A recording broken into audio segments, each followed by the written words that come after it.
The Chessmen of Mars. Prelude. John Carter comes to Earth.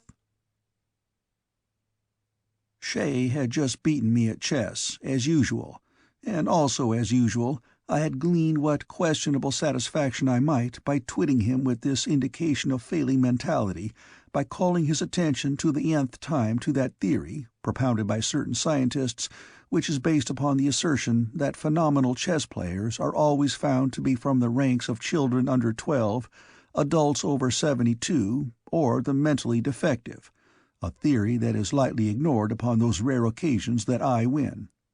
Shay had gone to bed, and I should have followed suit, for we are always in the saddle here before sunrise. But instead, I sat there before the chess table in the library, idly blowing smoke at the dishonored head of my defeated king. While thus profitably employed, I heard the east door of the living room open and someone enter. I thought it was Shay returning to speak with me on some matter of tomorrow's work.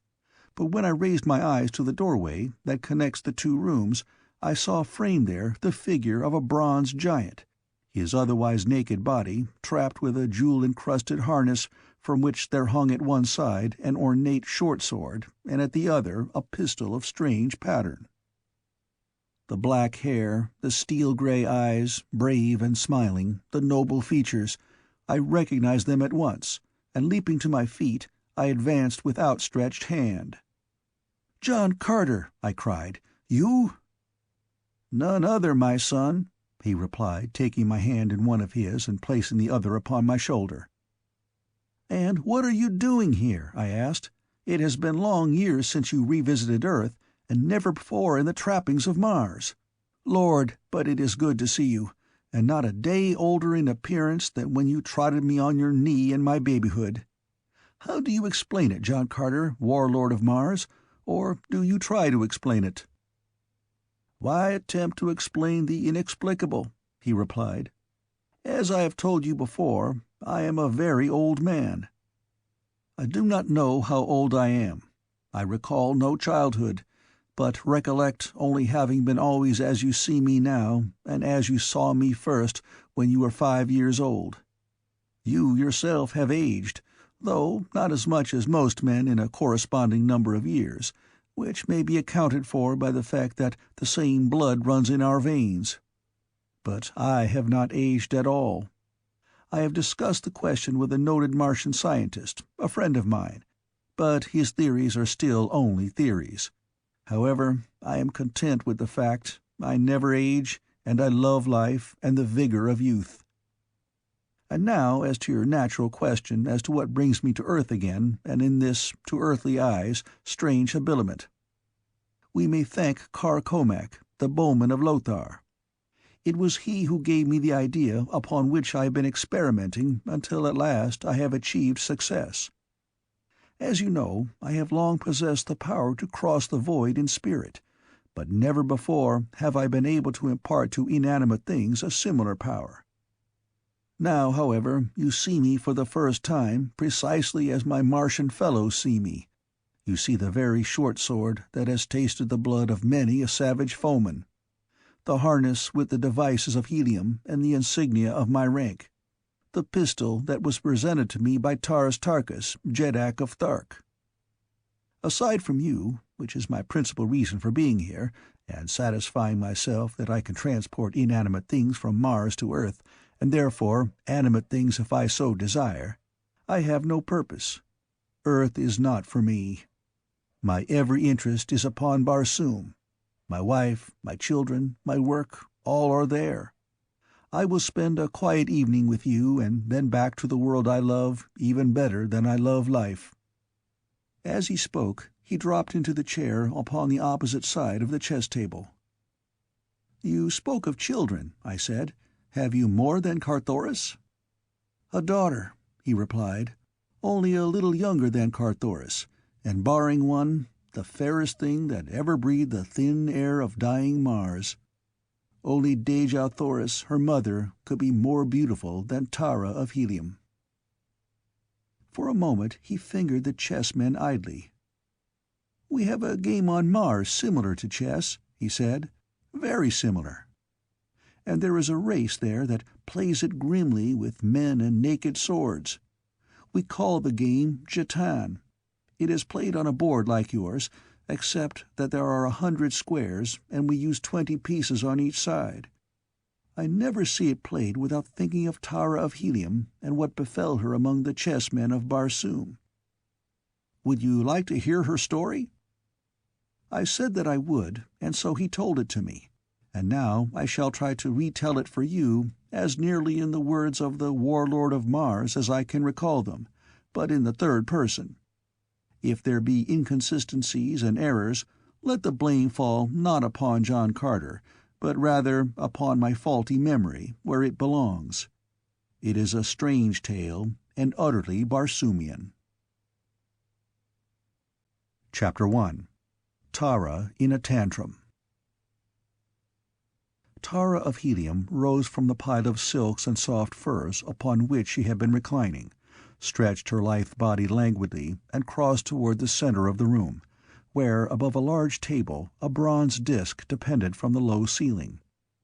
Her carriage was that of health and physical perfection, the effortless harmony of faultless coordination. A scarf of silken gossamer crossing over one shoulder was wrapped about her body. Her black hair was piled high upon her head. With a wooden stick she tapped upon the bronze disk lightly, and presently the summons was answered by a slave girl, who entered smiling, to be greeted similarly by her mistress. "Are my father's guests arriving?" asked the princess. "Yes, Tara of Helium, they come," replied the slave. "I have seen Kantos Kan, Overlord of the Navy, and Prince Soran of Tarth, and Jor Kantos, son of Kantos Kan." She shot a roguish glance at her mistress as she mentioned Jor Kantos' name. "And, oh, there were others. Many have come." "The bath, then, Euthea," said her mistress. "And why, Euthea," she added, "do you look thus and smile when you mention the name of Jor Kantos?" The slave girl laughed gaily. "It is so plain to all that he worships you," she replied. "It is not plain to me," said Tara of Helium. "He is the friend of my brother Carthoris, and so he is here much, but not to see me. It is his friendship for Carthoris that brings him thus often to the palace of my father." "But Carthoris is hunting in the north with Talu, Jeddak of Okar," Euthea reminded her. "My bath, Euthea," cried Tara of Helium. "That tongue of yours will bring you to some misadventure yet." "The bath is ready, Tara of Helium," the girl responded, her eyes still twinkling with merriment, for she well knew that in the heart of her mistress was no anger that could displace the love of the princess for her slave. Preceding the daughter of the Warlord, she opened the door of an adjoining room where lay the bath, a gleaming pool of scented water in a marble basin. Golden stanchions supported a chain of gold encircling it, and leading down into the water on either side of marble steps. A glass dome let in the sunlight, which flooded the interior, glancing from the polished white of the marble walls and the procession of bathers and fishes, which, in conventional design, were inlaid with gold in a broad band that circled the room. Tara of Helium removed the scarf from about her and handed it to the slave. Slowly she descended the steps to the water, the temperature of which she tested with a symmetrical foot, undeformed by tight shoes and high heels. A lovely foot, as God intended that feet should be, and seldom are. Finding the water to her liking, the girl swam leisurely to and fro about the pool. With the silken ease of the seal she swam, now at the surface, now below, her smooth muscles rolling softly beneath her clear skin, a wordless song of health and happiness and grace. Presently she emerged and gave herself into the hands of the slave girl, who rubbed the body of her mistress with a sweet-smelling, semi-liquid substance contained in a golden urn until the glowing skin was covered with a foamy lather, then a quick plunge into the pool and a drying with soft towels, and the bath was over. Typical of the life of the princess was the simple elegance of her bath.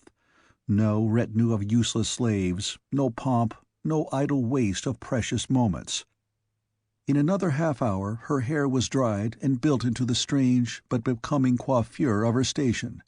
Her leathern trappings, encrusted with gold and jewels, had been adjusted to her figure, and she was ready to mingle with the guests that had been bidden to the midday function at the palace of the Warlord.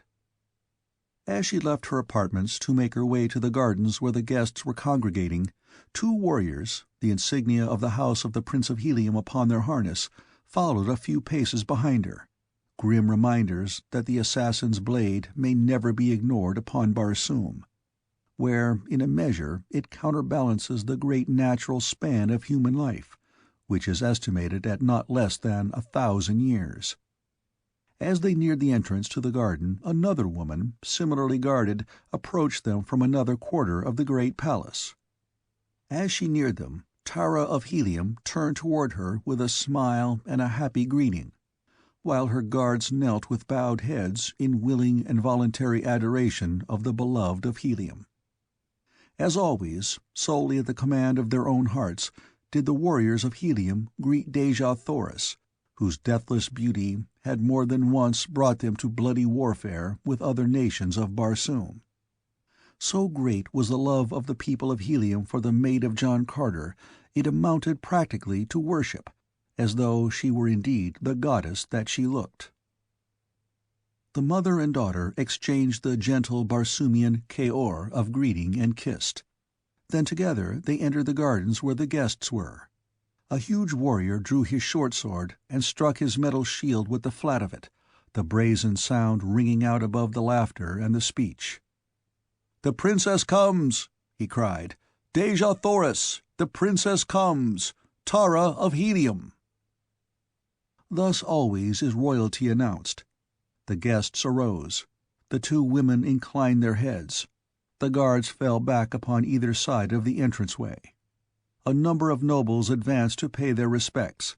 The laughing and the talking were resumed, and Dejah Thoris and her daughter moved simply and naturally among their guests, no suggestion of differing rank apparent in the bearing of any who were there, though there was more than a single jetak and many common warriors whose only title lay in brave deeds or noble patriotism. Thus it is upon Mars, where men are judged upon their own merits rather than upon those of their grandsires, even though pride of lineage be great. Tara of Helium let her slow gaze wander among the throng of guests, until presently it halted upon one she sought. Was the faint shadow of a frown that crossed her brow an indication of displeasure at the sight that met her eyes, or did the brilliant rays of the noonday sun distress her? Who may say? She had been reared to believe that one day she should wed Jor Kantos, son of her father's best friend. It had been the dearest wish of Kantos Kan and the Warlord that this should be, and Tara of Helium had accepted it as a matter of all but accomplished fact. Jor Kantos had seemed to accept the matter in the same way. They had spoken of it casually as something that would, as a matter of course, take place in the indefinite future, as, for instance, his promotion in the Navy, in which he was now a padwar, or the set of functions of the court of her grandfather, Tardos Mors, Jetak of Helium, or death. They had never spoken of love, and that had puzzled Tara of Helium upon the rare occasions she gave it thought. For she knew that people who were to wed were usually much occupied with the matter of love, and she had all of a woman's curiosity. She wondered what love was like. She was very fond of Jor Kantos, and she knew that he was very fond of her. They liked to be together, for they liked the same things and the same people and the same books, and their dancing was a joy, not only to themselves, but to those who watched them. She could not imagine wanting to marry anyone other than Jor Kantos. So perhaps it was only the sun that made her brows contract just the tiniest bit at the same instant that she discovered Jor Kantos sitting in earnest conversation with Olvia Marthis, daughter of the Jet of Hastor. It was Jor Kantos' duty immediately to pay his respects to Dejah Thoris and Tara of Helium, but he did not do so, and presently the daughter of the Warlord frowned indeed. She looked long at Olvia Marthis, and though she had seen her many times before and knew her well, she looked at her today through new eyes that saw, apparently for the first time, that the girl from Hastur was noticeably beautiful even among those other beautiful women of Helium. Tara of Helium was disturbed. She attempted to analyze her emotions, but found it difficult. Olvia Marthis was her friend. She was very fond of her, and she felt no anger toward her. Was she angry with Jorg Cantos? No, she finally decided that she was not. It was merely surprise, then, that she felt, surprise that Jorg Cantos could be more interested in another than in herself. She was about to cross the garden and join them when she heard her father's voice directly behind her. "Tara of Helium," he called, and she turned to see him approaching with a strange warrior whose harness and metal bore devices with which she was unfamiliar. Even among the gorgeous trappings of the men of Helium and the visitors from distant empires, those of the stranger were remarkable for their barbaric splendor. The leather of his harness was completely hidden beneath ornaments of platinum, thickly set with brilliant diamonds, as were the scabbards of his swords and the ornate holster that held his long Martian pistol. Moving through the sunlit garden at the side of the great Warlord, the scintillant rays of his countless gems enveloping him as in an aureole of light imparted to his noble figure a suggestion of godliness. "Tara of Helium, I bring you Gahan, Jed of Gathol," said John Carter, after the simple Barsoomian custom of presentation. "Kaor, Gahan, Jed of Gathol," returned Tara of Helium. "My sword is at your feet, Tara of Helium," said the young chieftain. The warlord left them, and the two seated themselves upon an ursite bench beneath a spreading serapis tree. "Far Gathol," mused the girl. "Ever in my mind has it been connected with mystery and romance and the half-forgotten lore of the ancients. I cannot think of Gathol as existing today, possibly because I have never before seen a Gatholian. And perhaps, too, because of the great distance that separates Helium and Gathol, as well as the comparative insignificance of my little free city, which might easily be lost in one corner of mighty Helium," added Gahan. "But what we lack in power, we make up in pride," he continued, laughing. "We believe ours the oldest inhabited city upon Barsoom. It is one of the few that has retained its freedom, and this despite the fact that its ancient diamond mines are the richest known, and unlike practically all the other fields, are today apparently as inexhaustible as ever." "Tell me of Gathol," urged the girl. "The very thought fills me with interest." Nor was it likely that the handsome face of the young Jed detracted anything from the glamour of far Gathol. Nor did Gahan seem displeased with the excuse for further monopolizing the society of his fair companion. His eyes seemed chained to her exquisite features, from which they moved no further than to a rounded breast, part hid beneath its jeweled covering, a naked shoulder, or the symmetry of a perfect arm, resplendent in bracelets of barbaric magnificence. "Your ancient history has doubtless told you that Gathol was built upon an island in Throxius, mightiest of the 5 oceans of old Barsoom. As the ocean receded, Gathol crept down the sides of the mountain, the summit of which was the island upon which she had been built, until today she covers the slopes from summit to base, while the bowels of the great hill are honeycombed with the galleries of her mines. Entirely surrounding us is a great salt marsh, which protects us from invasion by land, while the rugged and oft-times vertical topography of our mountain renders the landing of hostile airships a precarious undertaking." "That and your brave warriors?" suggested the girl. Gahan smiled. "We do not speak of that except to enemies," he said, "and then with tongues of steel rather than of flesh." "But what practice in the art of war has a people which nature has thus protected from attack?" asked Tara of Helium, who had liked the young Jed's answer to her previous question, but yet in whose mind persisted a vague conviction of the possible effeminacy of her companion, induced doubtless by the magnificence of his trappings and weapons which carried a suggestion of splendid show rather than grim utility. "Our natural barriers, while they have doubtless saved us from defeat on countless occasions, have not by any means rendered us immune from attack," he explained. "For so great is the wealth of Gathol's diamond treasury that there yet may be found those who will risk almost certain defeat in an effort to loot our unconquered city, so thus we find occasional practice in the exercise of arms. But there is more to Gathol than the mountain city. My country extends from Polydona, equator, north 10 karads, and from the 10th karad west of Hortz to the 20th west, including thus 1,000,000 square haads, the greater proportion of which is fine grazing land, where run our great herds of thoats and zitidars. Surrounded as we are by predatory enemies, our herdsmen must indeed be warriors, or we should have no herds, and you may be assured they get plenty of fighting. Then there is our constant need of workers in the mines.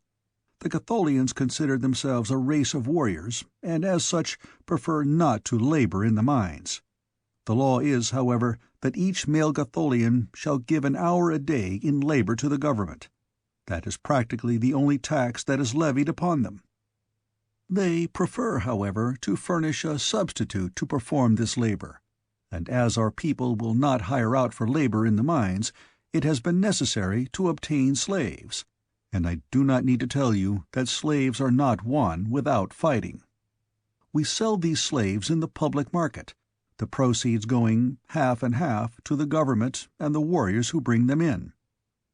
The purchasers are credited with the amount of labor performed by their particular slaves. At the end of a year, a good slave will have performed the labor tax of his master for 6 years, and if slaves are plentiful, he is freed and permitted to return to his own people." "You fight in platinum and diamonds?"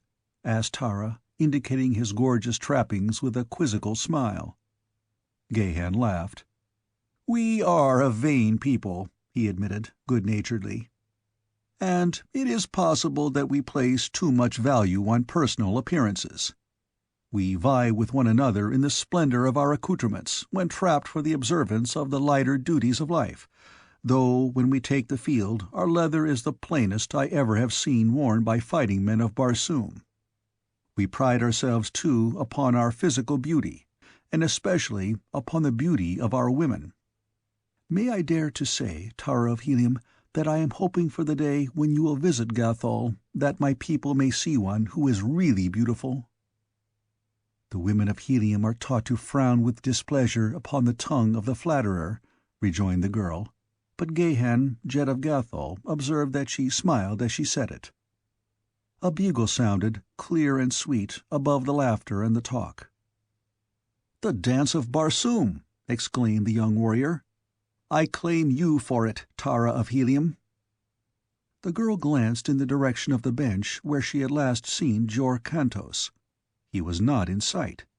She inclined her head in assent to the claim of the Gatholian. Slaves were passing among the guests, distributing small musical instruments of a single string. Upon each instrument were characters which indicated the pitch and length of its tone. The instruments were of skeel, the string of gut, and were shaped to fit the left forearm of the dancer, to which it was strapped. There was also a ring wound with gut which was worn between the first and second joints of the index finger of the right hand, and which, when passed over the string of the instrument, elicited the single note required of the dancer. The guests had risen and were slowly making their way toward the expanse of scarlet sward at the south end of the gardens where the dance was to be held, when Jor Kantos came hurriedly toward Tara of Helium. "I claim—" he exclaimed as he neared her, but she interrupted him with a gesture. "You're too late, Jor Kantos," she cried in mock anger. "No laggard may claim Tara of Helium. But haste now, lest you lose also Olvia Marthis, whom I have never seen wait long to be claimed for this or any other dance." "I have already lost her," admitted Jor Kantos ruefully. "And you mean to say that you came for Tara of Helium only after having lost Olvia Marthis?" demanded the girl, still simulating displeasure. "Oh, Tara of Helium, you know better than that," insisted the young man. "Was it not natural that I should assume that you would expect me, who alone has claimed you for the dance of Barsoom for at least 12 times past?" "And sit and play with my thumbs until you saw fit to come for me?" she questioned. "Ah, no, Jorcantos. Tara of Helium is for no laggard." And she threw him a sweet smile and passed on toward the assembling dancers, with Jehan, Jed of Far Gathol. The dance of Barsoom bears a relation similar to the more formal dancing functions of Mars that the Grand March does to ours, though it is infinitely more intricate and more beautiful. Before a Martian youth of either sex may attend an important social function where there is dancing, he must have become proficient in at least 3 dances: the dance of Barsoom, his national dance, and the dance of his city. In these 3 dances the dancers furnish their own music, which never varies, nor do the steps or figures vary, having been handed down from time immemorial. All Barsoomian dances are stately and beautiful, but the dance of Barsoom is a wondrous epic of motion and harmony. There is no grotesque posturing, no vulgar or suggestive movements. It has been described as the interpretation of the highest ideals of a world that aspired to grace and beauty and chastity in woman, and strength and dignity and loyalty in man. Today, John Carter, Warlord of Mars, with Dejah Thoris, his mate, led in the dancing, and if there was another couple that vied with them in possession of the silent admiration of the guests, it was the resplendent Jed of Gathol and his beautiful partner. In the ever-changing figures of the dance, the man found himself now with the girl's hand in his, and again with an arm about the lithe body that the jeweled harness but inadequately covered, and the girl, though she had danced 1,000 dances in the past, realized for the first time the personal contact of a man's arm against her naked flesh. It troubled her that she should notice it, and she looked up questioningly and almost with displeasure at the man as though it was his fault. Their eyes met, and she saw in his that which she had never seen in the eyes of Jorcantos. It was at the very end of the dance, and they both stopped suddenly with the music and stood there looking straight into each other's eyes. It was Jehan of Gathol who spoke first. "Tara of Helium, I love you," he said. The girl drew herself to her full height. "The Jed of Gathol forgets himself," she exclaimed haughtily. "The Jed of Gathol would forget everything but you, Tara of Helium," he replied. Fiercely he pressed the soft hand that he still retained from the last position of the dance. "I love you, Tara of Helium," he repeated. "Why should your ears refuse to hear what your eyes but just now did not refuse to see and answer?" "What meanest thou?" she cried. "Are the men of Gathol such boors, then?" "We are neither boors nor fools," he replied quietly. "They know when they love a woman and when she loves them." Tara of Helium stamped her little foot in anger. "Go," she said, "before it is necessary to acquaint my father with the dishonor of his guest." She turned and walked away. "Wait," cried the man. "Just another word." "Of apology?" she asked. "Of prophecy," he said. "I do not care to hear it," replied Tara of Helium, and left him standing there. She was strangely unstrung, and shortly thereafter returned to her own quarter of the palace, where she stood for a long time by a window looking out beyond the scarlet tower of Greater Helium toward the northwest.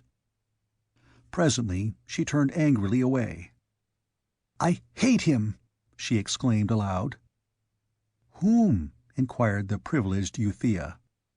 Tara of Helium stamped her foot. "That ill-mannered boor, the Jed of Gathol," she replied.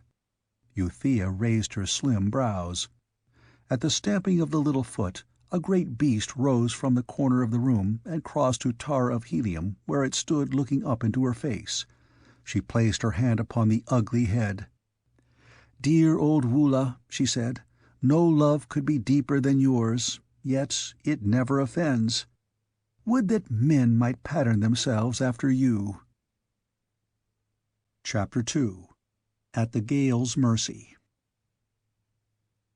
Tara of Helium did not return to her father's guests, but awaited in her own apartments the word from Jor Kantos which she knew must come, begging her to return to the gardens. She would then refuse haughtily. But no appeal came from Jor Kantos. At first Tara of Helium was angry. Then she was hurt, and always she was puzzled. She could not understand. Occasionally she thought of the Jed of Gathol, and then she would stamp her foot, for she was very angry indeed with Jehan. The presumption of the man! He had insinuated that he read love for him in her eyes. Never had she been so insulted and humiliated. Never had she so thoroughly hated a man. Suddenly she turned toward Euthea. "My flying leather," she commanded. "But the guests," exclaimed the slave girl. "Your father, the Warlord, will expect you to return." "He will be disappointed," snapped Tara of Helium. The slave hesitated. "He does not approve of your flying alone," she reminded her mistress. The young princess sprang to her feet and seized the unhappy slave by the shoulders, shaking her. "You are becoming unbearable, Euthea," she cried. "Soon there will be no alternative than to send you to the public slave market. Then possibly you will find a master to your liking." Tears came to the soft eyes of the slave girl. "It is because I love you, my princess," she said softly. Tara of Helium melted. She took the slave in her arms and kissed her. "I have the disposition of a thoat, Euthea," she said. "Forgive me. I love you, and there is nothing that I would not do for you, and nothing would I do to harm you. Again, as I have so often in the past, I offer you your freedom." "I do not wish my freedom if it will separate me from you, Tara of Helium," replied Euthea. "I am happy here with you. I think that I should die without you." Again the girls kissed. "And you will not fly alone, then?" questioned the slave. Tara of Helium laughed and pinched her companion. "You persistent little pest," she cried. "Of course I shall fly. Does not Tara of Helium always do that which pleases her?" Euthea shook her head sorrowfully. "Alas, she does," she admitted. "Iron is the warlord of Barsoom to the influences of all but two. In the hands of Dejah Thoris and Tara of Helium he is as potter's clay." "Then run and fetch my flying leather like the sweet slave you are," directed the mistress. Far out across the ochre sea bottoms, beyond the twin cities of Helium, raced the swift flier of Tara of Helium. Thrilling to the speed and the buoyancy and the obedience of the little craft, the girl drove toward the northwest. Why should she choose that direction she did not pause to consider. Perhaps because in that direction lay the least known areas of Barsoom, and ergo romance, mystery, and adventure. In that direction also lay far Gathol, but to that fact she gave no conscious thought. She did, however, think occasionally of the Jed of that distant kingdom, but the reaction to these thoughts was scarcely pleasurable. They still brought a flush of shame to her cheeks and a surge of angry blood to her heart. She was very angry with the Jed of Gathol, and though she should never see him again, she was quite sure that hate of him would remain fresh in her memory forever. Mostly her thoughts revolved about another, Jor Kantos, and when she thought of him she thought also of Olvia Marthis of Hastor. Tara of Helium thought that she was jealous of the fair Olvia, and it made her very angry to think that.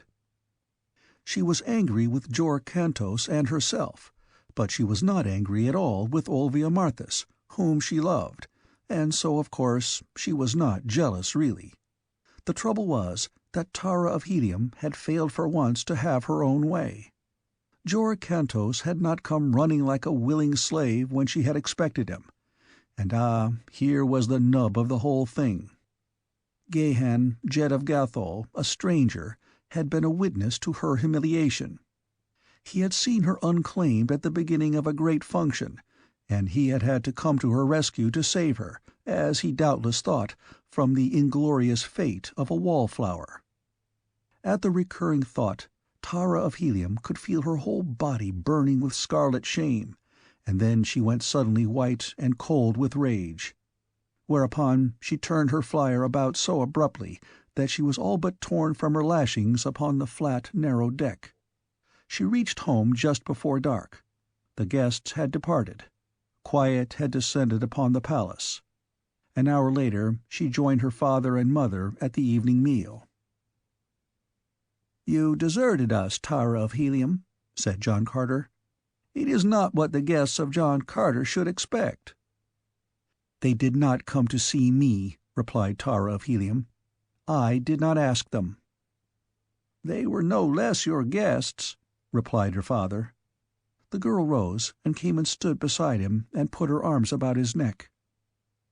"My proper old Virginian," she cried, rumpling his shock of black hair.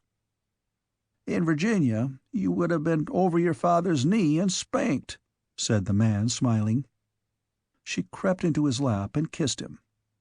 "You do not love me any more," she announced. "No one loves me." But she could not compose her features into a pout because bubbling laughter insisted upon breaking through. "The trouble is, there are too many who love you," he said. "And now there is another." "Indeed," she cried. "What do you mean?" "Gahan of Gathol has asked permission to woo you." The girl sat up very straight and tilted her chin in the air. "I would not wed with a walking diamond mine," she said. "I will not have him." "I told him as much," replied her father, "and that you were as good as betrothed to another. He was very courteous about it, but at the same time he gave me to understand that he was accustomed to getting what he wanted, and that he wanted you very much. I suppose it will mean another war. Your mother's beauty kept Helium at war for many years, and, well, Tara of Helium, if I were a young man, I should doubtless be willing to set all Barsoom afire to win you, as I still would to keep your divine mother." And he smiled across the Serapis table and its golden service at the undimmed beauty of Mars' most beautiful woman. "Our little girl should not yet be troubled with such matters," said Dejah Thoris.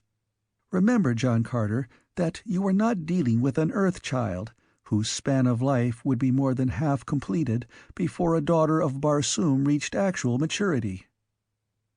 "But do not the daughters of Barsoom sometimes marry as early as 20?" he insisted. "Yes, but they will still be desirable in the eyes of men after 40 generations of Earth folk have returned to dust. There is no hurry, at least upon Barsoom.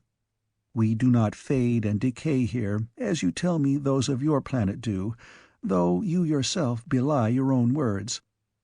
When the time seems proper, Tara of Helium shall wed with Jor Kantos, and until then let us give the matter no further thought." "No," said the girl, "the subject irks me, and I shall not marry Jor Kantos, or another. I do not intend to wed." Her father and mother looked at her and smiled. "When Gahan of Gathol returns, he may carry you off," said the former. "He has gone?" asked the girl. "His flier departs for Gathol in the morning," John Carter replied. "I have seen the last of him, then," remarked Tara of Helium with a sigh of relief. "He says not," returned John Carter. The girl dismissed the subject with a shrug, and the conversation passed to other topics. A letter had arrived from Thuvia of Tarth, who was visiting at her father's court, while Carthoris, her mate, hunted in Okar. Word had been received that the Tharks and Warhoons were again at war, or rather that there had been an engagement, for war was their habitual state. In the memory of man, there had been no peace between these two savage green hordes, only a single temporary truce. 2 new battleships had been launched at Hastor. A little band of Holy Therns was attempting to revive the ancient and discredited religion of Issus, who they claimed still lived in spirit and had communicated with them. There were rumors of war from Dusar. A scientist claimed to have discovered human life on the further moon. A madman had attempted to destroy the atmosphere plant. 7 people had been assassinated in Greater Helium during the last 10 zodes, the equivalent of an Earth day. Following the meal, Dejah Thoris and the Warlord played at jetan, the Barsoomian game of chess, which is played upon a board of 100 alternate black and orange squares. One player has 20 black pieces, the other 20 orange pieces. A brief description of the game may interest those Earth readers who care for chess, and will not be lost upon those who pursue this narrative to its conclusion, since, before they are done, they will find that a knowledge of jetan will add to the interest and the thrills that are in store for them. The men are placed upon the board as in chess upon the first 2 rows next the players. In order from left to right, on the line of squares nearest the players, the jetan pieces are warrior, padwar, dwar, flier, chief, princess, flier, dwar, padwar, warrior. In the next line are all panthans, except the end pieces, which are called thoats, and represent mounted warriors. The panthans, which are represented as warriors with 1 feather, may move 1 space in any direction except backward. The thoats, mounted warriors with 3 feathers, may move 1 straight and 1 diagonal, and may jump intervening pieces. Warriors, foot soldiers with 2 feathers, straight in any direction, or diagonally 2 spaces. Padwars, lieutenants wearing 2 feathers, 2 diagonal in any direction or combination. Dwars, captains wearing 3 feathers, 3 spaces straight in any direction or combination. Fliers, represented by a propeller with 3 blades, 3 spaces in any direction or combination diagonally, and may jump intervening pieces. The chief, indicated by a diadem with 10 jewels, 3 spaces in any direction, straight or diagonal. Princess, diadem with a single jewel, same as chief, and can jump intervening pieces. The game is won when a player places any of his pieces on the same square with his opponent's princess, or when a chief takes a chief. It is drawn when a chief is taken by any opposing piece other than the opposing chief, or when both sides have been reduced to 3 pieces or less of equal value, and the game is not terminated in the following 10 moves, 5 apiece. This is but a general outline of the game, briefly stated. It was this game that Dejah Thoris and John Carter were playing when Tara of Helium bid them good night, retiring to her own quarters and her sleeping silks and furs. "Until morning, my beloved," she called back to them as she passed from the apartment, nor little did she guess, nor her parents, that this might indeed be the last time that they would ever set eyes upon her. The morning broke dull and gray. Ominous clouds billowed restlessly and low. Beneath them, torn fragments scudded toward the northwest. From her window, Tara of Helium looked out upon this unusual scene. Dense clouds seldom overcast the Barsoomian sky. At this hour of the day it was her custom to ride one of those small thoats that are the saddle animals of the Red Martians, but the sight of the billowing clouds lured her to a new adventure. Euthea still slept, and the girl did not disturb her. Instead, she dressed quietly and went to the hangar upon the roof of the palace directly above her quarters, where her own swift flier was housed. She had never driven through the clouds. It was an adventure that always she had longed to experience. The wind was strong, and it was with difficulty that she maneuvered the craft from the hangar without incident, but once away it raced swiftly out above the twin cities. The buffeting winds caught and tossed it, and the girl laughed aloud in sheer joy of the resultant thrills. She handled the little ship like a veteran, though few veterans would have faced the menace of such a storm in so light a craft. Swiftly she rose toward the clouds, racing with the scudding streamers of the storm-swept fragments, and a moment later she was swallowed by the dense masses billowing above. Here was a new world, a world of chaos, unpeopled except for herself. But it was a cold, damp, lonely world, and she found it depressing after the novelty of it had been dissipated by an overpowering sense of the magnitude of the forces surging about her. Suddenly She felt very lonely and very cold and very little. Hurriedly, therefore, she rose until presently her craft broke through into the glorious sunlight that transformed the upper surface of the somber element into rolling masses of burnished silver. Here it was still cold, but without the dampness of the clouds, and in the eye of the brilliant sun her spirits rose with the mounting needle of her altimeter. Gazing at the clouds, now far beneath, the girl experienced the sensation of hanging stationary in mid-heaven. But the whirring of her propeller, the wind beating upon her, the high figures that rose and fell beneath the glass of her speedometer, these told her that her speed was terrific. It was then that she determined to turn back. The first attempt she made above the clouds, but it was unsuccessful. To her surprise, she discovered that she could not even turn against the high wind, which rocked and buffeted the frail craft. Then she dropped swiftly to the dark and wind-swept zone between the hurtling clouds and the gloomy surface of the shadowed ground. Here she tried again to force the nose of the flier back toward Helium, but the tempest seized the frail thing and hurled it remorselessly about, rolling it over and tossing it as if it were a cork in a cataract. At last the girl succeeded in righting the flier, perilously close to the ground. Never before had she been so close to death, yet she was not terrified. Her coolness had saved her, that and the strength of the deck lashings that held her. Traveling with the storm she was safe, but where was it bearing her? She pictured the apprehension of her father and mother when she failed to appear at the morning meal. They would find her flier missing, and they would guess that somewhere in the path of the storm it lay a wrecked and tangled mass upon her dead body, and then brave men would go out in search of her, risking their lives. And that lives would be lost in the search she knew, for she realized now that never in her lifetime had such a tempest raged upon Barsoom. She must turn back. She must reach Helium before her mad lust for thrills had cost the sacrifice of a single courageous life. She determined that greater safety and likelihood of success lay above the clouds, and once again she rose through the chilling, wind-tossed vapor. Her speed again was terrific, for the wind seemed to have increased rather than to have lessened. She sought gradually to check the swift flight of her craft, but though she finally succeeded in reversing her motor, the wind but carried her on as it would. Then it was that Tara of Helium lost her temper. Had her world not always bowed in acquiescence to her every wish? What were these elements that they dared to thwart her? She would demonstrate to them that the daughter of the Warlord was not to be denied.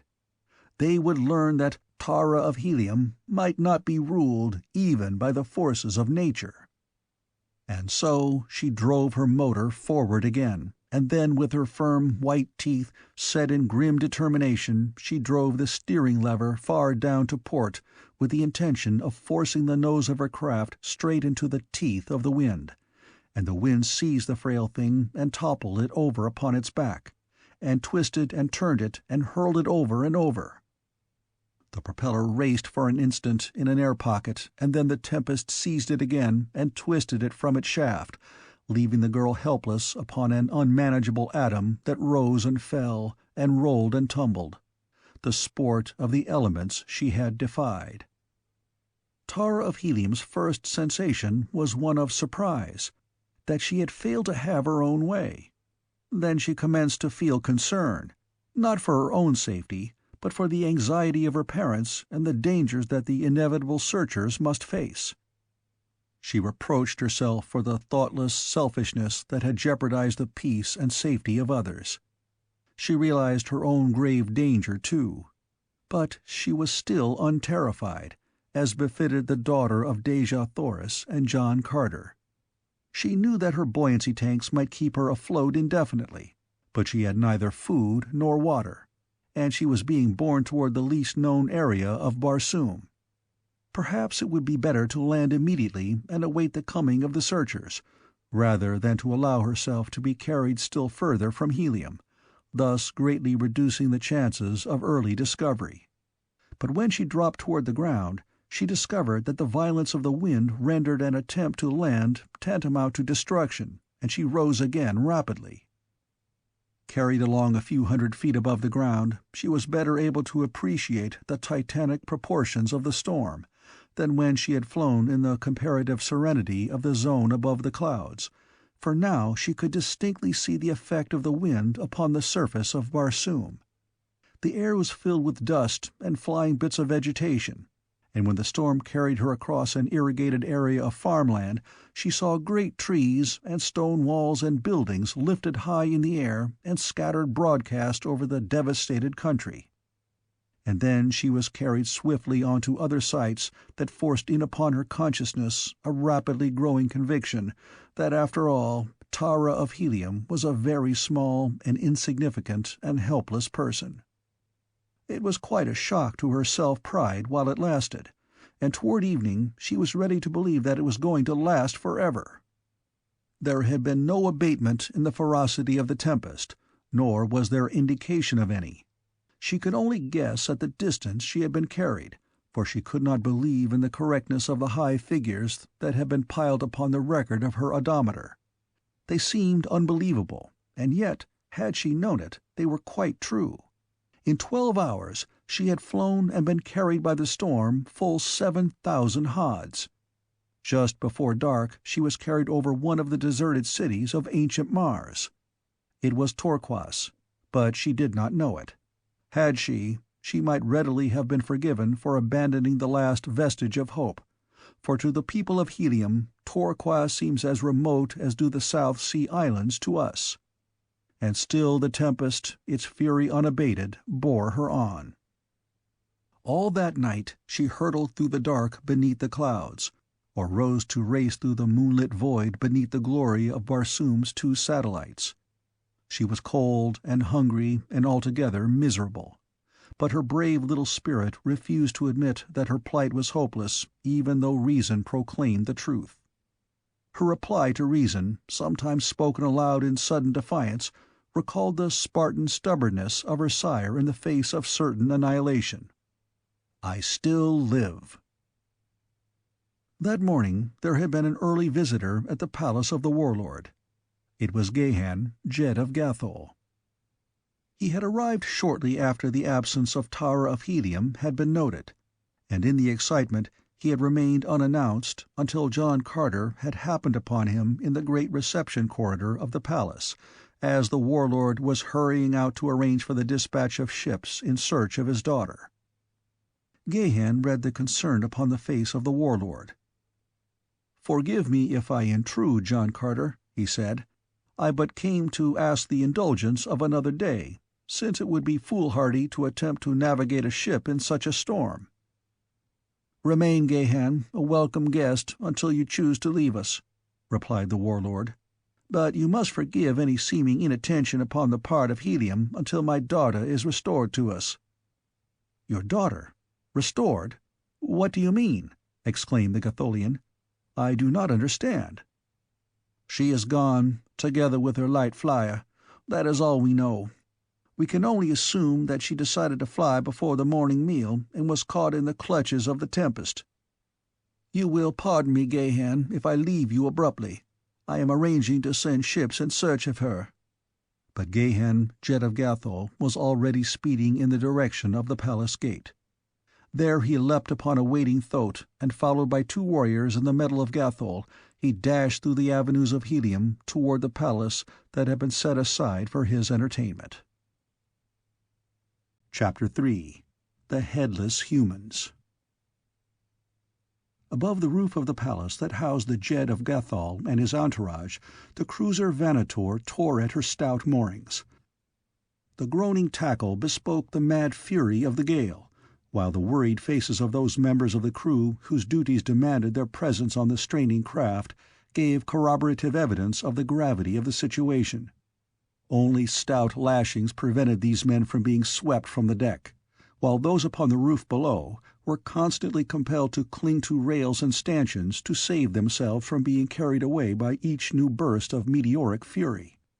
Upon the prow of the Manator was painted the device of Gathol, but no pennants were displayed in the upper works, since the storm had carried away several in rapid succession, just as it seemed to the watching men that it must carry away the ship itself. They could not believe that any tackle could withstand for long this titanic force. To each of the 12 lashings clung a brawny warrior with drawn short-sword. Had but a single mooring given to the power of the tempest, 11 short-swords would have cut the others. Since partially moored, the ship was doomed, while free in the tempest it stood at least some slight chance for life. "By the blood of Isis, I believe they will hold!" screamed one warrior to another. "And if they do not hold, may the spirits of our ancestors reward the brave warriors upon the Manator," replied another of those upon the roof of the palace. "For it will not be long, from the moment her cables part, before her crew dons the leather of the dead. But yet, Tanis, I believe they will hold. Give thanks at least that we did not sail before the tempest fell, since now each of us has a chance to live." "Yes," replied Tanis, "I should hate to be abroad today upon the stoutest ship that sails the Barsoomian sky." It was then that Gahan the Jed appeared upon the roof. With him were the balance of his own party and a dozen warriors of Helium. The young chief turned to his followers. "I sail at once upon the Manator," he said, "in search of Tara of Helium, who is thought to have been carried away upon a one-man flier by the storm. I do not need to explain to you the slender chances the Manator has to withstand the fury of the tempest, nor will I order you to your deaths. Let those who wish remain behind without dishonor. The others will follow me." And he leapt for the rope ladder that lashed wildly in the gale. The first man to follow him was Tanis, and when the last reached the deck of the cruiser there remained upon the palace roof only the 12 warriors of Helium, who, with naked swords, had taken the posts of the Gatholians at the moorings. Not a single warrior who had remained aboard the Manator would leave her now. "I expected no less," said Gahan, as with the help of those already on the deck he and the others found secure lashings. The commander of the Manator shook his head.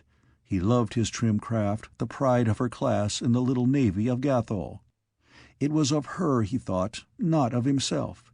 He saw her lying torn and twisted upon the ochre vegetation of some distant sea bottom, to be presently overrun and looted by some savage green horde. He looked at Gahan. "Are you ready, Santothis?" asked the Jed. "All is ready. Then cut away." Word was passed across the deck and over the side to the Heliometic warriors below, that at the 3rd gun they were to cut away. 12 keen swords must strike simultaneously and with equal power, and each must sever completely and instantly 3 strands of heavy cable that no loose end fouling a block bring immediate disaster upon the Manator. Boom! The voice of the signal gun rolled down through the screaming wind to the 12 warriors upon the roof. Boom! 12 swords were raised above 12 brawny shoulders. Boom! 12 keen edges severed 12 complaining moorings, clean and as one. The Manator, her propellers whirling, shot forward with the storm. The tempest struck her in the stern as with a mailed fist, and stood the great ship upon her nose, and then it caught her and spun her as a child's top spins, and upon the palace roof the 12 men looked on in silent helplessness and prayed for the souls of the brave warriors who were going to their death. And others saw, from Helium's lofty landing stages and from 1,000 hangars upon 1,000 roofs. But only for an instant did the preparations stop that would send other brave men into the frightful maelstrom of that apparently hopeless search, for such is the courage of the warriors of Barsoom. But the Manator did not fall to the ground, within sight of the city at least, though as long as the watchers could see her, never for an instant did she rest upon an even keel. Sometimes she lay upon one side or the other, or again she hurtled along keel up, or rolled over and over, or stood upon her nose or her tail at the caprice of the great force that carried her along. And the watchers saw that this great ship was merely being blown away with the other bits of debris, great and small, that filled the sky. Never in the memory of man or the annals of recorded history had such a storm raged across the face of Barsoom. And in another instant was the Manator forgotten, as the lofty, scarlet tower that had marked Lesser Helium for ages crashed to the ground, carrying death and demolition upon the city beneath. Panic reigned. A fire broke out in the ruins. The city's every force seemed crippled, and it was then that the Warlord ordered the men that were about to set forth in search of Tara of Helium to devote their energies to the salvation of the city, for he too had witnessed the start of the Manator and realized the futility of wasting men who were needed sorely if Lesser Helium was to be saved from utter destruction. Shortly after noon of the second day, the storm commenced to abate, and before the sun went down, the little craft upon which Tara of Helium had hovered between life and death these many hours drifted slowly before a gentle breeze above a landscape of rolling hills that once had been lofty mountains upon a Martian continent. The girl was exhausted from loss of sleep, from lack of food and drink, and from the nervous reaction consequent to the terrifying experiences through which she had passed. In the near distance, just topping an intervening hill, she caught a momentary glimpse of what appeared to be a dome-capped tower. Quickly she dropped the flier until the hill shut it off from the view of the possible occupants of the structure she had seen. The tower meant to her the habitation of man, suggesting the presence of water and perhaps of food. If the tower was the deserted relic of a bygone age, she would scarcely find food there, but there was still a chance that there might be water. If it was inhabited, then must her approach be cautious, for only enemies might be expected to abide in so far distant a land.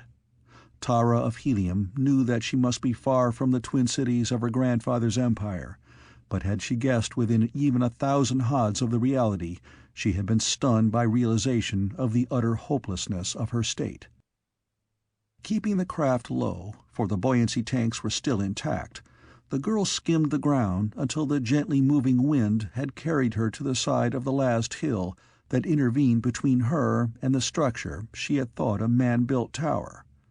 Here she brought the flier to the ground among some stunted trees, and dragging it beneath one where it might be somewhat hidden from craft passing above, she made it fast and set forth to reconnoiter.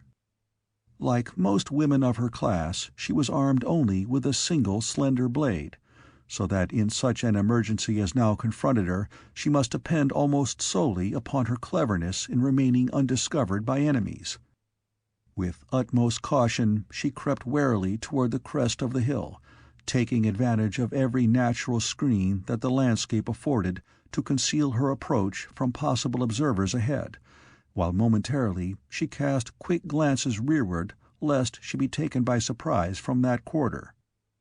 She came at last to the summit, where from the concealment of a low bush she could see what lay beyond. Beneath her spread a beautiful valley surrounded by low hills.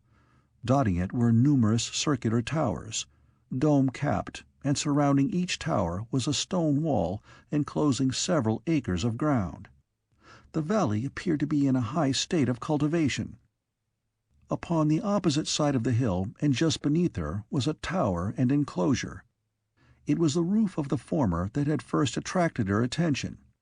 In all respects it seemed identical in construction with those further out in the valley, a high plastered wall of massive construction surrounding a similarly constructed tower, upon whose gray surface was painted in livid colors a strange device. The towers were about 40 sofads in diameter, approximately 40 Earth feet, and 60 in height to the base of the dome. To an Earthman, they would have immediately suggested the silos in which dairy farmers store ensilage for their herds, but closer scrutiny, revealing an occasional embrasured opening together with the strange construction of the domes, would have altered such a conclusion. Tara of Helium saw that the domes seemed to be faced with innumerable prisms of glass, those that were exposed to the declining sun scintillating so gorgeously as to remind her suddenly of the magnificent trappings of Gahan of Gathol. As she thought of the man, she shook her head angrily, and moved cautiously forward a foot or two, that she might get a less obstructed view of the nearer tower and its enclosure. As Tara of Helium looked down into the enclosure surrounding the nearest tower, her brows contracted momentarily in frowning surprise, and then her eyes went wide in an expression of incredulity tinged with horror, for what she saw was a score or two of human bodies, naked and headless. For a long moment she watched breathless, unable to believe the evidence of her own eyes, that these gruesome things moved and had life. She saw them crawling about on hands and knees over and across one another, searching about with their fingers, and she saw some of them at troughs, for which the others seemed to be searching, and those at the troughs were taking something from these receptacles and apparently putting it in a hole where their necks should have been. They were not far beneath her. She could see them distinctly, and she saw that there were the bodies of both men and women, and that they were beautifully proportioned, and that their skin was similar to hers, but of a slightly lighter red. At first she had thought that she was looking upon a shambles, and that the bodies, but recently decapitated, were moving under the impulse of muscular reaction. But presently she realized that this was their normal condition. The horror of them fascinated her, so that she could scarce take her eyes from them. It was evident from their groping hands that they were eyeless, and their sluggish movements suggested a rudimentary nervous system and a correspondingly minute brain. The girl wondered how they subsisted, for she could not, even by the wildest stretch of imagination, picture these imperfect creatures as intelligent tillers of the soil. Yet that the soil of the valley was tilled was evident, and that these things had food was equally so. But who tilled the soil? Who kept and fed these unhappy things, and for what purpose? It was an enigma beyond her powers of deduction. The sight of food aroused again a consciousness of her own gnawing hunger and the thirst that parched her throat.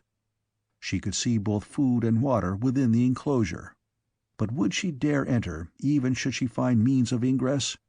She doubted it, since the very thought of possible contact with these gruesome creatures sent a shudder through her frame. Then her eyes wandered again out across the valley, until presently they picked out what appeared to be a tiny stream winding its way through the center of the farmlands, a strange sight upon Barsoom. Ah, if it were but water! Then might she hope with a real hope, for the fields would give her sustenance which she could gain by night, while by day she hid among the surrounding hills. And sometime, yes, sometime she knew, the searchers would come. For John Carter, Warlord of Barsoom, would never cease to search for his daughter until every square hod of the planet had been combed again and again. She knew him, and she knew the warriors of Helium, and so she knew that could she but manage to escape harm until they came, they would indeed come at last. She would have to wait until dark before she dare venture into the valley, and in the meantime she thought it well to search out a place of safety nearby where she might be reasonably safe from the savage beasts. It was possible that the district was free from carnivora, but one might never be sure in a strange land. As she was about to withdraw behind the brow of the hill, her attention was again attracted to the enclosure below. Two figures had emerged from the tower. Their beautiful bodies seemed identical with those of the headless creatures among which they moved, but the newcomers were not headless. Upon their shoulders were heads that seemed human, yet which the girl intuitively sensed were not human. They were just a trifle too far away for her to see them distinctly in the waning light of the dying day, but she knew that they were too large, they were out of proportion to the perfectly proportioned bodies, and they were oblate in form. She could see that the men wore some manner of harness to which were slung the customary longsword and short-sword of the Barsoomian warrior, and that about their short necks were massive leather collars cut to fit loosely over the shoulders and snugly to the lower part of the head. Their features were scarce discernible, but there was a suggestion of grotesqueness about them that carried to her a feeling of revulsion. The two carried a long rope, to which were fastened, at intervals of about 2 sofads, what she later guessed were light manacles, for she saw the warriors passing among the poor creatures in the enclosure, and about the right wrist of each they fastened one of the manacles. When all had been thus fastened to the rope, one of the warriors commenced to pull and tug at the loose end as though attempting to drag the headless company toward the tower, while the other went among them with a long light whip, with which he flicked them upon the naked skin. Slowly, dully, the creatures rose to their feet, and between the tugging of the warrior in front and the lashing of him behind, the hopeless band was finally herded within the tower. Tara of Helium shuddered as she turned away. What manner of creatures were these? Suddenly it was night. The Barsoomian day had ended, and then the brief period of twilight that renders the transition from daylight to darkness almost as abrupt as the switching off of an electric light, and Tara of Helium had found no sanctuary. But perhaps there were no beasts to fear, or rather to avoid. Tara of Helium liked not the word fear. She would have been glad, however, had there been a cabin, even a very tiny cabin, upon her small flier. But there was no cabin. The interior of the hull was completely taken up by the buoyancy tanks. Ah, she had it. How stupid of her not to have thought of it before! She could moor the craft to the tree beneath which it rested, and let it rise the length of the rope. Lashed to the deck rings, she would then be safe from any roaming beast of prey that chanced along. In the morning she could drop to the ground again before the craft was discovered. As Tara of Helium crept over the brow of the hill down toward the valley, her presence was hidden by the darkness of the night from the sight of any chance observer who might be loitering by a window in the nearby tower. Cluros, the farther moon, was just rising above the horizon to commence his leisurely journey through the heavens.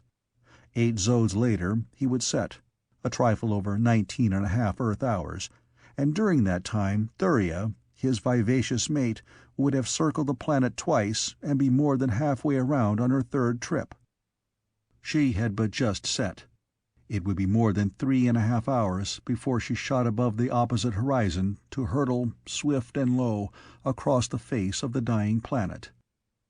During this temporary absence of the mad moon, Tara of Helium hoped to find both food and water, and gain again the safety of her flyer's deck. She groped her way through the darkness, giving the tower and its enclosure as wide a berth as possible. Sometimes she stumbled, for in the long shadows cast by the rising Cluros, objects were grotesquely distorted, though the light from the moon was still not sufficient to be of much assistance to her. Nor, as a matter of fact, did she want light.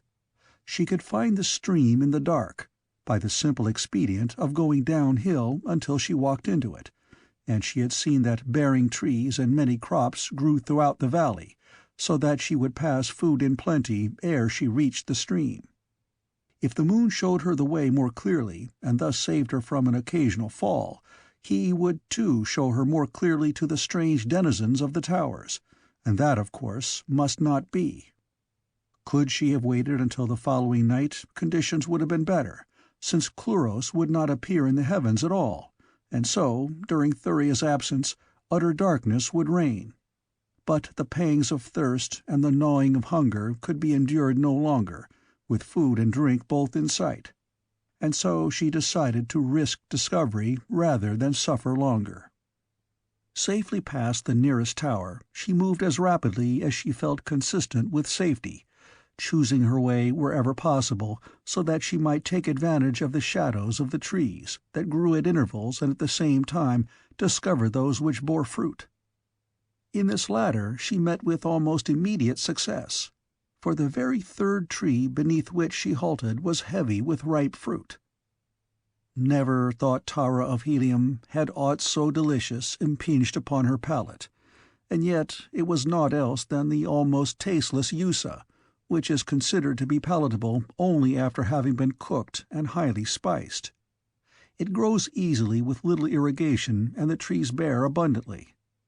The fruit, which ranks high in food value, is one of the staple foods of the less well-to-do, and because of its cheapness and nutritive value forms one of the principal rations of both armies and navies upon Barsoom, a use which has won for it a Martian sobriquet, which, freely translated into English, would be the fighting potato. The girl was wise enough to eat but sparingly, but she filled her pocket-pouch with the fruit before she continued upon her way. 2 towers she passed before she came at last to the stream, and here again she was temperate, drinking but little, and that very slowly, contenting herself with rinsing her mouth frequently and bathing her face, her hands, and her feet. And even though the night was cold, as Martian nights are, the sensation of refreshment more than compensated for the physical discomfort of the low temperature. Replacing her sandals, she sought among the growing track near the stream for whatever edible berries or tubers might be planted there, and found a couple of varieties that could be eaten raw. With these she replaced some of the yucca in her pocket-pouch, not only to ensure a variety, but because she found them more palatable. Occasionally she returned to the stream to drink, but each time moderately. Always were her eyes and ears alert for the first signs of danger, but she had neither seen nor heard aught to disturb her. And presently the time approached when she felt she must return to her flier lest she be caught in the revealing light of the low-swinging thuria. She dreaded leaving the water, for she knew that she must become very thirsty before she could hope to come again to the stream. If she only had some little receptacle in which to carry water, even a small amount would tide her over until the following night. But she had nothing, and so she must content herself as best she could with the juices of the fruit and tubers she had gathered. After a last drink at the stream, the longest and deepest she had allowed herself, she rose to retrace her steps toward the hills. But even as she did so, she became suddenly tense with apprehension. What was that? She could have sworn that she saw something move in the shadows beneath a tree not far away. For a long minute the girl did not move. She scarce breathed. Her eyes remained fixed upon the dense shadows below the tree.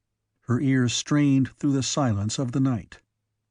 A low moaning came down from the hills where her flier was hidden. She knew it well, the weird note of the hunting banth. And the great carnivore lay directly in her path. But he was not so close as this other thing, hiding there in the shadows just a little way off. What was it? It was the strain of uncertainty that weighed heaviest upon her. Had she known the nature of the creature lurking there, half its menace would have vanished. She cast quickly about her in search of some haven of refuge should the thing prove dangerous. Again arose the moaning from the hills, but this time closer. Almost immediately it was answered from the opposite side of the valley, behind her, and then from the distance to the right of her, and twice upon her left. Her eyes had found a tree quite near. Slowly, and without taking her eyes from the shadows of that other tree, she moved toward the overhanging branches that might afford her sanctuary in the event of need, and at her first move a low growl rose from the spot she had been watching, and she heard the sudden moving of a big body. Simultaneously the creature shot into the moonlight in full charge upon her, its tail erect, its tiny ears laid flat, its great mouth with its multiple rows of sharp and powerful fangs already yawning for its prey, its 10 legs carrying it forward in great leaps. And now from the beast's throat issued the frightful roar with which it seeks to paralyze its prey. It was a banth, the great maned lion of Barsoom. Tara of Helium saw it coming and leapt for the tree toward which she had been moving, and the banth realized her intention and redoubled his speed. As his hideous roar awakened the echoes in the hills, so too it awakened echoes in the valley. But these echoes came from the living throats of others of its kind, until it seemed to the girl that fate had thrown her into the midst of a countless multitude of these savage beasts. Almost incredibly swift is the speed of a charging banth, and fortunate it was that the girl had not been caught farther in the open. As it was, her margin of safety was next to negligible, for as she swung nimbly to the lower branches, the creature in pursuit of her crashed among the foliage almost upon her as it sprang upward to seize her. It was only a combination of good fortune and agility that saved her. A stout branch deflected the raking talons of the carnivore. but so close was the call that a giant forearm brushed her flesh in the instant before she scrambled to the higher branches. Baffled, the banth gave vent to his rage and disappointment in a series of frightful roars that caused the very ground to tremble, and to these were added the roarings and the growlings and the moanings of his fellows as they approached from every direction in the hope of wresting from him whatever of his kill they could take by craft or prowess. And now he turned snarling upon them as they circled the tree, while the girl, huddled in a crotch above them, looked down upon the gaunt, yellow monsters padding on noiseless feet in a restless circle about her. She wondered now at the strange freak of fate that had permitted her to come down this far into the valley by night unharmed, but even more she wondered how she was to return to the hills. She knew that she would not dare venture it by night, and she guessed, too, that by day she might be confronted by even graver perils. To depend upon this valley for sustenance she now saw to be beyond the pale of possibility, because of the banths that would keep her from food and water by night, while the dwellers in the towers would doubtless make it equally impossible for her to forage by day. There was but one solution of her difficulty, and that was to return to her flier and pray that the wind would waft her to some less terrorful land. But when might she return to the flier? The banths gave little evidence of relinquishing hope of her, and even if they wandered out of sight, would she dare risk the attempt? She doubted it. Hopeless indeed seemed her situation. Hopeless it was. Chapter 4. Captured. As Thuria, a swift racer of the night, shot again into the sky, the scene changed. As by magic, a new aspect fell athwart the face of nature. It was as though in the instant one had been transported from one planet to another. It was the age-old miracle of the Martian nights that is always new, even to Martians. 2 moons resplendent in the heavens where one had been but now, conflicting, fast-changing shadows that altered the very hills themselves. Far Cluros, stately, majestic, almost stationary, shedding his steady light upon the world below. Thuria, a great and glorious orb, swinging swift across the vaulted dome of the blue-black night, so low that she seemed to graze the hills, a gorgeous spectacle that held the girl now beneath the spell of its enchantment as it always had and always would. "Ah, Thuria, mad queen of heaven," murmured Tara of Helium. The hills pass in stately procession, their bosoms rising and falling, the trees move in restless circles, the little grasses describe their little arcs, and all is movement, restless, a mysterious movement without sound, while Thuria passes. The girl sighed and let her gaze fall again to the stern realities beneath. There was no mystery in the huge banths. He who had discovered her squatted there looking hungrily up at her. Most of the others had wandered away in search of other prey, but a few remained, hoping yet to bury their fangs in that soft body. The night wore on. Again Thuria left the heavens to her lord and master, hurrying on to keep her tryst with the sun in other skies. But a single banth waited impatiently beneath the tree which harbored Tara of Helium. The others had left, but their roars and growls and moans thundered or rumbled, or floated back to her from near and far. What prey found they in this little valley?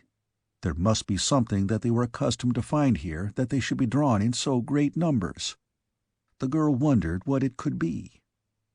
How long the night! Numb, cold and exhausted, Tara of Helium clung to the tree in growing desperation. For once she had dozed and almost fallen. Hope was low in her brave little heart. How much more could she endure? She asked herself the question, and then, with a brave shake of her head, she squared her shoulders. "I still live," she said aloud. The banth looked up and growled. Came Thuria again, and after a while the great sun, a flaming lover pursuing his heart's desire. And Cluros, the cold husband, continued his serene way, as placid as before his house had been violated by this hot Lothario. And now the sun and both moons rode together in the sky, lending their far mysteries to make weird the Martian dawn. Tara of Helium looked out across the fair valley that spread upon all sides of her. It was rich and beautiful, but even as she looked upon it she shuddered, for to her mind came a picture of the headless things that the towers and the walls hid. Those by day and the banths by night. Ah, was it any wonder that she shuddered? With the coming of the sun, the great Barsoomian lion rose to his feet. He turned angry eyes upon the girl above him, voiced a single ominous growl, and slunk away toward the hills. The girl watched him, and she saw that he gave the towers as wide a berth as possible, and that he never took his eyes from one of them while he was passing it. Evidently the inmates had taught these savage creatures to respect them. Presently he passed from sight in a narrow defile, nor in any direction that she could see was there another. Momentarily, at least, the landscape was deserted. The girl wondered if she dared to attempt to regain the hills and her flier. She dreaded the coming of the workmen to the fields, as she was sure they would come. She shrank from again seeing the headless bodies, and found herself wondering if these things would come out into the fields and work. She looked toward the nearest tower. There was no sign of life there. The valley lay quiet now and deserted. She lowered herself stiffly to the ground. Her muscles were cramped, and every move brought a twinge of pain. Pausing a moment to drink again at the stream, she felt refreshed and then turned without more delay toward the hills. To cover the distance as quickly as possible seemed the only plan to pursue. The trees no longer offered concealment, and so she did not go out of her way to be near them. The hills seemed very far away. She had not thought, the night before, that she had traveled so far. Really, it had not been far, but now, with the 3 towers to pass in broad daylight, the distance seemed great indeed. The second tower lay almost directly in her path. To make a detour would not lessen the chance of detection. It would only lengthen the period of her danger, and so she laid her course straight for the hill where her flier was, regardless of the tower. As she passed the first enclosure, she thought that she heard the sound of movement within, but the gate did not open, and she breathed more easily when it lay behind her.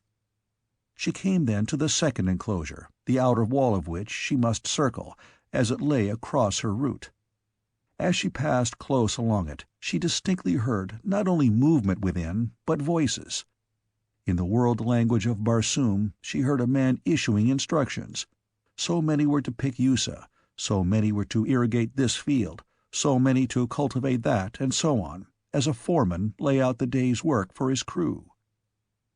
Tara of Helium had just reached the gate in the outer wall. Without warning, it swung open toward her. She saw that, for a moment, it would hide her from those within, and that in that moment she turned and ran, keeping close to the wall, until, passing out of sight beyond the curve of the structure, she came to the opposite side of the enclosure. Here, panting from her exertion and from the excitement of her narrow escape, she threw herself among some tall weeds that grew close to the foot of the wall. There she lay trembling for some time, not even daring to raise her head and look about. Never before had Tara of Helium felt the paralyzing effects of terror. She was shocked and angry at herself that she, daughter of John Carter, Warlord of Barsoom, should exhibit fear. Not even the fact that there had been none there to witness it lessened her shame and anger, and the worst of it was she knew that under similar circumstances she would again be equally as craven.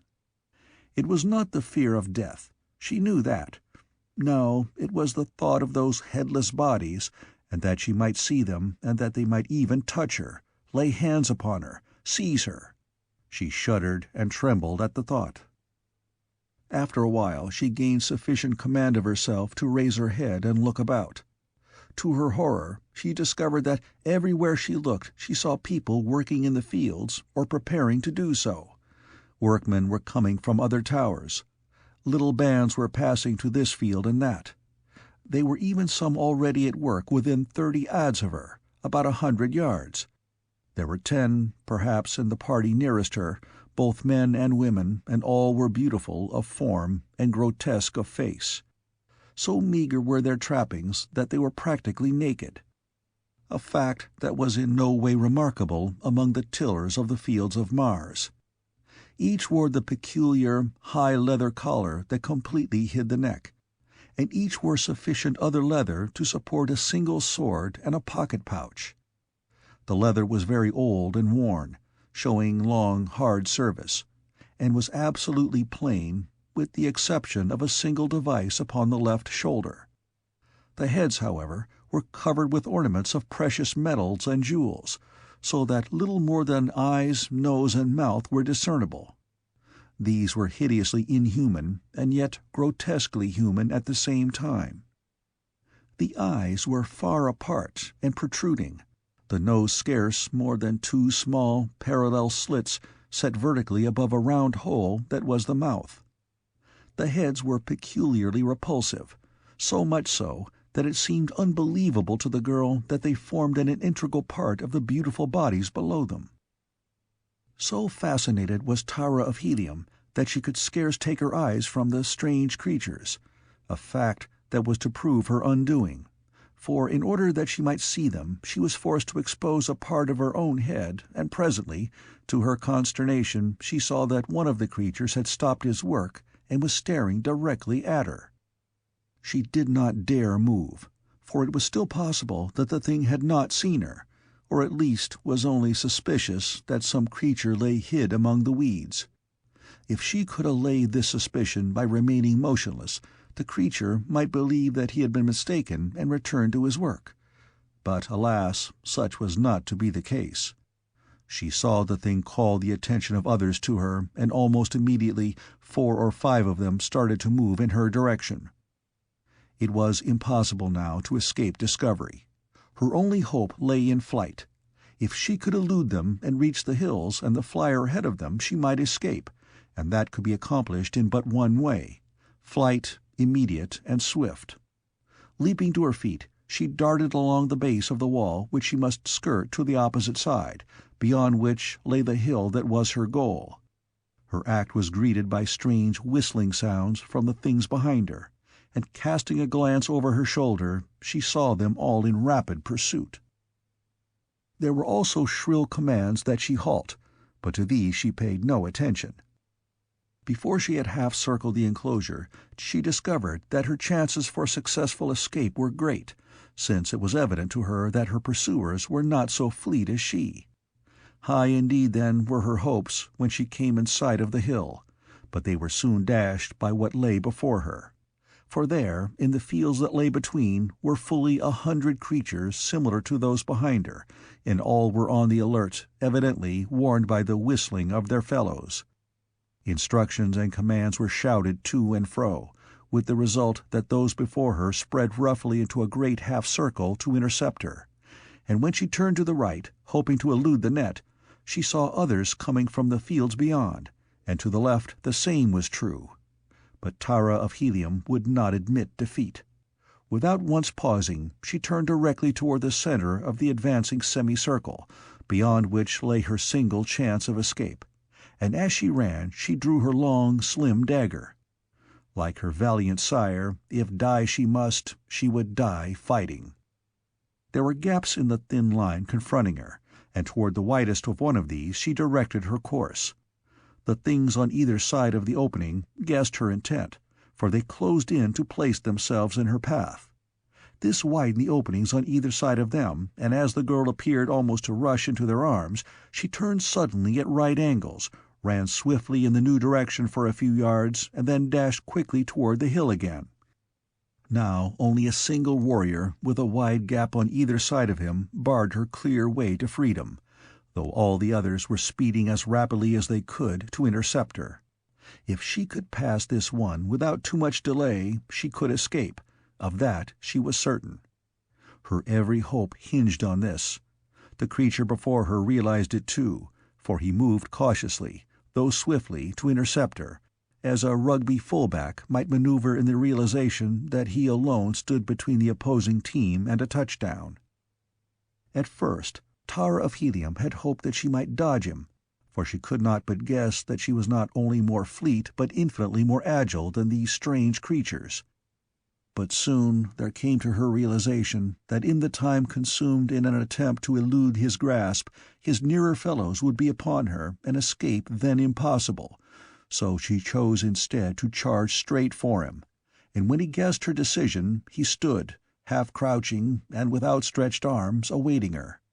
In one hand was his sword, but a voice arose, crying in tones of authority, "Take her alive! Do not harm her!" Instantly the fellow returned his sword to its scabbard, and then Tara of Helium was upon him.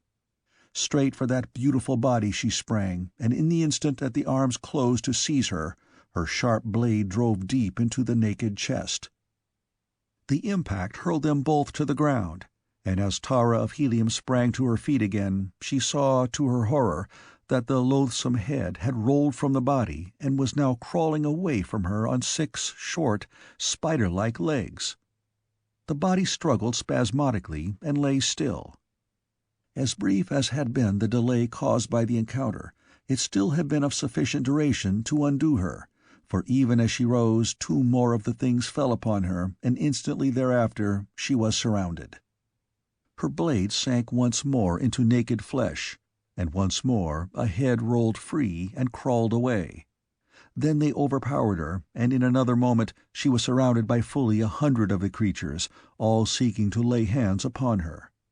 At first she thought that they wished to tear her to pieces in revenge for her having slain 2 of their fellows, but presently she realized that they were prompted more by curiosity than by any sinister motive. "Come," said one of her captors, both of whom had retained a hold upon her. As he spoke, he tried to lead her away with him toward the nearest tower. "She belongs to me," cried the other. "Did not I capture her?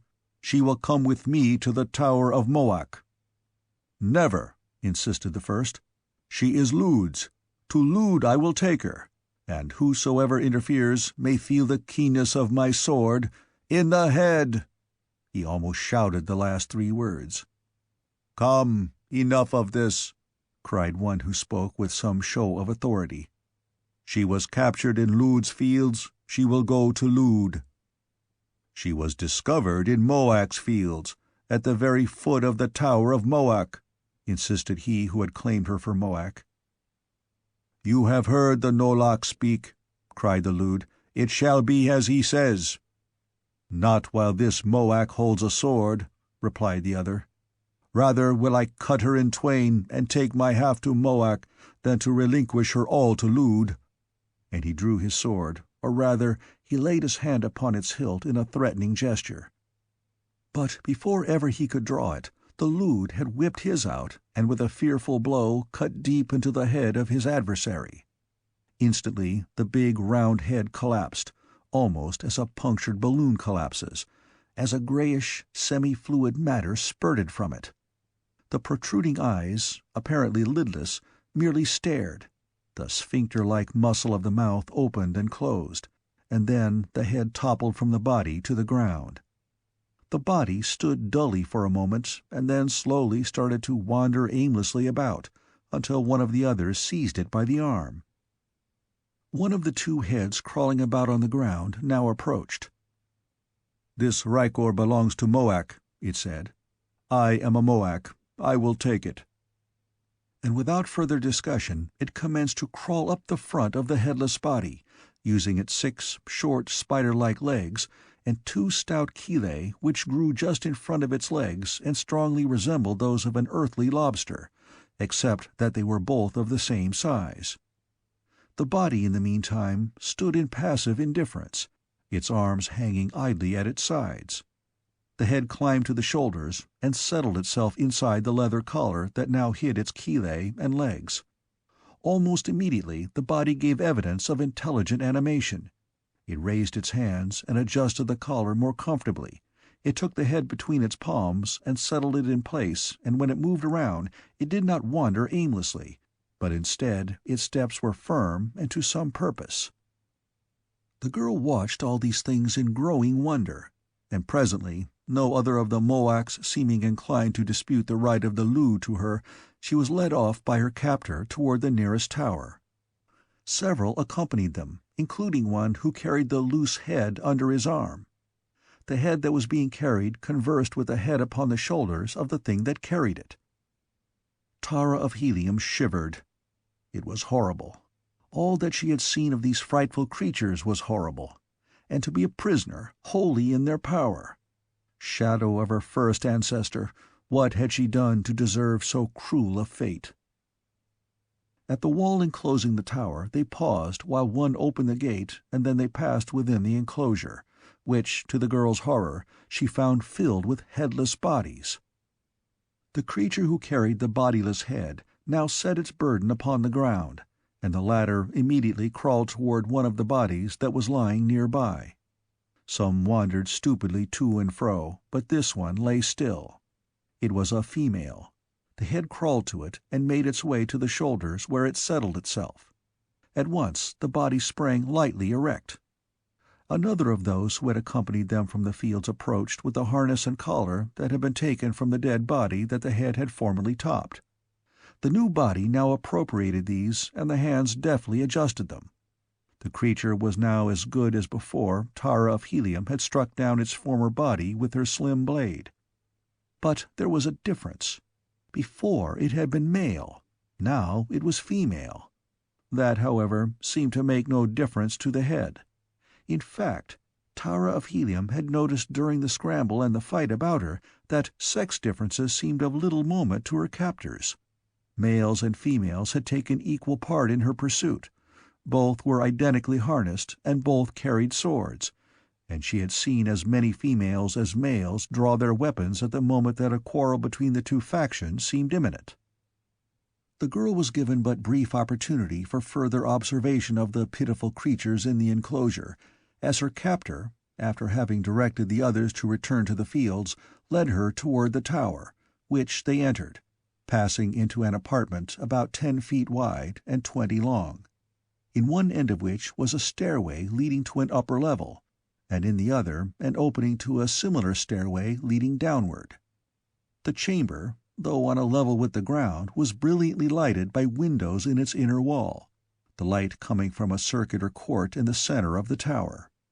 The walls of this court appeared to be faced with what resembled glazed white tile, and the whole interior of it was flooded with dazzling light, a fact which immediately explained to the girl the purpose of the glass prisms of which the domes were constructed. The stairways themselves were sufficient to cause remark, since in nearly all Barsoomian architecture inclined runways are utilized for purposes of communication between different levels, and especially is this true of the more ancient forms and of those of remote districts where fewer changes have come to alter the customs of antiquity. Down the stairway her captor led Tara of Helium, down and down through chambers still lighted from the brilliant well. Occasionally they passed others going in the opposite direction, and these always stopped to examine the girl and ask questions of her captor. "I know nothing but that she was found in the fields, and that I caught her after a fight in which she slew 2 rykors and in which I slew a Moak, and that I take her to Lud, to whom, of course, she belongs. If Lud wishes to question her, that is for Lud to do, not for me." Thus always he answered the curious. Presently they reached a room from which a circular tunnel led away from the tower, and into this the creature conducted her. The tunnel was some 7 feet in diameter, and flattened on the bottom to form a walk. For 100 feet from the tower it was lined with the same tile-like material of the light well, and amply illuminated by reflected light from that source. Beyond, it was faced with stone of various shapes and sizes, neatly cut and fitted together, a very fine mosaic without a pattern. There were branches, too, and other tunnels which crossed this, and occasionally openings not more than a foot in diameter, these latter being usually close to the floor. Above each of these smaller openings was painted a different device, while upon the walls of the larger tunnels, at all intersections and points of convergence, hieroglyphics appeared. These the girl could not read, though she guessed that they were the names of the tunnels, or notices indicating the points to which they led.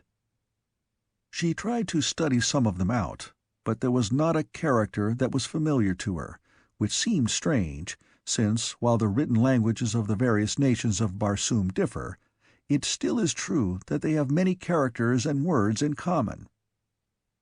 She had tried to converse with her guard, but he had not seemed inclined to talk with her, and she had finally desisted.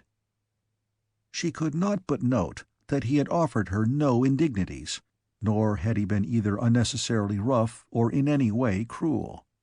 The fact that she had slain 2 of the bodies with her dagger had apparently aroused no animosity or desire for revenge in the minds of the strange heads that surmounted the bodies, even those whose bodies had been killed. She did not try to understand it, since she could not approach the peculiar relationship between the heads and the bodies of these creatures from the basis of any past knowledge or experience of her own. So far, their treatment of her seemed to augur naught that might arouse her fears. Perhaps, after all, she had been fortunate to fall into the hands of these strange people, who might not only protect her from harm, but even aid her in returning to Helium. That they were repulsive and uncanny she could not forget, but if they meant her no harm, she could at least overlook their repulsiveness. Renewed hope aroused within her a spirit of greater cheerfulness, and it was almost blithely now that she moved at the side of her weird companion. She even caught herself humming a gay little tune that was then popular in Helium. The creature at her side turned its expressionless eyes upon her. "What is that noise that you are making?" it asked. "I was but humming an air," she replied. "Humming an air," he repeated. "I do not know what you mean, but do it again. I like it." This time she sang the words, while her companion listened intently. His face gave no indication of what was passing in that strange head.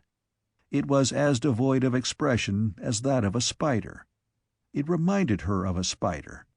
When she had finished, he turned toward her again. "That was different," he said. "I liked that better even than the other. How do you do it?" "Why," she said, "it is singing. Do you not know what song is?" "No," he replied. "Tell me how you do it." "It is difficult to explain," she told him, "since any explanation of it presupposes some knowledge of melody and of music, while your very question indicates that you have no knowledge of either." "No," he said, "I do not know what you are talking about, but tell me how you do it." "It is merely the melodious modulations of my voice," she explained. "Listen." And again she sang. "I do not understand," he insisted, "but I like it. Could you teach me to do it?" "I do not know, but I shall be glad to try." "We will see what Lou does with you," he said. "If he does not want you, I will keep you, and you shall teach me to make sounds like that." At his request she sang again as they continued their way along the winding tunnel, which was now lighted by occasional bulbs which appeared to be similar to the radium bulbs with which she was familiar, and which were common to all the nations of Barsoom in so far as she knew, having been perfected at so remote a period that their very origin was lost in antiquity. They consist usually of a hemispherical bowl of heavy glass, in which is packed a compound containing what, according to John Carter, must be radium. The bowl is then cemented into a metal plate with a heavily insulated back, and the whole affair set in the masonry of a wall or ceiling as desired, where it gives off light of a greater or less intensity, according to the composition of the filling material, for an almost incalculable period of time. As they proceeded, they met a greater number of the inhabitants of this underground world, and the girl noted that among many of these the metal and harness were more ornate than had been those of the workers in the fields above. The heads and bodies, however, were similar, even identical, she thought. No one offered her harm, and she was now experiencing a feeling of relief almost akin to happiness, when her guide turned suddenly into an opening on the right side of the tunnel and she found herself in a large, well-lighted chamber. Chapter 5. The Perfect Brain. The song that had been upon her lips as she entered died there, frozen by the sight of horror that met her eyes. In the center of the chamber a headless body lay upon the floor, a body that had been partially devoured, while over and upon it crawled 6 heads upon their short spider legs, and they tore at the flesh of the woman with their chellae and carried the bits to their awful mouths. They were eating human flesh, eating it raw. Tara of Helium gasped in horror, and turning away covered her eyes with her palms. "Come," said her captor. "What is the matter?" "They are eating the flesh of the woman," she whispered in tones of horror. "Why not?" he inquired. "Did you suppose that we kept the rykor for labor alone? Ah, no. They are delicious when kept and fattened. Fortunate, too, are those that are bred for food, since they are never called upon to do aught but eat." "It is hideous!" she cried. He looked at her steadily for a moment, but whether in surprise, in anger, or in pity, his expressionless face did not reveal. Then he led her on across the room past the frightful thing, from which she turned away her eyes. Lying about the floor near the walls were 6 headless bodies in harness. These, she guessed, had been abandoned temporarily by the feasting heads until they again required their services. In the walls of this room there were many of the small, round openings she had noticed in various parts of the tunnels, the purpose of which she could not guess. They passed through another corridor and then into a second chamber, larger than the first and more brilliantly illuminated. Within were several of the creatures with heads and bodies assembled, while many headless bodies lay about near the walls. Here her captor halted and spoke to one of the occupants of the chamber. "I seek Lud," he said. "I bring to Lud a creature that I captured in the fields above." The others crowded about to examine Tara of Helium. One of them whistled, whereupon the girl learned something of the smaller openings in the walls, for almost immediately there crawled from them, like giant spiders, a score or more of the hideous heads. Each sought one of the recumbent bodies and fastened itself in place. Immediately the bodies reacted to the intelligent direction of the heads. They arose, the hands adjusted the leather collars and put the balance of the harness in order. Then the creatures crossed the room to where Tara of Helium stood.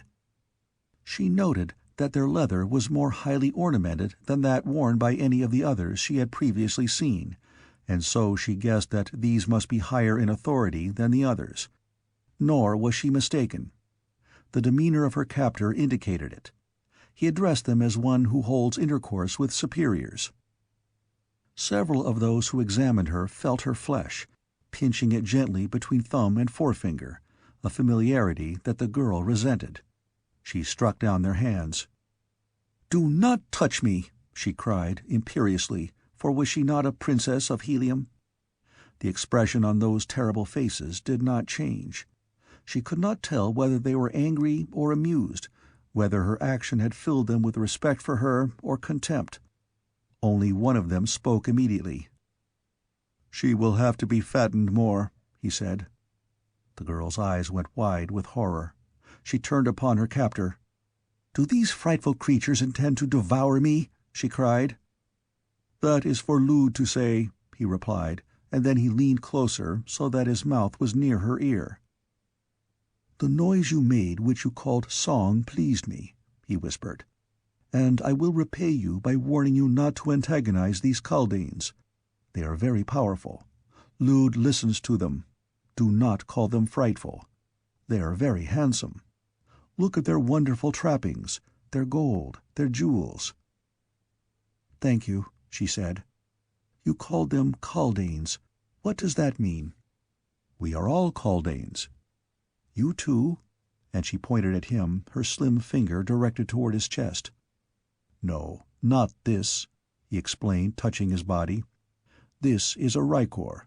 But this," he touched his head, "is a kaldane. It is the brain, the intellect, the power that directs all things. The rykor," he indicated his body, "is nothing. It is not so much even as the jewels upon our harness. No, not so much as the harness itself. It carries us about. It is true that we would find difficulty getting along without it, but it has less value than harness or jewels, because it is less difficult to reproduce." He turned again to the other kaldanes. "Will you notify Lude that I am here?" he asked. "Sept has already gone to Lude. He will tell him," replied one. "Where did you find this rykor with the strange kaldane that cannot detach itself?" The girl's captor narrated once more the story of her capture. He stated facts just as they had occurred, without embellishment, his voice as expressionless as his face. And his story was received in the same manner that it was delivered. The creature seemed totally lacking in emotion, or at least the capacity to express it. It was impossible to judge what impression the story made upon them, or even if they heard it. Their protruding eyes simply stared, and occasionally the muscles of their mouths opened and closed. Familiarity did not lessen the horror the girl felt for them. The more she saw of them, the more repulsive they seemed. Often her body was shaken by convulsive shudders as she looked at the kaldanes, but when her eyes wandered to the beautiful bodies, and she could for a moment expunge the heads from her consciousness, the effect was soothing and refreshing, though when the bodies lay headless upon the floor they were quite as shocking as the heads mounted on bodies. But by far the most gruesome and uncanny sight of all was that of the heads crawling about upon their spider legs. If one of these should approach and touch her, Tara of Helium was positive that she should scream, while should one attempt to crawl up her person— ugh, the very idea induced a feeling of faintness. Sept returned to the chamber. "Lude will see you and the captive. Come," he said, and turned toward a door opposite that through which Tara of Helium had entered the chamber. "What is your name?" His question was directed to the girl's captor. "I am Ghek, third foreman of the fields of Lude," he answered. "And hers?" "I do not know." "It makes no difference. Come." The patrician brows of Tara of Helium went high. It made no difference indeed. She, a princess of Helium, only daughter of the Warlord of Barsoom. "Wait," she cried. "It makes much difference who I am. If you are conducting me into the presence of your Jed, you may announce the Princess Tara of Helium, daughter of John Carter, the Warlord of Barsoom." "Hold your peace," commanded Sept. "Speak when you are spoken to. Come with me." The anger of Tara of Helium all but choked her. "Come," admonished Ghek, and took her by the arm, and Tara of Helium came. She was naught but a prisoner. Her rank and titles meant nothing to these inhuman monsters. They led her through a short, S-shaped passageway into a chamber entirely lined with the white, tile-like material with which the interior of the light wall was faced. Close to the base of the walls were numerous smaller apertures, circular in shape, but larger than those of similar aspect that she had noted elsewhere. The majority of these apertures were sealed. Directly opposite the entrance was one framed in gold, and above it a peculiar device was inlaid in the same precious metal. Sept and Ghek halted just within the room, the girl between them, and all three stood silently facing the opening in the opposite wall. On the floor beside the aperture lay a headless male body of almost heroic proportions, and on either side of this stood a heavily armed warrior with drawn sword. For perhaps 5 minutes the three waited, and then something appeared in the opening. It was a pair of large chelae, and immediately thereafter there crawled forth a hideous kaldane of enormous proportions. He was half again as large as any that Tara of Helium had yet seen, and his whole aspect was infinitely more terrible. The skin of the others was a bluish gray. This one was of a little bluer tinge, and the eyes were ringed with bands of white and scarlet, as was its mouth. From each nostril a band of white and one of scarlet extended outward horizontally the width of the face. No one spoke or moved. The creature crawled to the prostrate body and affixed itself to the neck. Then the two rose as one and approached the girl. He looked at her and then spoke to her captor. "You are the third foreman of the Fields of Lud?" he asked. "Yes, Lud. I am called Ghek." "Tell me what you know of this," and he nodded toward Tara of Helium. Ghek did as he was bid, and then Lud addressed the girl. "What were you doing within the borders of Bantoom?" he asked.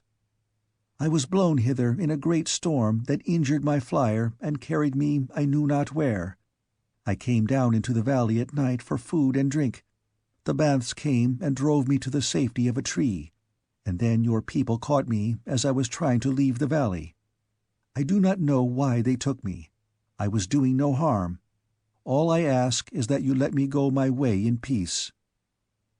"None who enters Bantoom ever leaves," replied Lud. "But my people are not at war with yours. I am a princess of Helium. My great-grandfather is a Jeddak, my grandfather a Jed, and my father is Warlord of all Barsoom. You have no right to keep me, and I demand that you liberate me at once." "None who enters Bantoom ever leaves," repeated the creature without expression. "I know nothing of the lesser creatures of Barsoom, of whom you speak. There is but one high race, the race of Bantoomians. All nature exists to serve them. You shall do your share, but not yet.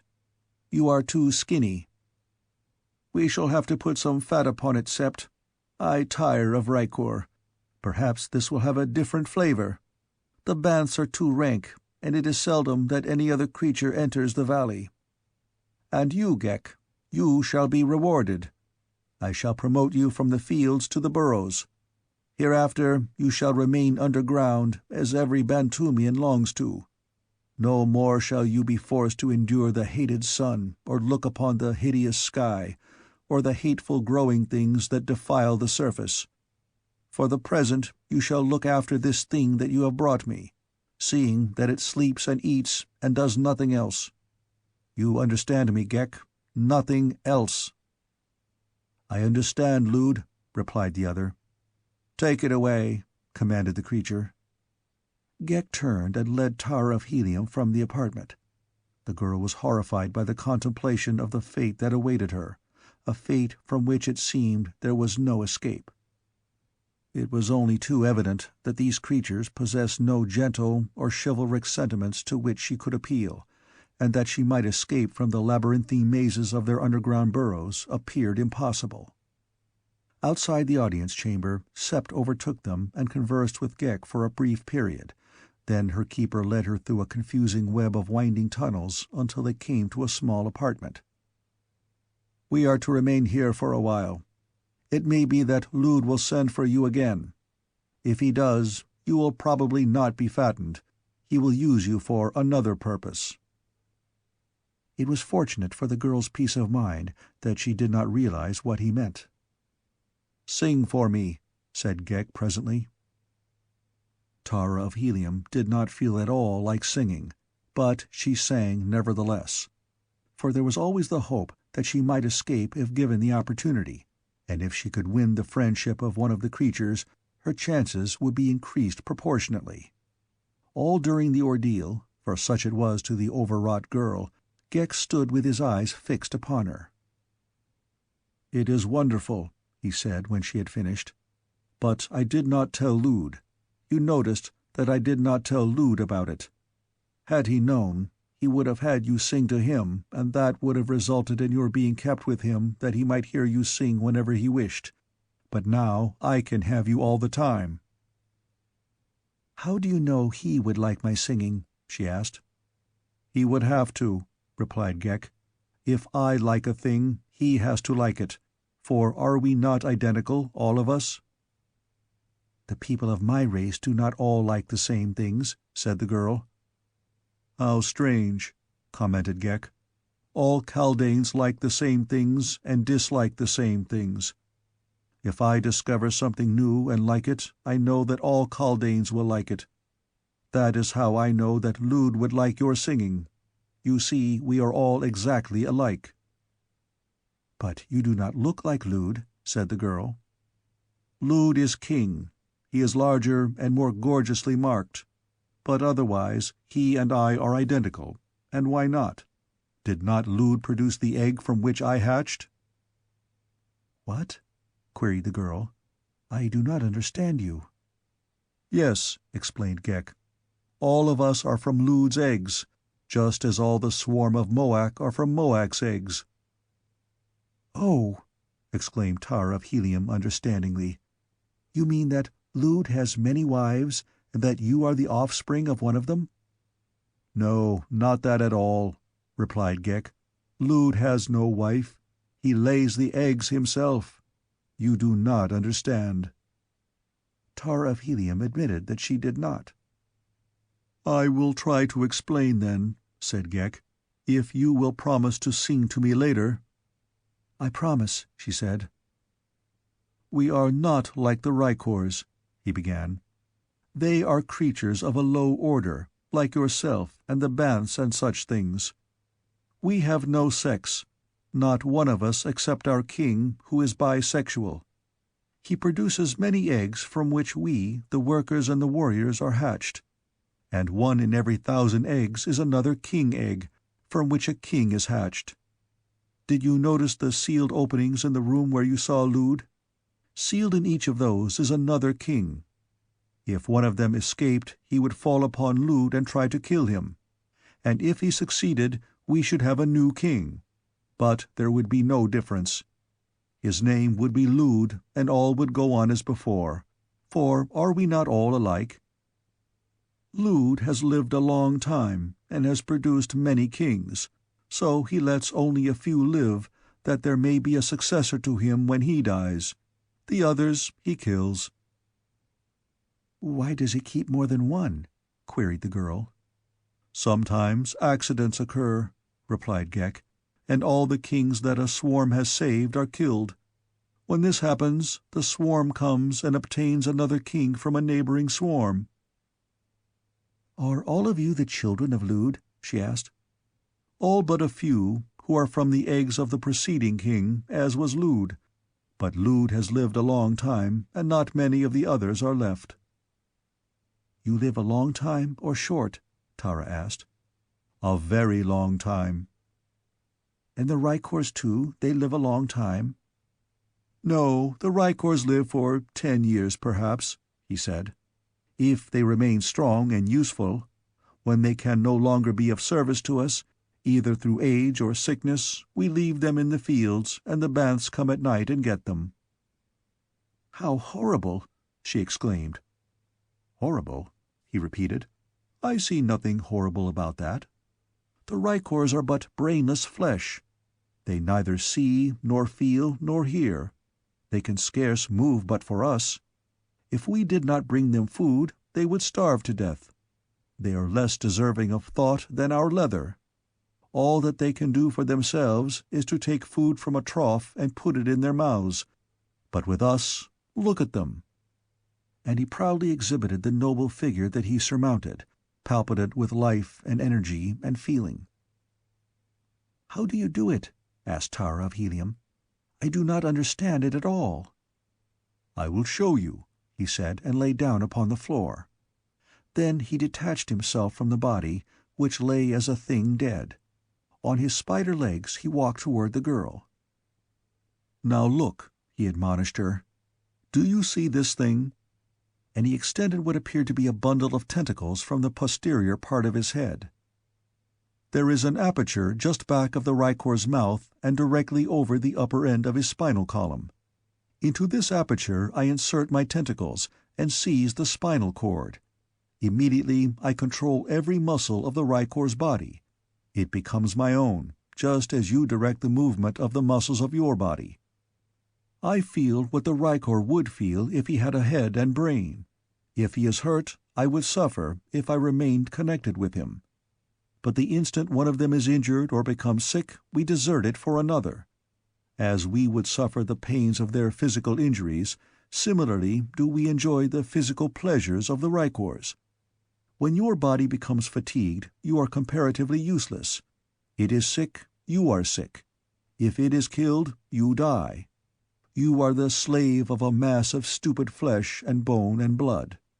There is nothing more wonderful about your carcass than there is about the carcass of a banth. It is only your brain that makes you superior to the Banth, but your brain is bound by the limitations of your body.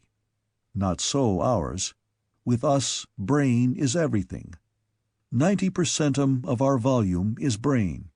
We have only the simplest of vital organs, and they are very small, for they do not have to assist in the support of a complicated system of nerves, muscles, flesh, and bone. We have no lungs, for we do not require air. Far below the levels to which we can take the rykors is a vast network of burrows where the real life of the kaldane is lived. There the air-breathing rykor would perish as you would perish. There we have stored vast quantities of food in hermetically sealed chambers. It will last forever. Far beneath the surface is water that will flow for countless ages after the surface water is exhausted. We are preparing for the time we know must come, the time when the last vestige of the Barsoomian atmosphere is spent, when the waters and the food are gone. For this purpose were we created, that there might not perish from the planet nature's divinest creation, the perfect brain. "But what purpose can you serve when that time comes?" asked the girl. "You do not understand," he said. "It is too big for you to grasp, but I will try to explain it. Barsoom, the moons, the sun, the stars were created for a single purpose. From the beginning of time, nature has labored arduously toward the consummation of this purpose. At the very beginning, things existed with life, but with no brain. Gradually, rudimentary nervous systems and minute brains evolved. Evolution proceeded. The brains became larger and more powerful. In us you see the highest development. But there are those of us who believe that there is yet another step, that sometime in the far future our race shall develop into the super-thing, just brain. The incubus of legs and chelae and vital organs will be removed. The future kaldane will be nothing but a great brain.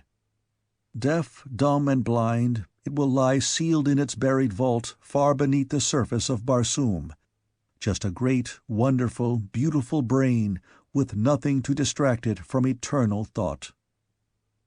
"You mean it will just lie there and think?" cried Tara of Helium. "Just that," he exclaimed. "Could aught be more wonderful?" "Yes," replied the girl. "I can think of a number of things that would be infinitely more wonderful." Chapter 6. In the Toils of Horror. What the creature had told her gave Tara of Helium food for thought. She had been taught that every created thing fulfilled some useful purpose, and she tried conscientiously to discover just what was the rightful place of the kaldane in the universal scheme of things. She knew that it must have its place, but what that place was, it was beyond her to conceive. She had to give it up. They recalled to her mind a little group of people in Helium who had forsworn the pleasures of life in the pursuit of knowledge. They were rather patronizing in their relations with those whom they thought not so intellectual. They considered themselves quite superior. She smiled at recollection of a remark her father had once made concerning them, to the effect that if one of them ever dropped his egotism and broke it, it would take a week to fumigate Helium. Her father liked normal people. People who knew too little and people who knew too much were equally a bore. Tara of Helium was like her father in this respect, and like him too she was both sane and normal. Outside of her personal danger there was much in this strange world that interested her. The rykors aroused her keenest pity and vast conjecture. How and from what form had they evolved? She asked Gek. "Sing to me again, and I will tell you," he said. "If Lud would let me have you, you should never die. I should keep you always to sing to me." The girl marveled at the effect her voice had upon the creature. Somewhere in that enormous brain there was a chord that was touched by melody. It was the sole link between herself and the brain when detached from the rykor. When it dominated the rykor, it might have other human instincts, but these she dreaded even to think of. After she had sung, she waited for Gek to speak. For a long time he was silent, just looking at her through those awful eyes. "I wonder," he said presently, "if it might not be pleasant to be of your race. Do you all sing?" "Nearly all, a little," she said. "But we do many other interesting and enjoyable things. We dance and play and work and love, and sometimes we fight, for we are a race of warriors." "Love," said the kaldane. "I think I know what you mean. But we, fortunately, are above sentiment, when we are detached. But when we dominate the rykor, that is different. And when I hear you sing and look at your beautiful body, I know what you mean by love. I could love you." The girl shrank from him. "You promised to tell me the origin of the rykor," she reminded him. "Ages ago," he commenced, "our bodies were larger and our heads smaller. Our legs were very weak, and we could not travel fast or far. There was a stupid creature that went upon 4 legs. It lived in a hole in the ground, to which it brought its food, so we ran our burrows into this hole and ate the food it brought. But it did not bring enough for all, for itself and all the kaldanes that lived upon it, so we had also to go abroad and get food. This was hard work for our weak legs. Then it was that we commenced to ride upon the backs of these primitive rykors.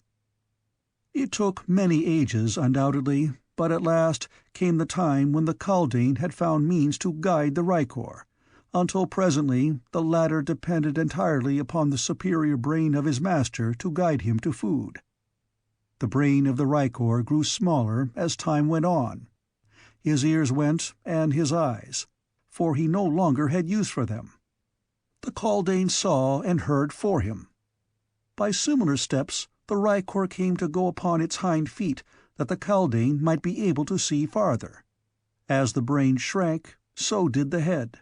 The mouth was the only feature of the head that was used, and so the mouth alone remains. Members of the red race fell into the hands of our ancestors from time to time. They saw the beauties and the advantages of the form that nature had given the red race over that which the rykor was developing into. By intelligent crossing, the present rykor was achieved. He is really solely the product of the superintelligence of the kaldane. He is our body, to do with as we see fit, just as you do what you see fit with your body, only we have the advantage of possessing an unlimited supply of bodies. Do you not wish that you were a kaldane?" For how long they kept her in the subterranean chamber Tara of Helium did not know. It seemed a very long time. She ate and slept and watched the interminable lines of creatures that passed the entrance to her prison. There was a laden line passing from above carrying food, food, food. In the other line they returned empty-handed. When she saw them, she knew that it was daylight above. When they did not pass, she knew it was night, and that the banths were about devouring the rykors that had been abandoned in the fields the previous day. She commenced to grow pale and thin. She did not like the food they gave her. It was not suited to her kind, nor would she have eaten overmuch palatable food for the fear of becoming fat. The idea of plumpness had a new significance here, a horrible significance. Ghek noted that she was growing thin and white. He spoke to her about it, and she told him that she could not thrive thus beneath the ground, that she must have fresh air and sunshine, or she would wither and die. Evidently he carried her words to Lud, since it was not long after that he told her that the king had ordered that she be confined in the tower, and to the tower she was taken. She had hoped against hope that this very thing might result from her conversation with Ghek. Even to see the sun again was something, but now there sprang to her breast a hope that she had not dared to nurse before, while she lay in the terrible labyrinth from which she knew she could never have found her way to the outer world. But now there was some slight reason to hope. At least she could see the hills, and if she could see them, might there not come also the opportunity to reach them? If she could have but 10 minutes, just 10 little minutes. The flier was still there. She knew that it must be. Just 10 minutes and she would be free, free forever from this frightful place. But the days wore on, and she was never alone, not even for half of 10 minutes. Many times she planned her escape. Had it not been for the baths, it had been easy of accomplishment by night.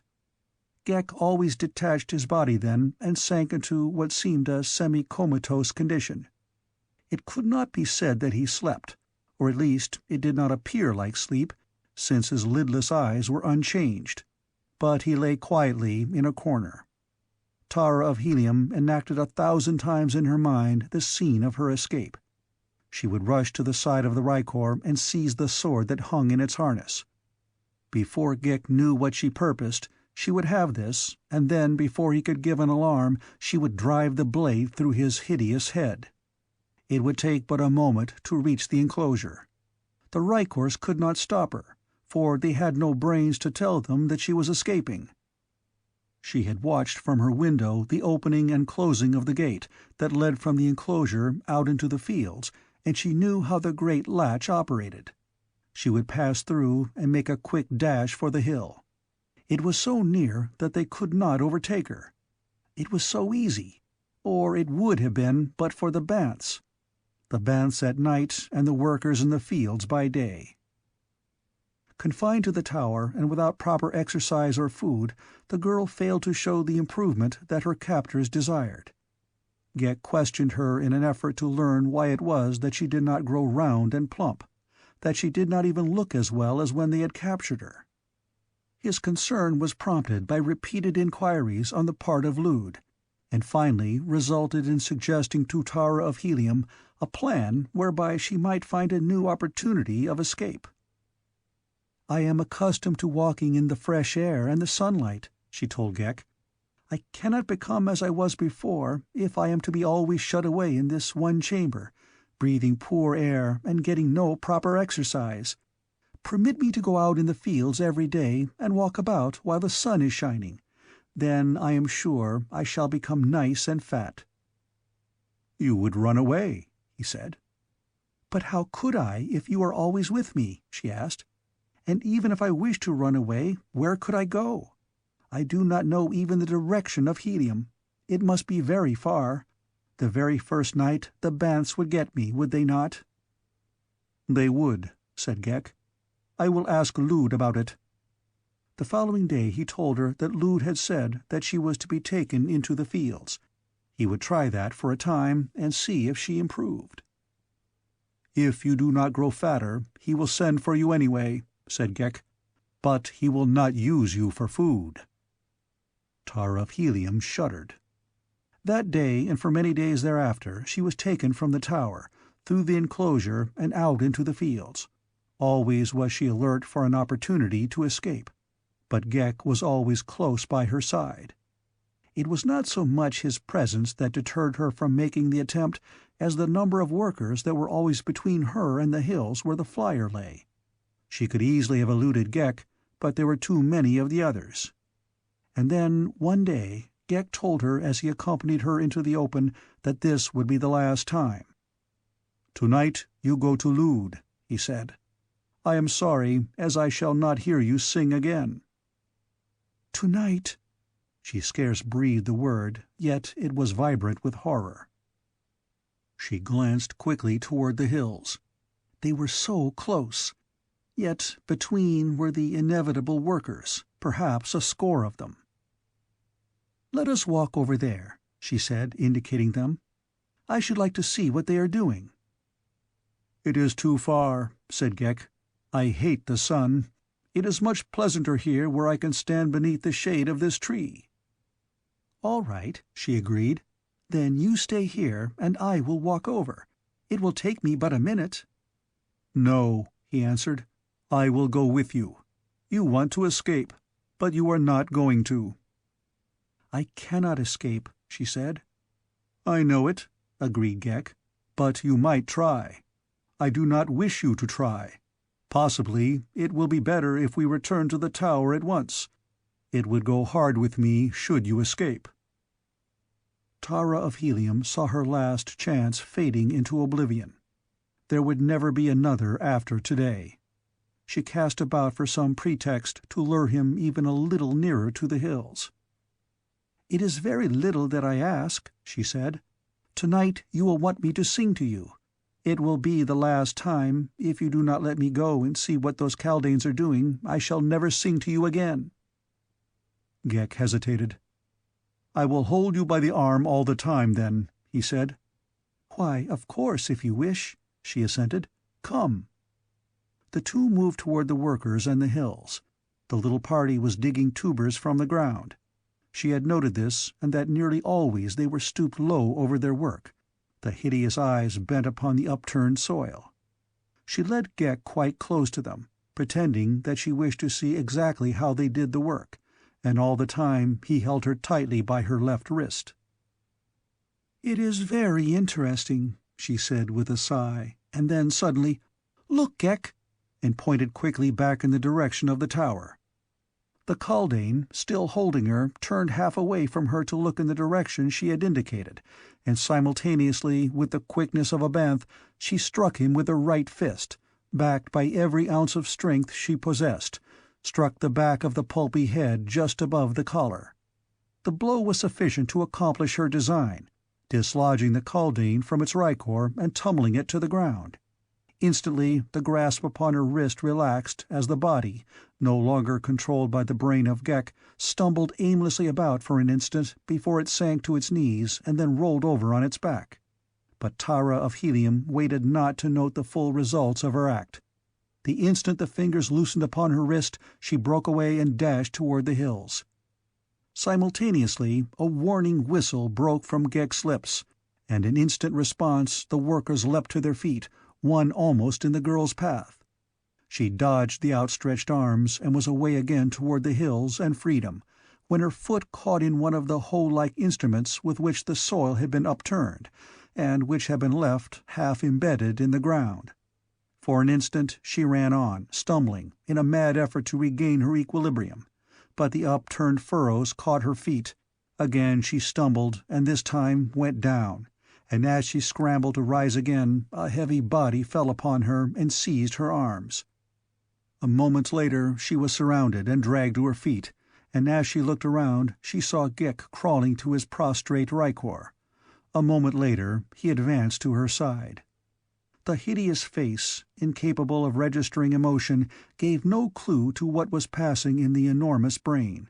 Was he nursing thoughts of anger, of hate, of revenge? Tara of Helium could not guess, nor did she care. The worst had happened. She had tried to escape, and she had failed. There would never be another opportunity. "Come," said Ghek. "We will return to the tower." The deadly monotone of his voice was unbroken. It was worse than anger, for it revealed nothing of his intentions. It but increased her horror of these great brains that were beyond the possibility of human emotions. And so she was dragged back to her prison in the tower, and Ghek took up his vigil again, squatting by the doorway. But now he carried a naked sword in his hand, and did not quit his rykor, only to change to another that Bee had brought to him when the first gave indications of weariness. The girl sat looking at him. He had not been unkind to her, but she felt no sense of gratitude, nor, on the other hand, any sense of hatred. The brains, incapable themselves of any of the finer sentiments, awoke none in her. She could not feel gratitude, or affection, or hatred of them. There was only the same unceasing sense of horror in their presence. She had heard great scientists discuss the future of the Red Race, and she recalled that some had maintained that eventually the brain would entirely dominate the man.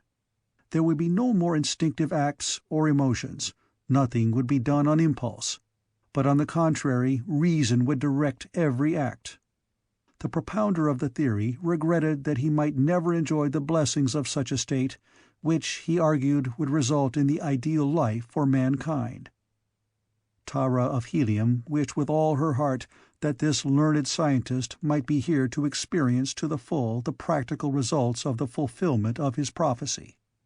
Between the purely physical rykor and the purely mental kaldane there was little choice. But in the happy medium of normal and imperfect man as she knew him lay the most desirable state of existence. It would have been a splendid object lesson, she thought, to all those idealists who seek mass perfection in any phase of human endeavor, since here they might discover the truth that absolute perfection is as little to be desired as is its antithesis. Gloomy were the thoughts that filled the mind of Tara of Helium as she awaited the summons from Lude, the summons that could mean for her but one thing: death. She guessed why he had sent for her, and she knew that she must find the means for self-destruction before the night was over. But still she clung to hope and to life. She would not give up until there was no other way.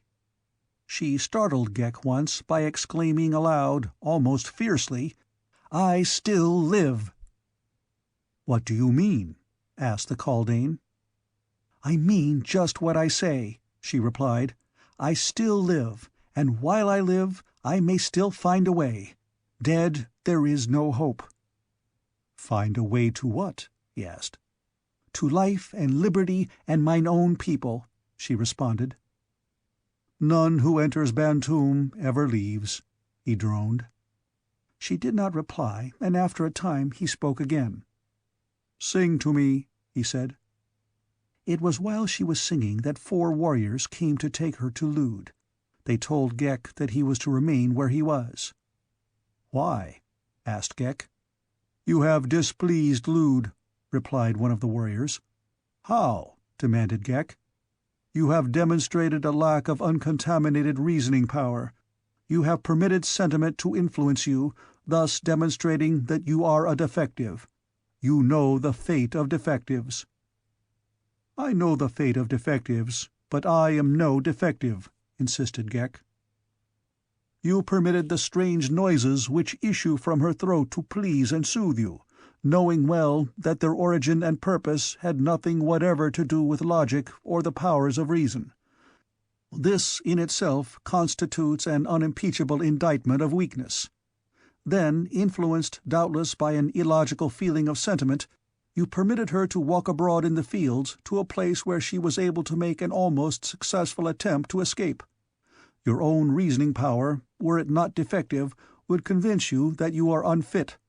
The natural and reasonable consequence is destruction. Therefore, you will be destroyed in such a way that the example will be beneficial to all other kaldanes of the swarm of Lude. In the meantime, you will remain where you are." "You are right," said Ghek. "I will remain here until Lude sees fit to destroy me in the most reasonable manner." Tara of Helium shot a look of amazement at him as they led her from the chamber.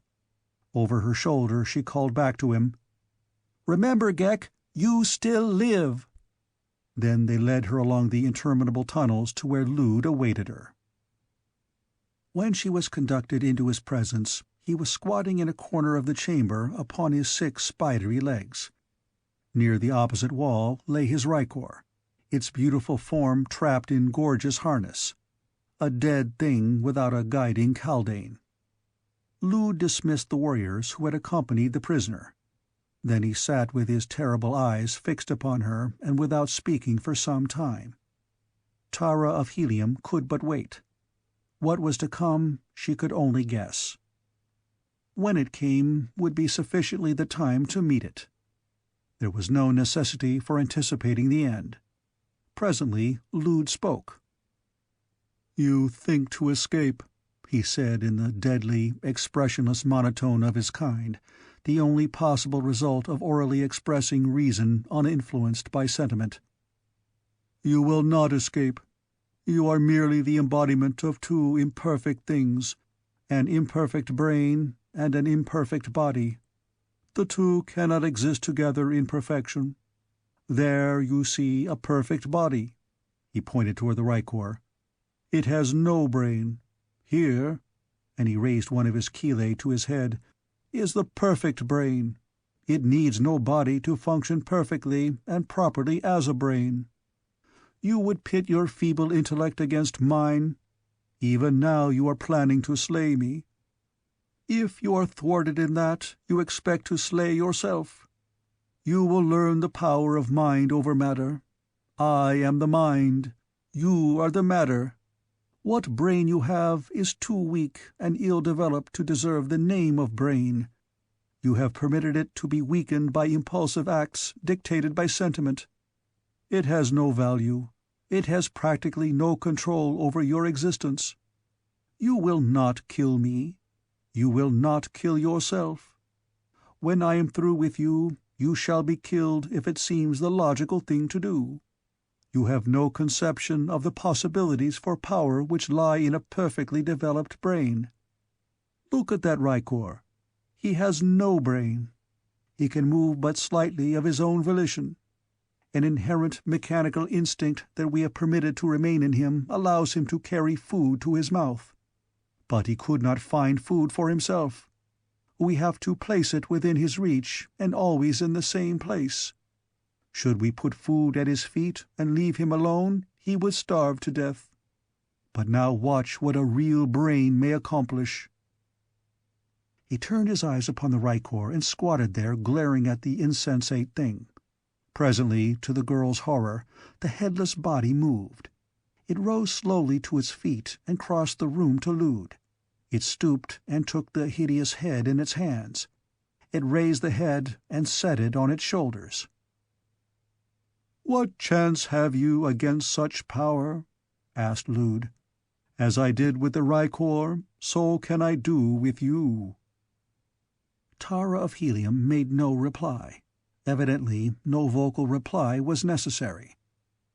"You doubt my ability," stated Lude, which was precisely the fact, though the girl had only thought it. She had not said it. Lude crossed the room and lay down. Then he detached himself from the body and crawled across the floor until he stood directly in front of the circular opening through which she had seen him emerge the day that she had first been brought to his presence. He stopped there and fastened his terrible eyes upon her. He did not speak, but his eyes seemed to be boring straight to the center of her brain. She felt an almost irresistible force urging her toward the kaldane. She fought to resist it. She tried to turn away her eyes, but she could not. They were held as in horrid fascination upon the glittering, lidless orbs of the great brain that faced her. Slowly, every step a painful struggle of resistance, she moved toward the horrific monster. She tried to cry aloud in an effort to awaken her numbing faculties, but no sound passed her lips. If those eyes would but turn away, just for an instant, she felt that she might regain the power to control her steps. But the eyes never left hers. They seemed but to burn deeper and deeper, gathering up every vestige of control of her entire nervous system. As she approached the thing, it backed slowly away upon its spider legs. She noticed that its chelae waved slowly to and fro before it as it backed through the round aperture in the wall. Must she follow it there too? What new and nameless horror lay concealed in that hidden chamber? No, she would not do it. Yet before she reached the wall, she found herself down and crawling upon her hands and knees, straight toward the hole from which the two eyes still clung to hers. At the very threshold of the opening, she made a last heroic stand, battling against the force that drew her on. But in the end she succumbed. With a gasp that ended in a sob, Tara of Helium passed through the aperture into the chamber beyond. The opening was but barely large enough to admit her. Upon the opposite side she found herself in a small chamber. Before her squatted Lude. Against the opposite wall lay a large and beautiful male rykor. He was without harness or other trappings. "You see now," said Lude, "the futility of revolt." The words seemed to release her momentarily from the spell. Quickly she turned away her eyes. "Look at me," commanded Lude. Tara of Helium kept her eyes averted. She felt a new strength, or at least a diminution of the creature's power over her. Had she stumbled upon the secret of its uncanny domination over her will? She dared not hope. With eyes averted, she turned toward the aperture through which those baleful eyes had drawn her. Again Lude commanded her to stop, but the voice alone lacked all authority to influence her. It was not like the eyes. She heard the creature whistle and knew that it was summoning assistance. But because she did not dare look toward it, she did not see it turn and concentrate its gaze upon the great headless body lying by the further wall. The girl was still slightly under the spell of the creature's influence. She had not regained full and independent domination of her powers. She moved as one in the throes of some hideous nightmare, slowly, painfully, as though each limb was hampered by a great weight, or as she were dragged her body through a viscous fluid. The aperture was close, so close, yet, struggle as she would, she seemed to be making no appreciable progress toward it. Behind her, urged on by the malevolent power of the great brain, the headless body crawled upon all fours toward her. At last she had reached the aperture. Something seemed to tell her that once beyond it the domination of the kaldane would be broken. She was almost through into the adjoining chamber when she felt a heavy hand close upon her ankle. The rykor had reached forth and seized her, and though she struggled, the thing dragged her back into the room with Lude. It held her tight and drew her close, and then, to her horror, it commenced to caress her. "You see now," she heard Lude's dull voice, "the futility of revolt and its punishment." Tara of Helium fought to defend herself, but pitifully weak were her muscles against this brainless incarnation of brute power. Yet she fought on in the face of hopeless odds for the honor of the proud name she bore, fought alone, she whom the fighting men of a mighty empire, the flower of Martian chivalry, would gladly have laid down their lives to save.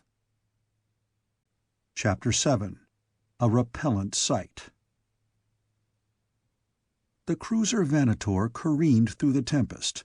That she had not been dashed to the ground or twisted by the force of the elements into tangled wreckage was due entirely to the caprice of nature.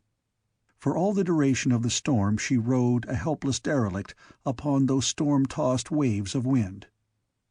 But for all the dangers and vicissitudes they underwent, she and her crew might have borne charmed lives up to within an hour of the abating of the hurricane. It was then that the catastrophe occurred, a catastrophe indeed to the crew of the Manator and the kingdom of Gathol. The men had been without food or drink since leaving Helium, and they had been hurled about and buffeted in their lashings until all were worn to exhaustion. There was a brief lull in the storm, during which one of the crew attempted to reach his quarters, after releasing the lashings which had held him to the precarious safety of the deck. The act in itself was a direct violation of orders, and in the eyes of the other members of the crew the effect, which came with startling suddenness, took the form of a swift and terrible retribution.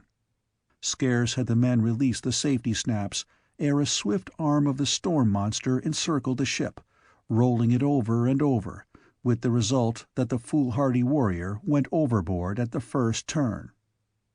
Unloosed from their lashing by the constant turning and twisting of the ship and the force of the wind, the boarding and landing tackle had been trailing beneath the keel, a tangled mass of cordage and leather. Upon the occasions that the Manator rolled completely over, these things would be wrapped around her until another revolution in the opposite direction, or the wind itself, carried them once again clear of the deck to trail, whipping in the storm, beneath the hurtling ship. Into this fell the body of the warrior, and as a drowning man clutches at a straw, so the fellow clutched at the tangled cordage that caught him and arrested his fall.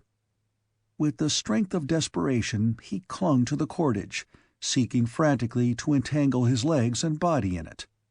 With each jerk of the ship, his handholds were all but torn loose.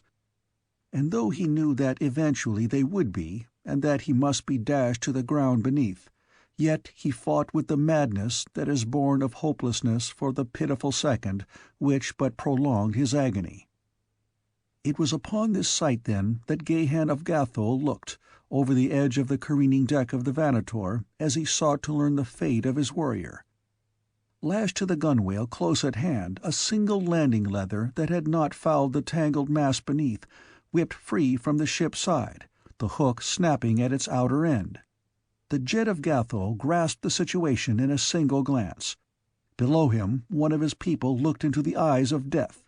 To the Jed's hand lay the means for succor. There was no instant's hesitation. Casting off his deck lashings, he seized the landing leather and slipped over the ship's side. Swinging like a bob upon a mad pendulum, he swung far out and back again, turning and twisting 3,000 feet above the surface of Barsoom. And then at last the thing he had hoped for occurred. He was carried within reach of the cordage where the warriors still clung, though with rapidly diminishing strength. Catching one leg on a loop of the tangled strands, Gahan pulled himself close enough to seize another quite near to the fellow. Clinging precariously to this new hold, the Jed slowly drew in the landing leather, down which he had clambered until he could grasp the hook at its end. This he fastened to a ring in the warrior's harness, just before the man's weakened fingers slipped from their hold upon the cordage. Temporarily, at least, he had saved the life of his subject, and now he turned his attention toward ensuring his own safety. Inextricably entangled in the mess to which he was clinging were numerous other landing hooks such as he had attached to the warrior's harness, and with one of these he sought to secure himself until the storm should abate sufficiently to permit him to climb to the deck. But even as he reached for one that swung near him, the ship was caught in a renewed burst of the storm's fury. The thrashing cordage whipped and snapped to the lunging of the great craft, and one of the heavy metal hooks, lashing through the air, struck the Jed of Gathol fair between the eyes. Momentarily stunned, Gahan's fingers slipped from their hold upon the cordage, and the man shot downward through the thin air of dying Mars toward the ground 3,000 feet beneath, while upon the deck of the rolling Manator his faithful warriors clung to their lashings, all unconscious of the fate of their beloved leader. Nor was it until more than an hour later, after the storm had materially subsided, that they realized he was lost, or knew the self-sacrificing heroism of the act that had sealed his doom. The Manator now rested upon an even keel as she was carried along by a strong, though steady, wind. The warriors had cast off their deck lashings, and the officers were taking account of losses and damage, when a weak cry was heard from oversides, attracting their attention to the man hanging in the cordage beneath the keel. Strong arms hoisted him to the deck, and then it was that the crew of the Manator learned of the heroism of their Jed and his end. How far they had traveled since his loss they could only vaguely guess, nor could they return in search of him in the disabled condition of the ship. It was a saddened company that drifted onward through the air toward whatever destination fate was to choose for them. And Gahan, Jed of Gathol, what of him? Plummet-like he fell for 1,000 feet, and then the storm seized him in its giant clutch and bore him far aloft again. As a bit of paper borne upon a gale, he was tossed about in mid-air, the sport and plaything of the wind. Over and over it turned him, and upward and downward it carried him. But after each new sally of the element, he was brought nearer to the ground. The freaks of cyclonic storms are the rule of cyclonic storms, demolish giant trees, and in the same gust they transport frail infants for miles and deposit them unharmed in their wake. And so it was with Gahan of Gathol. Expecting momentarily to be dashed to destruction, he presently found himself deposited gently upon the soft ochre moss of a dead sea-bottom, bodily no worse off for his harrowing adventure than in the possession of a slight swelling upon his forehead where the metal hook had struck him. Scarcely able to believe that fate had dealt thus gently with him, the Jed arose slowly, as though more than half convinced that he should discover crushed and splintered bones that would not support his weight.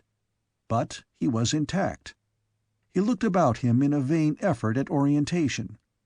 The air was filled with flying dust and debris. The sun was obliterated. His vision was confined to a radius of a few hundred yards of ochre moss and dust-filled air.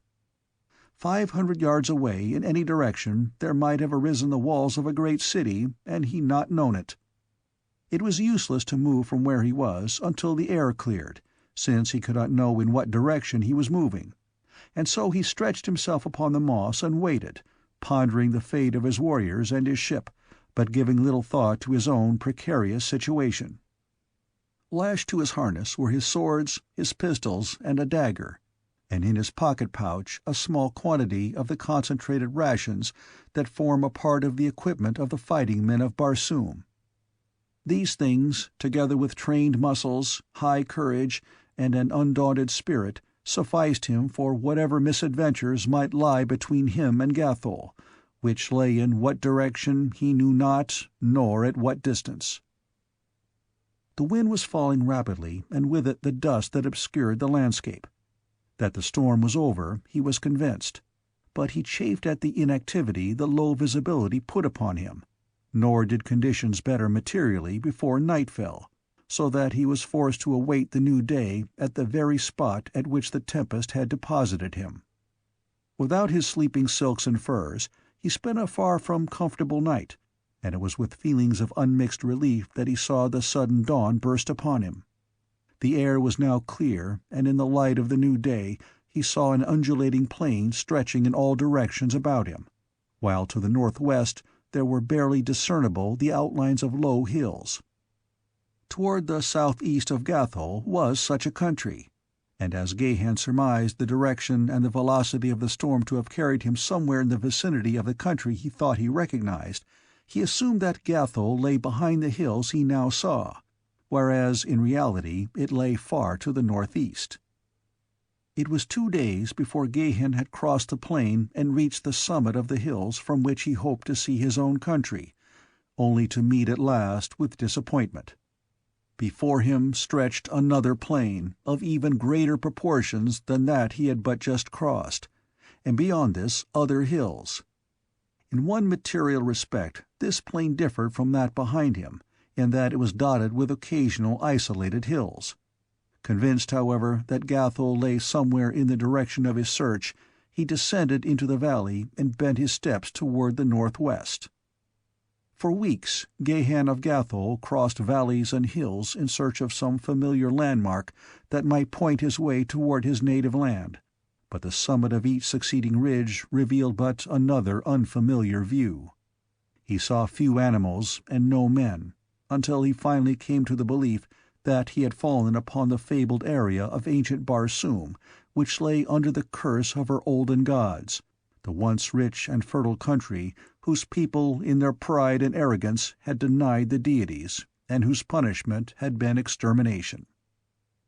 And then one day he scaled low hills and looked into an inhabited valley, a valley of trees and cultivated fields and plots of ground enclosed by stone walls surrounding strange towers. He saw people working in the fields, but he did not rush down to greet them. First he must know more of them, and whether they might be assumed to be friends or enemies. Hidden by concealed shrubbery, he crawled to a vantage point upon a hill that projected further into the valley, and here he lay upon his belly, watching the workers closest to him. They were still quite a distance from him, and he could not quite be sure of them, but there was something verging upon the unnatural about them. Their heads seemed out of proportion to their bodies, too large. For a long time he lay watching them, and ever more forcibly it was borne in upon his consciousness that they were not as he, and that it would be rash to trust himself among them. Presently he saw a couple appear from the nearest enclosure and slowly approach those who were working nearest to the hill where he lay in hiding. Immediately he was aware that one of these differed from all the others. Even at the greater distance he noted that the head was smaller, and as they approached he was confident that the harness of one of them was not as the harness of its companion, or of that of any of those who tilled the fields. The two stopped often, apparently in argument, as though one would proceed in the direction that they were going, while the other demurred. But each time the smaller won reluctant consent from the other, and so they came closer and closer to the last line of workers toiling between the enclosure from which they had come and the hill where Gahan of Gathol lay watching. And then suddenly the smaller figure struck its companion full in the face. Gahan, horrified, saw the latter's head topple from its body, saw the body stagger and fall to the ground. The man half rose from his concealment, the better to view the happening in the valley below. The creature that had felled its companion was dashing madly in the direction of the hill upon which he was hidden. It dodged one of the workers that sought to seize it. Gahan hoped that it would gain its liberty. Why, he did not know. Other than at closer range, it had every appearance of being a creature of his own race. Then he saw it stumble and go down, and instantly its pursuers were upon it. Then it was that Gahan's eyes chanced to return to the figure of the creature the fugitive had felled. What horror was this that he was witnessing? Or were his eyes playing some ghastly joke upon him? No, impossible though it was true. The head was moving slowly to the fallen body. It placed itself upon the shoulders, the body rose, and the creature, seemingly as good as new, ran quickly to where its fellows were dragging the hapless captive to its feet. The watcher saw the creature take its prisoner by the arm and lead it back to the enclosure, and even across the distance that separated them from him he could note dejection and utter hopelessness in the bearing of the prisoner. And too, he was half convinced that it was a woman, perhaps a red Martian of his own race. Could he be sure that this was true, he must make some effort to rescue her, even though the customs of his strange world required it only in case she was of his own country. But he was not sure. She might not be a red Martian at all, or if she were, it was as possible that she sprang from an enemy people as not.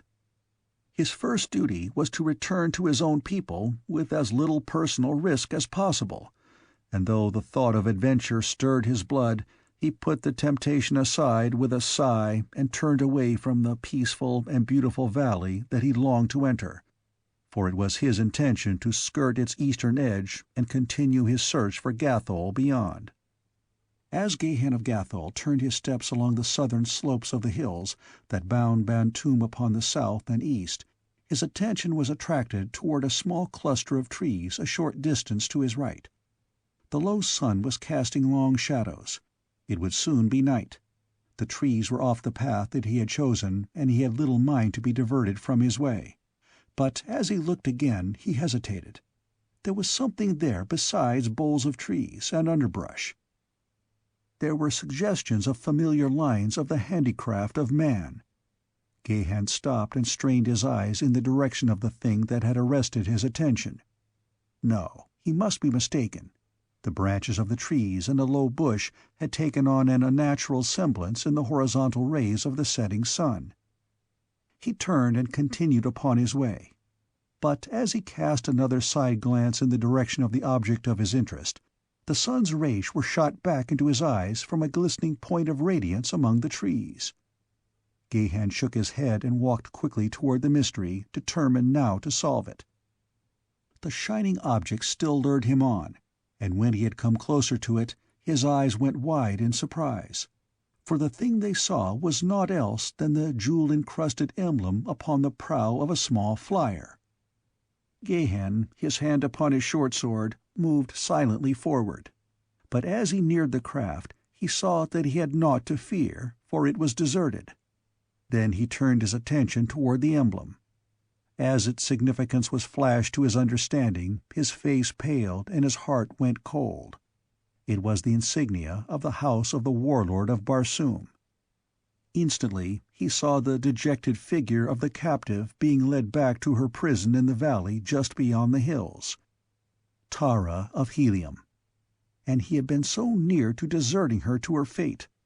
The cold sweat stood in beads upon his brow. A hasty examination of the deserted craft unfolded to the young Jed the whole tragic story. The same tempest that had proved his undoing had borne Tara of Helium to this distant country. Here, doubtless, she had landed in hope of obtaining food and water, since without a propeller she could not hope to reach her native city, or any other friendly port other than by the merest caprice of fate. The flier seemed intact except for the missing propeller, and the fact that it had been carefully moored in the shelter of the clump of trees indicated that the girl had expected to return to it, while the dust and leaves upon its deck spoke of the long days and even weeks since she had landed. Mute yet eloquent proofs, these things, that Tara of Helium was a prisoner, and that she was the very prisoner whose bold dash for liberty he had so recently witnessed, he now had not the slightest doubt. The question now revolved solely about her rescue.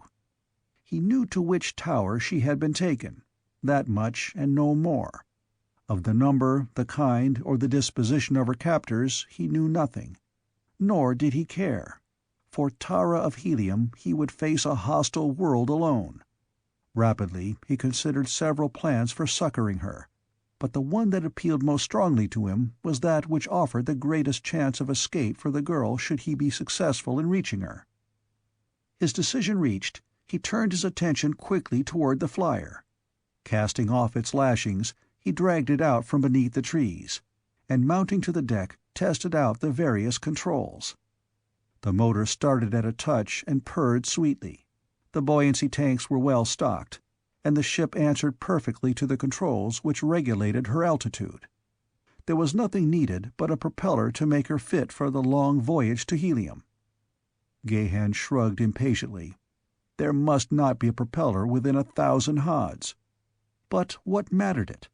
The craft even without a propeller would still answer the purpose his plan required of it, provided the captors of Tara of Helium were a people without ships, and he had seen nothing to suggest that they had ships.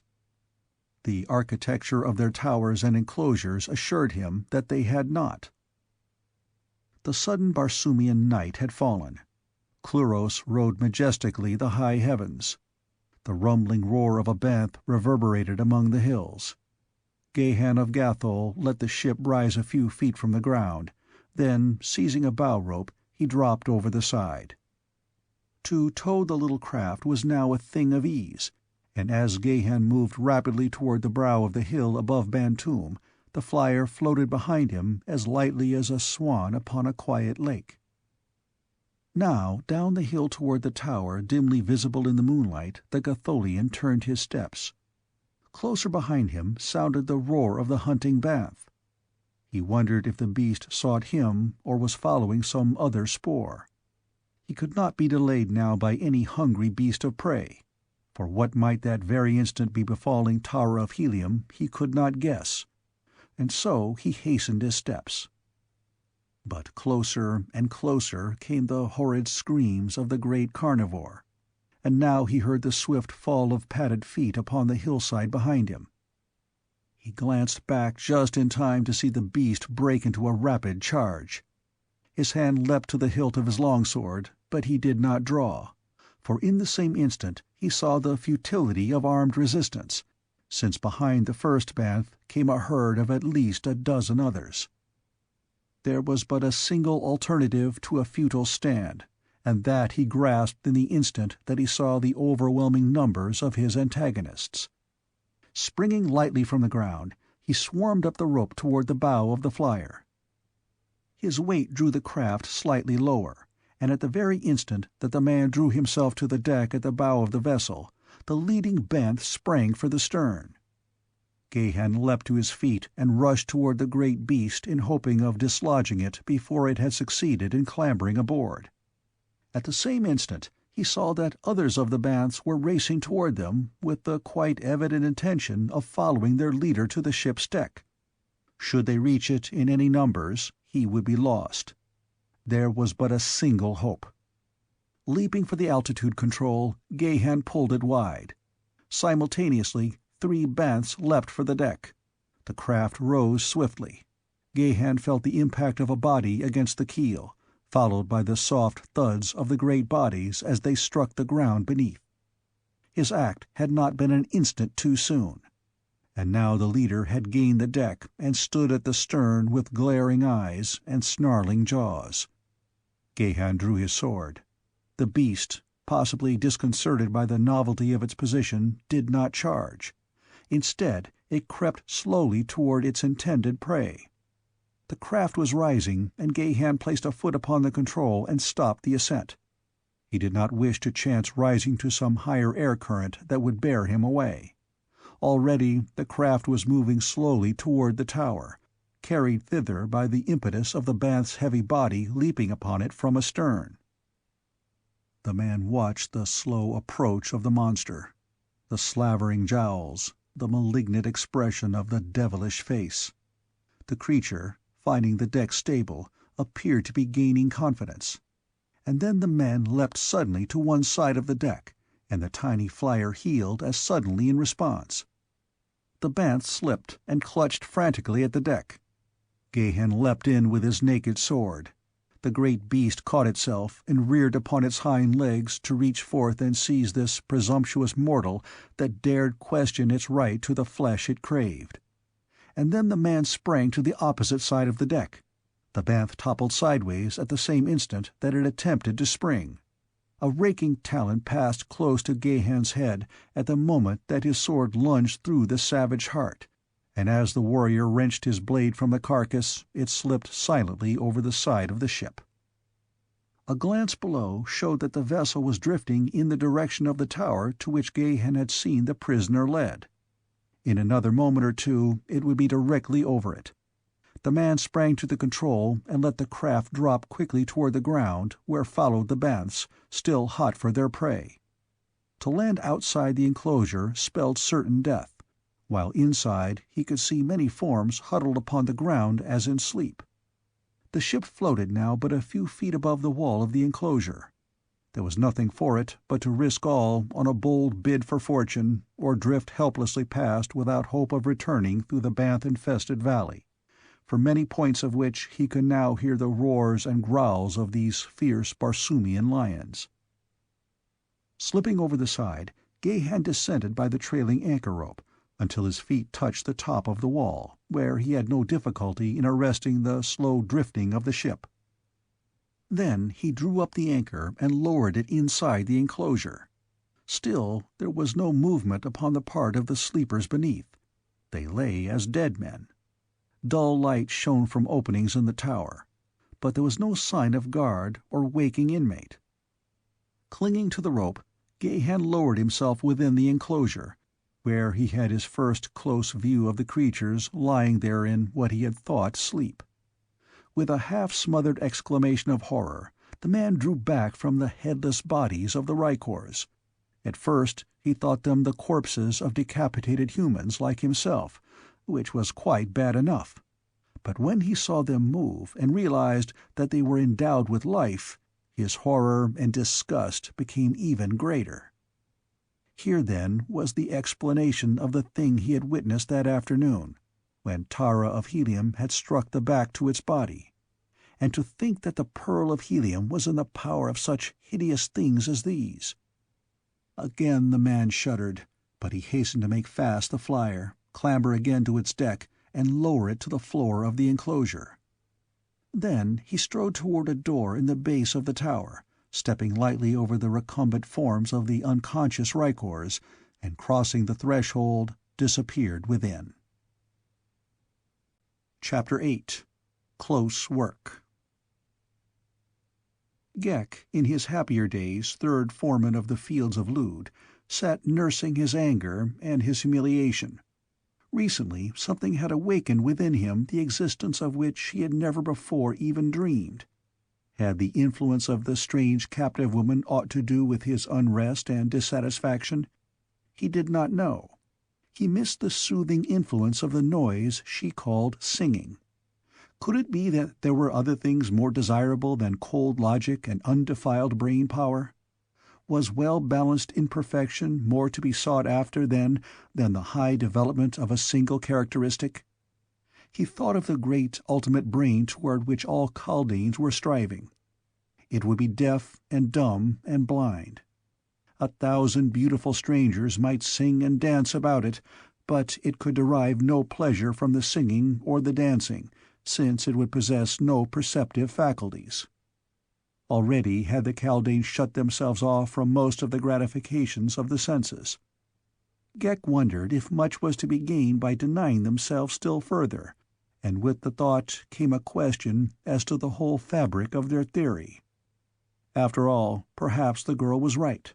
What purpose could a great brain serve sealed in the bowels of the earth? And he, Ghek, was to die for this theory. Lud had decreed it. The injustice of it overwhelmed him with rage. But he was helpless. There was no escape. Beyond the enclosure, the Banths awaited him. Within, his own kind, equally as merciless and ferocious. Among them, there was no such thing as love or loyalty or friendship. They were just brains. He might kill Lude, but what would that profit him? Another king would be loosed from his sealed chamber, and Ghek would be killed. He did not know it, but he would not even have the poor satisfaction of satisfied revenge, since he was not capable of feeling so abstruse a sentiment. Ghek, mounted upon his rykor, paced the floor of the tower chamber in which he had been ordered to remain. Ordinarily, he would have accepted the sentence of Lude with perfect equanimity, since it was but the logical result of reason. But now it seemed different. The stranger woman had bewitched him. Life appeared a pleasant thing. There were great possibilities in it. The dream of the ultimate brain had receded into a tenuous haze far in the background of his thoughts. At that moment there appeared in the doorway of the chamber a red warrior with a naked sword. He was a male counterpart of the prisoner whose sweet voice had undermined the cold, calculating reason of the Kaldane. "Silence!" admonished the newcomer, his straight brows gathered in an ominous frown, and the point of his longsword playing menacingly before the eyes of the Kaldane. "I seek the woman, Tara of Helium.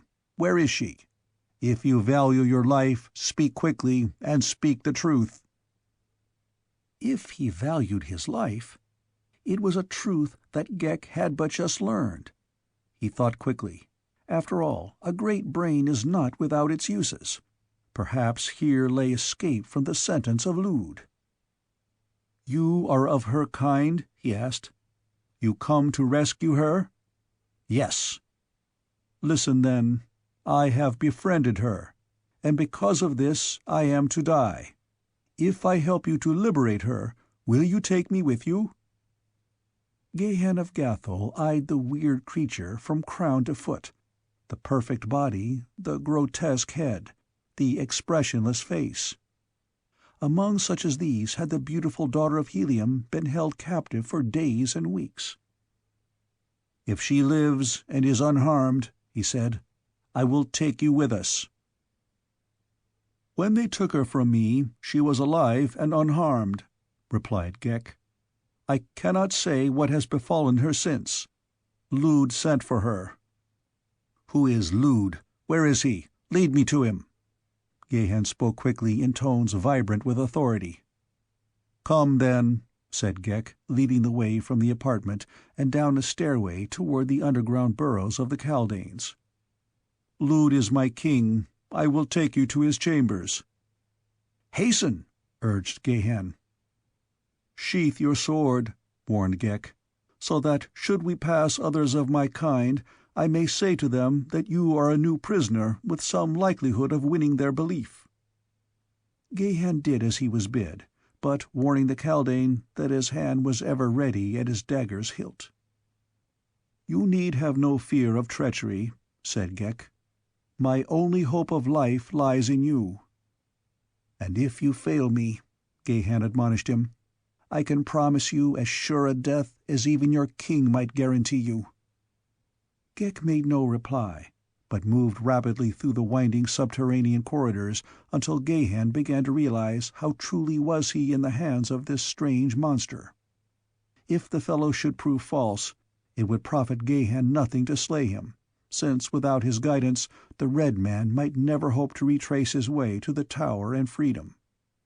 Twice they met and were accosted by other Kaldanes, but in both instances Ghek's simple statement that he was taking a new prisoner to Lude appeared to allay all suspicion, and then at last they came to the antechamber of the king. "Here now, Red Man, thou must fight if ever," whispered Ghek. "Enter there," and he pointed to a doorway before them. "And you?" asked Gahan, still fearful of treachery. "My rykor is powerful," replied the Kaldane. "I shall accompany you and fight at your side. As well die thus as in torture later at the will of Lud. Come." But Gahan had already crossed the room and entered the chamber beyond. Upon the opposite side of the room was a circular opening guarded by 2 warriors. Beyond this opening he could see 2 figures struggling upon the floor, and the fleeting glimpse he had of one of the faces suddenly endowed him with the strength of 10 warriors and the ferocity of a wounded banth. It was Tara of Helium, fighting for her honor or her life.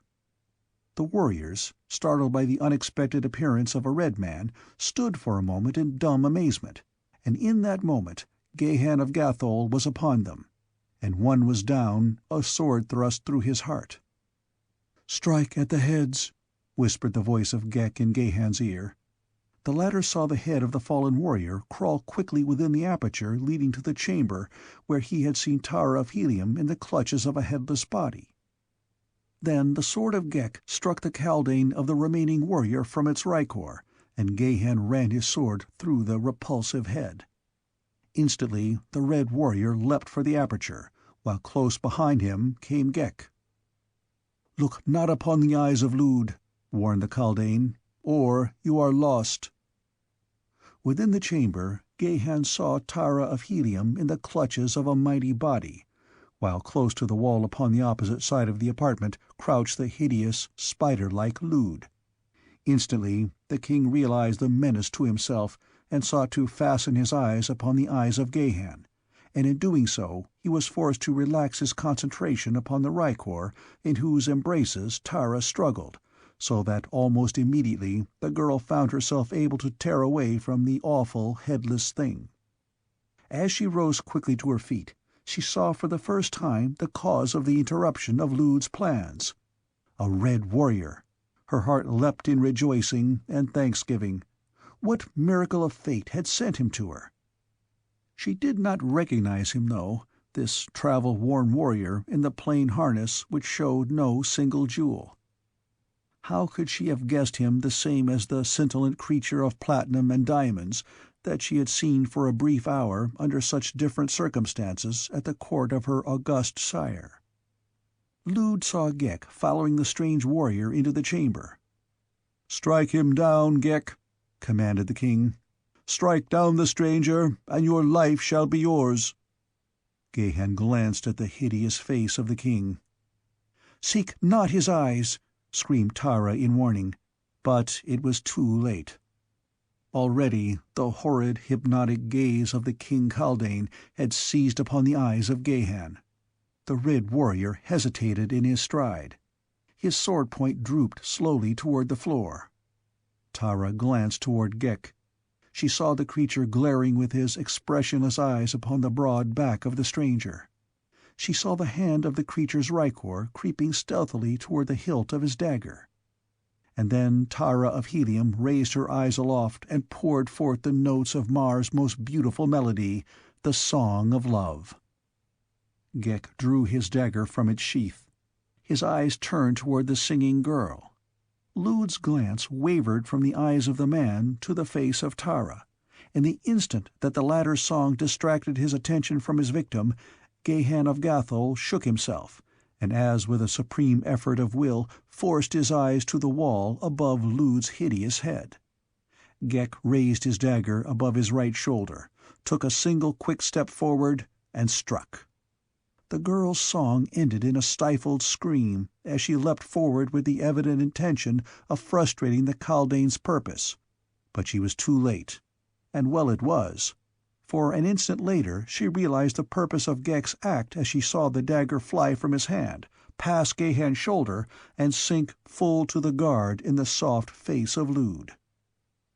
"Come," cried the assassin, "we have no time to lose," and started for the aperture through which they had entered the chamber. But in his stride he paused as his glance was arrested by the form of the mighty rykor lying prone upon the floor. A king's rykor, the most beautiful, the most powerful, that the breeders of Bantoom could produce. Ghek realized that in his escape he could take with him but a single rykor, and there was none in Bantoom that could give him better service than this giant lying here. Quickly, he transferred himself to the shoulders of the great, inert hulk. Instantly, the latter was transformed to a sentient creature, filled with pulsing life and alert energy. "Now," said the Kaldane, "we are ready. Let whoso would revert to nothingness impede me." Even as he spoke, he stooped and crawled into the chamber beyond, while Gahan, taking Tara by the arm, motioned her to follow.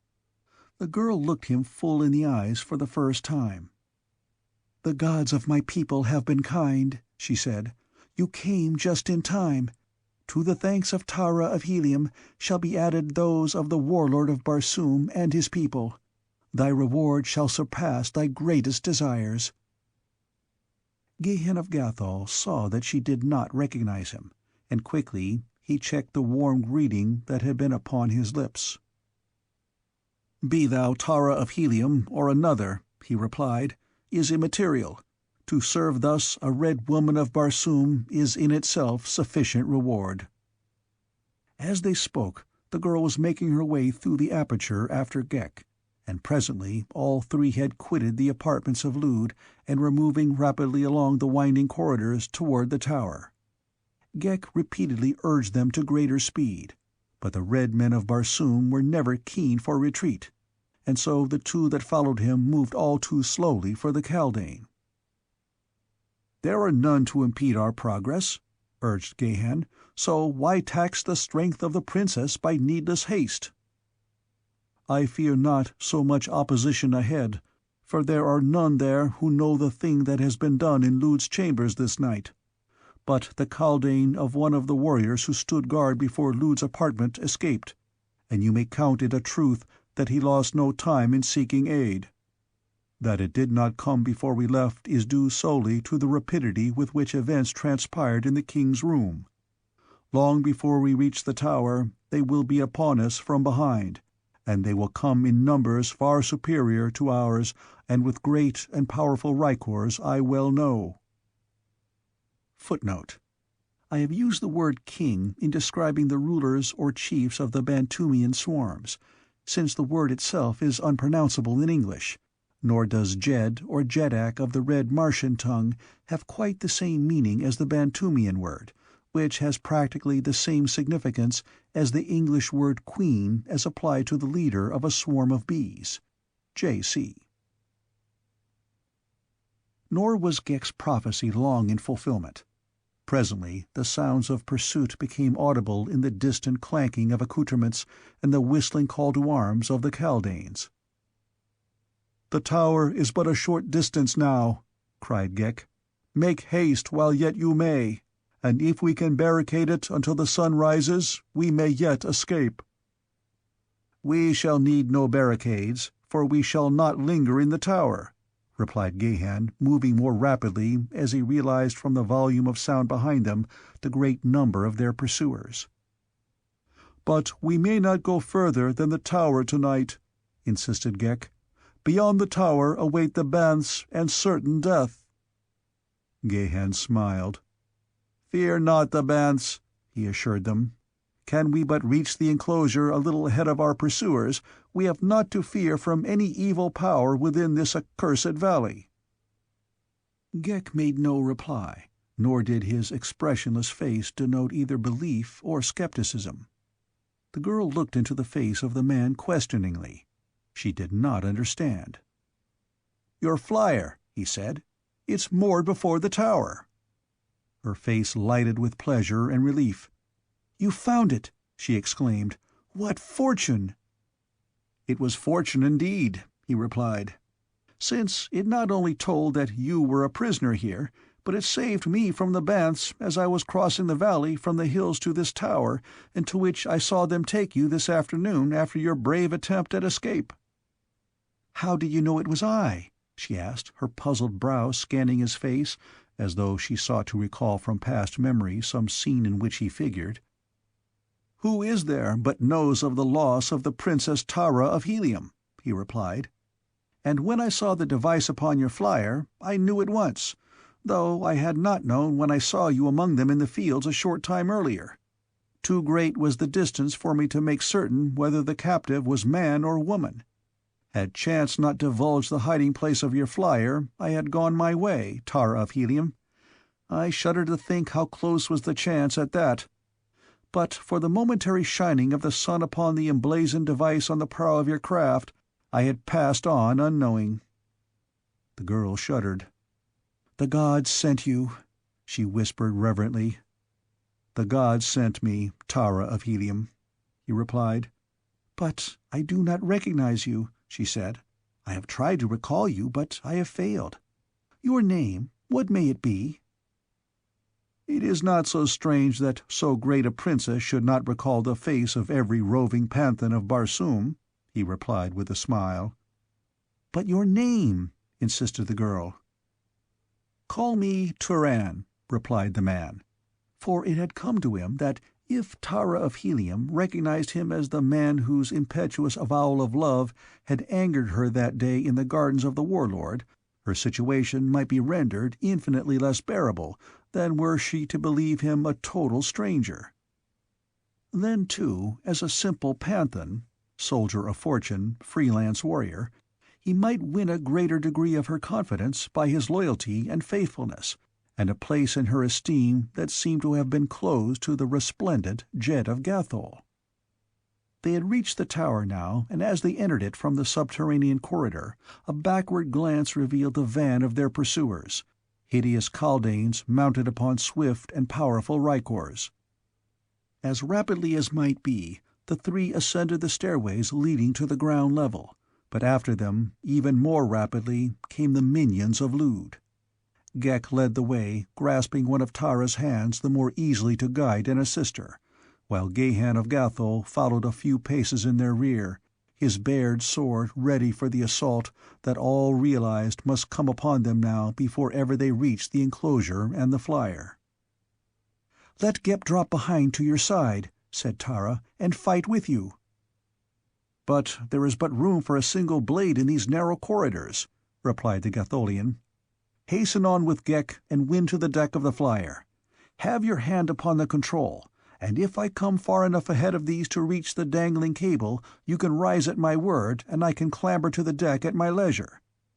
But if one of them emerges first into the enclosure, you will know that I shall never come, and you will rise quickly and trust to the gods of our ancestors to give you a fair breeze in the direction of a more hospitable people." Tara of Helium shook her head. "We will not desert you, panthan," she said. Jetan, ignoring her reply, spoke above her head to Ghek. "Take her to the craft moored within the enclosure," he commanded. "It is our only hope. Alone, I may win to its deck, but have I to wait upon you two at the last moment, the chances are that none of us will escape. Do as I bid."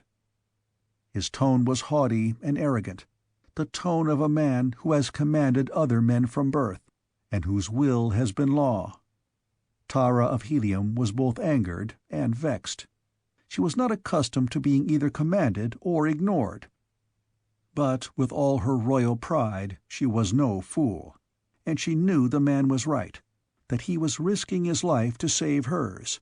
So she hastened on with Ghek as she was bid, and after the first flush of anger she smiled, for the realization came to her that this fellow was but a rough, untutored warrior, skilled not in the finer usages of cultured courts. His heart was right, though, a brave and loyal heart, and gladly she forgave him the offense of his tone and manner. But what a tone! Recollection of it gave her sudden pause. Panthans were rough and ready men. Often they rose to positions of high command. So it was not the note of authority in the fellow's voice that seemed remarkable, but something else, a quality that was indefinable, yet as distinct as it was familiar.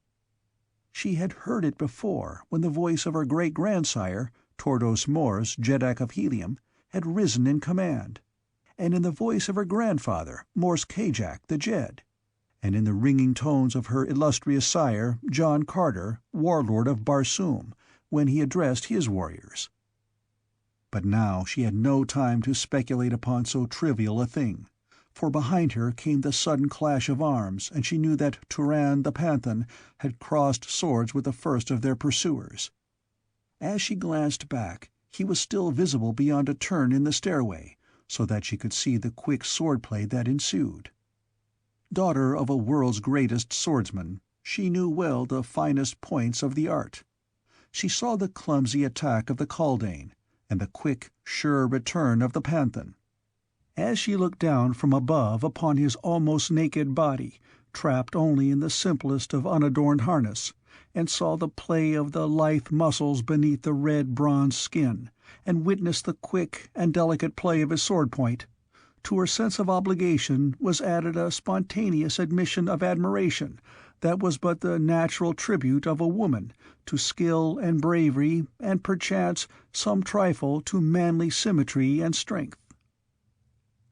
3 times the panthan's blade changed its position, once to fend a savage cut, once to feint, and once to thrust. And as he withdrew it from the last position, the kaldane rolled lifeless from its stumbling rykor, and Turan sprang quickly down the steps to engage the next behind. And then Ghek had drawn Tara upward, and a turn in the stairway shut the battling panthan from her view. But still she heard the ring of steel on steel, the clank of accoutrements, and the shrill whistling of the kaldanes. Her heart moved her to turn back to the side of her brave defender, but her judgment told her that she could serve him best by being ready at the control of the flier at the moment he reached the enclosure. Chapter 9. Adrift over Strange Regions. Presently, Ghek pushed aside a door that opened from the stairway, and before them Tara saw the moonlight flooding the walled court where the headless rykors lay beside their feeding troughs. She saw the perfect bodies, muscled as the best of her father's fighting men, and the females whose figures would have been the envy of many of Helium's most beautiful women. Ah, if she could but endow these with the power to act! Then indeed might the safety of the panthan be assured. But they were only poor lumps of clay, nor had she the power to quicken them to life. Ever must they lie thus until dominated by the cold, heartless brain of the kaldane. The girl sighed in pity even as she shuddered in disgust as she picked her way over and among the sprawled creatures toward the flier. Quickly she and Ghek mounted to the deck after the latter had cast off the moorings. Tara tested the control, raising and lowering the ship a few feet within the walled space. It responded perfectly. Then she lowered it to the ground again and waited. From the open doorway came the sounds of conflict, now nearing them, now receding. The girl, having witnessed her champion's skill, had little fear of the outcome.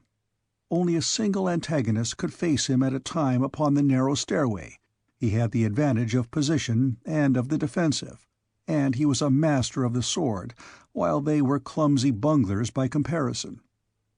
Their sole advantage was in their numbers, unless they might find a way to come upon him from behind. She paled at the thought. Could she have seen him, she might have been further perturbed, for he took no advantage of many opportunities to win nearer the enclosure. He fought coolly, but with a savage persistence that bore little semblance to purely defensive action. Often he clambered over the body of a fallen foe to leap against the next behind, and once there lay 5 dead kaldanes behind him, so far had he pushed against his antagonists. They did not know it, these kaldanes that he fought, nor did the girl awaiting him upon the flier, but Jetan of Gathol was engaged in a more alluring sport than winning to freedom, for he was avenging the indignities that had been put upon the woman he loved. But presently he realized that he might be jeopardizing her safety uselessly, and so he struck down another before him and, turning, leapt quickly up the stairway, while the leading kaldane slipped upon the brain-covered floor and stumbled in pursuit. Jetan reached the enclosure 20 paces ahead of them and raced toward the flier. "Rise!" he shouted to the girl. "I will ascend the cable!" Slowly the small craft rose from the ground as Jetan left the inert bodies of the rykors lying in his path. The first of the pursuers sprang from the tower just as Jetan seized the trailing rope. "Faster!" he shouted to the girl above, "or they will drag us down!"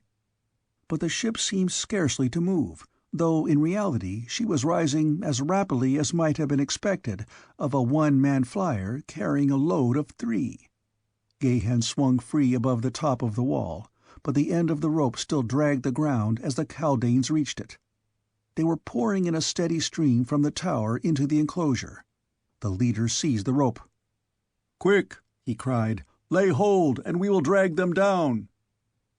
It needed but the weight of a few to accomplish his design. The ship was stopped in its flight, and then, to the horror of the girl, she felt it being dragged steadily downward. Gahan too realized the danger and the necessity for instant action.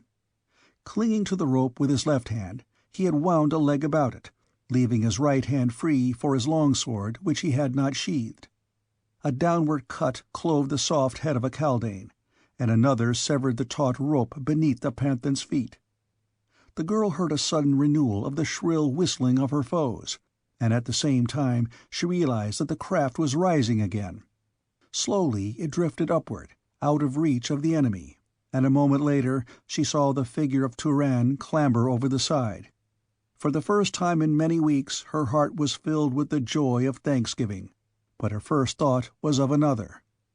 "You are not wounded?" she asked. "No, Tara of Helium," he replied. "They were scarce worth the effort of my blade, and never were they a menace to me because of their swords." "They should have slain you easily," said Ghek. "So great and highly developed is the power of reason among us that they should have known before you struck just where, logically, you must seek to strike, and so they should have been able to parry your every thrust and easily find an opening to your heart." "But they did not, Ghek," Gahan reminded him. "Their theory of development is wrong, for it does not tend toward a perfectly balanced whole. You have developed the brain and neglected the body, and you can never do with the hands of another what you can do with your own hands. Mine are trained to the sword.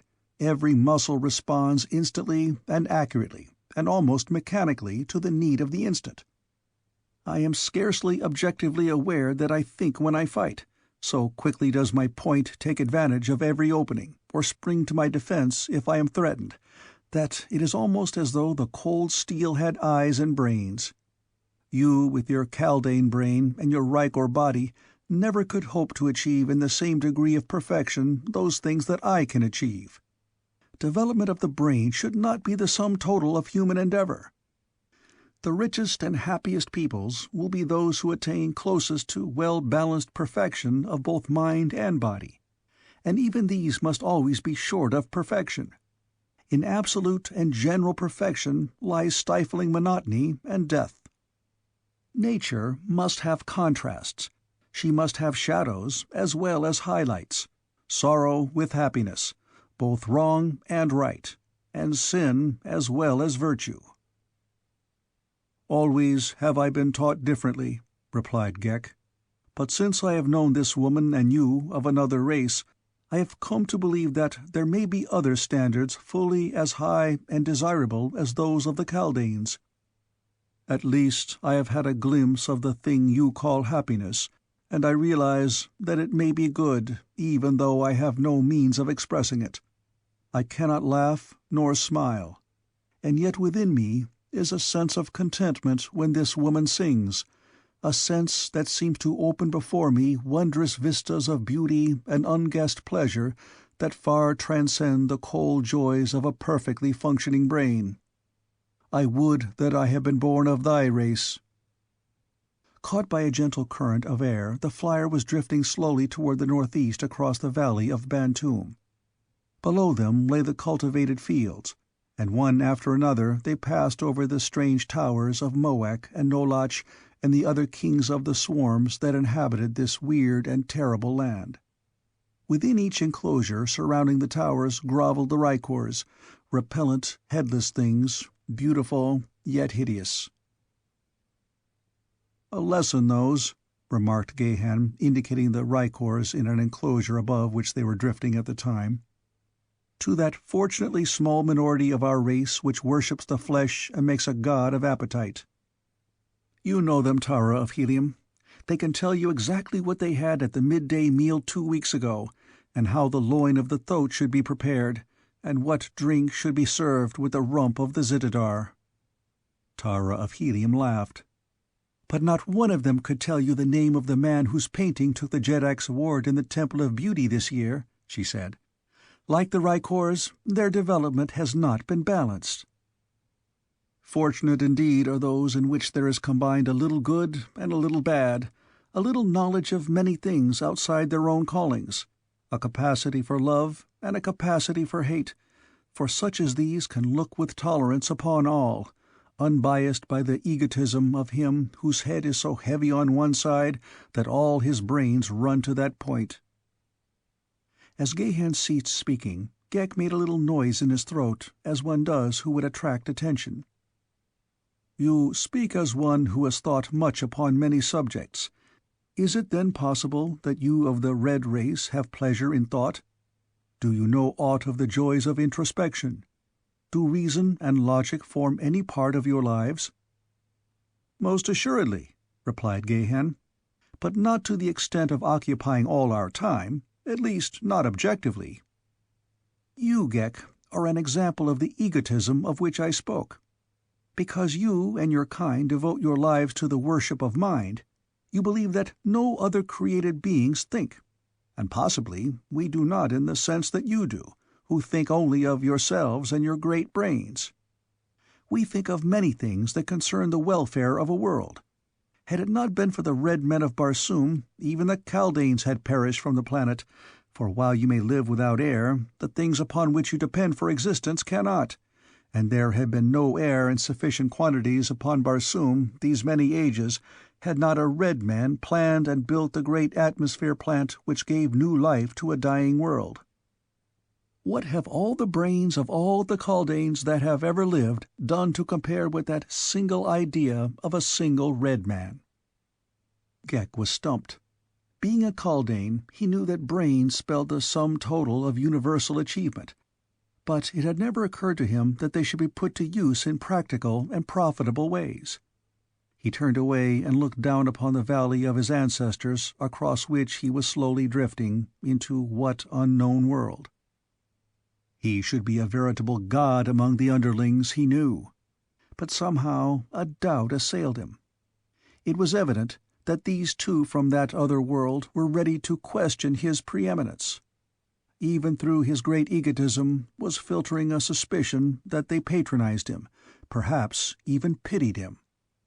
Then he began to wonder what was to become of him. No longer would he have many rykors to do his bidding. Only this single one, and when it died, there could not be another. When it tired, Ghek must lie almost helpless while it rested. He wished that he had never seen this red woman. She had brought him only discontent and dishonor, and now exile. Presently, Tara of Helium commenced to hum a tune, and Ghek the kaldane was content. Gently they drifted beneath the hurtling moons above the mad shadows of a Martian night. The roaring of the banths came in diminishing volume to their ears as their craft passed on beyond the boundaries of Bantoom, leaving behind the terrors of that unhappy land. But to what were they being borne? The girl looked at the man sitting cross-legged upon the deck of the tiny flier, gazing off into the night ahead, apparently absorbed in thought. "Where are we?" she asked. "Toward what are we drifting?" Turan shrugged his broad shoulders. "The stars tell me that we are drifting toward the northeast," he replied.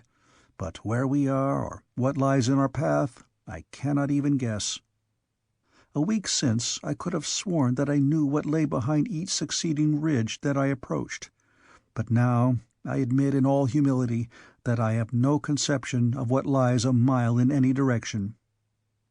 Tara of Helium, I am lost, and that is all that I can tell you."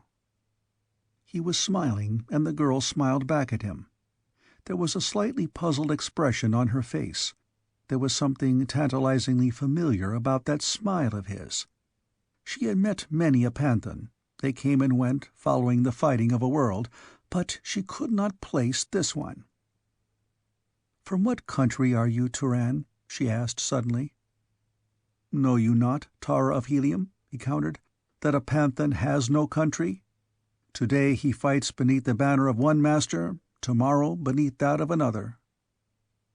"But you must own allegiance to some country when you are not fighting," she insisted. "What banner, then, owns you now?"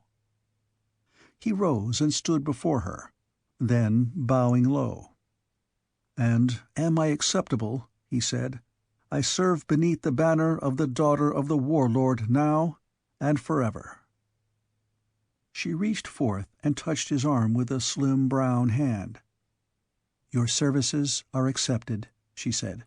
"And if ever we reach Helium, I promise that your reward shall be all that your heart could desire."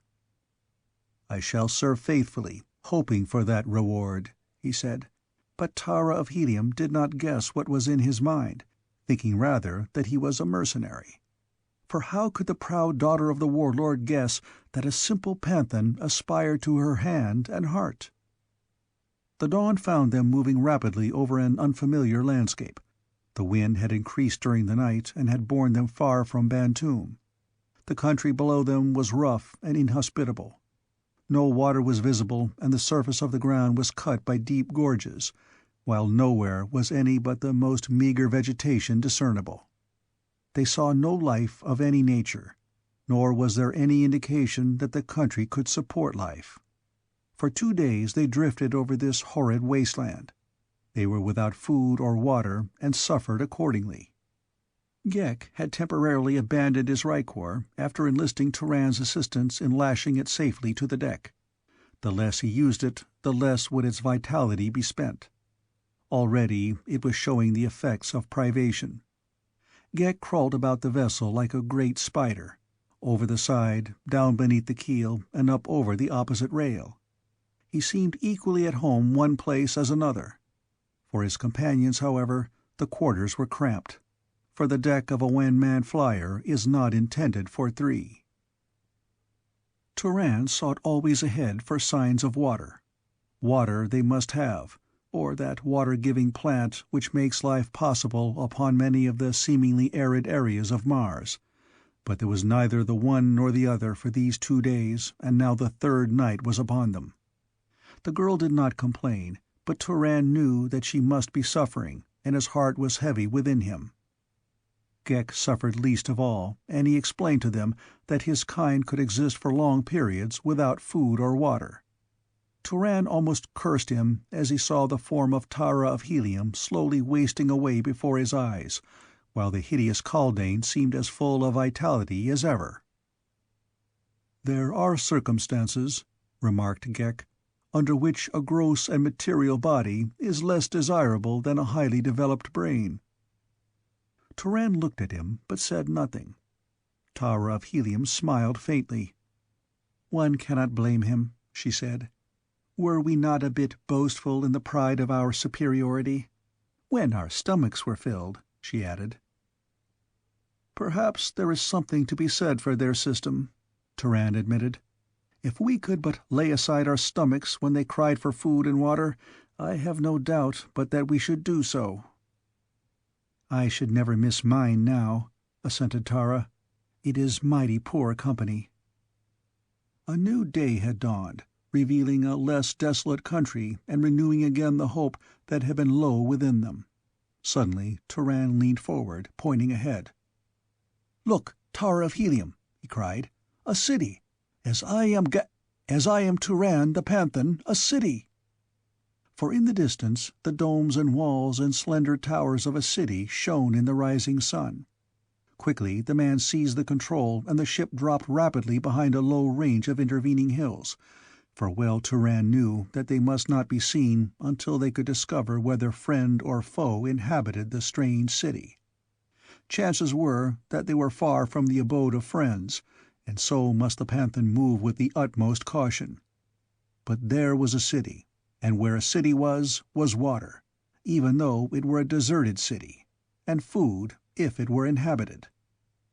To the red man, food and water, even in the citadel of an enemy, meant food and drink for Tara of Helium.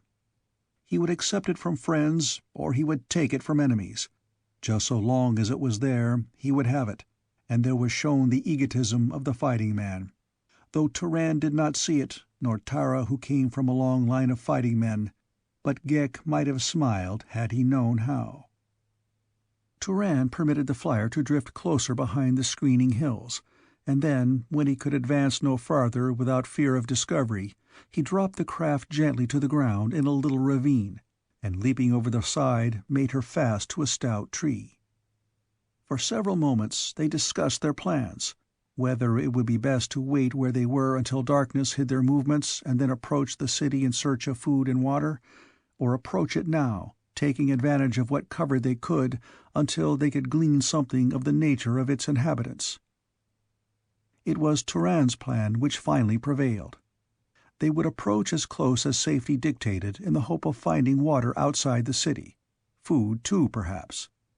If they did not, they could at least reconnoiter the ground by daylight, and then, when night came, Turan could quickly come close to the city and in comparative safety prosecute his search for food and drink. Following the ravine upward, they finally topped the summit of the ridge, from which they had an excellent view of that part of the city which lay nearest them, though themselves hidden by the brush behind which they crouched. Ghek had resumed his rykor, which had suffered less than either Tara or Turan through their enforced fast. The first glance at the city, now much closer than when they had first discovered it, revealed the fact that it was inhabited. Banners and pennons broke from many a staff. People were moving about the gate before them. The high white walls were paced by sentinels at far intervals. Upon the roofs of higher buildings the women could be seen airing the sleeping silks and furs. Turan watched it all in silence for some time. "I do not know them," he said at last. "I cannot guess what city this may be. But it is an ancient city. Its people have no fliers and no firearms. It must be old indeed." "How do you know they have not these things?" asked the girl. "There are no landing stages upon the roofs, not one that could be seen from here. While we were looking similarly at Helium, we would see hundreds. And they have no firearms because their defenses are all built to withstand the attack of spear and arrow, with spear and arrow. They are an ancient people." "If they are ancient, perhaps they are friendly," suggested the girl. "Did we not learn as children in the history of our planet that it was once peopled by a friendly, peace-loving race?" "But I fear they are not as ancient as that," replied Turan, laughing. "It has been long ages since the men of Barsoom loved peace." "My father loves peace," returned the girl. "And yet he is always at war," said the man. She laughed. "But he says he likes peace." "We all like peace," he rejoined. "Peace with honor. But our neighbors will not let us have it, and so we must fight." "And to fight well, men must like to fight," she added. "And to like to fight, they must know how to fight," he said. "For no man likes to do the thing that he does not know how to do well." "Or that some other man can do better than he." "And so always there will be wars, and men will fight," he concluded. "For always the men with hot blood in their veins will practice the art of war." "We have settled a great question," said the girl, smiling, "but our stomachs are still empty." "Your Panthan is neglecting his duty," replied Turan. "And how can he, with a great reward always before his eyes?" She did not guess in what literal a sense he spoke. "I go forthwith," he continued, "to wrest food and drink from the ancients." "No," she cried, laying a hand upon his arm. "Not yet. They would slay you or make you prisoner. You are a brave Panthan, and a mighty one, but you cannot overcome a city single-handed." She smiled up into his face, and her hand still lay upon his arm. He felt the thrill of hot blood coursing through his veins. He could have seized her in his arms and crushed her to him. There was only Ghek the Kaldane there, but there was something stronger within him that restrained his hand. Who may define it, that inherent chivalry that renders certain men the natural protectors of women? From their vantage point they saw a body of armed warriors ride forth from the gate, and winding along a well-beaten road, passed from sight about the foot of the hill from which they watched. The men were red like themselves, and they rode the small saddle-thoats of the red race. Their trappings were barbaric and magnificent, and in their headdress were many feathers, as had been the custom of ancients. They were armed with swords and long spears, and they rode almost naked, their bodies being painted in ochre and blue and white. There were perhaps a score of them in the party, and as they galloped away on their tireless mounts, they presented a picture at once savage and beautiful. "They have the appearance of splendid warriors," said Turan. "I have a great mind to walk boldly into their city and seek service." Tara shook her head. "Wait," she admonished. "What would I do without you? And if you were captured, how could you collect your reward?" "I should escape," he said. "At any rate, I shall try it." And he started to rise. "You shall not," said the girl, her tone all authority. The man looked at her quickly, questioningly. "You have entered my service," she said a trifle haughtily. "You have entered my service for hire, and you shall do as I bid you." Turan sank down beside her again, with a half-smile upon his lips. "It is yours to command, Princess," he said. The day passed. Ghek, tiring of the sunlight, had deserted his rykor and crawled down a hole he had discovered close by. Tara and Turan reclined beneath the scant shade of a small tree. They watched the people coming and going through the gate. The party of horsemen did not return. A small herd of zitidars were driven into the city during the day, and once a caravan of broad-wheeled carts drawn by these huge animals wound out of the distant horizon and came down to the city. It too passed from their sight within the gateway. Then darkness came, and Tara of Helium bid her panthan search for food and drink, but she cautioned him against attempting to enter the city. Before he left her, he bent and kissed her hand as a warrior may kiss the hand of his queen. Chapter 10. Entrapped. Turan the panthan approached the strange city under the cover of darkness.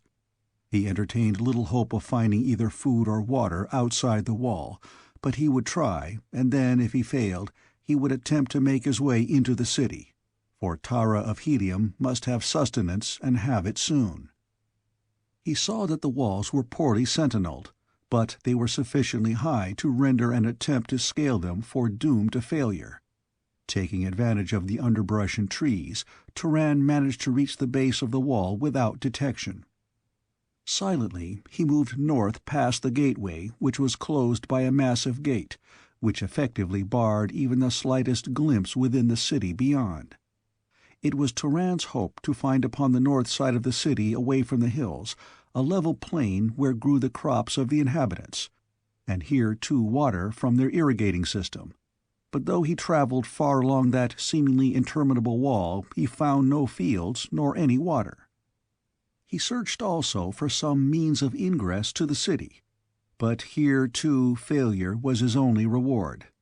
And now, as he went, keen eyes watched him from above, and a silent stalker kept pace with him for a time upon the summit of the wall. But presently the shadower descended to the pavement within, and hurrying swiftly raced ahead of the stranger without. He came presently to a small gate beside which was a low building, and before the doorway of the building a warrior standing guard.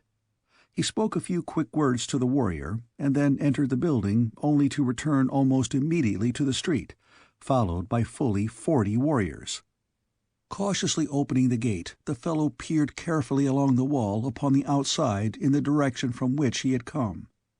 Evidently satisfied, he issued a few words of instruction to those behind him, whereupon half the warriors returned to the interior of the building, while the other half followed the man stealthily through the gateway, where they crouched low among the shrubbery in a half-circle, just north of the gateway which they had left open.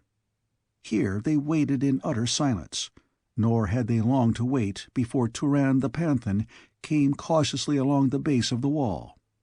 To the very gate he came, and when he found it, and that it was open, he paused for a moment listening. Then he approached and looked within. Assured that there was none within sight to apprehend him, he stepped through the gateway into the city. He found himself in a narrow street that paralleled the wall. Upon the opposite side rose buildings of an architecture unknown to him, yet strangely beautiful. While the buildings were packed closely together, there seemed to be no two alike, and their fronts were of all shapes and heights and of many hues. The skyline was broken by spire and dome and minaret and tall, slender towers, while the walls supported many a balcony, and in the soft light of Cluros, the farther moon, now low in the west, he saw, to his surprise and consternation, the figures of people upon the balconies. Directly opposite him were two women and a man. They sat leaning upon the rail of the balcony, looking, apparently, directly at him. But if they saw him, they gave no sign. Turan hesitated a moment in the face of almost certain discovery, and then, assured that they must take him for one of their own people, he moved boldly into the avenue. Having no idea of the direction in which he might best hope to find what he sought, and not wishing to arouse suspicion by further hesitation, he turned to the left and stepped briskly along the pavement, with the intention of placing himself as quickly as possible beyond the observation of those nocturnal watchers. He knew that the night must be far spent, and so he could not but wonder why people should sit upon their balconies when they should have been asleep among their silks and furs. At first he had thought them the late guests of some convivial host, but the windows behind them were shrouded in darkness, and utter quiet prevailed, quite upsetting such a theory. And as he proceeded, he passed many another group sitting silently upon other balconies. They paid no attention to him, seeming not even to note his passing. Some leaned with a single elbow upon the rail, their chins resting in their palms. Others leaned upon both arms across the balcony, looking down into the street, while several that he saw held musical instruments in their hands, but their fingers moved not upon the strings. And then Turan came to a point where the avenue turned to the right, to skirt a building that jutted from inside of the city wall, and as he rounded the corner, he came full upon two warriors standing upon either side of the entrance to a building upon his right. It was impossible for them not to be aware of his presence, yet neither moved, nor gave other evidence that they had seen him. He stood there waiting, his hands upon the hilt of his longsword, but they neither challenged nor halted him. Could it be that these also thought him one of their own kind? Indeed, upon no other grounds could he explain their inaction.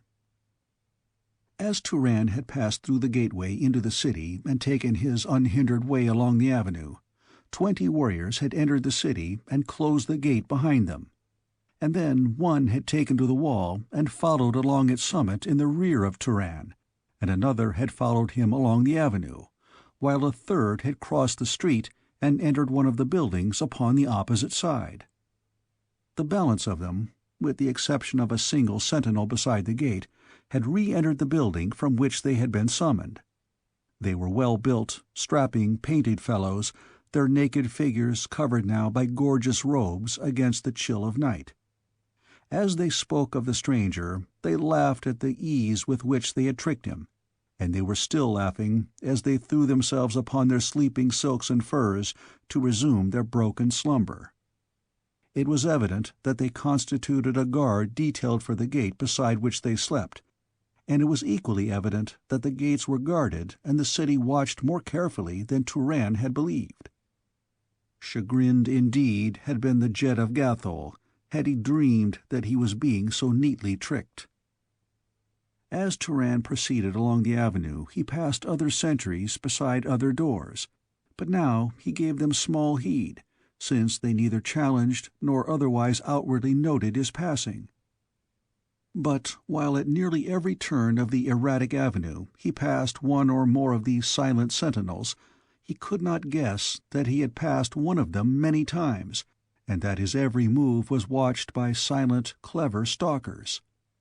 Scarce had he passed a certain one of these rigid guardsmen before the fellow awoke to sudden life, bounded across the avenue, entered a narrow opening in the outer wall, where he swiftly followed a corridor built within the wall itself, until presently he emerged a little distance ahead of Turan, where he assumed the stiff and silent attitude of a soldier upon guard.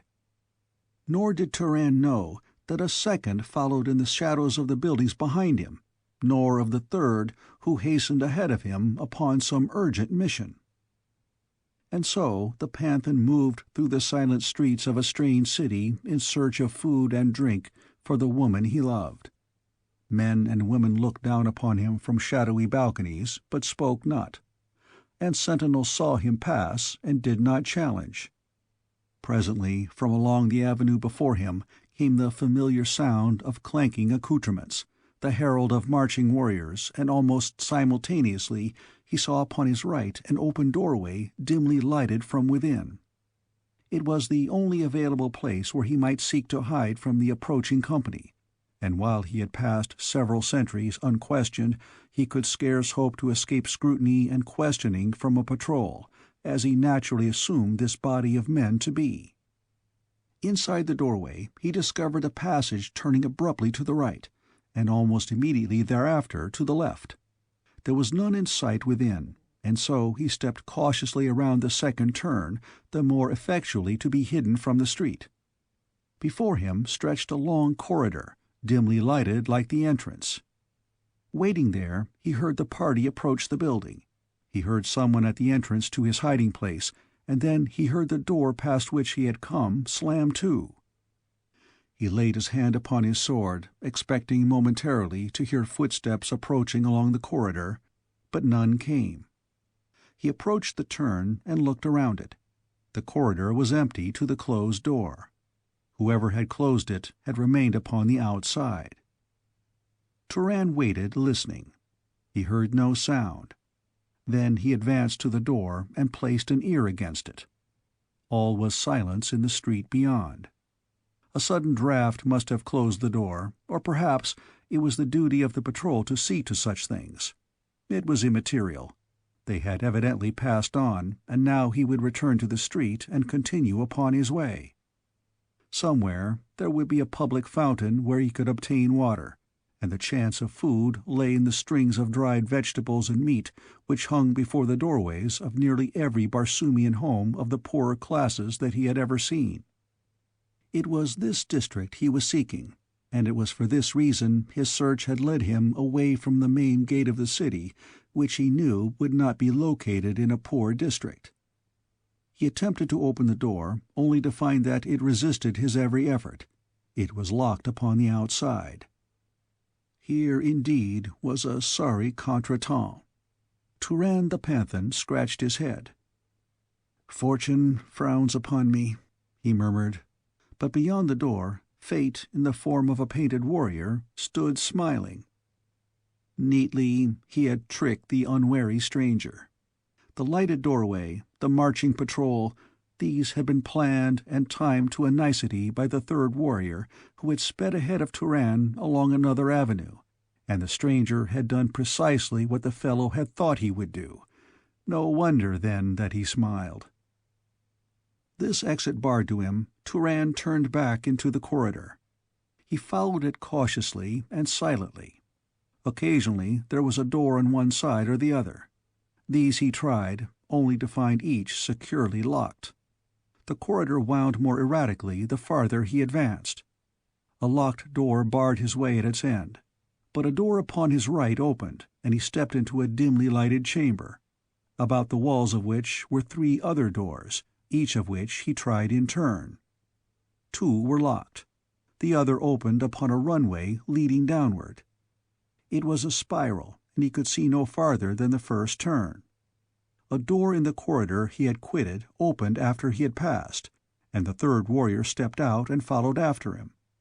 A faint smile still lingered upon the fellow's grim lips.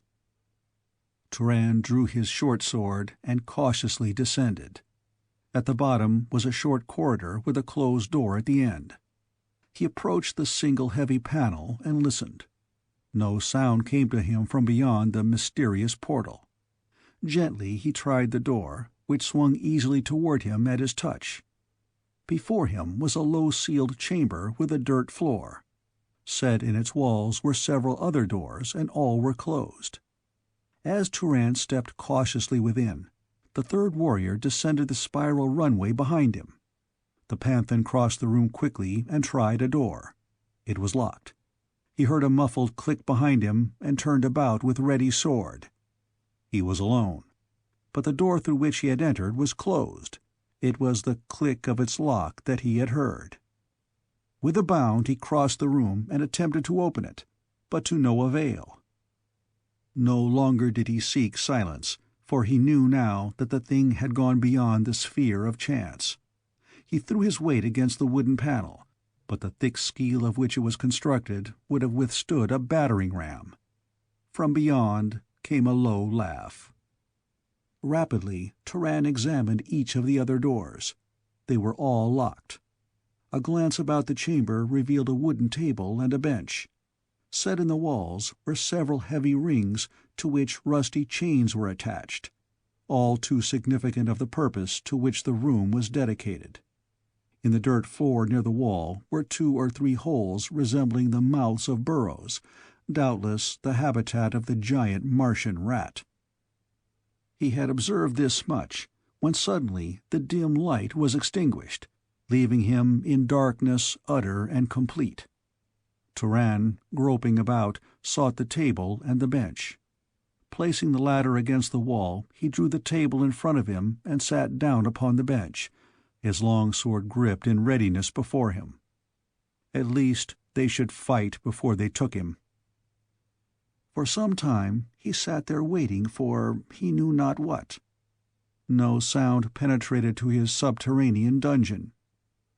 He slowly revolved in his mind the incidents of the evening: the open, unguarded gate, the lighted doorway, the only one he had seen thus open and lighted along the avenue he had followed, the advance of the warriors at precisely the moment he could find no other avenue of escape or concealment, the corridors and chambers that led past many locked doors to this underground prison, leaving no other path for him to pursue.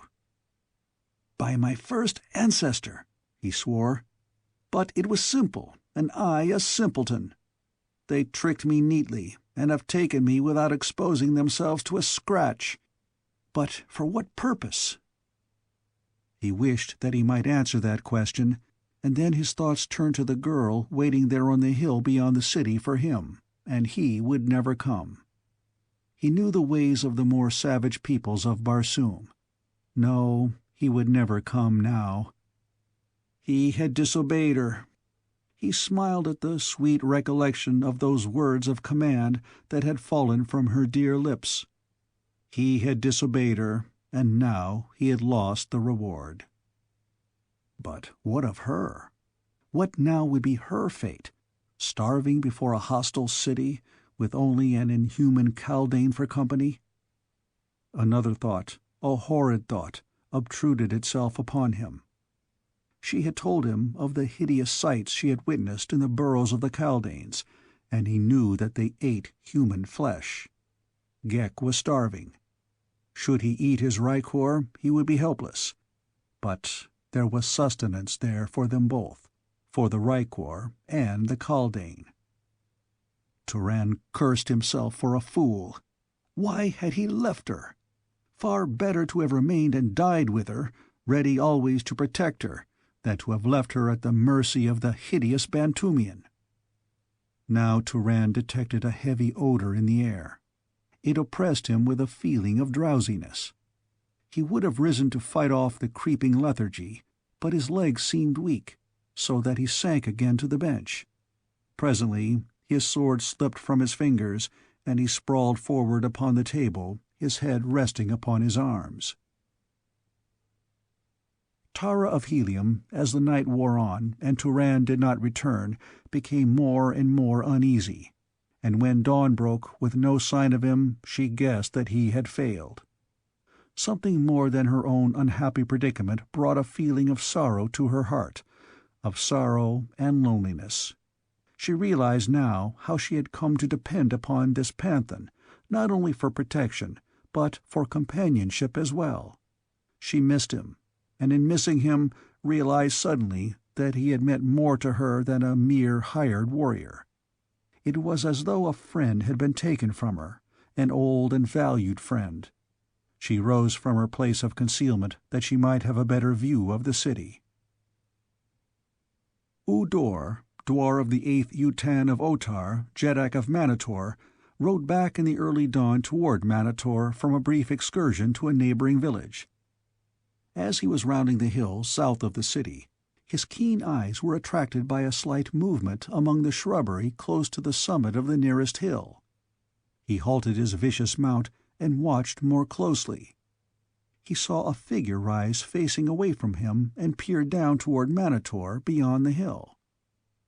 "Come," he signaled to his followers, and with a word to his throat turned the beast at a rapid gallop up the hillside.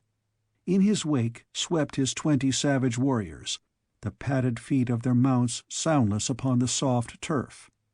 It was the rattle of sidearms and harness that brought Tara of Helium suddenly about, facing them. She saw a score of warriors with couched lances bearing down upon her. She glanced at Ghek. What would the Spider-Man do in this emergency? She saw him crawl to his rykor and attach himself. Then he arose, the beautiful body once again animated and alert. She thought that the creature was preparing for flight. Well, it made little difference to her. Against such as were streaming up the hill toward them, a single mediocre swordsman such as Ghek was worse than no defense at all. "Hurry, Ghek," she admonished him. "Back to the hills. You may find there a hiding place." But the creature only stepped between her and the oncoming riders, drawing his longsword.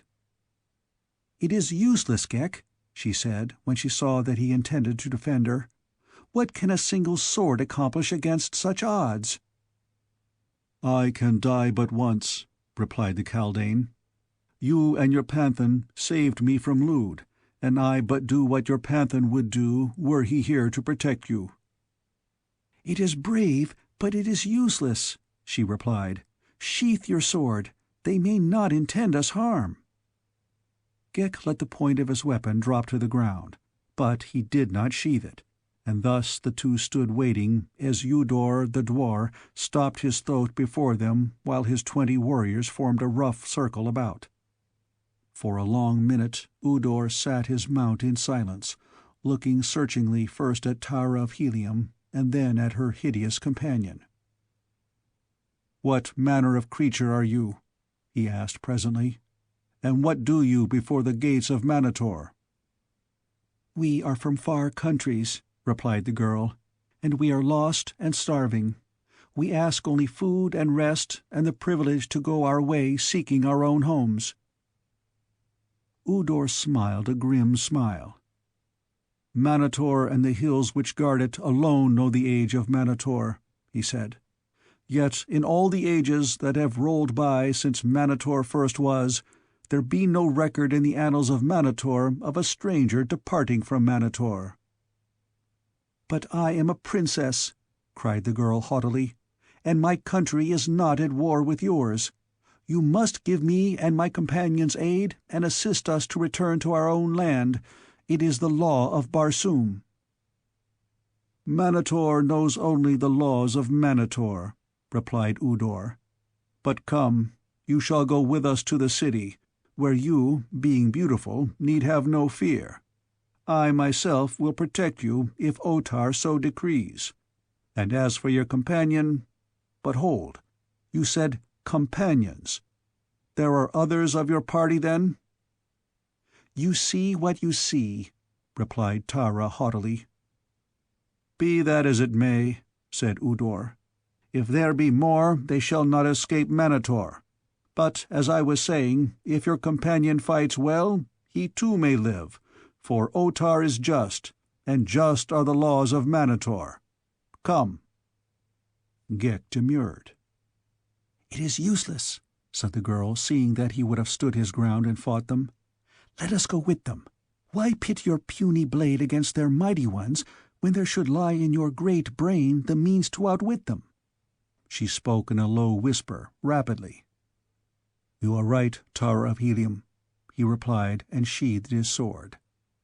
And so they moved down the hillside toward the gates of Manator, Tara, Princess of Helium, and Gek, the Kaldane of Barsoom, and surrounding them rode the savage, painted warriors of Udar, Dwar of the 8th Jetan of Otar, Jeddak of Manator. Chapter 11. The Choice of Tara. The dazzling sunlight of Barsoom clothed Manator in an aureole of splendor as the girl and her captors rode into the city through the Gate of Enemies. Here the wall was some 50 feet thick, and the sides of the passageway within the gate were covered with parallel shelves of masonry from bottom to top.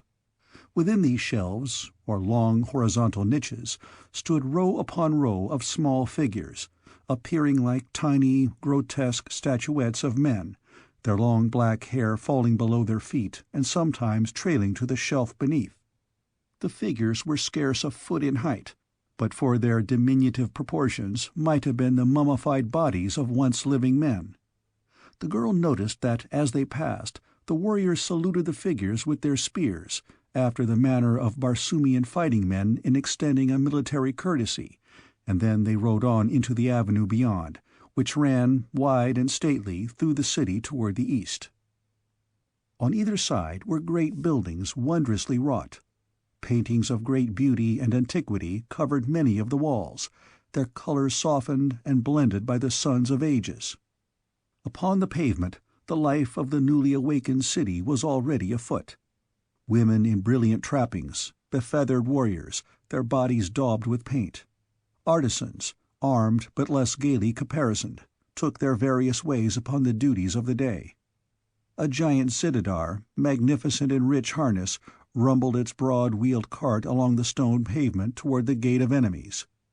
Life and color and beauty wrought together a picture that filled the eyes of Tara of Helium with wonder and with admiration, for here was a scene out of the dead past of dying Mars. Such had been the cities of the founders of her race before Throxius, mightiest of oceans, had disappeared from the face of a world. And from balconies on either side, men and women looked down in silence upon the scene below.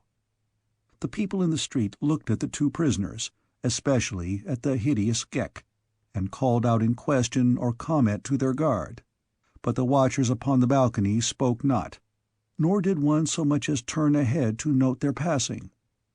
There were many balconies on each building, and not a one that did not hold its silent party of richly trapped men and women, with here and there a child or two, but even the children maintained the uniform silence and immobility of their elders.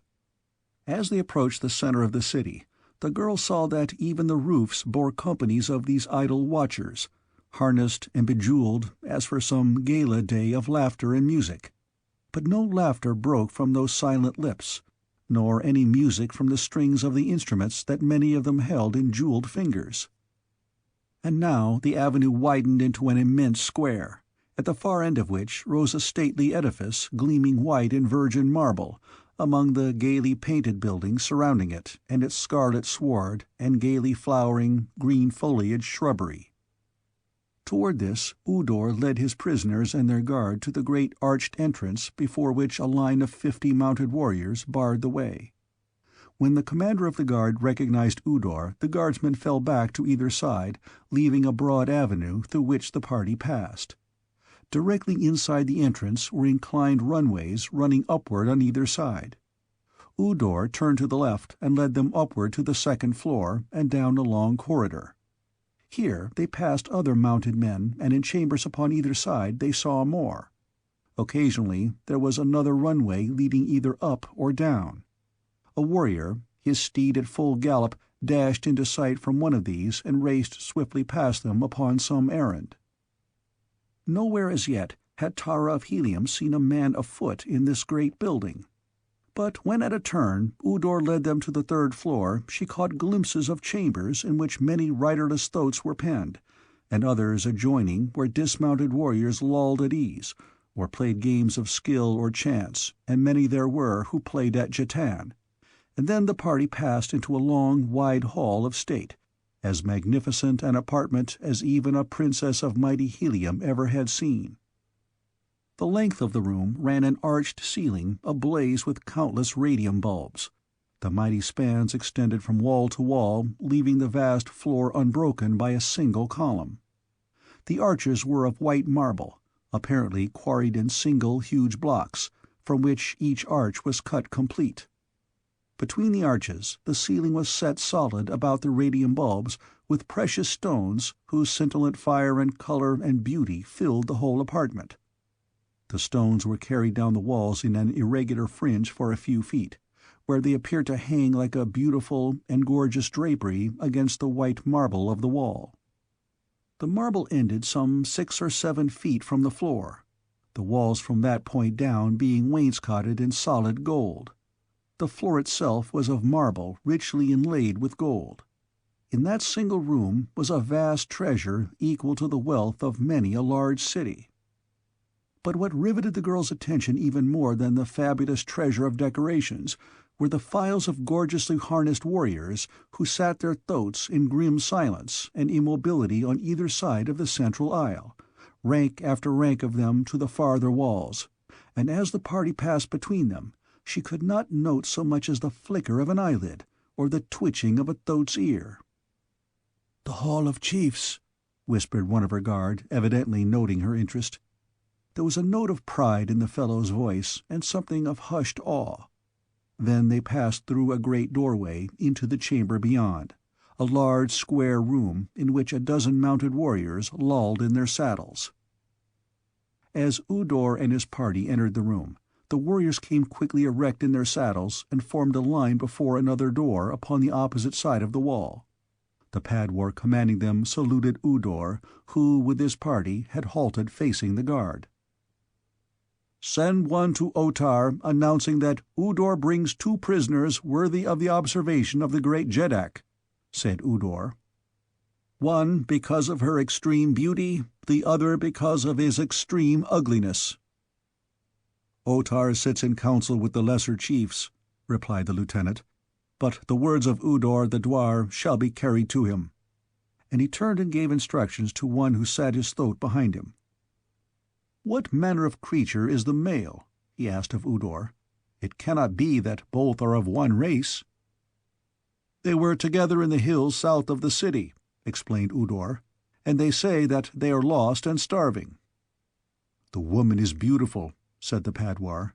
"She will not long go begging in the city of Manator." And then they spoke of other matters, of the doings of the palace, of the expedition of Udor, until the messenger returned to say that Otar bade them bring the prisoners to him. They passed then through a massive doorway, which, when opened, revealed the great council chamber of Otar, Jedak of Manator, beyond. A central aisle led from the doorway the full length of the great hall, terminating at the steps of a marble dais upon which a man sat in a great throne-chair. Upon either side of the aisle were ranged rows of highly carved desks and chairs of skeel, a hard wood of great beauty. Only a few of the desks were occupied, those in the front row, just below the rostrum. At the entrance, Udor dismounted with 4 of his followers, who formed a guard about the 2 prisoners, who were then conducted toward the foot of the throne, following a few paces behind Udor. As they halted at the foot of the marble steps, the proud gaze of Tara of Helium rested upon the enthroned figure of the man above her.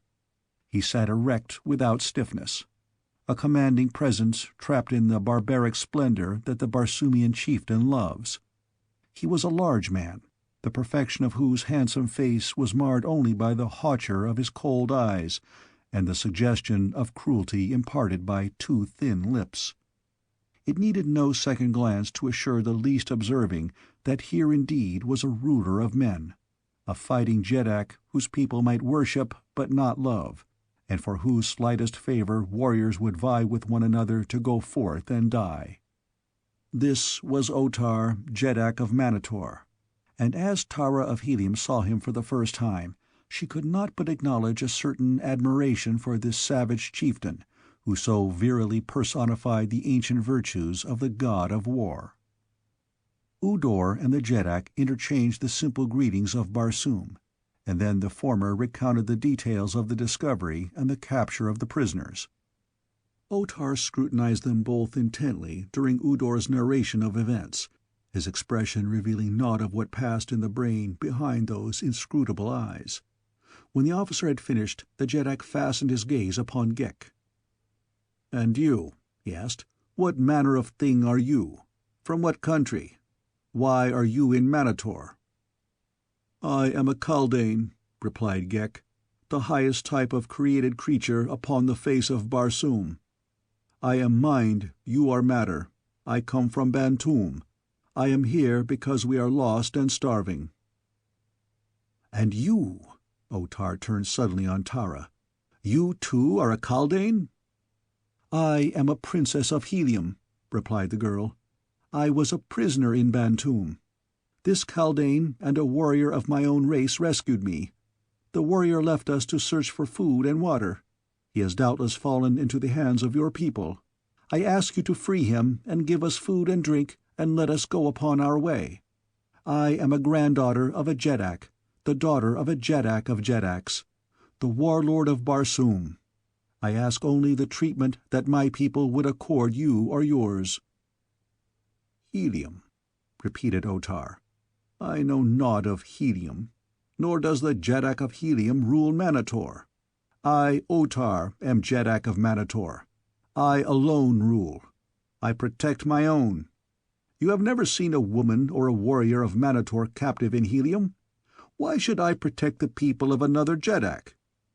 It is his duty to protect them. If he cannot, he is weak, and his people must fall into the hands of the strong. I, Otar, am strong. I will keep you. That," he pointed at Ghek, "can it fight?" "It is brave," replied Tara of Helium, "but it has not the skill at arms which my people possess." "There is none then to fight for you?" asked Otar. "We are a just people," he continued without waiting for a reply, "and had you one to fight for you, he might win to freedom for himself and you as well." "But Udor assured me that no stranger ever had departed from Manator," she answered. Otar shrugged. "That does not disprove the justice of the laws of Manator," replied Otar, "but rather that the warriors of Manator are invincible. Had there come one who could defeat our warriors, that one had won to liberty." "And you fetch my warrior," cried Tara haughtily.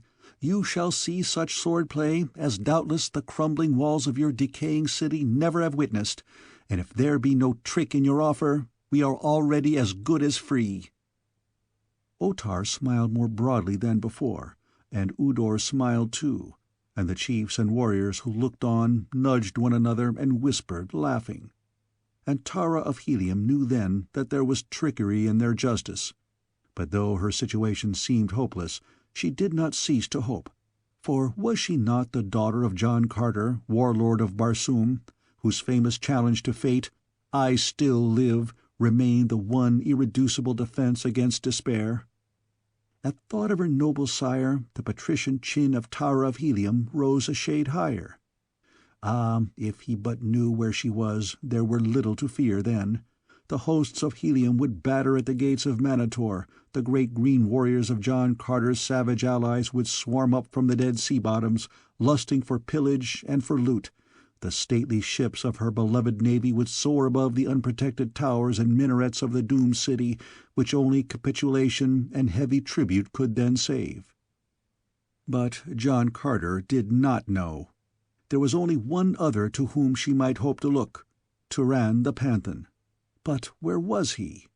She had seen his sword in play, and she knew that it had been wielded by a master hand, and who should know sword-play better than Tara of Helium, who had learned it well under the constant tutorage of John Carter himself.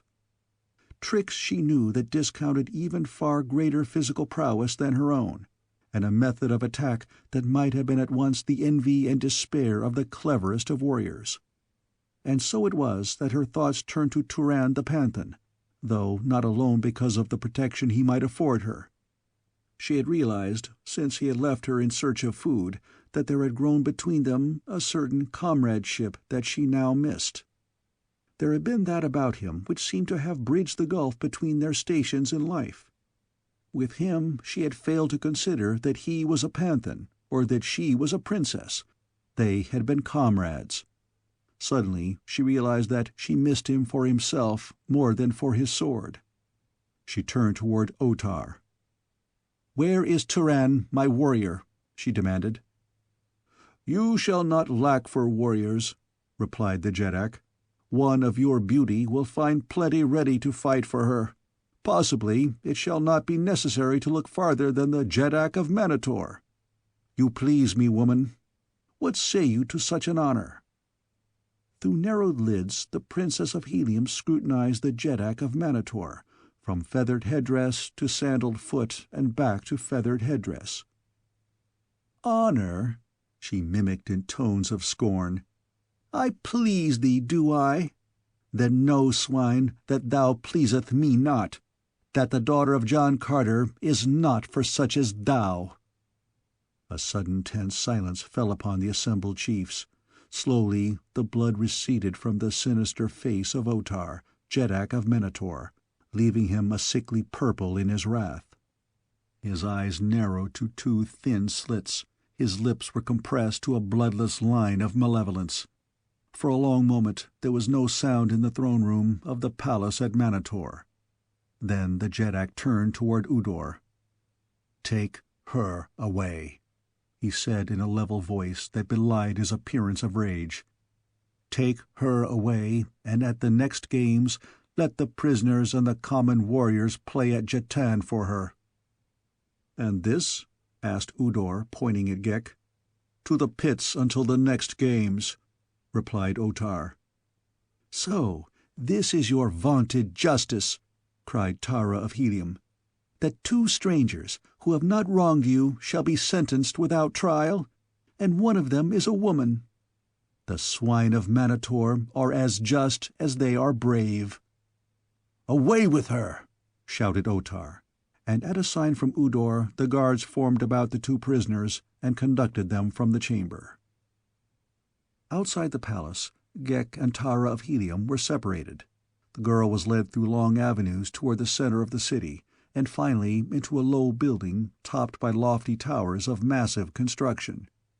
Here she was turned over to a warrior who wore the insignia of a dwar or captain. "It is Otar's wish," explained Udor to this one, "that she be kept until the next games, when the prisoners and the common warriors shall play for her. Had she not the tongue of a thoat, she had been a worthy stake for our noblest steel." And Udor sighed. "Perhaps even yet I may win a pardon for her. It were too bad to see such beauty fall to the lot of some common fellow. I would have honored her myself." "If I am to be imprisoned, imprison me," said the girl. "I do not recall that I was sentenced to listen to the insults of every low-born boor who chanced to admire me." "You see, Acor," cried Udor, "the tongue that she has? Even so and worse spoke she to Otar the jetak." "I see," replied Acor, whom Tara saw was with difficulty restraining a smile. "Come then with me, woman," he said, "and we shall find a safe place within the towers of jetan. But stay, what ails thee?" The girl had staggered and would have fallen had not the man caught her in his arms. She seemed to gather herself then and bravely sought to stand erect without support. Acor glanced at Udor. "Knew you the woman was ill?" he asked. "Possibly it is lack of food," replied the other. "She mentioned, I believe, that she and her companions had not eaten for several days." "Brave are the warriors of Otar," sneered Acor. "Lavish their hospitality. Udor, whose riches are uncounted, and the brave Otar, whose squealing thoats are stabled within marble halls and fed from troughs of gold, can spare no crust to feed a starving girl." The black-haired Udor scowled. "Thy tongue will yet pierce thy heart, son of a slave," he cried. "Once too often mayst thus try the patience of the just Otar. Hereafter guard thy speech as well as thy towers." "Think not to taunt me with my mother's state," said Acor. 'Tis the blood of the slave-woman that fills my veins with pride, and my only shame is that I am also the son of thy Jeddak." "And Otar heard this?" queried Udor. "Otar has already heard it from my own lips," replied Akor. "This and more." He turned upon his heel, a supporting arm still around the waist of Tara of Helium, and thus he half led, half carried her into the towers of Jetan, while Udor wheeled his throat and galloped back in the direction of the palace. Within the main entrance to the Tower of Jetan lolled a half-dozen warriors. To one of these spoke Akor, keeper of the towers. "Fetch Lan-O, the slave-girl, and bid her bring food and drink to the upper level of the Thurian tower." Then he lifted the half-fainting girl in his arms and bore her along the spiral, inclined runway that led upward within the tower. Somewhere in the long ascent, Tara lost consciousness. When it returned, she found herself in a large, circular chamber, the stone walls of which were pierced by windows at regular intervals about the entire circumference of the room. She was lying upon a pile of sleeping silks and furs, while there knelt above her a young woman who was forcing drops of some cooling beverage between her parched lips. Tara of Helium half rose upon an elbow and looked about. In the first moments of returning consciousness there were swept from the screen of recollection the happenings of many weeks. She thought that she awoke in the palace of the Warlord at Helium. Her brows knit as she scrutinized the strange face bending over her. "Who are you?" she asked, "and where is Uthia?" "I am Lan-O, the slave-girl," replied the other. "I know none by the name of Uthia." Tara of Helium sat erect and looked about her. This rough stone was not the marble of her father's halls. "Where am I?" she asked. "In the Thurian tower," replied the girl, and then, seeing that the other still did not understand, she guessed the truth. "You are a prisoner in the towers of Jetan in the city of Manator," she explained. "You were brought to this chamber, weak and fainting, by Akor, dwar of the towers of Jetan, who sent me to you with food and drink, for kind is the heart of Akor." "I remember now," said Tara slowly. "I remember. But where is Turan, my warrior? Did they speak of him?" "I heard naught of another," replied Lan-O. "You alone were brought to the towers. In that you are fortunate, for there be no nobler man in Manator than Akor.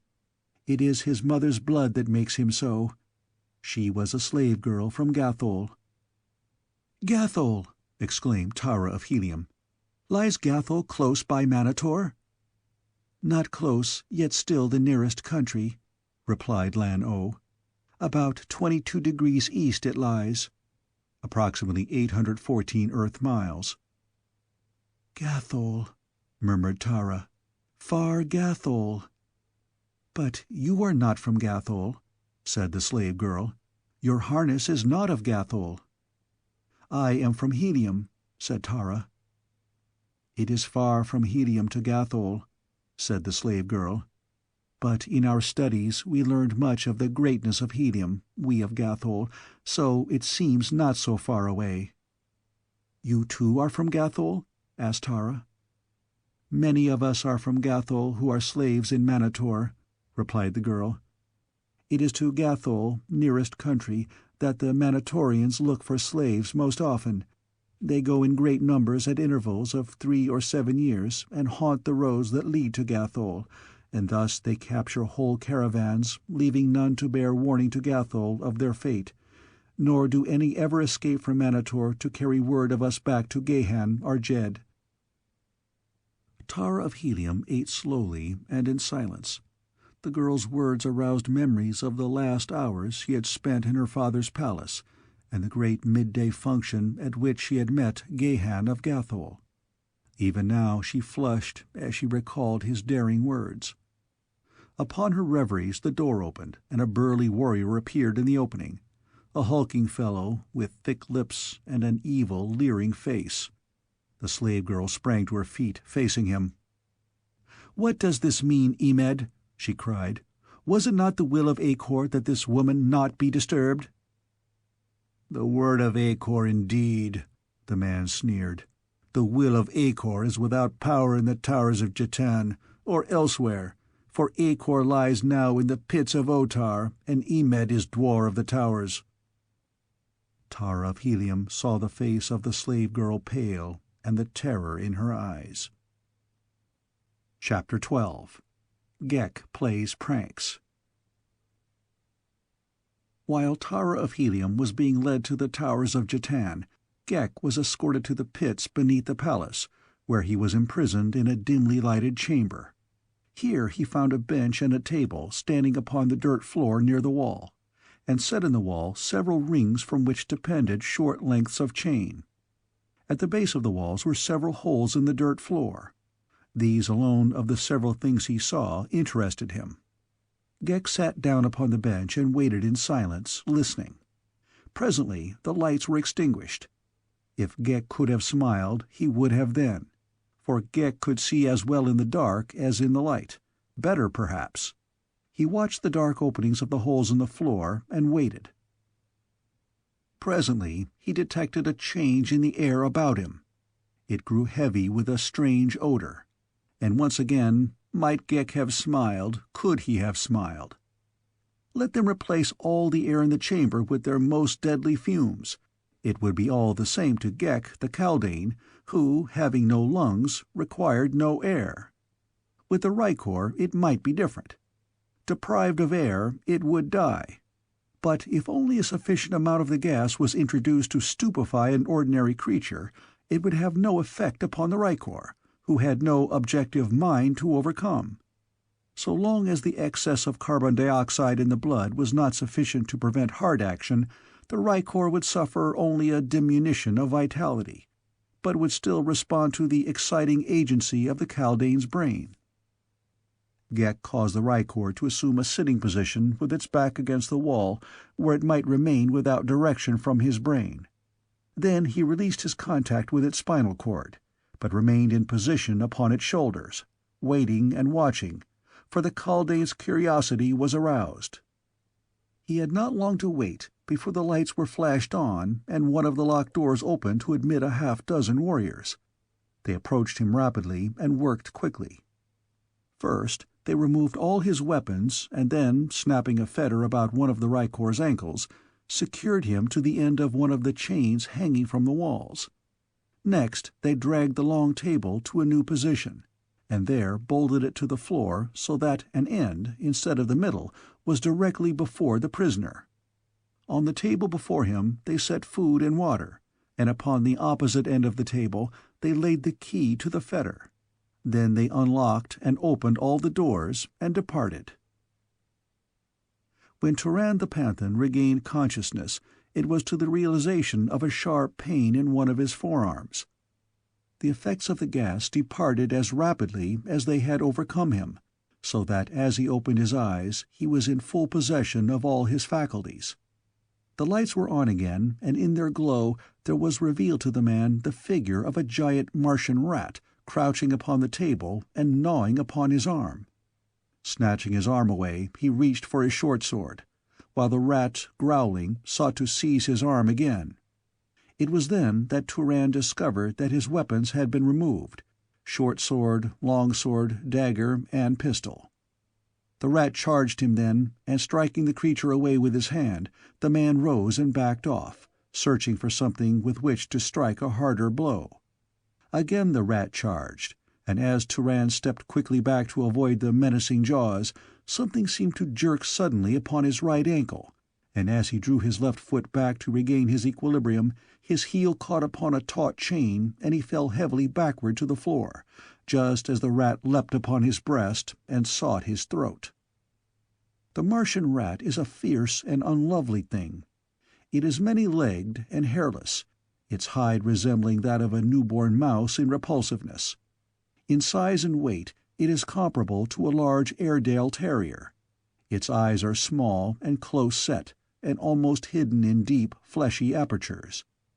But its most ferocious and repulsive feature is its jaws, the entire bony structure of which protrudes several inches beyond the flesh, revealing 5 sharp, spade-like teeth in the upper jaw, and the same number of similar teeth in the lower, the whole suggesting the appearance of a rotting face from which much of the flesh has sloughed away.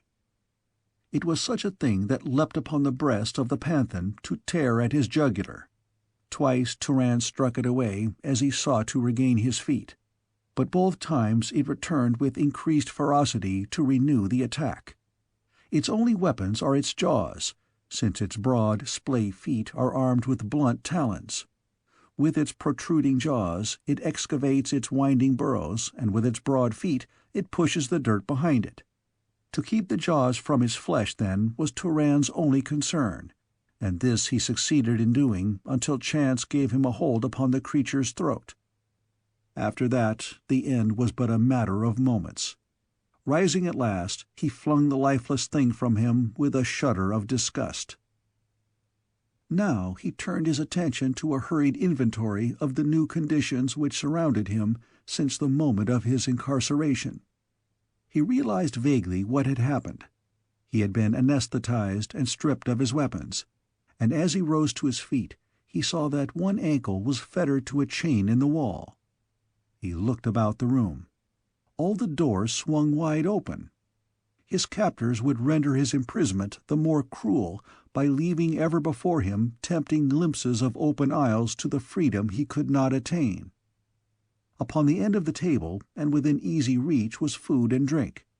This at least was attainable, and at sight of it his starved stomach seemed to almost cry aloud for sustenance.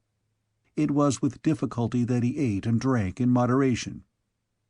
As he devoured the food, his eyes wandered about the confines of his prison until suddenly they seized upon a thing that lay on the table at the end farthest from him. It was a key. He raised his fettered ankle and examined the lock. There could be no doubt of it. The key that lay there on the table before him was the key to that very lock. A careless warrior had laid it there and departed, forgetting. Hope surged high in the breast of Gahan of Gathol, of Turan the Panthan. Furtively his eyes sought the open doorways. There was no one in sight. Ah, if he could but gain his freedom! He would find some way from this odious city back to her side, and never again would he leave her until he had won safety for her or death for himself. He rose and moved cautiously toward the opposite end of the table where lay the coveted key. The fettered ankle halted his first step, but he stretched at full length along the table, extending eager fingers toward the prize. They almost laid hold upon it. A little more and they would touch it. He strained and stretched, but still the thing lay just beyond his reach. He hurled himself forward until the iron fetter bit deep into his flesh, but all futilely.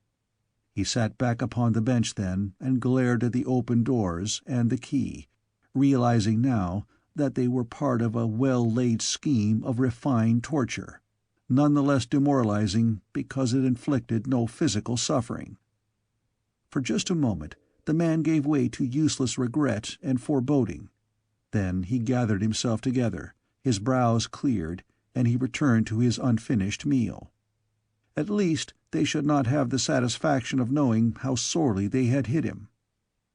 As he ate, it occurred to him that by dragging the table along the floor he could bring the key within his reach. But when he essayed to do so, he found that the table had been securely bolted to the floor during the period of his unconsciousness. Again Gahan smiled and shrugged and resumed his eating.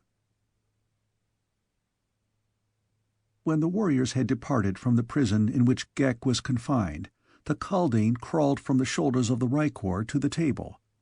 Here he drank a little water and then directed the hands of the rykor to the balance of it and to the food, upon which the brainless thing fell with avidity. While it was thus engaged, Ghek took his spider-like way along the table to the opposite end where lay the key to the fetter. Seizing it in a kila, he leapt to the floor and scurried rapidly toward the mouth of one of the burrows against the wall, into which he disappeared. For long had the brain been contemplating these burrow entrances. They appealed to his Kaldanian tastes, and further, they pointed a hiding place for the key and a lair for the only kind of food that the Kaldane relished: flesh and blood. Ghek had never seen an ulsio, since these great Martian rats had long ago disappeared from Bantoom, their flesh and blood having been greatly relished by the kaldanes. But Ghek had inherited, almost unimpaired, every memory of every ancestor, and so he knew that ulsio inhabited these lairs and that ulsio were good to eat, and he knew what ulsio looked like and what his habits were, though he had never seen him nor any picture of him. As we breed animals for the transmission of physical attributes, so the kaldanes breed themselves for the transmission of attributes of the mind, including memory and the power of recollection, and thus have they raised what we term instinct above the level of the threshold of the objective mind, where it may be commanded and utilized by recollection. Doubtless in our own subjective minds lie many of the impressions and experiences of our forebears. These may impinge upon our consciousness in dreams only, or in vague, haunting suggestions that we have before experienced some transient phase of our present existence. Ah, if we had but the power to recall them! Before us would unfold the forgotten story of the lost eons that have preceded us. We might even walk with God in the garden of his stars while man was still but a budding idea within his mind. Ghek descended into the burrow at a steep incline for some 10 feet, when he found himself in an elaborate and delightful network of burrows. The kaldane was elated. This indeed was life. He moved rapidly and fearlessly, and he went as straight to his goal as you could to the kitchen of your own home. This goal lay at a low level in a spheroidal cavity about the size of a large barrel. Here, in a nest of torn bits of silk and fur, lay 6 baby ulsios. When the mother returned, there were but 5 babies and a great spider-like creature, which she immediately sprang to attack, only to be met by powerful chelae, which seized and held her so that she could not move. Slowly they dragged her throat toward a hideous mouth, and in a little moment she was dead. Ghek might have remained in the nest for a long time, since there was ample food for many days, but he did not do so. Instead, he explored the burrows. He followed them into many subterranean chambers of the city of Manator, and upward through walls to rooms above the ground. He found many ingeniously devised traps, and he found poisoned food and other signs of the constant battle that the inhabitants of Manator waged against these repulsive creatures that dwelt beneath their homes and public buildings. His exploration revealed not only the vast proportions of the network of runways that apparently traversed every portion of the city, but the great antiquity of the majority of them. Tons upon tons of dirt must have been removed, and for a long time he wondered where it had been deposited, until in following downward a tunnel of great size and length, he sensed before him the thunderous rush of subterranean waters, and presently came to the bank of a great underground river, tumbling onward, no doubt, the length of a world to the buried sea of Omeen. Into this torrential sewer had unthinkable generations of ulsios pushed their few handsful of dirt in the excavating of their vast labyrinth. For only a moment did Ghek tarry by the river, for his seemingly aimless wanderings were in reality prompted by a definite purpose, and this he pursued with vigor and singleness of design. He followed such runways as appeared to terminate in the pits or other chambers of the inhabitants of the city, and these he explored, usually from the safety of a burrow's mouth, until satisfied that what he sought was not there. He moved swiftly upon his spider legs and covered remarkable distances in short periods of time. His search not being rewarded with immediate success, he decided to return to the pit where his rykor lay chained and look to its wants.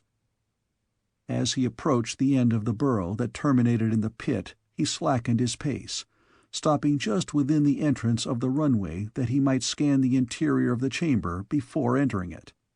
As he did so, he saw the figure of a warrior appear suddenly in an opposite doorway. The rykor sprawled upon the table, his hands groping blindly for more food. Ghek saw the warrior pause and gaze in sudden astonishment at the rykor, He saw the fellow's eyes go wide, and an ashen hue replace the copper bronze of his cheek. He stepped back as though someone had struck him in the face. For an instant only he stood thus as in a paralysis of fear. Then he uttered a smothered shriek and turned and fled. Again was it a catastrophe that Ghek, the kaldane, could not smile. Quickly entering the room, he crawled to the tabletop and affixed himself to the shoulders of his rykor, and there he waited. And who may say that Ghek, though he could not smile, possessed not a sense of humor? For a half-hour he sat there, and then there came to him the sound of men approaching along the corridors of stone. He could hear their arms clank against the rocky walls, and he knew that they came at a rapid pace. But just before they reached the entrance to his prison, they paused and advanced more slowly. In the lead was an officer, and just behind him, wide-eyed and perhaps still a little ashen, the warrior who had so recently departed in haste. At the doorway they halted, and the officer turned sternly upon the warrior. With upraised finger he pointed at Ghek. "There sits the creature. Didst thou dare lie, then, to thy dwar?"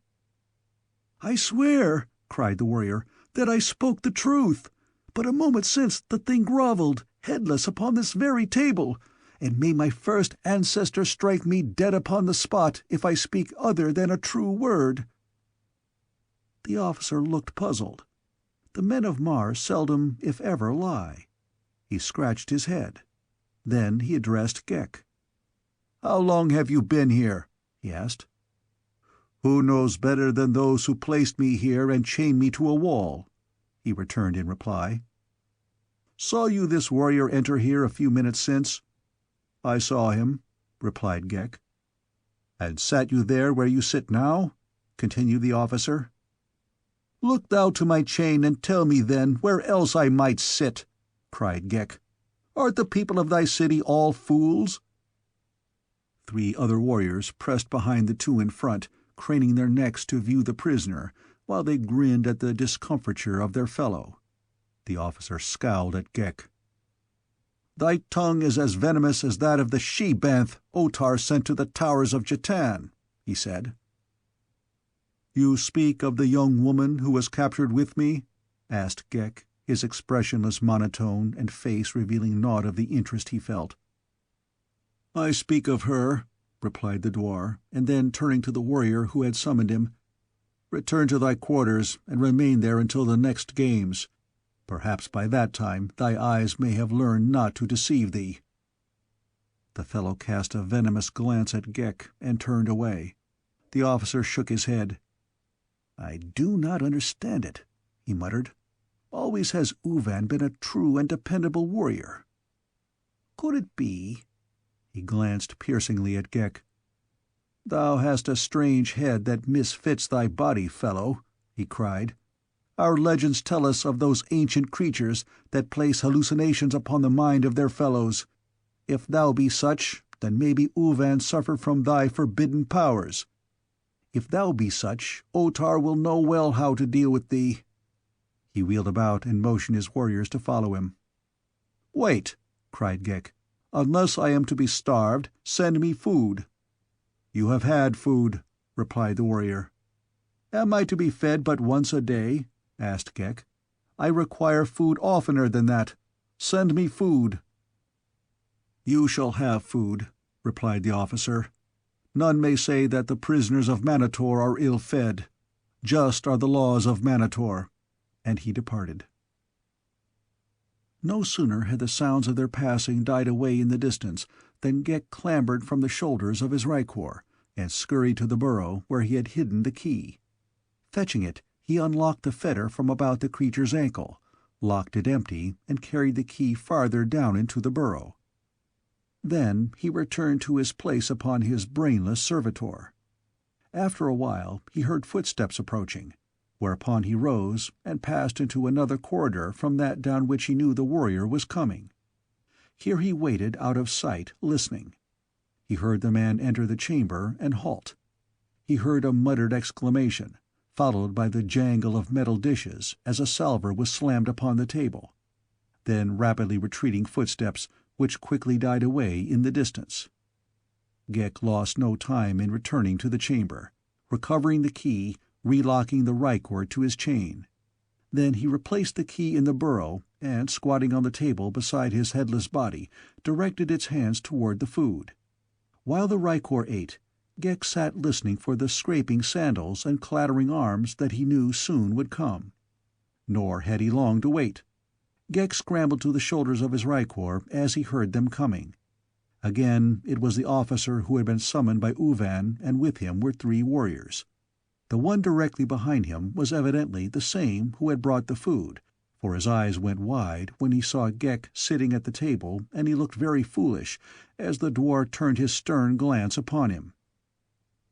"It is even as I said," he cried. "He was not here when I brought his food." "But he is here now," said the officer grimly, "and his fetter is locked about his ankle. Look, it has not been opened. But where is the key? It should be upon the table at the end opposite him. Where is the key, creature?" he shouted at Ghek. "How should I, a prisoner, know better than my jailer the whereabouts of the key to my fetters?" he retorted. "But it lay here," cried the officer, pointing to the other end of the table. "Do you see it?" asked Ghek. The officer hesitated. "No, but it must have been there," he parried. "Do you see the key lying there?" asked Ghek, pointing to another warrior. The fellow shook his head negatively. "And you? And you?" continued the kaldane, addressing the others. They both admitted that they never had seen the key. "And if it had been there, how could I have reached it?" he continued. "No, he could not have reached it," admitted the officer. "But there shall be no more of this.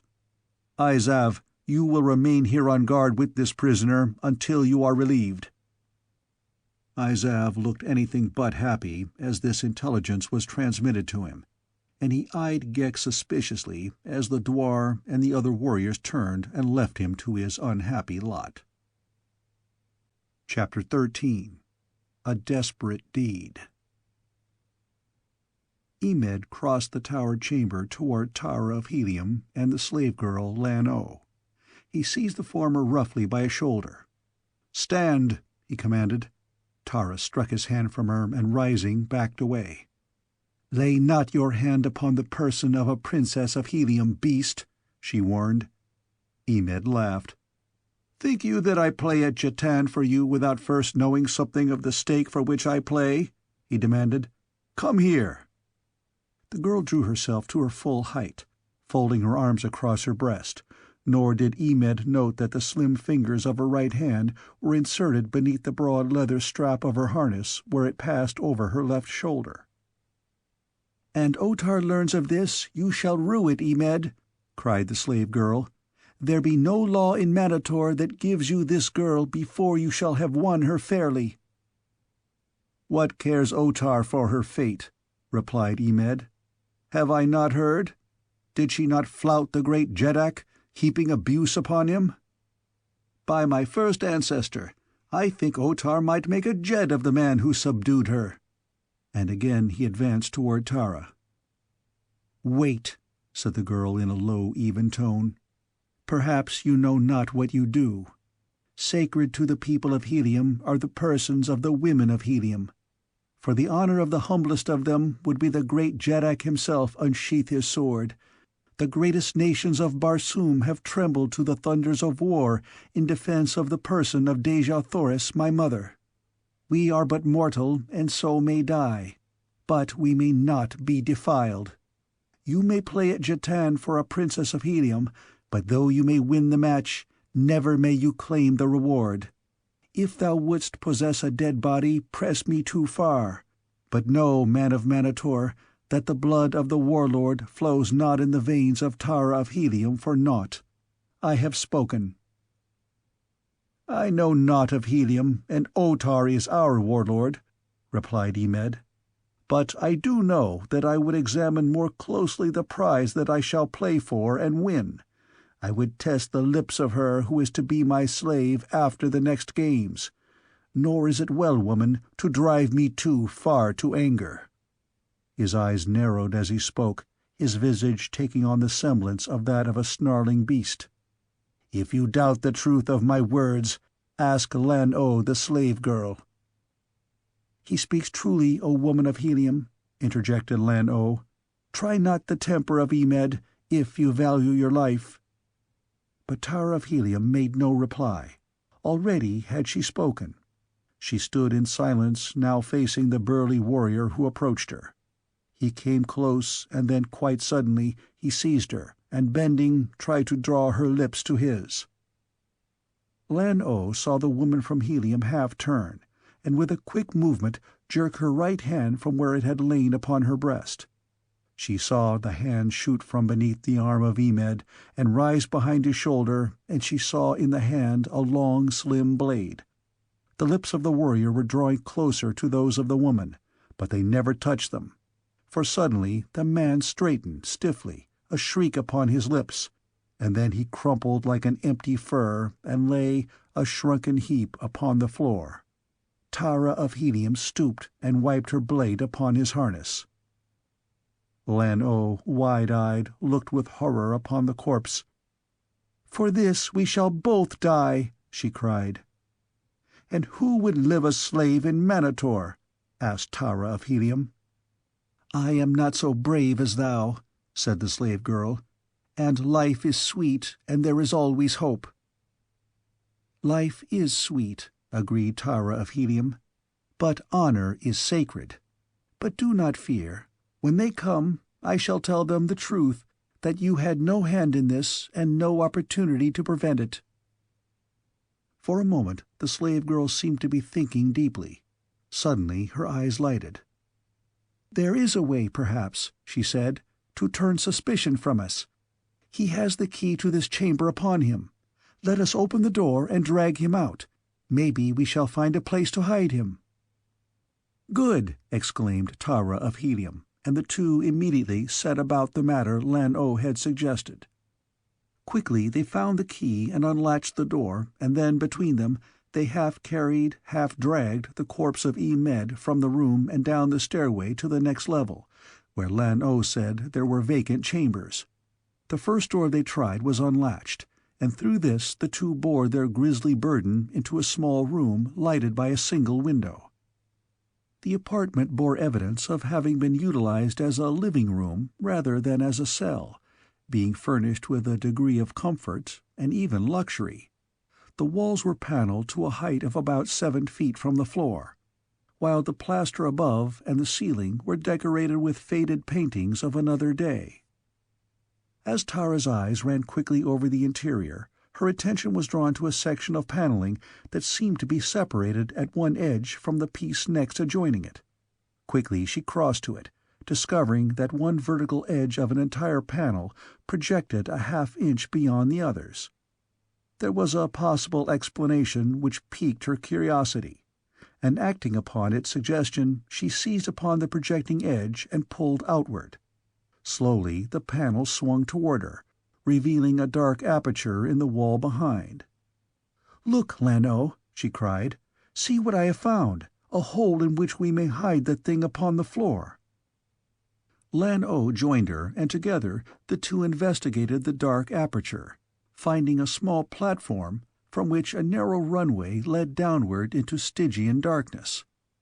Thick dust covered the floor within the doorway, indicating that a great period of time had elapsed since human foot had trod it, a secret way, doubtless, unknown to living Manatorians. Here they dragged the corpse of Emed, leaving it upon the platform, and as they left the dark and forbidden closet, Lan-O would have slammed to the panel had not Tara prevented. "Wait," she said, and fell to examining the door-frame and the stile. "Hurry," whispered the slave girl. "If they come, we are lost." "It may serve us well to know how to open this place again," replied Tara of Helium, and then suddenly she pressed a foot against a section of the carved base at the right of the open panel. "Ah," she breathed, a note of satisfaction in her tone, and closed the panel until it fitted snugly in its place. "Come," she said, and turned toward the outer doorway of the chamber. They reached their own cell without detection, and closing the door, Tara locked it from the inside and placed the key in a secret pocket in her harness. "Let them come," she said. "Let them question us. What could two poor prisoners know of the whereabouts of their noble jailer? I ask you, Lan-O, what could they?" "Nothing," admitted Lan-O, smiling with her companion. "Tell me of these men of Manator," said Tara presently. "Are they all like Emed, or are some of them like Acor, who seemed a brave and chivalrous character?" "They are not unlike the peoples of other countries," replied Lan-O. "There be among them both good and bad. They are brave warriors and mighty. Among themselves they are not without chivalry and honor, but in their dealings with strangers they know but one law, the law of might. The weak and unfortunate of other lands fill them with contempt, and arouse all that is worst in their natures, which doubtless accounts for their treatment of us, their slaves." "But why should they feel contempt for those who have suffered the misfortune of falling into their hands?" queried Tara. "I do not know," said Lan-O. "Acor says that he believes that it is because their country has never been invaded by a victorious foe. In their stealthy raids never have they been defeated, because they have never waited to face a powerful force, and so they have come to believe themselves invincible, and the other peoples are held in contempt as inferior in valor and the practice of arms." "Yet Acor is one of them," said Tara. "He is a son of Otar the Jeddak," replied Lan-O. "But his mother is a high-born Gatholian, captured and made slave by Otar, and Acor boasts that in his veins runs only the blood of his mother, and indeed is he different from the others. His chivalry is of a gentler form, though not even his worst enemy has dared question his courage, while his skill with the sword and the spear and the thoat is famous throughout the length and breadth of Manator." "What think you they will do with him?" asked Tara of Helium. "Sentence him to the games," replied Lan-O. "If Otar be not greatly angered, he may be sentenced to but a single game, in which case he may come out alive. But if Otar wishes really to dispose of him, he will be sentenced to the entire series, and no warrior has ever survived the full 10, or rather none who was under a sentence from Otar." "What are the games? I do not understand," said Tara. "I have heard them speak of playing at jetan, but surely no one can be killed at jetan. We play it often at home." "But not as they play it in the arena at Manator," replied Lan-O. "Come to the window." And together the two approached an aperture facing toward the east. Below her, Tara of Helium saw a great field entirely surrounded by the low building, and the lofty towers of which that in which she was imprisoned was but a unit. About the arena were tiers of seats, but the thing that caught her attention was a gigantic jetan board laid out upon the floor of the arena in great squares of alternate orange and black. "Here they play at jetan with living pieces. They play for great stakes, and usually for a woman, some slave of exceptional beauty. Otar himself might have played for you, had you not angered him. But now you will be played for in an open game by slaves and criminals, and you will belong to the side that wins, not to a single warrior, but to all who survive the game." The eyes of Tara of Helium flashed, but she made no comment. "Those who direct the play do not necessarily take part in it," continued the slave girl, "but sit in those two great thrones which you see at either end of the board, and direct their pieces from square to square." "But where lies the danger?" asked Tara of Helium. "If a piece be taken, it is merely removed from the board. This is a rule of jetan as old almost as the civilization of Barsoom." "But here in Manator, when they play in the great arena with living men, the rule is altered," explained Lan-O. "When a warrior is moved to a square occupied by an opposing piece, the two battle to the death for possession of the square, and the one that is successful advantages by the move. Each is comparison to simulate the piece he represents, and in addition he wears that which indicates whether he be slave, a warrior serving a sentence, or a volunteer. If serving a sentence, the number of games he must play is also indicated, and thus the one directing the moves knows which pieces to risk and which to conserve. And further than this, a man's chances are affected by the position that is assigned him for the game. Those whom they wish to die are always panthans in the game, for the panthan has the least chance of surviving. "Do those who direct the play ever actually take part in it?" asked Tara. "Oh yes," said Lan-O. "Often when two warriors, even of the highest class, hold a grievance against one another, Otar compels them to settle it upon the arena.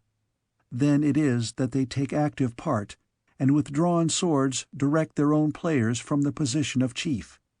They pick their own players, usually the best of their own warriors and slaves, if they be powerful men who possess such, or their friends may volunteer, or they may obtain prisoners from the pits. These are games indeed, the very best that are seen. Often the great chiefs themselves are slain." "It is within this amphitheater that the justice of Manator is meted, then?" asked Tara. "Very largely," replied Lan-O. "How, then, through such justice, could a prisoner win his liberty?" continued the girl from Helium. "If a man, and he survived 10 games, his liberty would be his," replied Lan-O. "But none ever survives?" queried Tara. "And if a woman?"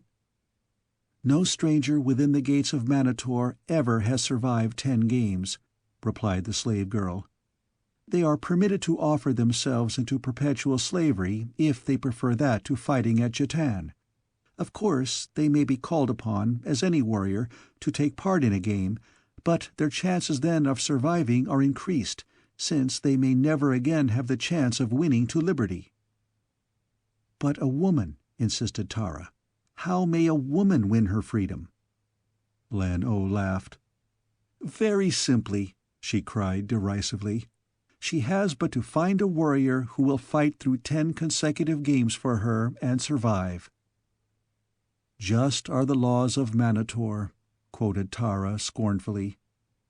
Then it was that they heard footsteps outside their cell, and a moment later a key turned in the lock and the door opened. A warrior faced them. "Hast seen Emed the dwarf?" he asked. "Yes," replied Tara. "He was here some time ago." The man glanced quickly about the bare chamber, and then searchingly first at Tara of Helium, and then at the slave girl, Lan-O. The puzzled expression upon his face increased. He scratched his head. "It is strange," he said. "A score of men saw him ascend into this tower, and though there is but a single exit, and that well guarded, no man has seen him pass out." Tara of Helium hid a yawn with the back of a shapely hand. "The Princess of Helium is hungry, fellow," she drawled. "Tell your master that she would eat." It was an hour later that food was brought, an officer and several warriors accompanying the bearer. The former examined the room carefully, but there was no sign that aught amiss had occurred there. The wound that had sent Emed the dwarf to his ancestors had not bled, fortunately for Tara of Helium. "Woman," cried the officer, turning upon Tara, "you were the last to see Emed the dwarf. Answer me now, and answer me truthfully. Did you see him leave this room?" "I did," answered Tara of Helium. "Where did he go from here?" "How should I know? Think you that I can pass through a locked door of steel?" The girl's tone was scornful. "Of that we do not know," said the officer. "Strange things have happened in the cell of your companion in the pits of Manator. Perhaps you could pass through a locked door of steel as easily as he performed seemingly more impossible feats." "Whom do you mean?" she cried. "Turan the Panthan? He lives, then? Tell me, is he here in Manator unharmed?" "I speak of that thing which calls itself Ghek the Kaldane," replied the officer. "But Turan, Tell me, Padwar, have you heard aught of him?" Tara's tone was insistent, and she leaned a little forward toward the officer, her lips slightly parted in expectancy.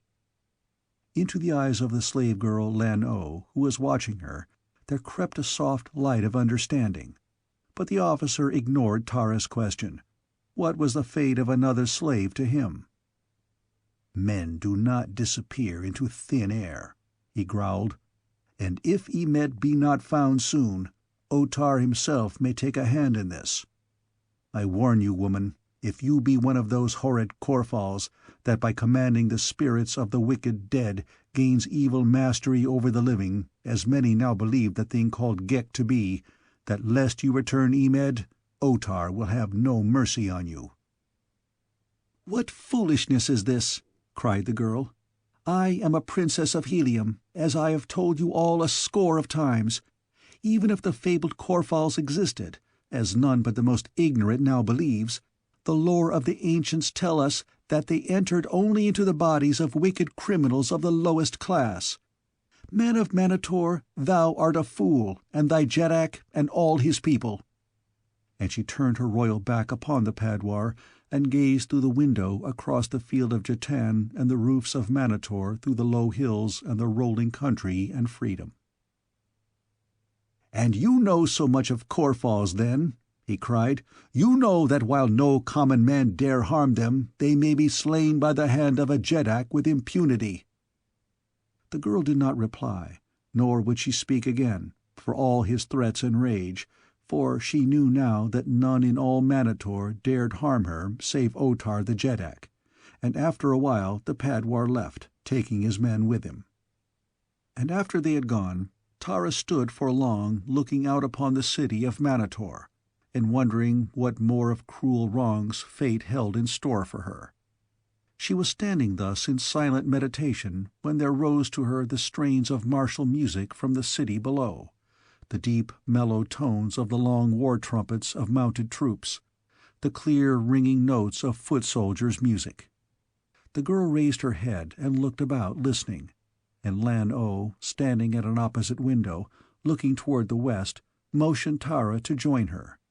Now they could see across roofs and avenues to the Gate of Enemies, through which troops were marching into the city. "The great Jed is coming," said Lan-O. "None other dares enter thus, with blaring trumpets, the city of Manator. It is Uthor, Jed of Manatos, second city of Manator. They call him the great Jed, the length and breadth of Manator, and because the people love him, Otar hates him. They say, who know, that it would need but slight provocation to inflame the two to war. How such a war would end, no one could guess. For the people of Manator worship the great Otar, though they do not love him. Uthor they love, but he is not the jetak."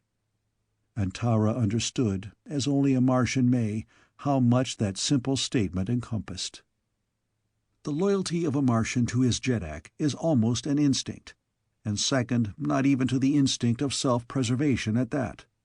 Nor is this strange in a race whose religion includes ancestor worship, and where families trace their origin back into remote ages, and a jetak sits upon the same throne that his direct progenitors have occupied for perhaps hundreds of thousands of years, and rules the descendants of the same people that his forebears ruled.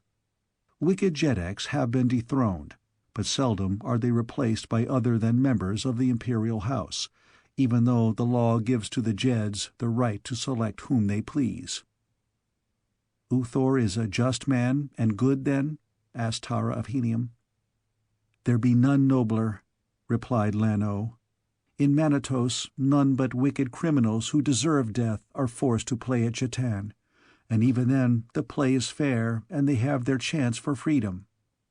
Volunteers may play, but the moves are not necessarily to the death, a wound and even sometimes points in swordplay deciding the issue. There they look upon jetan as a martial sport. Here it is but butchery. And Uthor is opposed to the ancient slave raids and to the policy that keeps Manator forever isolated from the other nations of Barsoom. But Uthor is not a jetak, and so there is no change." The two girls watched the column moving up the broad avenue from the Gate of Enemies toward the Palace of Otar, a gorgeous, barbaric procession of painted warriors in jewel-studded harness and waving feathers, vicious, squealing thoats caparisoned in rich trappings.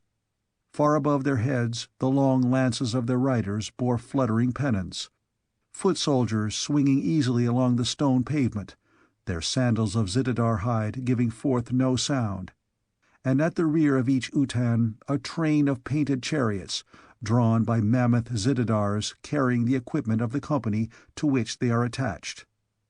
Utan after utan entered through the great gate, and even when the head of the column reached the Palace of Otar, they were not all within the city. "I have been here many years," said the girl Lano, "but never have I seen even the great Jed bring so many fighting men into the city of Manator." Through half-closed eyes, Tara of Helium watched the warriors marching up the broad avenue, trying to imagine them the fighting men of her beloved Helium coming to the rescue of their princess. That splendid figure upon the great thoat might be John Carter himself, Warlord of Barsoom, and behind him utan after utan of the veterans of the Empire. And then the girl opened her eyes again and saw the host of painted, befeathered barbarians, and sighed. But yet she watched, fascinated by the martial scene, and now she noted again the groups of silent figures upon the balconies. No waving silks, no cries of welcome, no showers of flowers and jewels, such as would have marked the entry of such a splendid, friendly pageant into the twin cities of her birth. "The people do not seem friendly to the warriors of Manatos," she remarked to Lano. "I have not seen a single welcoming sign from the people on the balconies." The slave girl looked at her in surprise. "It cannot be that you do not know," she exclaimed. "Why, they are—" But she got no further. The door swung open, and an officer stood before them. "The slave girl Tara is summoned to the presence of Otar the Jedak," he announced. Chapter 14. At Gek's Command. Turan the Panthan chafed in his chains. Time dragged. Silence and monotony prolonged minutes into hours. Uncertainty of the fate of the woman he loved turned each hour into an eternity of hell.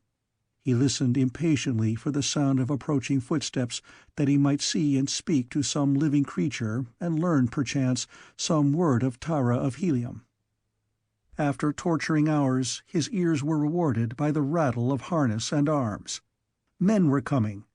He waited breathlessly. Perhaps they were his executioners. But he would welcome them notwithstanding.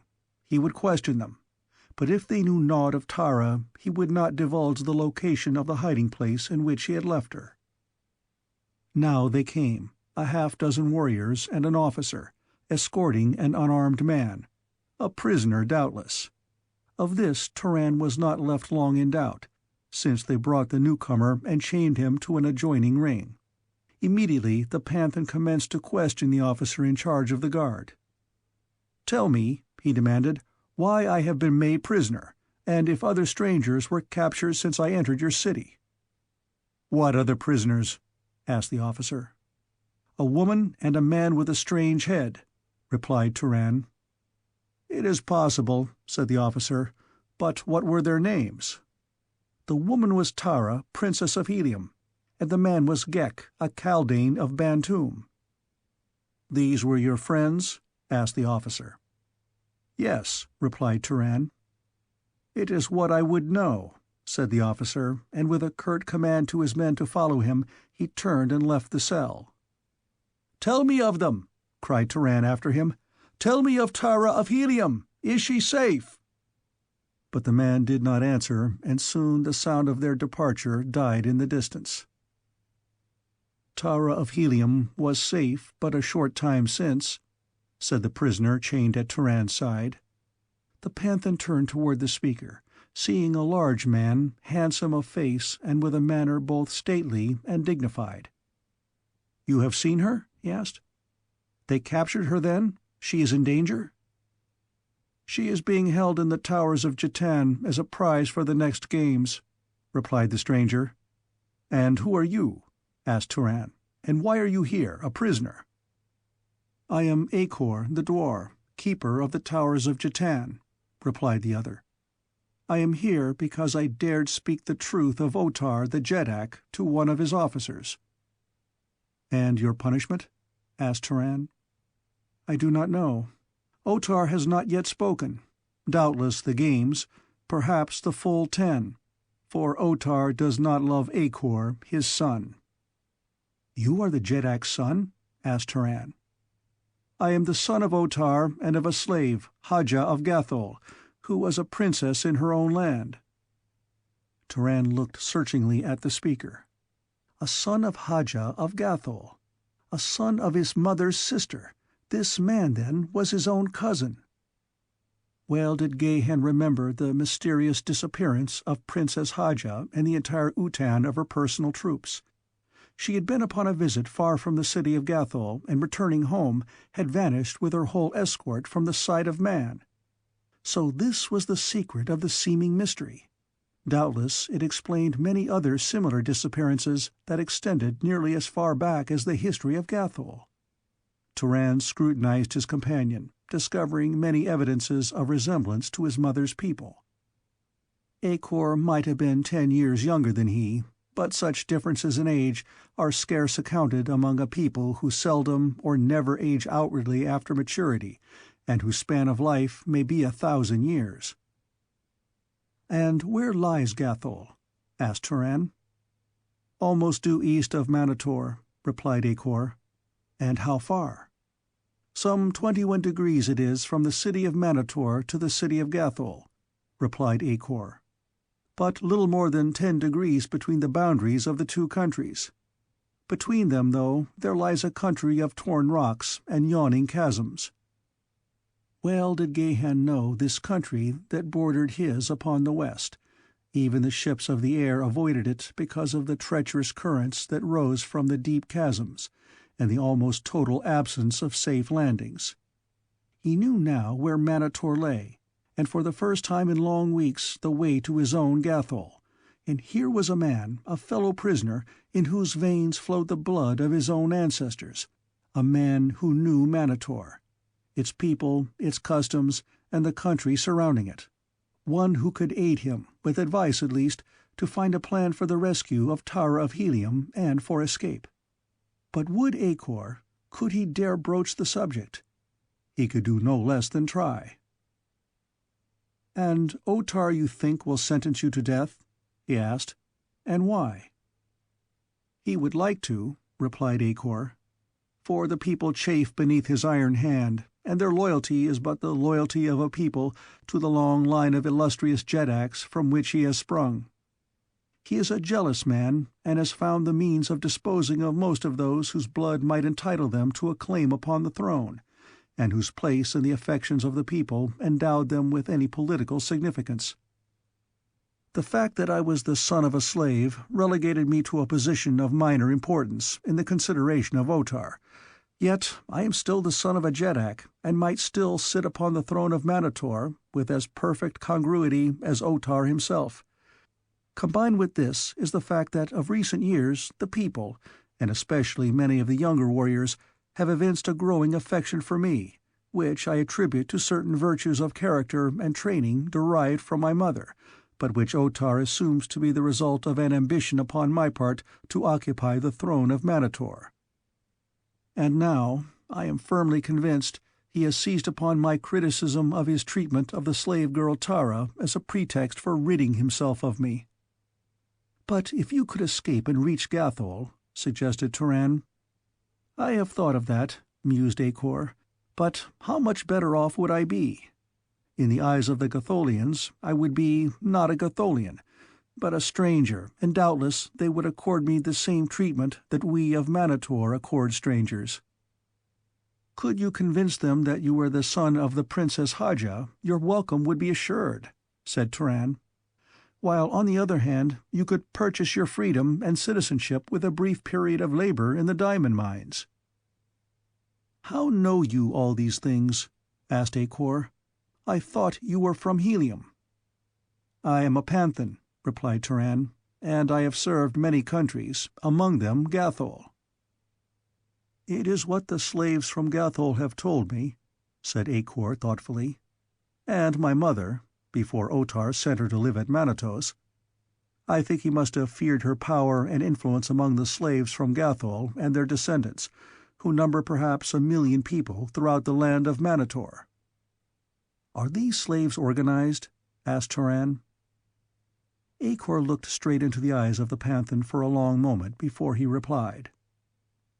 "You are a man of honor," he said. "I read it in your face, and I am seldom mistaken in my estimate of a man, but—" he leaned closer to the other. "Even the walls have ears," he whispered, and Turan's question was answered. It was later in the evening that warriors came and unlocked the fetter from Turan's ankle and led him away to appear before Otar the Jetak. They conducted him toward the palace along narrow, winding streets and broad avenues. But always from the balconies there looked down upon them in endless ranks the silent people of the city. The palace itself was filled with life and activity. Mounted warriors galloped through the corridors and up and down the runways connecting adjacent floors. It seemed that no one walked within the palace other than a few slaves. Squealing, fighting thoats were stabled in magnificent halls, while their riders, if not upon some duty of the palace, played at jetan with small figures carved from wood. Turan noted the magnificence of the interior architecture of the palace, the lavish expenditure of precious jewels and metals, the gorgeous mural decorations which depicted almost exclusively martial scenes, and principally duels which seemed to be fought upon jetan boards of heroic size. The capitals of many of the columns supporting the ceilings of the corridors and chambers through which they passed were wrought into formal likenesses of jetan pieces. Everywhere there seemed a suggestion of the game.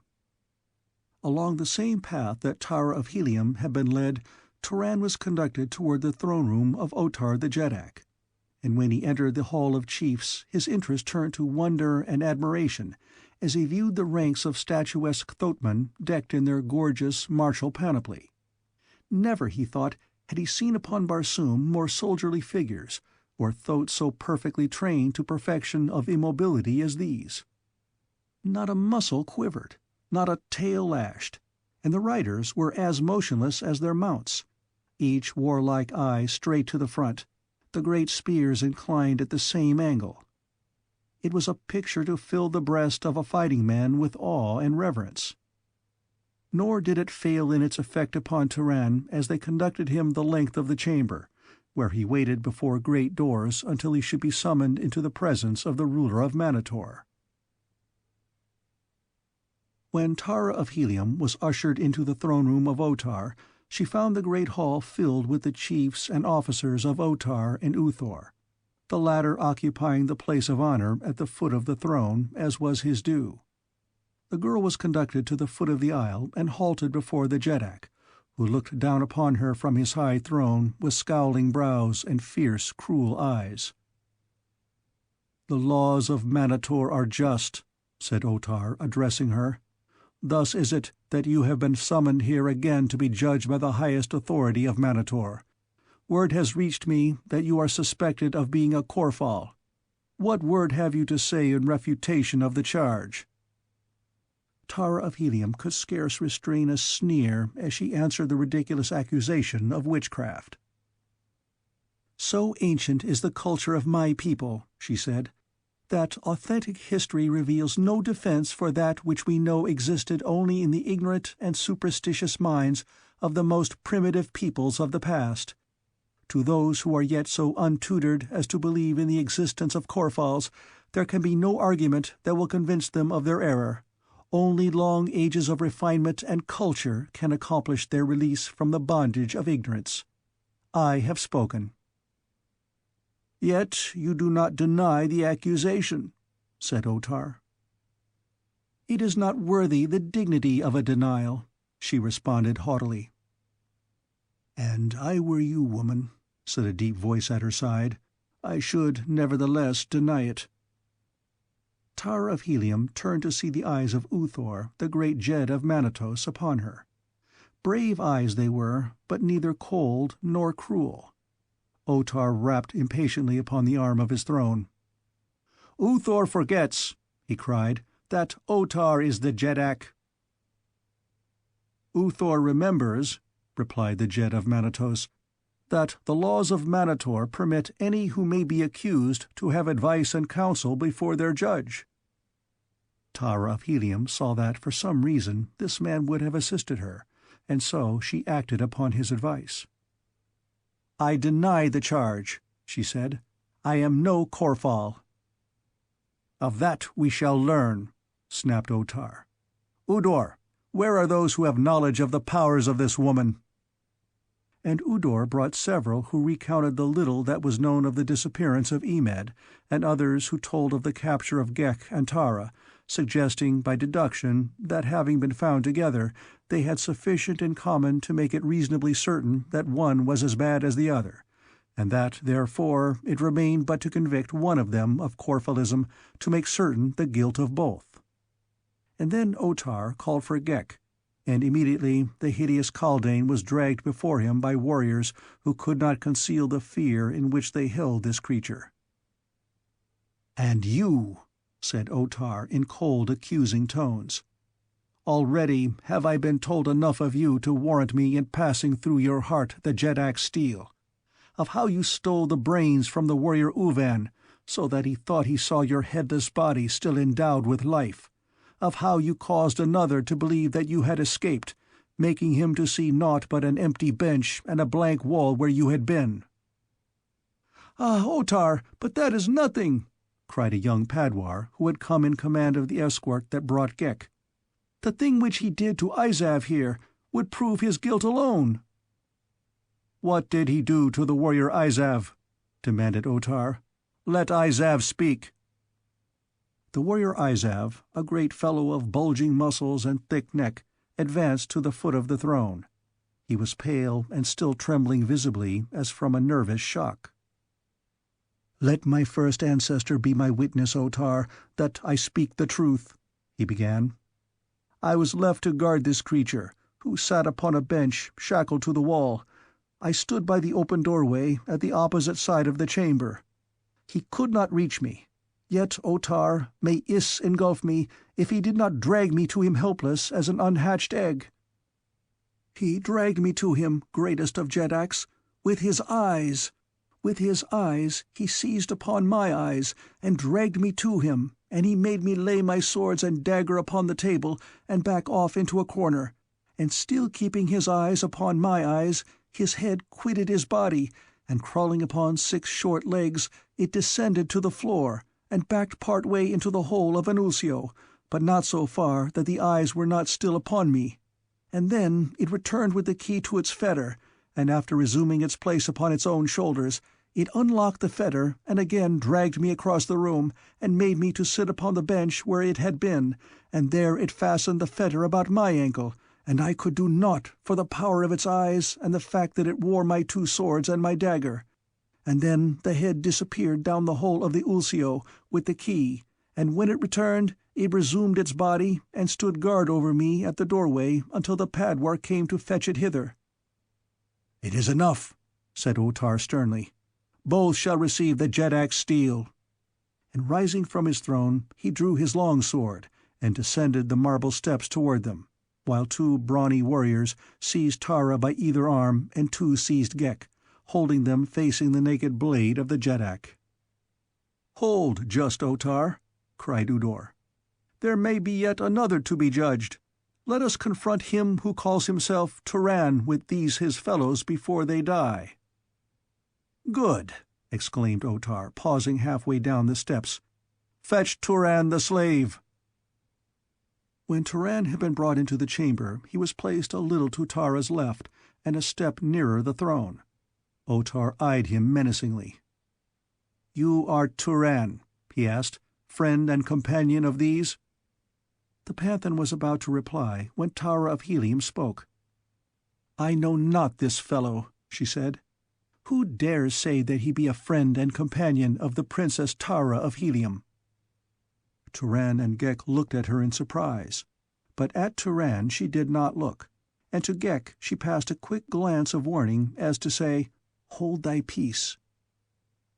The Panthan tried not to fathom her purpose, for the head is useless when the heart usurps its functions, and Turan knew only that the woman he loved had denied him, and though he tried not even to think it was his foolish heart urged but a single explanation, that she refused to recognize him lest she be involved in his difficulties. Otar looked first at one and then at another of them, but none of them spoke. "Were they not captured together?" he asked of Udor. "No," replied the dwarf. "He who is called Turan was found seeking entrance to the city, and was enticed to the pits. The following morning I discovered the other two upon the hill beyond the Gate of Enemies." "But they are friends and companions," said a young Padwar, "for this Turan inquired of me concerning these two, calling them by name and saying that they were his friends." "It is enough," stated Otar. "All three shall die," and he took another step downward from the throne. "For what shall we die?" asked Ghek. "Your people prate of the just laws of Manator, and yet you would slay 3 strangers without telling them of what crime they are accused." "He is right," said a deep voice. It was the voice of Uthor, the great Jet of Manatos. Otar looked at him and scowled, but there came voices from other portions of the chamber seconding the demand for justice. "Then know, though you shall die anyway," cried Otar, "that all 3 are convicted of Corphalism, and that as only a Jeddak may slay such as you in safety, you are about to be honored with the steel of Otar." "Fool!" cried Turan. "Know you not that in the veins of this woman flows the blood of 10,000 Jeddaks? That greater than yours is her power in her own land? She is Tara, Princess of Helium, great-granddaughter of Tardos Mors, daughter of John Carter, Warlord of Barsoom. She cannot be a Corphal, nor is this creature Ghek, nor am I. And you would know more, I can prove my right to be heard and to be believed if I may have word with the Princess Haja of Gathol, whose son is my fellow prisoner in the pits of Otar, his father." At this Uthor rose to his feet and faced Otar. "What means this?" he asked. "Speaks the man the truth? Is the son of Haja a prisoner in thy pits, Otar?" "And what is it to the Jed of Manatos who be the prisoners in the pits of his Jeddak?" demanded Otar angrily. "It is this to the Jed of Manatos," replied Uthor in a voice so low as to be scarce more than a whisper, and yet that was heard the whole length and breadth of the great throne-room of Otar, Jeddak of Manator. "You gave me a slave woman, Haja, who had been a princess in Gathol, because you feared her influence among the slaves from Gathol. I have made of her a free woman, and I have married her and made her thus a princess of Manatos. Her son is my son, Otar, and though thou be my Jeddak, I say to you that for any harm that befalls Akor, you shall answer to Uthor of Manatos."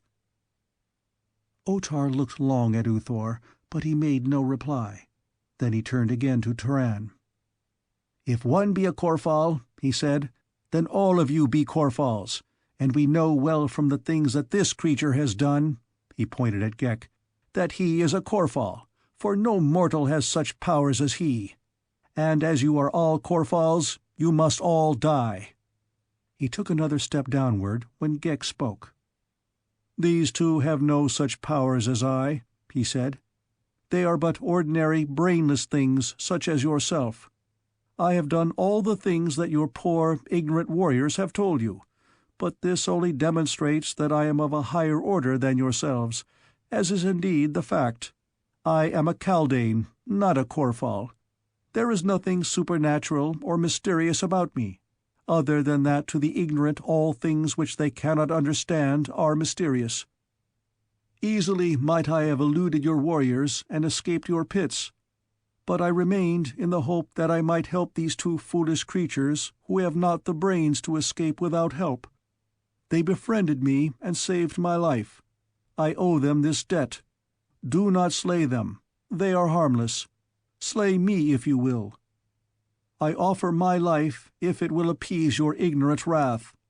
I cannot return to Barsoom, and so I might as well die, for there is no pleasure in intercourse with the feeble intellects that cumber the face of the world outside the valley of Barsoom." "Hideous egotist," said Otar. "Prepare to die, and assume not to dictate to Otar the Jedak. He has passed sentence, and all three of you shall feel the Jedak's naked steel. I have spoken." He took another step downward, and then a strange thing happened. He paused, his eyes fixed upon the eyes of Ghek. His sword slipped from nerveless fingers, and still he stood there, swaying forward and back. A Jed rose to rush to his side, but Ghek stopped him with a word. "Wait," he cried. "The life of your Jedak is in my hands. You believe me a Korfal, and so you believe too that only the sword of a Jedak may slay me. Therefore your blades are useless against me. Offer harm to any one of us, or seek to approach your Jedak until I have spoken, and he shall sink lifeless to the marble. Release the two prisoners, and let them come to my side. I would speak to them privately. Quick, do as I say. I would as lief as not slay Otar. I but let him live, that I may gain freedom for my friends. Obstruct me, and he dies." The guards fell back, releasing Tara and Turan, who came close to Ghek's side. "Do as I tell you, and do it quickly," whispered the Kaldane. "I cannot hold this fellow long, nor could I kill him thus. There are many minds working against mine, and presently mine will tire, and Otar will be himself again. You must make the best of your opportunity while you may. Behind the arras that you see hanging in the rear of the throne above you is a secret opening.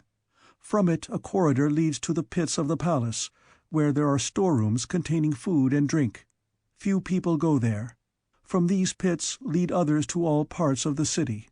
Follow one that runs due west, and it will bring you to the Gate of Enemies. The rest will then lie with you. I can do no more. Hurry before my waning powers fail me. I am not as Lud, who was a king. He could have held this creature forever. Make haste. Go." Chapter 15. The Old Man of the Pits. "I shall not desert you, Ghek," said Tara of Helium simply. "Go, go," whispered the Kaldane. "You can do me no good, or all I have done is for naught." Tara shook her head. "I cannot," she said. "They will slay her," said Ghek to Turan, and the Panthan, torn between loyalty to this strange creature who had offered its life for him and the love of the woman, hesitated but a moment. Then he swept Tara from her feet, and lifting her in his arms, leapt up the steps that led to the throne of Manator. Behind the throne he parted the arras and found the secret opening. Into this he bore the girl, and down a long narrow corridor and winding runways that led to lower levels, until they came to the pits of the palace of Otar. Here was a labyrinth of passages and chambers presenting 1,000 hiding places. As Turan bore Tara up the steps toward the throne, a score of warriors rose as though to rush forward to intercept them. "Stay," cried Ghek, "or your Jedak dies," and they halted in their tracks, waiting the will of this strange, uncanny creature. Presently Ghek took his eyes from the eyes of Otar, and the Jedak shook himself as one who would be rid of a bad dream, and straightened up, half dazed still. "Look," said Ghek then, "I have given your Jedak his life, nor have I harmed one of those whom I might easily have slain when they were in my power.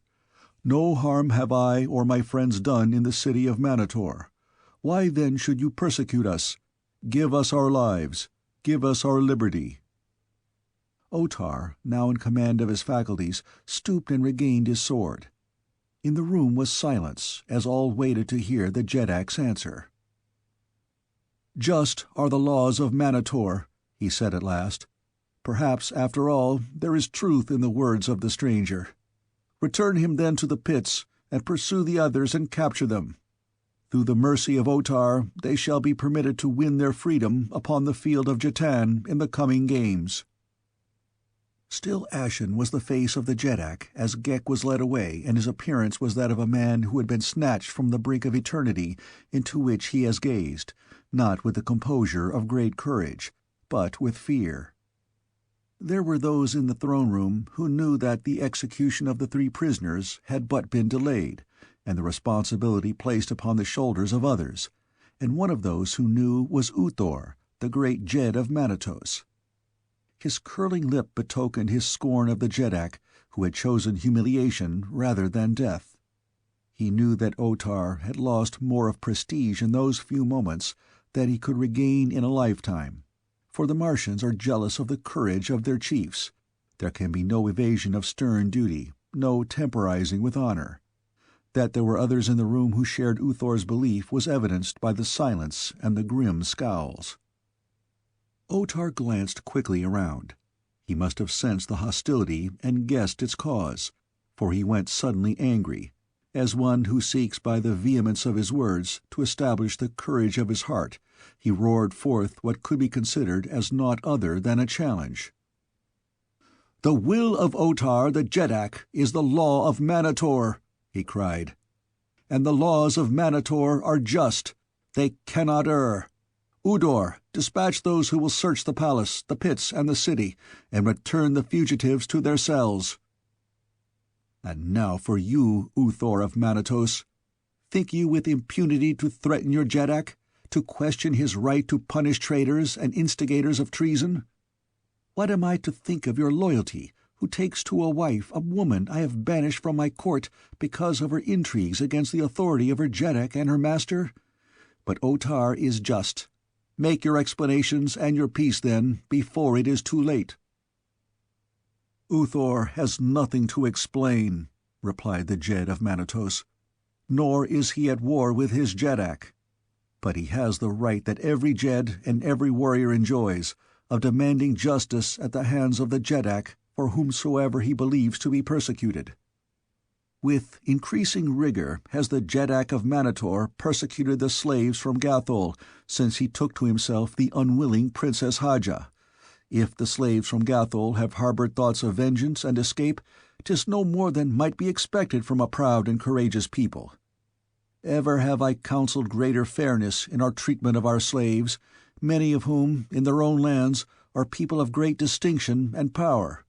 But always has Otar the jetak flouted with arrogance my every suggestion. Though it has been through none of my seeking that the question has arisen now, I am glad that it has, for the time was bound to come when the Jeds of Manator would demand from Otar the respect and consideration that is their due from the man who holds his high office at their pleasure. Know then, Otar, that you must free Acor the Dwar, forthwith, or bring him to fair trial before the assembled Jeds of Manator. I have spoken." "You have spoken well and to the point, Uthor," cried Otar, "for you have revealed to your jetak and your fellow Jeds the depth of the disloyalty that I have long suspected. Acor already has been tried and sentenced by the Supreme Tribunal of Manator, Otar the jetak, and you too shall receive justice from the same unfailing source. In the meantime, you are under arrest. To the pits with him! To the pits with Uthor the false Jed!" He clapped his hands to summon the surrounding warriors to do his bidding. A score leapt forward to seize Uthor.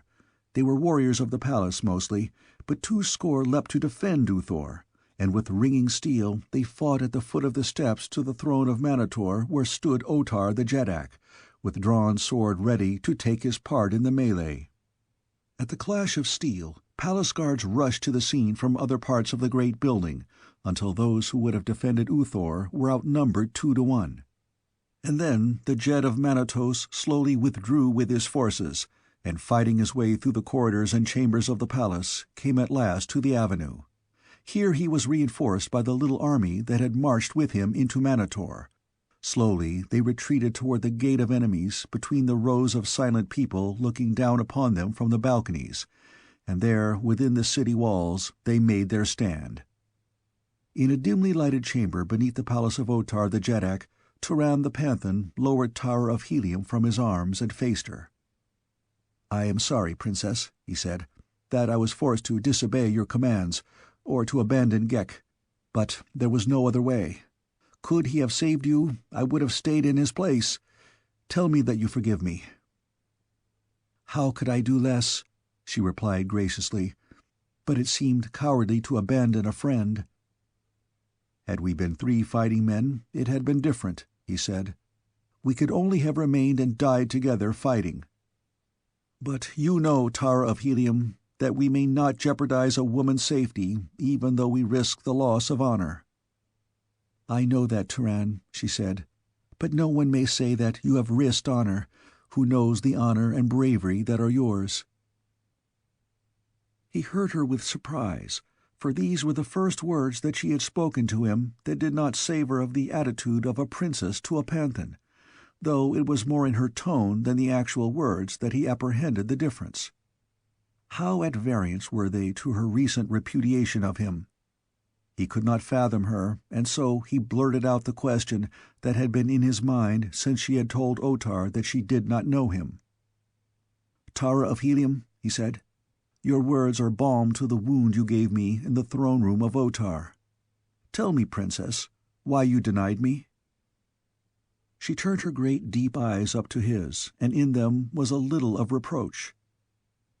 "You did not guess," she asked, "that it was my lips alone and not my heart that denied you? Otar had ordered that I die, more because I was a companion of Ghek than because of any evidence against me, and so I knew that if I acknowledged you as one of us, you would be slain too." "It was to save me, then?" he cried, his face suddenly lighting. "It was to save my brave panthan," she said in a low voice. "Tara of Helium," said the warrior, dropping to one knee, "your words are as food to my hungry heart." And he took her fingers in his and pressed them to his lips. Gently she raised him to his feet. "You need not tell me kneeling," she said softly. Her hand was still in his as he rose, and they were very close, and the man was still flushed with the contact of her body, since he had carried her from the throne room of Otar. He felt his heart pounding in his breast, and the hot blood surging through his veins as he looked at her beautiful face, with its downcast eyes and the half-parted lips that he would have given a kingdom to possess, and then he swept her to him, and as he crushed her against his breast, his lips smothered hers with kisses. But only for an instant. Like a tigress, the girl turned upon him, striking him and thrusting him away. She stepped back, her head high and her eyes flashing fire. "You would dare?" she cried. "You would dare thus defile a princess of Helium?" His eyes met hers squarely, and there was no shame and no remorse in them. "Yes, I would dare," he said. "I would dare love Tara of Helium. But I would not dare defile her or any woman with kisses that were not prompted by love of her alone." He stepped closer to her and laid his hands upon her shoulders. "Look into my eyes, daughter of the Warlord," he said, "and tell me that you do not wish the love of Turan the Panthan." "I do not wish your love," she cried, pulling away. "I hate you." And then turning away, she bent her head into the hollow of her arm and wept. The man took a step toward her as though to comfort her, when he was arrested by the sound of a crackling laugh behind him. Wheeling about, he discovered a strange figure of a man standing in a doorway. It was one of those rarities occasionally to be seen upon Barsoom, an old man with the signs of age upon him. Bent and wrinkled, he had more the appearance of a mummy than a man. "Love in the pits of Otar!" he cried, again his thin laughter jarred upon the silence of the subterranean vaults. "A strange place to woo! A strange place to woo, indeed! When I was a young man, we roamed in the gardens beneath giant pimellias, and stole our kisses in the brief shadows of hurtling Thuria. We came not to the gloomy pits to speak of love. But times have changed, and ways have changed, though I had never thought to live to see the time when the way of a man with a maid, or a maid with a man, would change. Ah, but we kissed them then, and what if they objected, eh? What if they objected? Why, we kissed them more. Hey, those were the days." And he cackled again. Well do I recall the first of them I ever kissed, and I've kissed an army of them since. She was a fine girl, but she tried to slip a dagger into me while I was kissing her. Those were the days. But I kissed her. She's been dead over 1,000 years now, but she was never kissed again like that while she lived, I'll swear, not since she's been dead either. And then there was that other." But Turan, seeing 1,000 or more years of osculatory memoirs portending, interrupted. "Tell me, Ancient One," he said, "not of thy loves, but of thyself. Who are you? What do you here in the pits of Otar?" "I might ask you the same, young man," replied the other. "Few there are who visit the pits other than the dead, except my pupils, eh?" "That is it. You are new pupils. Good. But never before have they sent a woman to learn the great art from the greatest artist. But times have changed. Now, in my day, the women did no work. They were just for kissing and loving. Those were the women. I mind the one we captured in the south. She was a devil, but how she could love! She had the breasts of marble and a heart of fire. Why, she—" Yes, interrupted Turan. "We are pupils, and we are anxious to get to work. Lead on, and we will follow." Yes. Come, all is rush and hurry as though there were not another countless myriad of ages ahead. Yes, as many as lie behind. 2,000 years have passed since I broke my shell, and always rush, yet I cannot see that aught has been accomplished. Manator is the same today as it was then, except the girls. We had the girls then. There was one that I gained upon the fields of jetan. But you should have seen—" "Lead on!" cried Turan. "After we are at work you shall tell us of her." Yes," said the old fellow, and shuffled off down a dimly lighted passage. "Follow me." "You are going with him?" asked Tara. "Why not?" replied Turan. "We know not where we are, or the way from these pits, for I know not east from west. But he doubtless knows, and if we are shrewd we may learn from him that which we would know. At least we cannot afford to arouse his suspicions." And so they followed him, followed along winding corridors and through many chambers, until they came at last to a room in which there were several marble slabs raised upon pedestals as some 3 feet above the floor, and upon each slab lay a human corpse. "Here we are!" exclaimed the old man. "These are fresh, and we shall have to get to work upon them soon. I am working now on one for the Gate of Enemies. He slew many of our warriors. Truly is he entitled to a place in the gate. Come, you shall see him." He led them to an adjoining apartment. Upon the floor were many fresh human bones, and upon a marble slab a mass of shapeless flesh. "You will learn this later," announced the old man, "but it will not harm you to watch me now, for there are not many thus prepared, and it may be long before you will have the opportunity to see another prepared for the Gate of Enemies. First, you see, I remove all the bones, carefully, that the skin may be damaged as little as possible. The skull is the most difficult, but it can be removed by a skillful artist. You see, I have made but a single opening. This I now sew up, and that done, the body is hung so." And he fastened a piece of rope to the hair of the corpse and swung the horrid thing to a ring in the ceiling.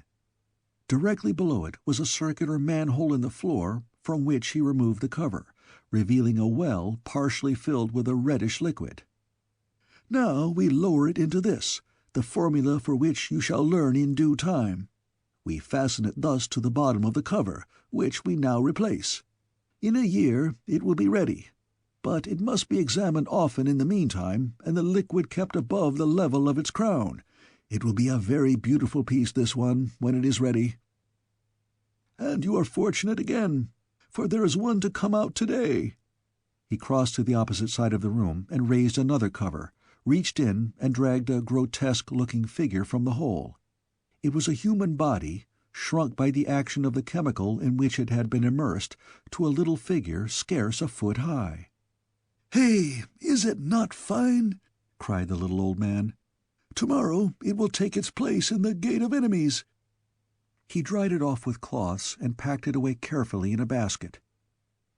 "Perhaps you would like to see some of my life work," he suggested, and without waiting for their assent led them to another apartment, a large chamber in which were 40 or 50 people. All were sitting or standing quietly about the walls, with the exception of one huge warrior who bestrode a great thoat in the very center of the room, and all were motionless. Instantly there sprang to the minds of Tara and Turan the rows of silent people upon the balconies that lined the avenues of the city, and the noble array of mounted warriors in the Hall of Chiefs, and the same explanation came to both, but neither dared voice the question that was in his mind, for fear of revealing by his ignorance the fact that they were strangers in Manator and therefore impostors in the guise of pupils. "It is very wonderful," said Turan. "It must require great skill and patience and time." "That it does," replied the old man, "though, having done it so long, I am quicker than most, but mine are the most natural. Why, I would defy the wife of that warrior to say that in so far as appearances are concerned, he does not live." And he pointed at the men upon the thoat. "Many of them, of course, are brought here wasted or badly wounded, and these I have to repair. That is where great skill is required, for everyone wants his dead to look as they did at their best in life. But you shall learn to mount them and paint them and repair them, and sometimes to make an ugly one look beautiful. And it will be a great comfort to be able to mount your own. Why, for 1,500 years no one has mounted my own dead but myself. I have many, my balconies are crowded with them, but I keep a great room for my wives. I have them all, as far back as the first one, and many is the evening I spend with them, quiet evenings and very pleasant.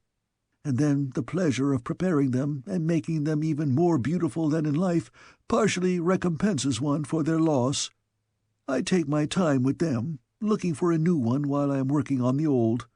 When I am not sure about a new one, I bring her to the chamber where my wives are, and compare her charms with theirs, and there is always a great satisfaction at such times in knowing that they will not object.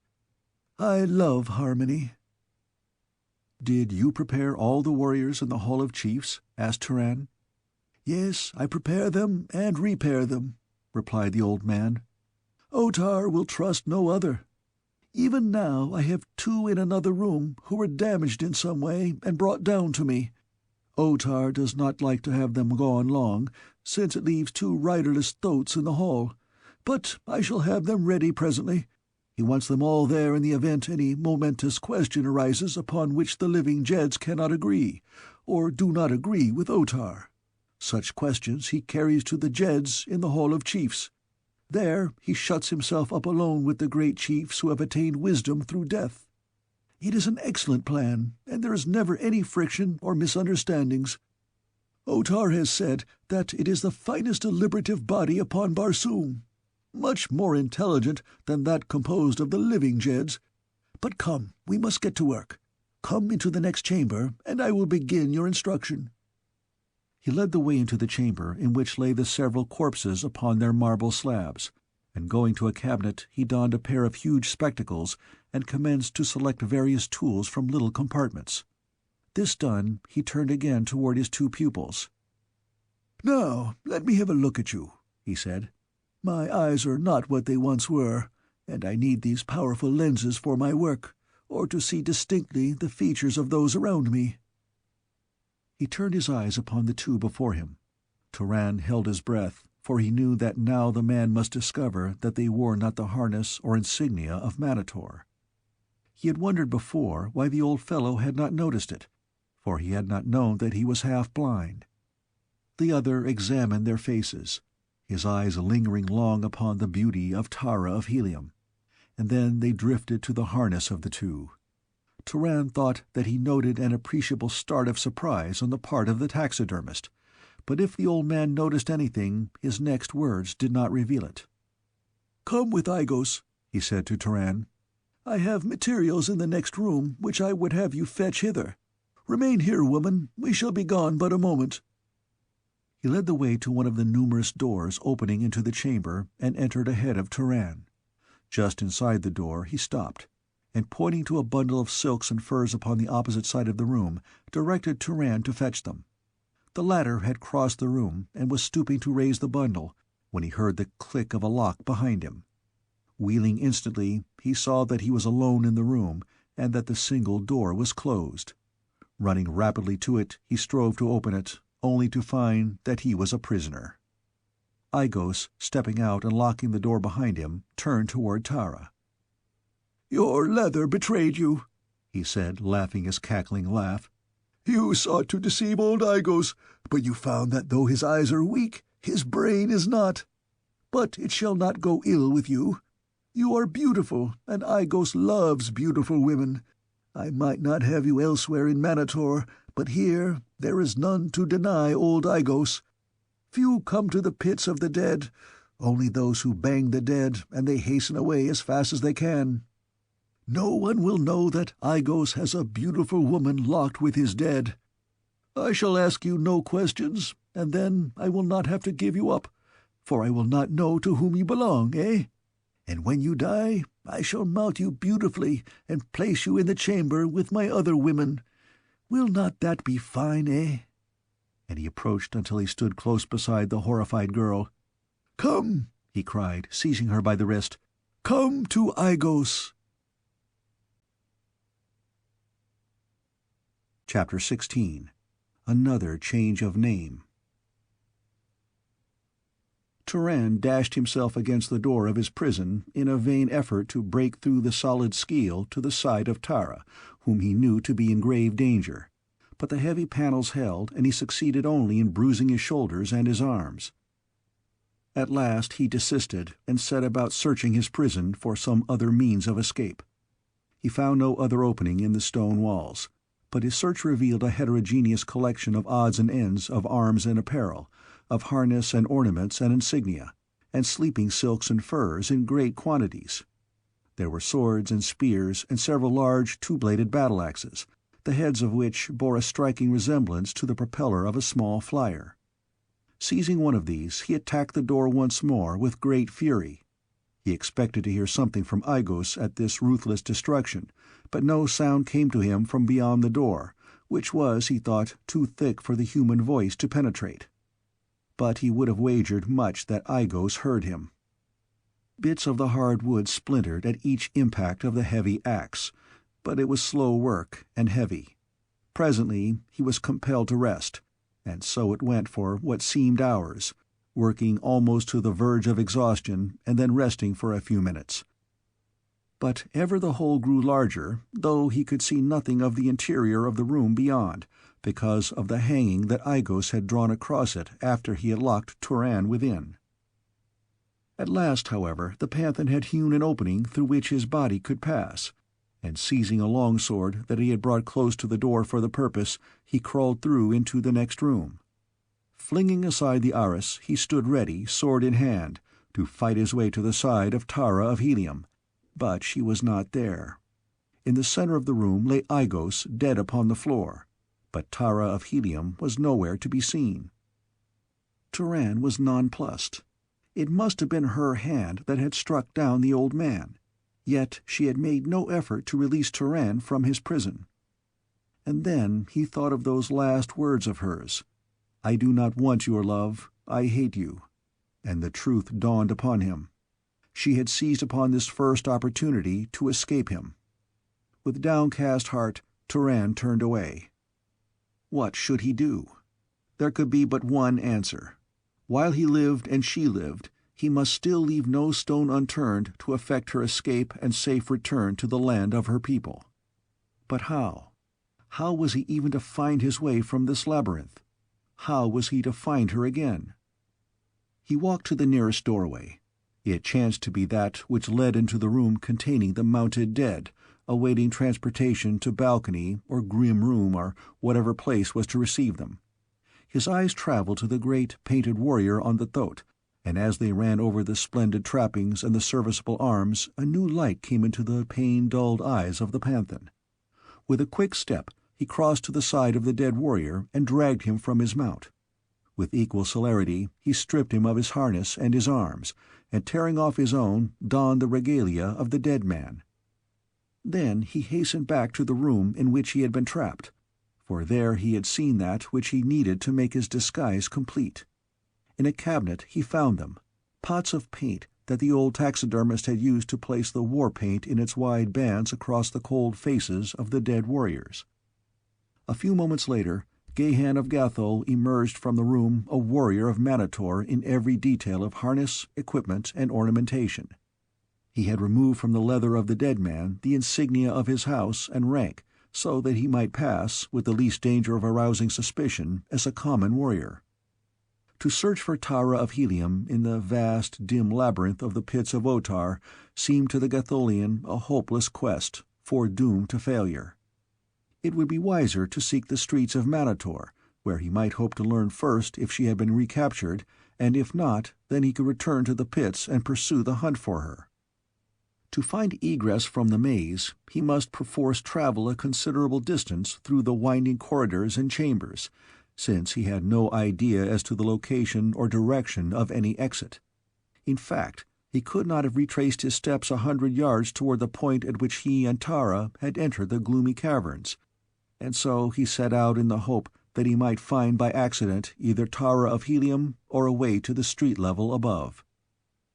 For a time he passed room after room filled with the cunningly preserved dead of Manator, many of which were piled in tiers, after the manner that firewood is corded, and as he moved through the corridor and chamber, he noticed hieroglyphics painted upon the walls above every opening and at each fork or crossing of corridors, until by observation he reached the conclusion that these indicated the designations of passageways, so that one who understood them might travel quickly and surely through the pits.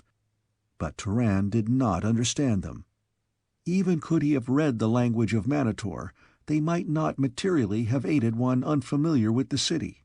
But he could not read them at all, since, though there is but one spoken language upon Barsoom, there are as many different written languages as there are nations. One thing, however, soon became apparent to him. The hieroglyphic of a corridor remained the same until the corridor ended. It was not long before Turan realized from the distance that he had traveled that the pits were part of a vast system undermining, possibly, the entire city. At least he was convinced that he had passed beyond the precincts of the palace. The corridors and chambers varied in appearance and architecture from time to time. All were lighted, though usually quite dimly, with radium bulbs. For a long time he saw no signs of life other than an occasional ulsio. Then, quite suddenly, he came face to face with a warrior at one of the numerous crossings. The fellow looked at him, nodded, and passed on. Turan breathed a sigh of relief as he realized that his disguise was effective. But he was caught in the middle of it by a hail from the warrior who had stopped and turned toward him. The Panthan was glad that a sword hung at his side, and glad, too, that they were buried in the dim recesses of the pits, and that there would be but a single antagonist, for time was precious. "Have you any word of the other?" called the warrior to him. "No," replied Turan, who had not the faintest idea to whom or what the fellow referred. "He cannot escape," continued the warrior. "The woman ran directly into our arms, but she swore that she knew not where her companion might be found." "They took her back to Otar?" asked Turan, for now he knew whom the other meant, and he would know more. "They took her back to the towers of Jetan," replied the warrior. "Tomorrow the games commence, and doubtless she will be played for, though I doubt if any wants her, beautiful as she is. She fears not even Otar. By Cluros, but she would make a hard slave to subdue. A regular she-banth she is. Not for me." And he continued on his way, shaking his head. Turan hurried on, searching for an avenue that led to the level of the streets above, when suddenly he came to the open doorway of a small chamber in which sat a man who was chained to the wall. Turan voiced a low exclamation of surprise and pleasure as he recognized that the man was Acor, and that he had stumbled by accident upon the very cell in which he had been imprisoned. Acor looked at him questioningly. It was evident that he did not recognize his fellow prisoner. Turan crossed to the table and, leaning close to the other, whispered to him. "I am Turan the Panthan," he said, "who is chained beside you. Acor looked at him closely. "Your own mother would never know you," he said. "But tell me, what has transpired since they took you away?" Turan recounted his experiences in the throne room of Otar and in the pits beneath. "And now," he continued, "I must find these towers of jetan and see what may be done toward liberating the Princess of Helium." Acor shook his head. "Long was I dwar of the towers," he said, "and I can say to you, stranger, that you might as well attempt to reduce Manator single-handed as to rescue a prisoner from the towers of jetan." "But I must," replied Turan. "Are you better than a good swordsman?" asked Acor presently. "I am accounted so," replied Turan. "Then there is a way. St!" He was suddenly silent and pointed toward the base of the wall at the end of the room. Turan looked in the direction of the other's forefinger indicated, to see projecting from the mouth of an ulsio's burrow 2 large chelae and a pair of protruding eyes. "Gek!" he cried, and immediately the hideous kaldane crawled out upon the floor and approached the table. Acor drew back with a half-stifled ejaculation of repulsion.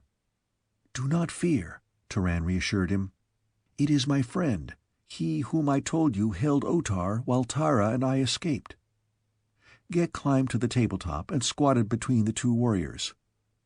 "You are safe in assuming," he said, addressing Acor, "that Turan the Panthan has no master in all Manator where the art of swordplay is concerned. I overheard your conversation. Go on."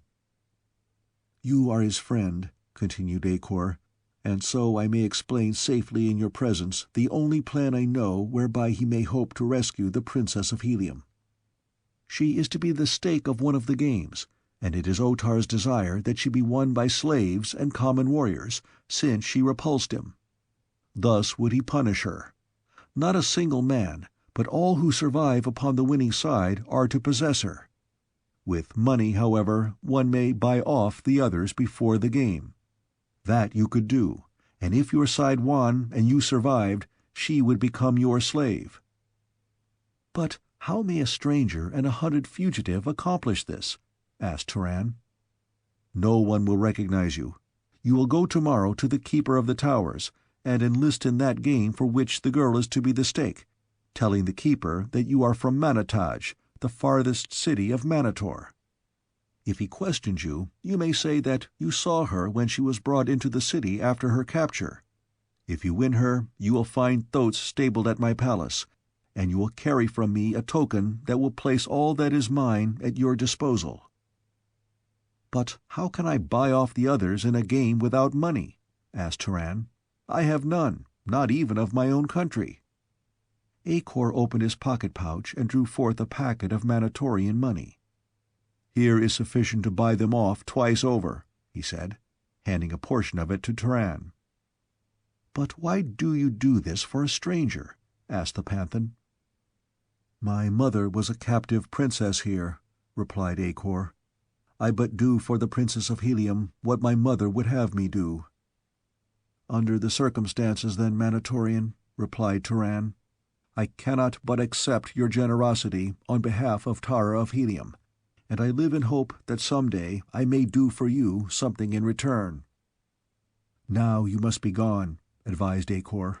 "At any minute a guard may come and discover you here. Go directly to the Avenue of Gates, which circles the city just within the outer wall.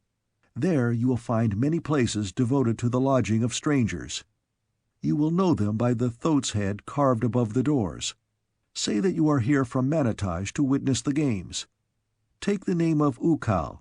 It will arouse no suspicion, nor will you if you can avoid conversation. Early in the morning, seek the Keeper of the Towers of Jetan. May the strength and fortune of all your ancestors be with you." Bidding goodbye to Ghek and Acor, the Panthan, following directions given him by Acor, set out to find his way to the Avenue of Gates, nor had he any great difficulty. On the way he met several warriors, but beyond a nod they gave him no heed. With ease he found a lodging-place where there were many strangers from other cities of Manator. As he had had no sleep since the previous night, He threw himself among the silks and furs of his couch, to gain the rest which he must have, was he to give the best possible account of himself in the service of Tara of Helium the following day. It was already morning when he awoke, and rising he paid for his lodgings, sought a place to eat, and a short time later was on his way toward the towers of Jetan, which he had no difficulty in finding, owing to the great crowds that were winding along the avenues toward the games. The new keeper of the towers, who had succeeded Emed, was too busy to scrutinize entries closely, for in addition to the many volunteer players, there were scores of slaves and prisoners being forced into the games by their owners or the government. The name of each must be recorded, as well as the position he was to play and the game or games in which he was to be entered. And then there were the substitutes for each that was entered in more than a single game, one for each additional game that an individual was entered for, that no succeeding game might be delayed by the death or disablement of a player. "Your name?" asked a clerk as Turan presented himself. "Ukal," replied the Panthan. "Your city?" "Manataj." The keeper, who was standing beside the clerk, looked at Turan. "You have come a great way to play at Jetan," he said. "It is seldom that the men of Manataj attend other than the decennial games. Tell me of Ozar. Will he attend next year? Ah, but he was a noble fighter. If you be half the swordsman, Okal, the fame of Manataj will increase this day. But tell me, what of Ozar?" "He is well," replied Turan glibly, "and he sent greetings to his friends in Manator." "Good," exclaimed the keeper. "And now, in what game would you enter?" "I would play for the Heliometic princess, Tara," replied Turan. "But, man, she is to be the stake of a game for slaves and criminals," cried the keeper. "You would not volunteer for such a game." "But I would," replied Turan. "I saw her when she was brought into the city, and even then I vowed to possess her." "But you will have to share her with the survivors, even if your color wins," objected the other. "They may be brought to reason," insisted Turan. "And you will chance incurring the wrath of Otar, who has no love for this savage barbarian," explained the keeper. "And I win her, Otar will be rid of her," said Turan. The keeper of the towers of Jetan shook his head. "You are rash," he said. "I would that I might dissuade the friend of my friend Ozar from such madness." "Would you favor the friend of Ozar?" asked Turan. "Gladly," exclaimed the other. "What may I do for him?" "Make me chief of the Black, and give me for my pieces all slaves from Gathol, for I understand that those be excellent warriors," replied the Panthan. "It is a strange request," said the keeper, "but for my friend Ozar I would do even more, though, of course," he hesitated, "it is customary for one who would be chief to make some slight payment." "Certainly," Turan hastened to assure him. "I had not forgotten that. I was about to ask you what the customary amount is." "For the friend of my friend, it shall be nominal," replied the keeper, naming a figure that Gahan, accustomed to the high price of wealthy Gathol, thought ridiculously low. "Tell me," he said, handing the money to the keeper, "when the game for the Heliumite is to be played." "It is the second in the order of the day's games. And now, if you will come with me, you may select your pieces." Turan followed the keeper to a large court which lay between the towers and the Jetan field, where hundreds of warriors were assembled. Already chiefs for the new games of the day were selecting their pieces and assigning them to positions, though for the principal games these matters had been arranged for weeks before. The keeper led Turan to a part of the courtyard where the majority of the slaves were assembled. "Take your choice of those not assigned," said the keeper, "and when you have your quota, conduct them to the field. Your place will be assigned you by an officer there, and there you will remain with your pieces until the second game is called. I wish you luck, Ukal, though from what I have heard you will be more lucky to lose than to win that slave from Helium." After the fellow had departed, Turan approached the slaves. "I seek the best swordsman for the second game," he announced. Men from Gathol I wish, for I have heard that these be noble fighters." A slave rose and approached him. "It is all the same in which game we die," he said. "I would fight for you as a panthan in the second game." Another came. "I am not from Gathol," he said. "I am from Helium, and I would fight for the honor of a princess of Helium." "Good!" exclaimed Turan. "Art a swordsman of repute in Helium?" "I was a dwar under the great Warlord, and I have fought at his side in a score of battles, from the Golden Cliffs to the Carrion Caves. My name is Valdor. Who knows Helium knows my prowess." The name was well known to Gahan, who had heard the man spoken of on his last visit to Helium, and his mysterious disappearance discussed as well as his renown as a fighter. "How could I know aught of Helium?" asked Turan. "But if you be such a fighter as you say, no position could suit you better than that of flier. What say you?" The man's eyes denoted sudden surprise. He looked keenly at Turan, his eyes running quickly over the other's harness. Then he stepped quite close, so that his words might not be overheard. "Methinks you may know more of Helium than of Manator," he whispered. "What mean you, fellow?" demanded Turan, seeking to cudgel his brains for the source of this man's knowledge, guess, or inspiration. "I mean," replied Valdor, "that you are not of Manator, and that if you wish to hide the fact, it is well that you speak not to a Manatorian as you did just speak to me, of fliers. There be no fliers in Manator, and no piece in their game of jetan bearing that name. Instead, they call him who stands next to the chief or princess Adwar. The piece has the same moves and power that the flier has in the game played outside Manator. Remember this, then, and remember, too, that if you have a secret, it be safe in the keeping of Valdor of Helium." Turan made no reply, but turned to the task of selecting the remainder of his pieces. Valdor, the Heliumite, and Floran, the volunteer from Gathol, were of great assistance to him, since one or the other of them knew most of the slaves from which his selection was to be made. The pieces all chosen, Turan led them to the place beside the playing field where they were to wait their turn, and here he passed the word around that they were to fight for more than the stake he offered for the princess should they win. This stake they accepted, so that Turan was sure of possessing Tara if his side was victorious. But he knew that these men would fight even more valorously for chivalry than for money, nor was it difficult to enlist the interest even of the Gatholians in the service of the princess. And now he held out the possibility of a still further reward. "I cannot promise you," he explained, "but I may say I have heard that this day which makes it possible that should we win this game, we may even win your freedom." They leapt to their feet and crowded around him with many questions.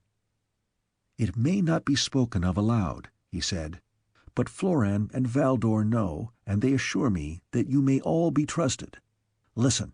What I would tell you places my life in your hands, and you must know that every man will realize that he is fighting today the greatest battle of his life, for the honor and the freedom of Barsoom's most wondrous princess, and for his own freedom as well, for the chance to return each to his own country and to the woman who awaits him there.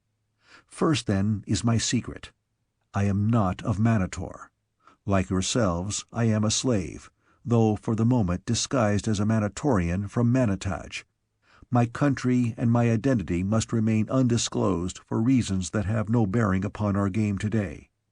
I, then, am one of you. I fight for the same things that you will fight for. And now for that which I have but just learned. Uthor, the great Jed of Manatos, quarreled with Otar in the palace the day before yesterday, and their warriors set upon one another. Uthor was driven as far as the Gate of Enemies, where he now lies encamped. At any moment the fight may be renewed. But it is thought that Uthor has sent to Manatos for reinforcements.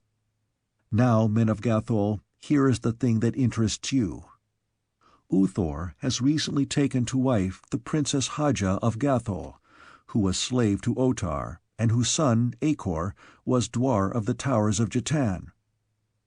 Hadja's heart is filled with loyalty for Gathol and compassion for her sons who are here enslaved, and this latter sentiment she has to some extent transmitted to Uthor. Aid me, therefore, in freeing the Princess of Tara of Helium, and I believe that I can aid you and her and myself to escape the city. Bend close your ears, slaves of Otar, that no cruel enemy may hear my words." And Gahan of Gathol whispered in low tones the daring plan he had conceived.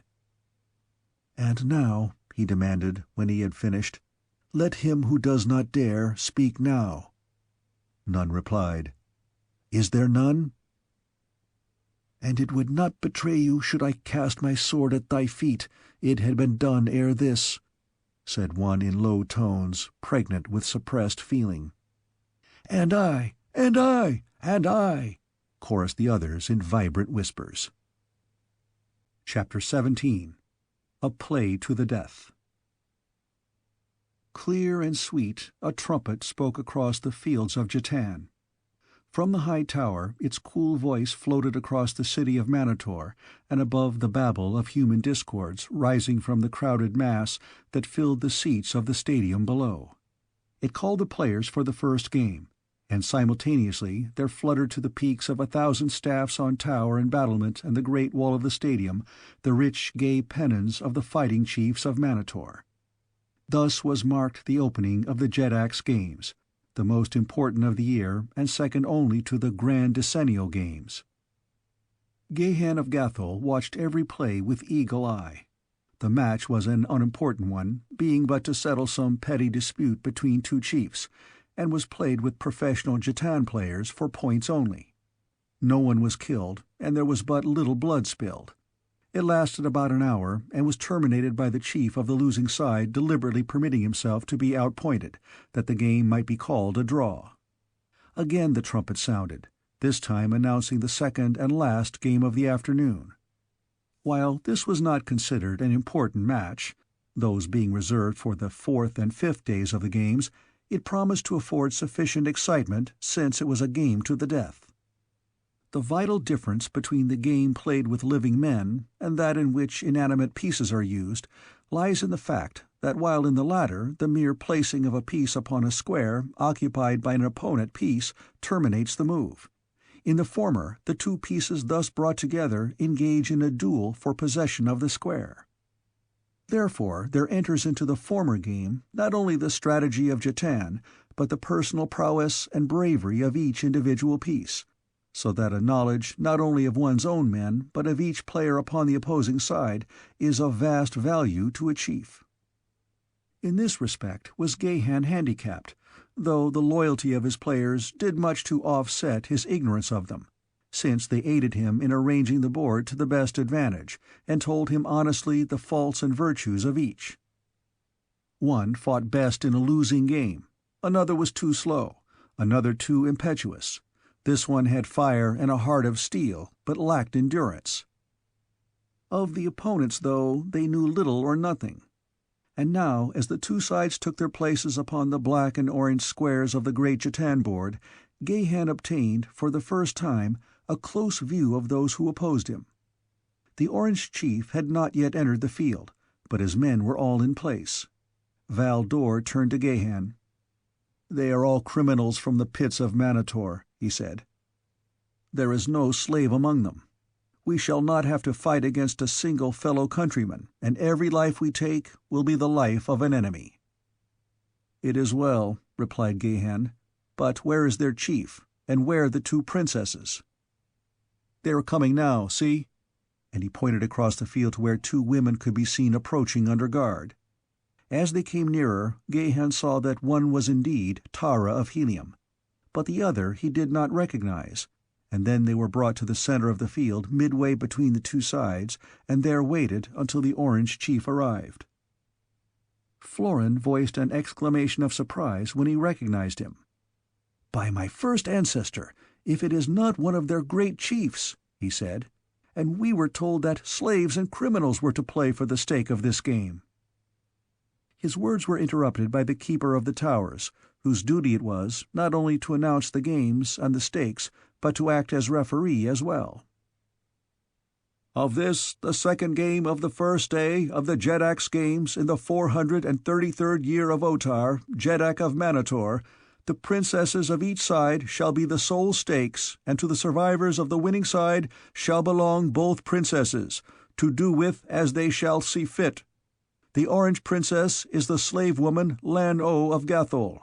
The black princess is the slave woman Tara, a princess of Helium.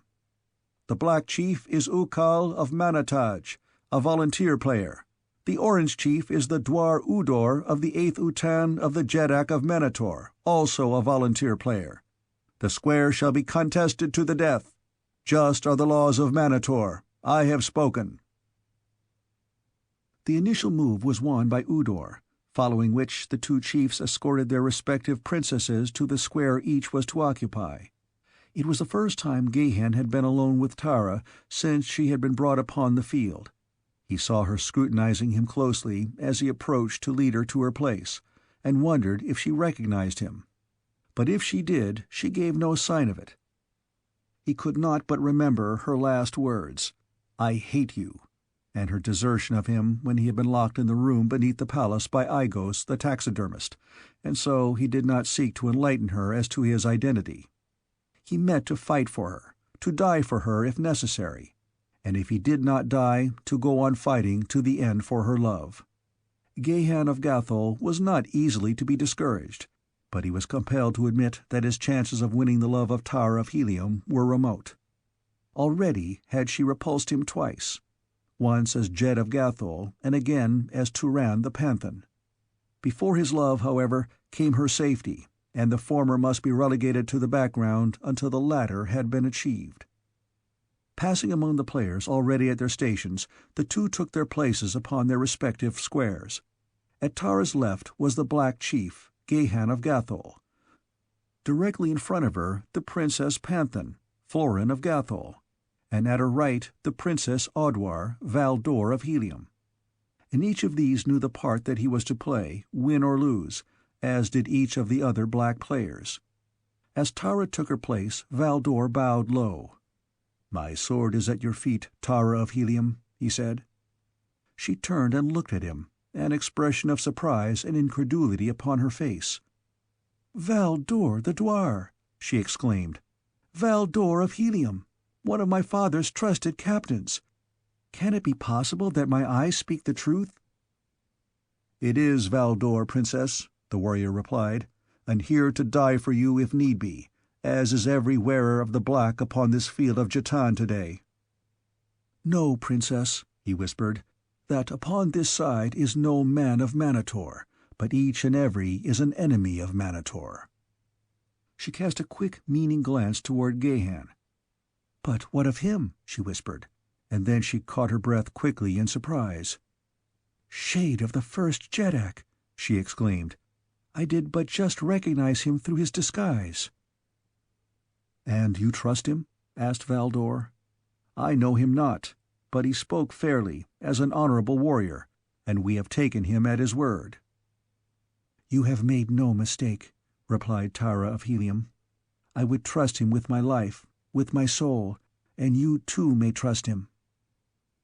Happy indeed would have been Gahan of Gathol could he have heard those words, but fate, who is usually unkind to the lover in such matters, ordained it otherwise, and then the game was on. Udor moved his Princess Audwar 3 squares diagonally to the right, which placed the piece upon the Black Chief's Audwar's 7th. The move was indicative of the game that Udor intended playing, a game of blood rather than of science, and evidenced his contempt for his opponents. Gahan followed with his Audwar's Panthan 1 square straight forward, a more scientific move, which opened up an avenue for himself through his line of Panthans, as well as announcing to the players and spectators that he intended having a hand in the fighting himself, even before the exigencies of the game forced it upon him.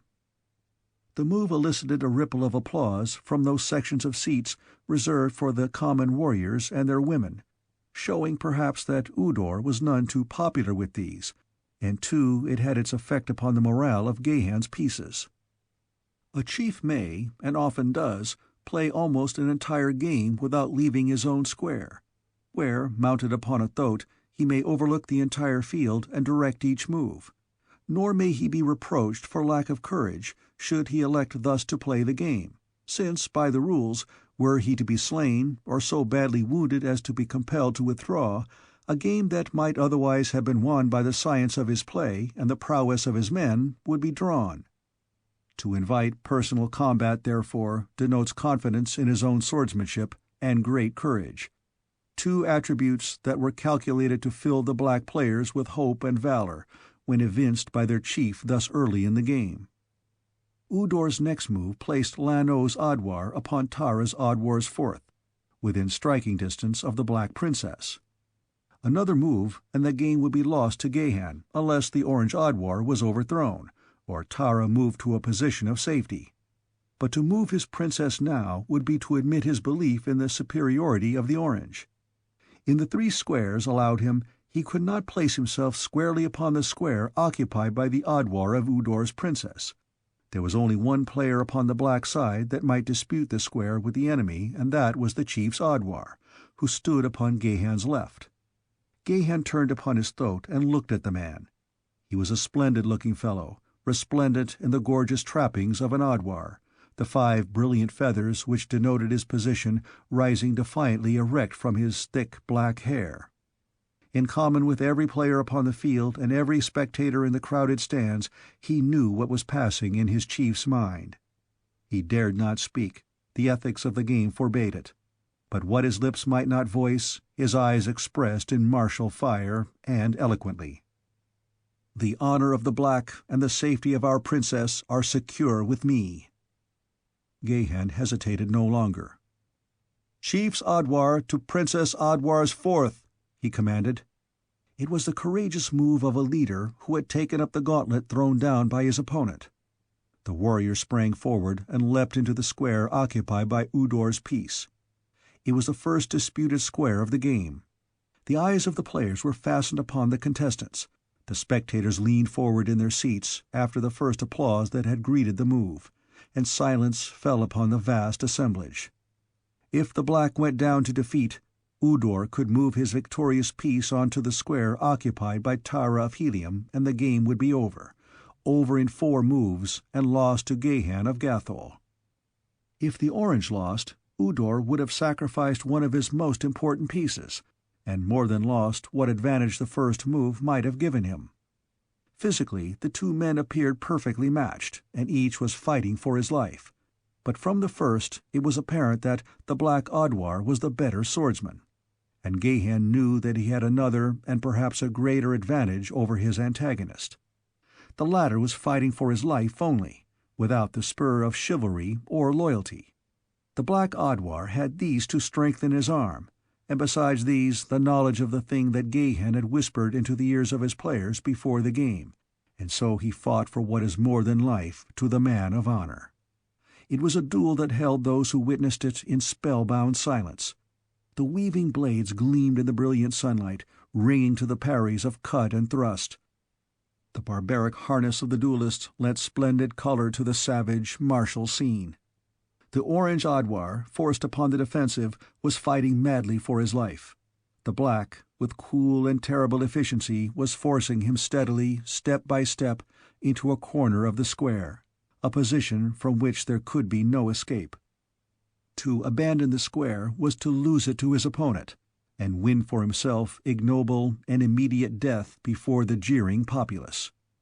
Spurred on by the seeming hopelessness of his plight, the Orange Adwar burst into a sudden fury of offense that forced the Black back a half-dozen steps, and then the sword of Udor's piece leapt in and drew first blood from the shoulder of his merciless opponent. An ill-smothered cry of encouragement went up from Udor's men. The Orange Adwar, encouraged by his single success, sought to bear down the Black by the rapidity of his attack. There was a moment in which the swords moved with a rapidity that no man's eye might follow, and then the Black Adwar made a lightning parry of a vicious thrust, leaned quickly forward into the opening he had effected, and drove his sword through the heart of the Orange Adwar. To the hilt he drove it, through the body of the Orange Adwar. A shout arose from the stands. for wherever may have been the favor of the spectators, none there was who could say that it had not been a pretty fight, or that the better man had not won. And from the black players came a sigh of relief as they relaxed from the tension of the past moments. I shall not weary you with the details of the game. Only the high features of it are necessary to your understanding of the outcome. The fourth move after the victory of the Black Odwar found Gahan upon Udor's fourth. An orange panthan was on the adjoining square diagonally to his right, and the only opposing piece that could engage him other than Udor himself. It had been apparent to both players and spectators for the past two moves that Gahan was moving straight across the field into the enemy's country to seek personal combat with the Orange Chief, that he was staking all upon his belief in the superiority of his own swordsmanship, since if the two chiefs engage, the outcome decides the game. Udor could move out and engage Gahan, or he could move his Princess Panthan upon the square occupied by Gahan in the hope that the former would defeat the Black Chief and thus draw the game, which is the outcome if any other than a chief slays the opposing chief, or he could move away and escape temporarily the necessity for personal combat, or at least that is evidently what he had in mind, as was obvious to all who saw him scanning the board about him. And his disappointment was apparent when he finally discovered that Gahan had so placed himself that there was no square to which Udor could move that it was not within Gahan's power to reach at his own next move. Udor had placed his own princess 4 squares east of Gahan when her position had been threatened, and he had hoped to lure the Black Chief after her and away from Udor. But in that he had failed. He now discovered that he might play his own Odwar into personal combat with Gahan, but he had already lost one Odwar and could ill spare the other. His position was a delicate one, since he did not wish to engage Gahan personally, while it appeared that there was little likelihood of his being able to escape. There was just one hope, and that lay in his Princess Panthan. So, without more deliberation, he ordered the piece onto the square occupied by the Black Chief. The sympathies of the spectators were all with Gahan now. If he lost, the game would be declared a draw, nor do they think better of drawn games upon Barsoom than do Earthmen. If he won, it would doubtless mean a duel between the two chiefs, a development for which they all were hoping. The game already bade fair to be a short one, and it would be an angry crowd should it be decided a draw with only 2 men slain. There were great, historic games on record, where of the 40 pieces on the field when the game opened, only 3 survived, the 2 princesses and the victorious chief. They blamed Udor, though in fact he was well within his rights in directing his play as he saw fit, nor was a refusal on his part to engage the Black Chief necessarily an imputation of cowardice. He was a great chief who had conceived a notion to possess the slave Tara. There was no honor that could accrue to him from engaging in combat with slaves and criminals, or an unknown warrior from Manator, nor was the stake of sufficient import to warrant the risk. By now the duel between Gahan and the Orange Panthan was on, and the decision of the next move was no longer in other hands than theirs. It was the first time that these Manatorians had seen Gahan of Gathol fight, but Tara of Helium knew that he was a master of his sword.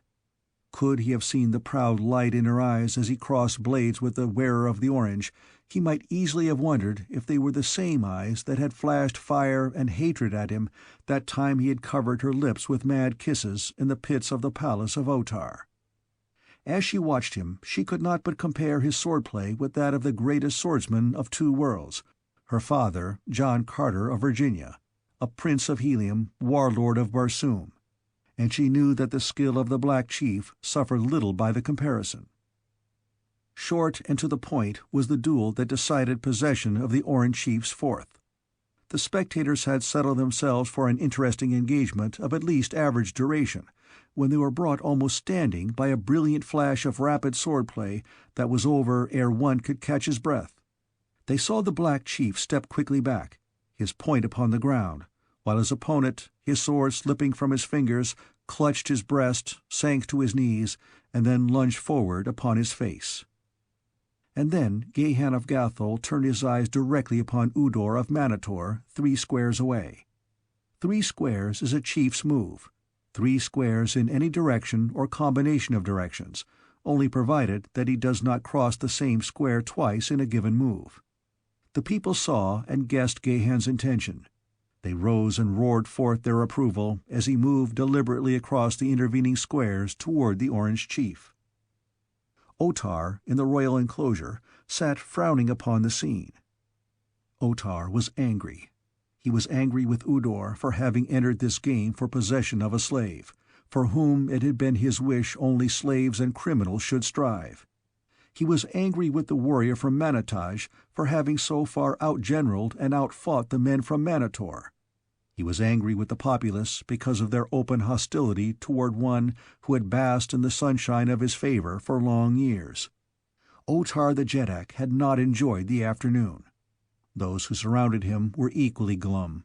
They, too, scowled upon the field, the players and the people. Among them was a bent and wrinkled old man who gazed through weak and watery eyes upon the field and the players. As Gahan entered his square, Udor leapt toward him with drawn sword, with such fury as might have overborne a less skilled and powerful swordsman. For a minute the fighting was fast and furious, and by comparison reducing to insignificance all that had gone before. Here indeed were 2 magnificent swordsmen, and here was to be a battle that bade fair to make up for whatever the people felt they had been defrauded of by the shortness of the game.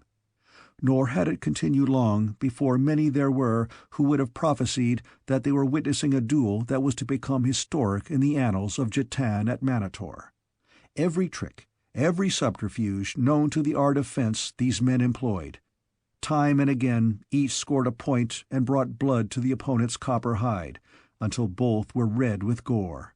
But neither seemed able to administer the coup de grace. From her position upon the opposite side of the field, Tara of Helium watched the long-drawn battle. Always it seemed to her that the Black Chief fought upon the defensive, or when he assumed to push his opponent, he neglected 1,000 openings that her practiced eye beheld. Never did he seem in real danger, nor never did he appear to exert himself to quite the pitch needful for victory. The duel already had been long contested, and the day was drawing to a close. Presently the sudden transition from daylight to darkness, which, owing to the tenuity of the air upon Barsoom, occurs almost without the warning twilight of Earth, would occur. Would the fight never end? Would the game be called a draw after all? What ailed the Black Chief? Tara wished that she might answer at least the last of these questions, for she was sure that Turan the Panthan, as she knew him, while fighting brilliantly, was not giving of himself all that he might. She could not believe that fear was restraining his hand, but that there was something beside inability to push Udor more fiercely she was confident. What it was, however, she could not guess. Once she saw Gahan glance quickly up toward the sinking sun. In 30 minutes it would be dark. And then she saw, and all those others saw, a strange transition steal over the swordplay of the Black Chief. It was as though he had been playing with the great dwar Udor all these hours, and now he still played with him, but there was a difference. He played with him terribly, as a carnivore plays with its victim in the instant before the kill. The Orange Chief was helpless now in the hands of a swordsman so superior that there could be no comparison, and the people sat in open-mouthed wonder and awe as Gahan of Gathol cut his foe to ribbons and then struck him down with a blow that cleft him to the chin. In 20 minutes the sun would set. But what of that? Chapter 18. A Task for Loyalty. Long and loud was the applause that rose above the field of jetan at Manator, as the keeper of the towers summoned the 2 princesses and the victorious chief to the center of the field and presented to the latter the fruits of his prowess.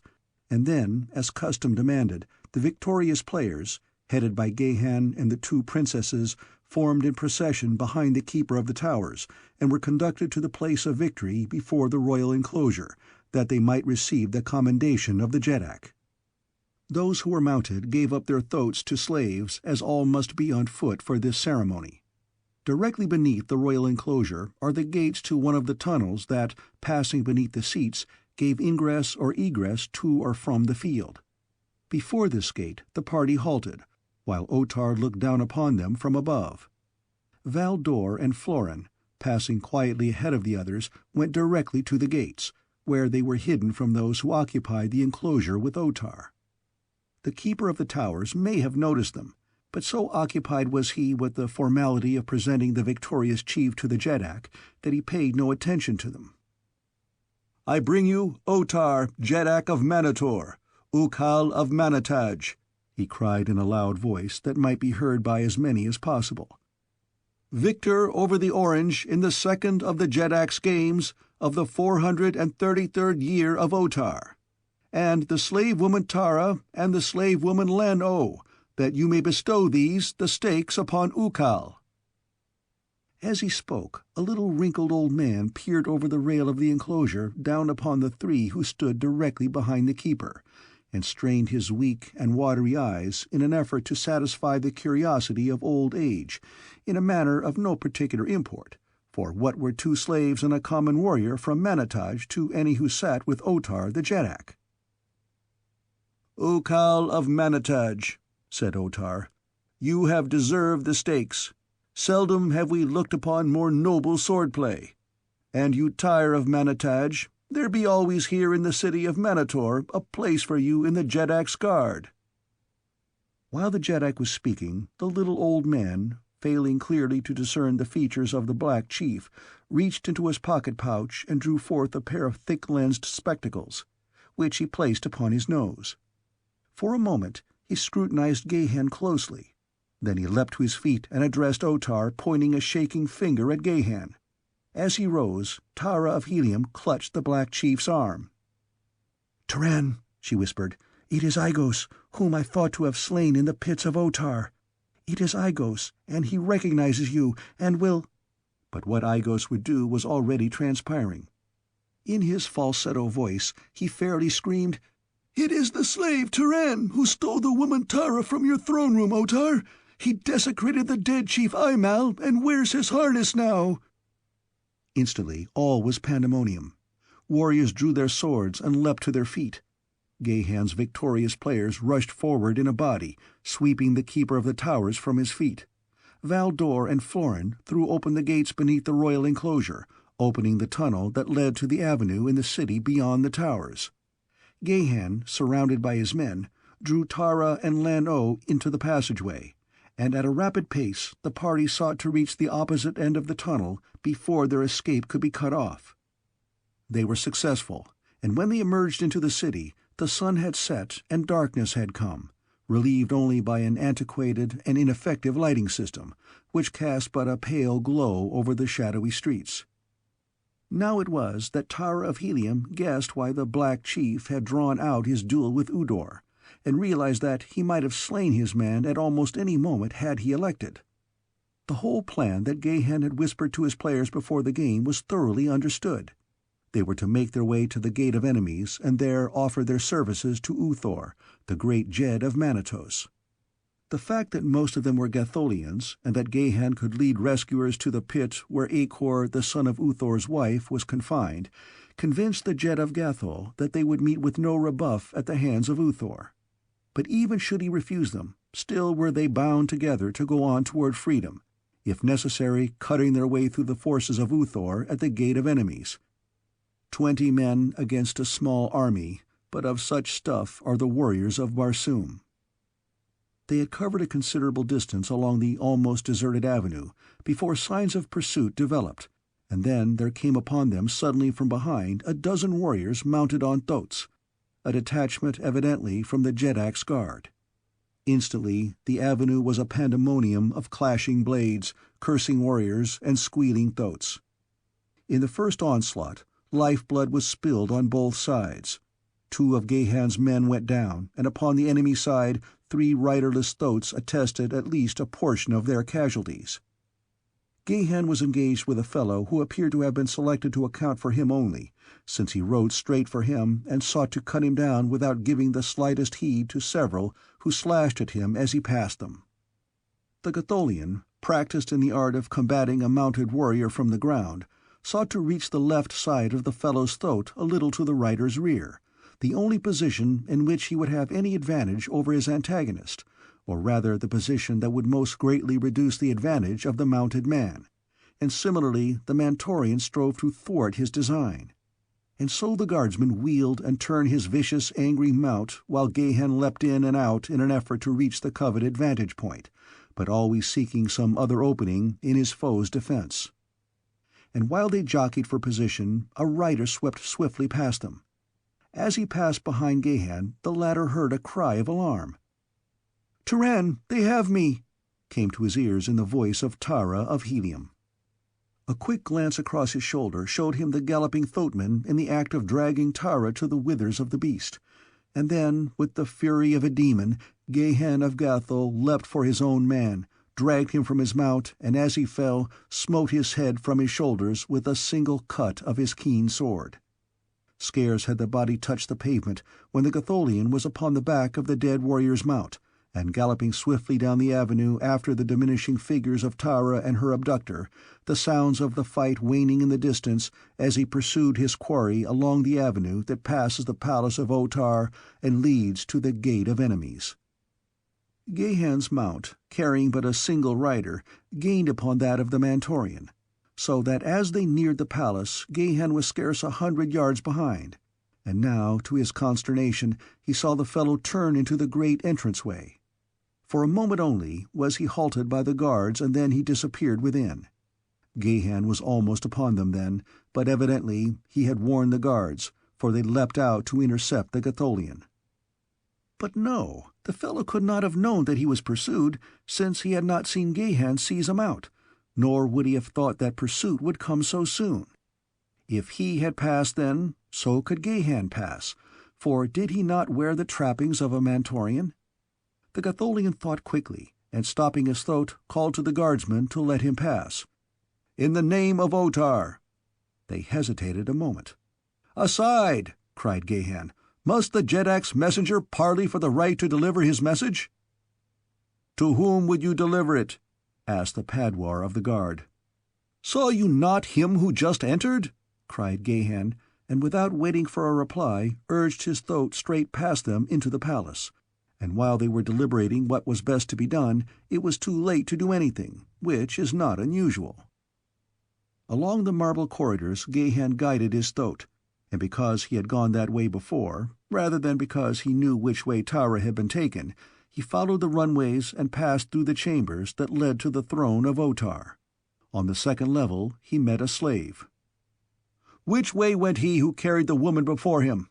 he asked. The slave pointed toward a nearby runway that led to the third level, and Gahan dashed rapidly on in pursuit. At the same moment a thoatman, riding at a furious pace, approached the palace and halted his mount at the gate. "Saw you aught of a warrior pursuing one who carried a woman before him on his throat?" he shouted to the guard. "He but just passed in," replied the Padwar, "saying that he was Otar's messenger." "He lied!" cried the newcomer. "He was Turan the slave, who stole the woman from the throne room 2 days since. Arouse the palace. He must be seized, and alive if possible. It is Otar's command." Instantly warriors were dispatched to search for the Gatholian and to warn the inmates of the palace to do likewise. Owing to the games, there were comparatively few retainers in the great building, but those whom they found were immediately enlisted in the search, so that presently at least 50 warriors were seeking through the countless chambers and corridors of the palace of Otar.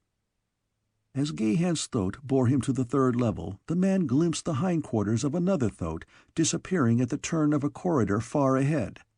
Urging his own animal forward, he raced swiftly in pursuit, and making the turn discovered only an empty corridor ahead. Along this he hurried to discover near its farther end a runway to the fourth level, which he followed upward. Here he saw that he had gained upon his quarry, who was just turning through a doorway 50 yards ahead. As Gahan reached the opening, he saw that the warrior had dismounted, and was dragging Tara toward a small door on the opposite side of the chamber. At the same instant, the clank of harness to his rear caused him to cast a glance behind, where, along the corridor he had just traversed, he saw 3 warriors approaching on foot at a run. Leaping from his throat, Gahan sprang into the chamber where Tara was struggling to free herself from the grasp of her captor, slammed the door behind him, shot the great bolt into its seat, and, drawing his sword, crossed the room at a run to engage the Mantorian. The fellow, thus menaced, called aloud to Gahan to halt, at the same time thrusting Tara at arm's length and threatening her heart with the point of his short sword.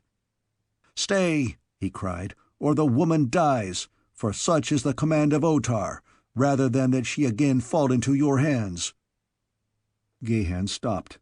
But a few feet separated him from Tara and her captor, yet he was helpless to aid her. Slowly the warrior backed toward the open doorway behind him, dragging Tara with him. The girl struggled and fought, but the warrior was a powerful man, and having seized her by the harness from behind, was able to hold her in a position of helplessness. "Save me, Turan," she cried. "Let them not drag me to a fate worse than death. Better that I die now while my eyes behold a brave friend, than later, fighting alone among enemies in defense of my honor." He took a step nearer. The warrior made a threatening gesture with his sword close to the soft, smooth skin of the princess, and Gahan halted. "I cannot, Tara of Helium," he cried. "Think not ill of me that I am weak, that I cannot see you die. Too great is my love for you, daughter of Helium." The Manatorian warrior, a derisive grin upon his lips, backed steadily away. He had almost reached the doorway when Gahan saw another warrior in the chamber toward which Tara was being borne, a fellow who moved silently, almost stealthily across the marble floor as he approached Tara's captor from behind. In his right hand he grasped a longsword. 2-1, thought Gahan, and a grim smile touched his lips, for he had no doubt that once they had Tara safely in the adjoining chamber, the two would set upon him. If he could not save her, he could at least die for her. And then suddenly Gahan's eyes fastened with amazement upon the figure of the warrior behind the grinning fellow who held Tara, and was forcing her to the doorway. He saw the newcomer step almost within arm's reach of the other. He saw him stop, an expression of malevolent hatred upon his features. He saw the great sword swing through the arc of a great circle, gathering swift and terrific momentum from its own weight, backed by the brawn of the steel thews that guided it. He saw it pass through the feathered skull of the Mantorian, splitting his sardonic grin in twain, and open him to the middle of his breastbone. As the dead hand relaxed its grasp upon Tara's wrist, the girl leapt forward, without a backward glance, to Gahan's side. His left arm encircled her, nor did she draw away, as with ready sword the Gatholian awaited fate's next decree. Before them, Tara's deliverer was wiping the blood from his sword upon the hair of his victim. He was evidently a Manatorian, his trappings those of the Jedak's guard, and so his act was inexplicable to Gahan and to Tara. Presently he sheathed his sword and approached them. "When a man chooses to hide his identity behind an assumed name," he said, looking straight into Gahan's eyes, "whatever friend pierces the deception were no friend if he divulged the other's secret." He paused, as though awaiting a reply. "Your integrity has perceived, and your lips voiced an unalterable truth," replied Gahan, whose mind was filled with wonder if the implication could by any possibility be true that this Mantorian had guessed his identity. "We are thus agreed," continued the other, "and I may tell you that, though I am here known as Azor, my real name is Tassor." He paused and watched Gahan's face intently for any sign of the effect of this knowledge, and was rewarded with a quick, though guarded expression of recognition. Tassor, friend of his youth, the son of that great Gatholian noble who had given his life so gloriously, however futilely, in an attempt to defend Gahan's sire from the daggers of the assassins. Tassor, an under-Padwar in the guard of Otar, Jedak of Manator. It was inconceivable, and yet it was he. There could be no doubt of it. "Tassor," Gahan repeated aloud. "But it is no Manatorian name." The statement was half interrogatory, for Gahan's curiosity was aroused. He would know how his friend and loyal subject had become a Manatorian. Long years had passed since Tassor had disappeared as mysteriously as the Princess Hadja and many other of Gahan's subjects. The Jed of Gathol had long supposed him dead. "No," replied Tassor, "nor is it a Manatorian name. Come, while I search for a hiding place for you in some forgotten chamber in one of the untenanted portions of the palace, and as we go, I will tell you briefly how Tassor the Gatholian became Aesor the Manatorian." It befell that as I rode with a dozen of my warriors along the western border of Gathol, searching for Zittatars that had strayed from my herds, we were set upon and surrounded by a great company of Manatorians. They overpowered us, though not before half our number was slain and the balance helpless from wounds. And so I was brought a prisoner to Manataj, a distant city of Manator, and there sold into slavery. A woman bought me, a princess of Manataj, whose wealth and position were unequaled in the city of her birth. She loved me, and when her husband discovered her infatuation, she beseeched me to slay him, and when I refused, she hired another to do it. Then she married me, but none would have aught to do with her in Manataj, for they suspected her guilty knowledge of her husband's murder. And so we set out from Manataj for Manatos, accompanied by a great caravan bearing all her worldly goods and jewels and precious metals, and on the way she caused the rumor to be spread that she and I had died. Then we came to Manator instead, she taking a new name, and I the name Aesor, that we might not be traced through our names. With her great wealth she bought me a post in the Jedak's guard, and none knows that I am not a Manatorian, for she is dead. She was beautiful, but she was a devil." "And you never sought to return to your native city?" asked Gahan. "Never has the hope been absent from my heart, or my mind empty of a plan," replied Tassor. "I dream of it by day and by night, but always must I return to the same conclusion, that there can be but a single means for escape. I must wait until fortune favors me with a place in a raiding party to Gathol. Then, once within the boundaries of my own country, they shall see me no more." "Perhaps your opportunity lies already within your grasp," said Gahan. "Has not your fealty to your own Jed been undermined by years of association with the men of Manator?" The statement was half challenge. "And my Jed stood before me now," cried Tassor, "and my avowal could be made without violating his confidence. I should cast my sword at his feet and beg the high privilege of dying for him as my sire died for his sire." There could be no doubt of his sincerity, nor any that he was cognizant of Gahan's identity. The Jed of Gathol smiled. "And if your Jed were here, there is little doubt but that he would command you to devote your talents and your prowess to the rescue of the Princess Tara of Helium," he said meaningly. "And he possessed the knowledge I have gained during my captivity, he would say to you, 'Go, Tassor, to the pit where Akor, son of Hadja of Gathol, is confined, and set him free, and with him arouse the slaves from Gathol, and march to the Gate of Enemies, and offer your services to Uthor of Manataj, who is wed to Hadja of Gathol. And ask of him in return that he attack the palace of Otar, and rescue Tara of Helium. And when that thing is accomplished, that he free the slaves of Gathol and furnish them with the arms and the means to return to their own country. That, Tassor of Gathol, is what Gahan your Jed would demand of you. And that, Turan the slave, is what I shall bend my every effort to accomplish after I have found a safe refuge for Tara of Helium and her panthan," replied Tassor. Gahan's glance carried to Tassor an intimation of his Jed's gratification, and filled him with a chivalrous determination to do the thing required of him or die.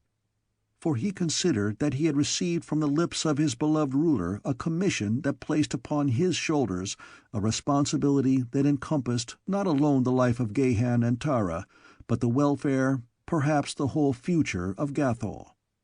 And so he hastened them onward through the musty corridors of the old palace, where the dust of ages lay undisturbed upon the marble tiles. Now and again he tried a door until he found one that was unlocked. Opening it, he ushered them into a chamber heavy with dust. Crumbling silks and furs adorned the walls, with ancient weapons and great paintings, whose colors were toned by age to wondrous softness. "This be as good as any place," he said. "No one comes here. Never have I been here before, so I know no more of the other chambers than you. But this one, at least, I can find again when I bring you food and drink. Omai the Cruel occupied this portion of the palace during his reign, 5,000 years before Otar. In one of these apartments he was found dead, his face contorted in an expression of fear so horrible that it drove to madness those who looked upon it. Yet there was no mark of violence upon him. Since then, the quarters of Omai have been shunned, for the legends have it that the ghosts of Corphals pursue the spirit of the wicked Jeddak nightly through these chambers, shrieking and moaning as they go. But," he added, as though to reassure himself as well as his companions, "such things may not be countenanced by the culture of Gathol or Helium." Gahan laughed.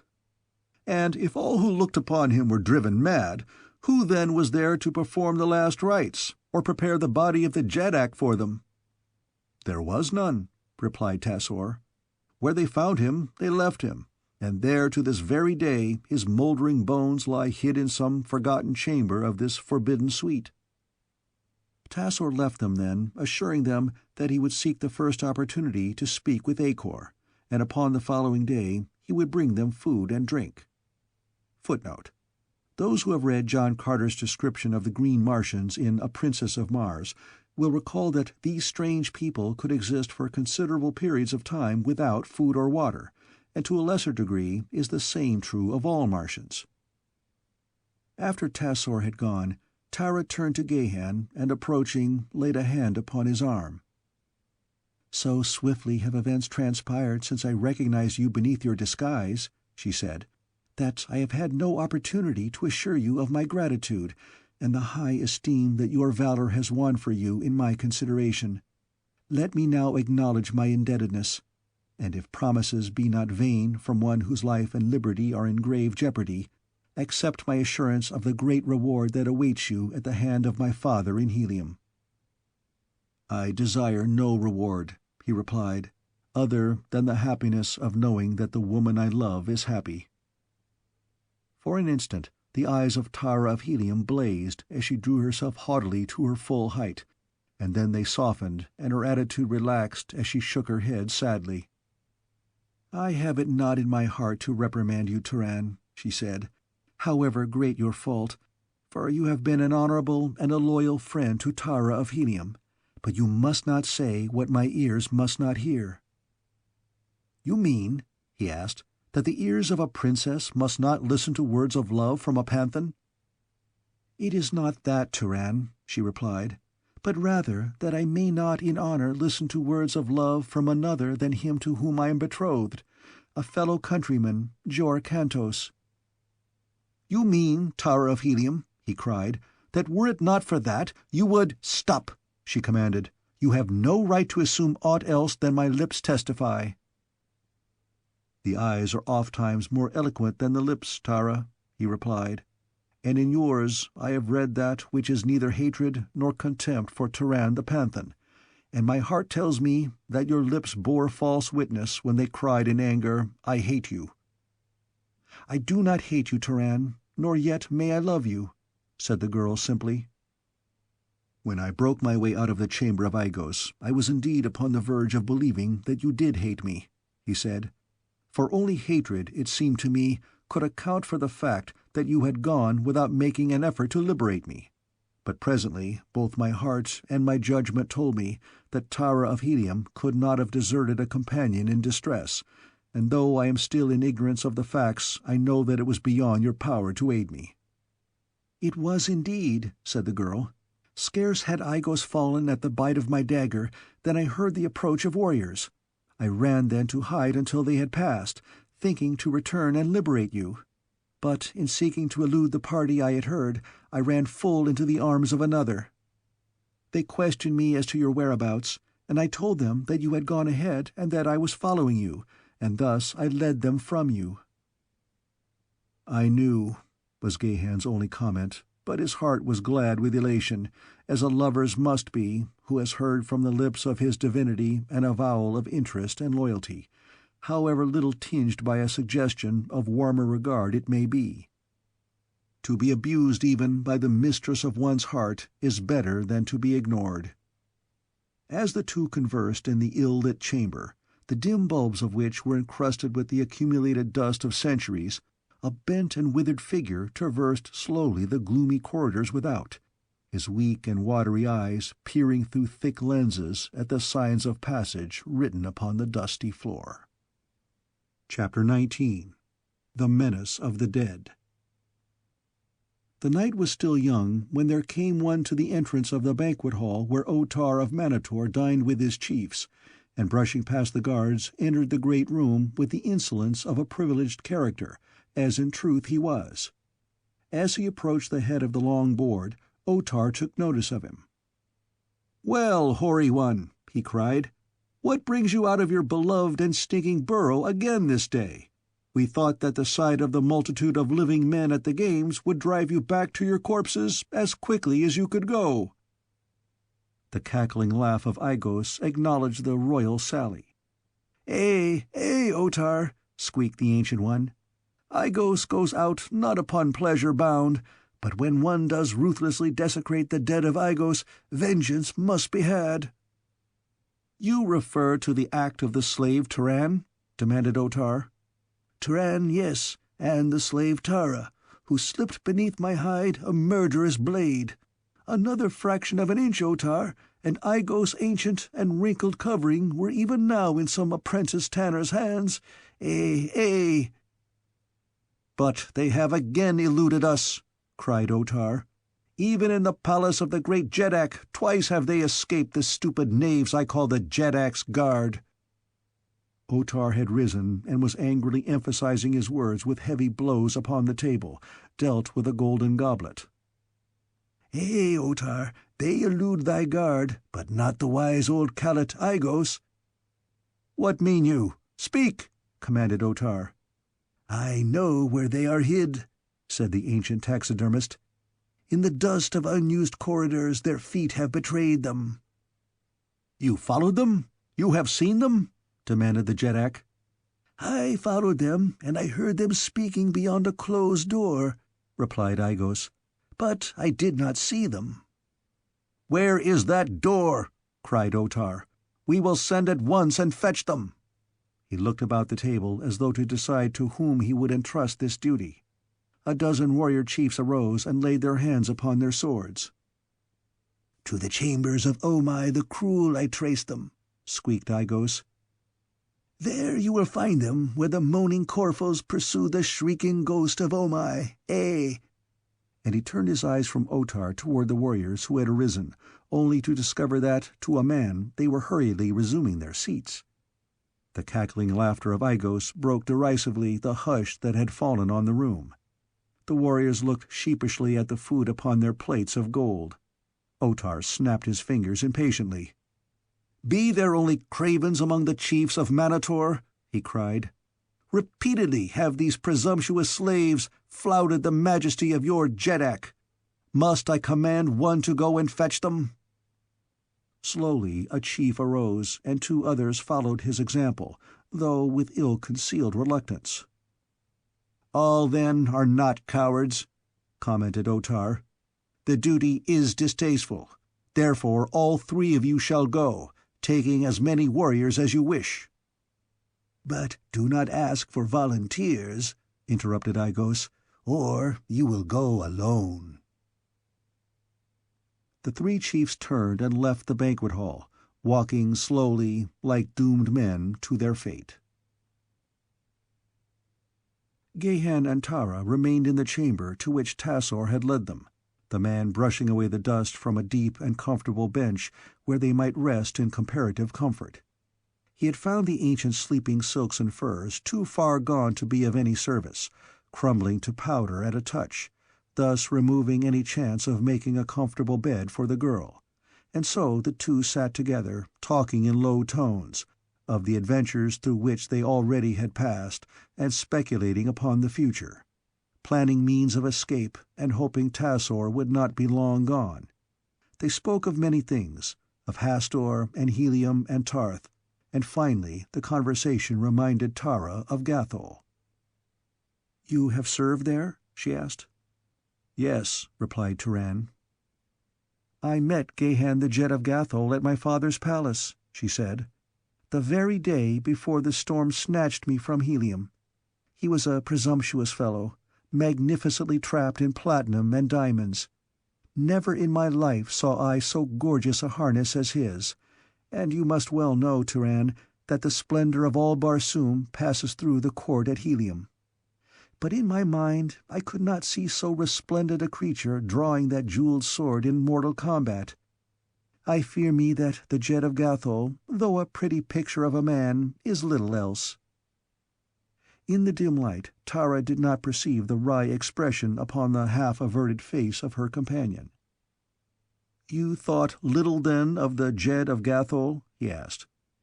"Then or now," she replied, and with a little laugh. "How it would pique his vanity to know, if he might, that a poor panthan had won a higher place in the regard of Tara of Helium." And she laid her fingers gently upon his knee. He seized the fingers in his and carried them to his lips. "O Tara of Helium," he cried, "think you that I am a man of stone?" One arm slipped about her shoulders and drew the yielding body toward him. "May my first ancestor forgive my weakness," she cried, as her arms stole about his neck and she raised her panting lips to his. For long they clung there in love's first kiss, and then she pushed him away gently. "I love you, Turan," she half-sobbed. "I love you so. It is my only poor excuse for having done this wrong to Jor Kantos, whom now I know I never loved, who knew not the meaning of love. And if you love me as you say, Turan, your love must protect me from greater dishonor, for I am but as clay in your hands." Again he crushed her to him, and then as suddenly released her, and rising, strode rapidly to and fro across the chamber, as though he endeavored by violent exercise to master and subdue some evil spirit that had laid hold upon him. Ringing through his brain and heart and soul like some joyous paean were those words that had so altered the world for Gahan of Gathol. "I love you, Turan, I love you so." And it had come so suddenly. He had thought that she felt for him only gratitude for his loyalty, and then, in an instant, her barriers were all down. She was no longer a princess. But instead, his reflections were interrupted by a sound from beyond the closed door. His sandals of zitidar hide had given forth no sound upon the marble floor he strode, and as his rapid pacing carried him past the entrance to the chamber, there came faintly from the distance of the long corridor the sound of metal on metal, the unmistakable herald of the approach of armed men. For a moment Gahan listened intently, close to the door, until there could be no doubt but that a party of warriors was approaching. From what Tassor had told him, he guessed correctly that they would be coming to this portion of the palace but for a single purpose, to search for Tara and himself, and it behooved him therefore to seek immediate means for eluding them. The chamber in which they were had other doorways beside that at which they had entered, and to one of these he must look for some safer hiding place. Crossing to Tara, he acquainted her with his suspicion, leading her to one of the doors, which they found unsecured. Beyond it lay a dimly lighted chamber, at the threshold of which they halted in consternation, drawing back quickly into the chamber they had just quitted, for their first glance revealed 4 warriors seated around a jetan board. That their entrance had not been noted was attributed by Gahan to the absorption of the 2 players and their friends in the game. Quietly closing the door, the fugitives moved silently to the exit, which they found locked. There was now but another door which they had not tried, and this they approached quickly, as they knew that the searching party must be close to the chamber. To their chagrin, they found this avenue of escape barred. Now indeed they were in a sorry plight, for should the searchers have information leading them to this room, they were lost. Again leading Tara to the door behind which were the jetan players, Gahan drew his sword and waited, listening. The sound of the party in the corridor came distinctly to their ears. They must be quite close, and doubtless they were coming in force. Beyond the door were but 4 warriors who might be readily surprised. There could, then, be but one choice, and acting upon it, Gahan quietly opened the door again, stepped through into the adjoining chamber, Tara's hand in his, and closed the door behind them. The 4 at the jetan board evidently failed to hear them. One player had either just made or was contemplating a move, for his fingers grasped the piece that still rested upon the board. The other 3 were watching his move. For an instant, Gahan looked at them, playing jetan there in the dim light of this forgotten and forbidden chamber. And then a slow smile of understanding lighted his face. "Come," he said to Tara, "we have nothing to fear from these. For more than 5,000 years they have sat thus, a monument to the handiwork of some ancient taxidermist." As they approached more closely, they saw that the lifelike figures were coated with dust, but that otherwise the skin was in as fine a state of preservation as the most recent of Igo's groups. And then they heard the door of the chamber they had quitted open, and they knew that the searchers were close upon them. Across the room they saw the opening of what appeared to be a corridor, and which investigation proved to be a short passageway, terminating in a chamber in the center of which was an ornate sleeping dais. The room, like the others, was but poorly lighted, time having dimmed the radiance of its bulbs and coated them with dust. A glance showed that it was hung with heavy goods, and contained considerable massive furniture in addition to the sleeping platform, a second glance at which revealed what appeared to be the form of a man lying partially on the floor and partially on the dais. No doorways were visible other than that at which they had entered, though both knew that others might be concealed by the hangings. Gahan, his curiosity aroused by the legend surrounding this portion of the palace, crossed to the dais to examine the figure that apparently had fallen from it, to find the dried and shriveled corpse of a man lying upon his back on the floor, with arms outstretched and fingers stiffly outspread. One of his feet was doubled partially beneath him, while the other was still entangled in the sleeping silks and furs upon the dais. After 5,000 years, the expression of the withered face and the eyeless sockets retained the aspect of horrid fear to such an extent that Gahan knew that he was looking upon the body of Omai the Cruel. Suddenly Tara, who stood close beside him, clutched his arm and pointed toward a far corner of the room. Gahan looked, and looking, felt the hairs upon his neck rising. He threw his left arm about the girl, and with bared sword stood between her and the hangings that they watched, and then slowly Gahan of Gathol backed away, for in this grim and somber chamber, which no human foot had trod for 5,000 years, and to which no breath of wind might enter, the heavy hangings in the far corner had moved. Not gently had they moved, as a draught might have moved them had there been a draught, but suddenly they had bulged out as though pushed against from behind. To the opposite corner backed Gahan until they stood with their backs against the hangings there. And then, hearing the approach of their pursuers across the chamber beyond, Gahan pushed Tara through the hangings, and following her, kept open with his left hand, which he had disengaged from the girl's grasp, a tiny opening through which he could view the apartments and the doorway upon the opposite side through which the pursuers would enter if they came this far. Beyond the hangings there was a space of about 3 feet in width between them and the wall, making a passageway entirely around the room, broken only by the single entrance opposite them. This being a common arrangement, especially in the sleeping apartments of the rich and powerful upon Barsoom. The purposes of this arrangement were several. The passageway afforded a station for guards in the same room with their master, without intruding entirely upon his privacy. It concealed secret exits from the chamber. It permitted the occupant of the room to hide eavesdroppers and assassins for use against enemies that he might lure to his chamber. The 3 chiefs, with a dozen warriors, had had no difficulty in following the tracks of the fugitives through the dust of the corridors and chambers they had traversed. To enter this portion of the palace at all had required all the courage they possessed, and now that they were within the very chambers of Omai, their nerves were pitched to the highest key. Another turn and they would snap. for the people of Manator are filled with weird superstitions.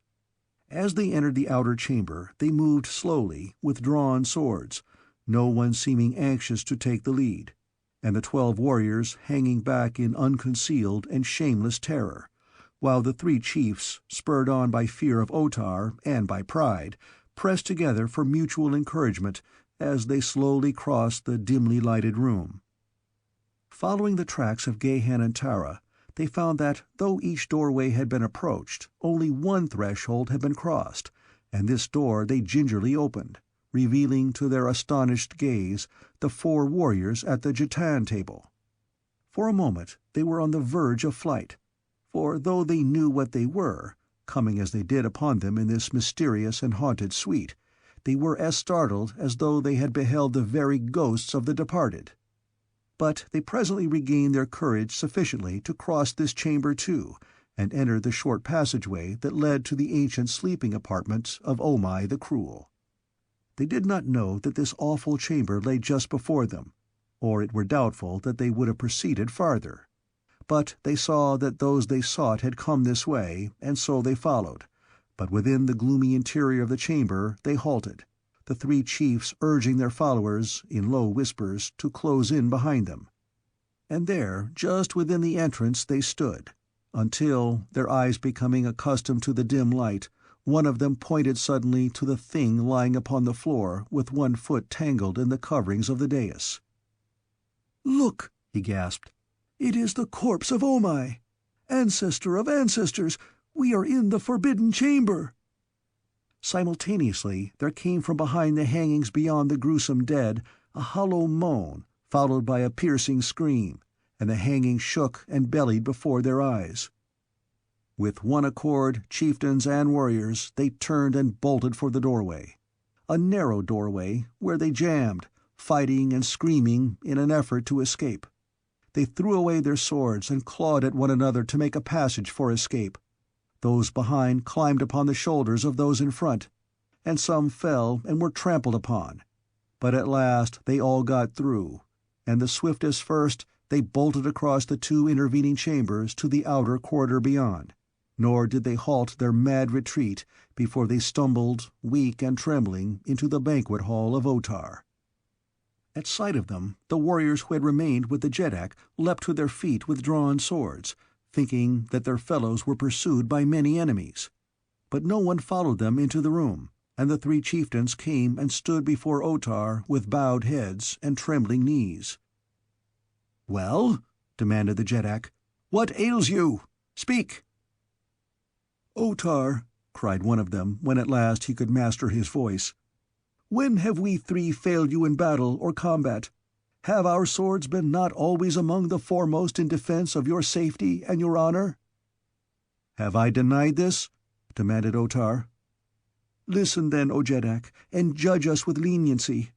We followed the 2 slaves to the apartments of Omai the Cruel. We entered the accursed chambers, and still we did not falter.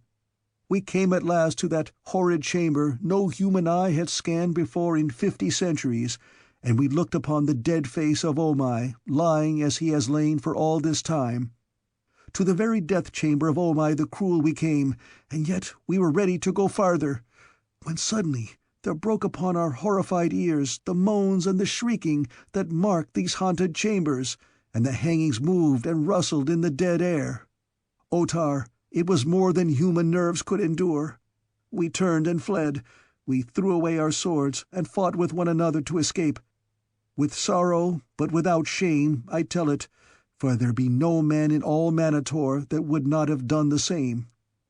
If these slaves be Korfals, they are safe among their fellow ghosts. If they be not Korfals, then already are they dead in the chambers of Omai, and there may they rot for all of me, for I would not return to that accursed spot for the harness of a jetak and the half of Barsoom for an empire. I have spoken." Otar knitted his scowling brows. "Are all my chieftains cowards and cravens?" he demanded presently in sneering tones. From among those who had not been of the searching party a chieftain arose and turned a scowling face upon Otar. "The jetak knows," he said. that in the annals of Manator her jedaks have ever been accounted the bravest of her warriors. Where my jedak leads, I will follow, nor may any jedak call me a coward or a craven unless I refuse to go where he dares to go. I have spoken." After he had resumed his seat, there was a painful silence, for all knew that the speaker had challenged the courage of Otar, the jedak of Manator, and all awaited the reply of their ruler. In every mind was the same thought. Otar must lead them at once to the chamber of Omai the Cruel, or accept forever the stigma of cowardice, and there could be no coward upon the throne of Manator. That they all knew, and that Otar knew as well. But Otar hesitated. He looked about upon the faces of those around him at the banquet board, but he saw only the grim visages of relentless warriors. There was no trace of leniency in the face of any. And then his eyes wandered to a small entrance at one side of the great chamber. An expression of relief expunged the scowl of anxiety from his features. "Look!" he exclaimed. "See who has come!" Chapter 20. The Charge of Cowardice. Gahan, watching through the aperture between the hangings, saw the frantic flight of their pursuers.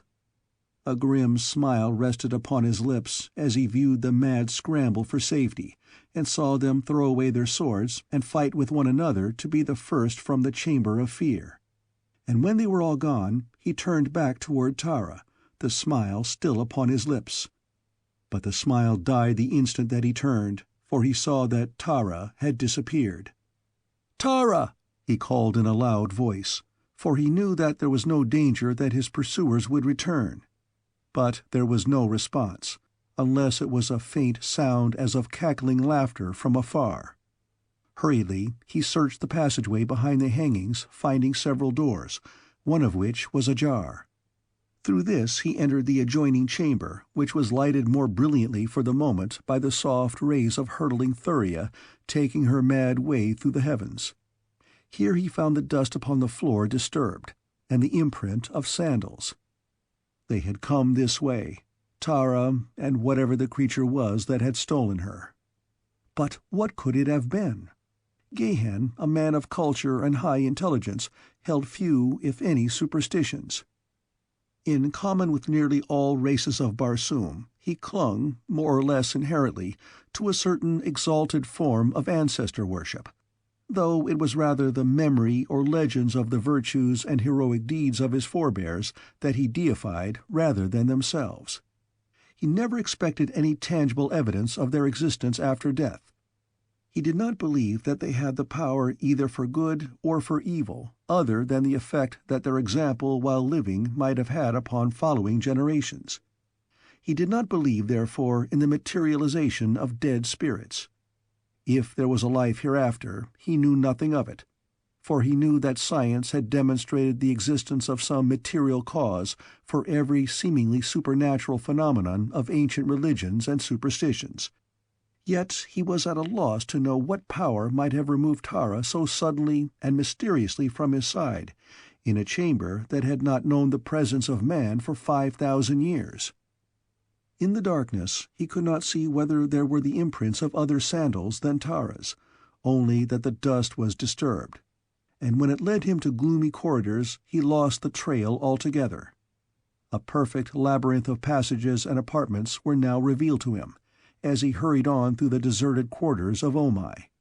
Here was an ancient bath, doubtless that of the jedak himself, and again he passed through a room in which a meal had been laid upon a table 5,000 years before, the untasted breakfast of Omai perhaps.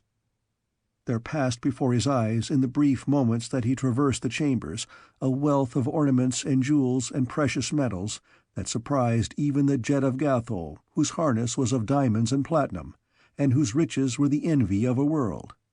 But at last his search of Omai's chambers ended in a small closet in the floor of which was the opening to a spiral runway leading straight down into Stygian darkness. The dust at the entrance of the closet had been freshly disturbed, and as this was the only possible indication that Gahan had of the direction taken by the abductor of Tara, it seemed as well to follow on as to search elsewhere. so without hesitation he descended into the utter darkness below. Feeling with a foot before taking a forward step, his descent was necessarily slow. But Gahan was a Barsoomian, and so knew the pitfalls that might await the unwary in such dark, forbidden portions of a Jedak's palace. He had descended for what he judged might be 3 full levels, and was pausing, as he occasionally did, to listen, when he distinctly heard a peculiar shuffling, scraping sound approaching him from below. Whatever the thing was, it was ascending the runway at a steady pace, and would soon be near him. Gahan laid his hand upon the hilt of his sword and drew it slowly from its scabbard, that he might make no noise that would apprise the creature of his presence. He wished that there might be even the slightest lessening of the darkness. If he could see but the outline of the thing that approached him, he would feel that he had a fairer chance in the meeting. But he could see nothing. And then, because he could see nothing, the end of his scabbard struck the stone side of the runway, giving off a sound that the stillness and the narrow confines of the passage and the darkness seemed to magnify to a terrific clatter. Instantly the shuffling sound of approach ceased. For a moment Gahan stood in silent waiting. Then, casting aside discretion, he moved on again down the spiral. The thing, whatever it might be, gave forth no sound now by which Gahan might locate it.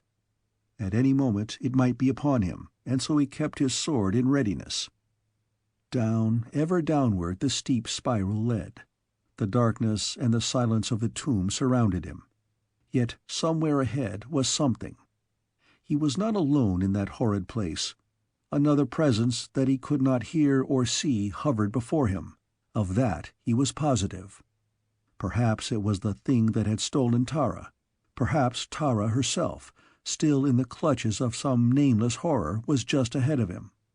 He quickened his pace. It became almost a run at the thought of the danger that threatened the woman he loved. And then he collided with a wooden door that swung open to the impact. Before him was a lighted corridor. On either side were chambers.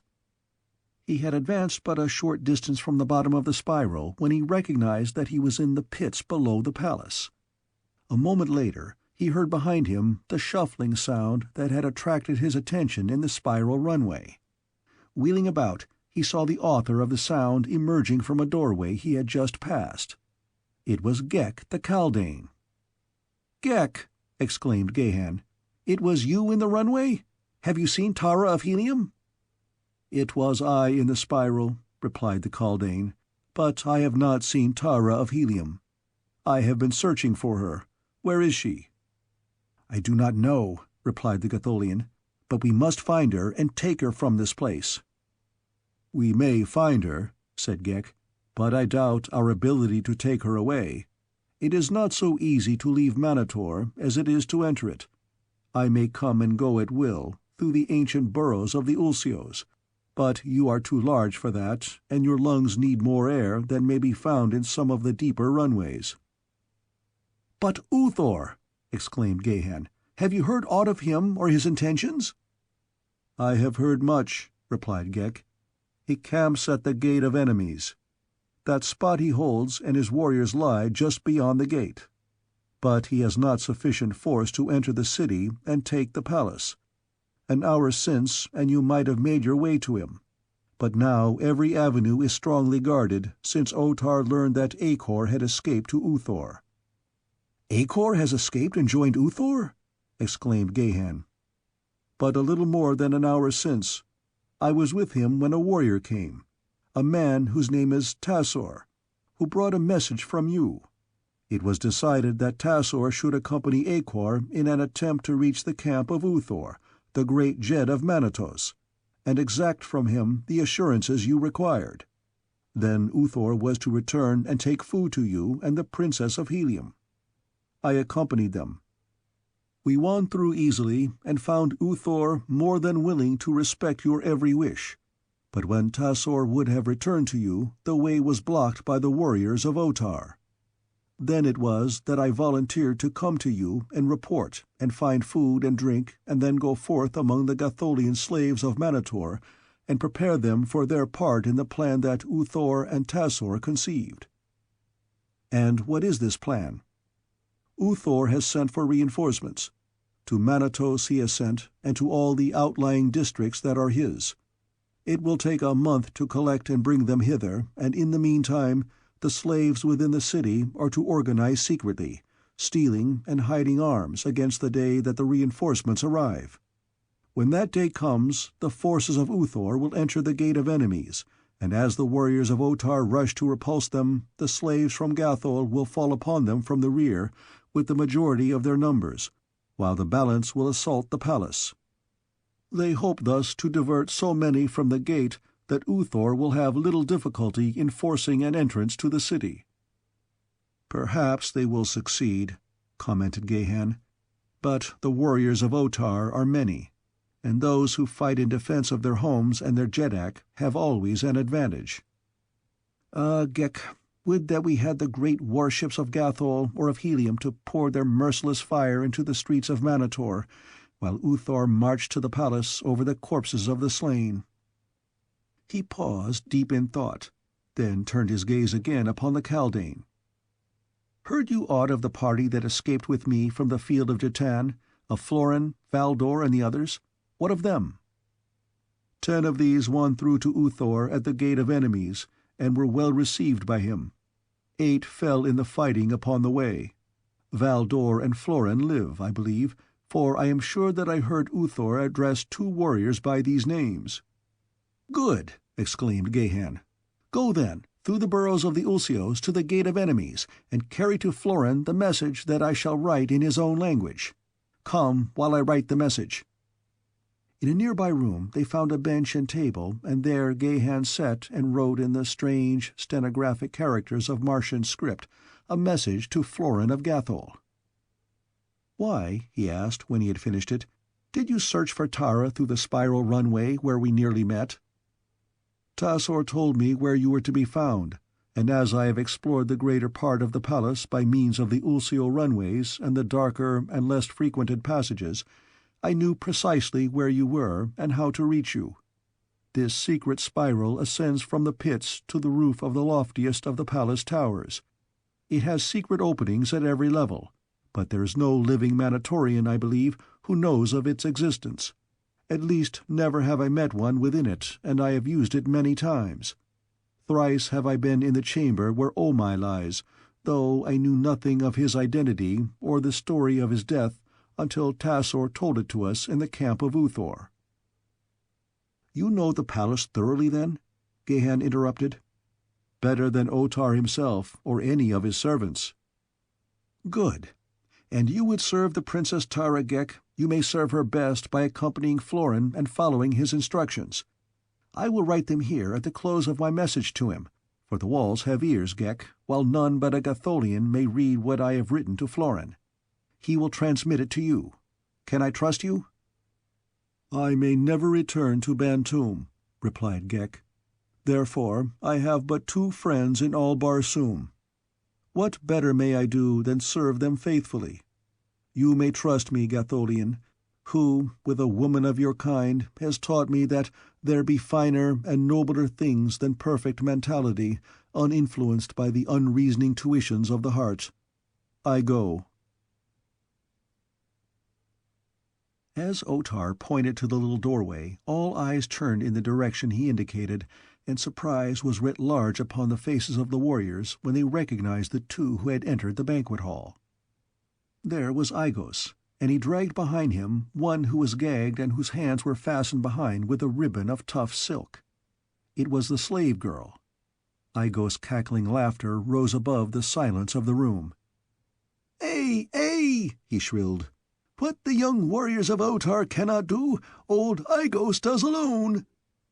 "Only a Korfal might capture a Korfal," growled one of the chiefs who had fled from the chambers of Omai. Aigos laughed. "Terror turn your heart to water," he replied, "and shame your tongue to libel. This be no Korfal, but only a woman of Helium. Her companion a warrior who can match blades with the best of you and cut your putrid hearts. Not so in the days of Aigos' youth. Ah, then there were men in Manator.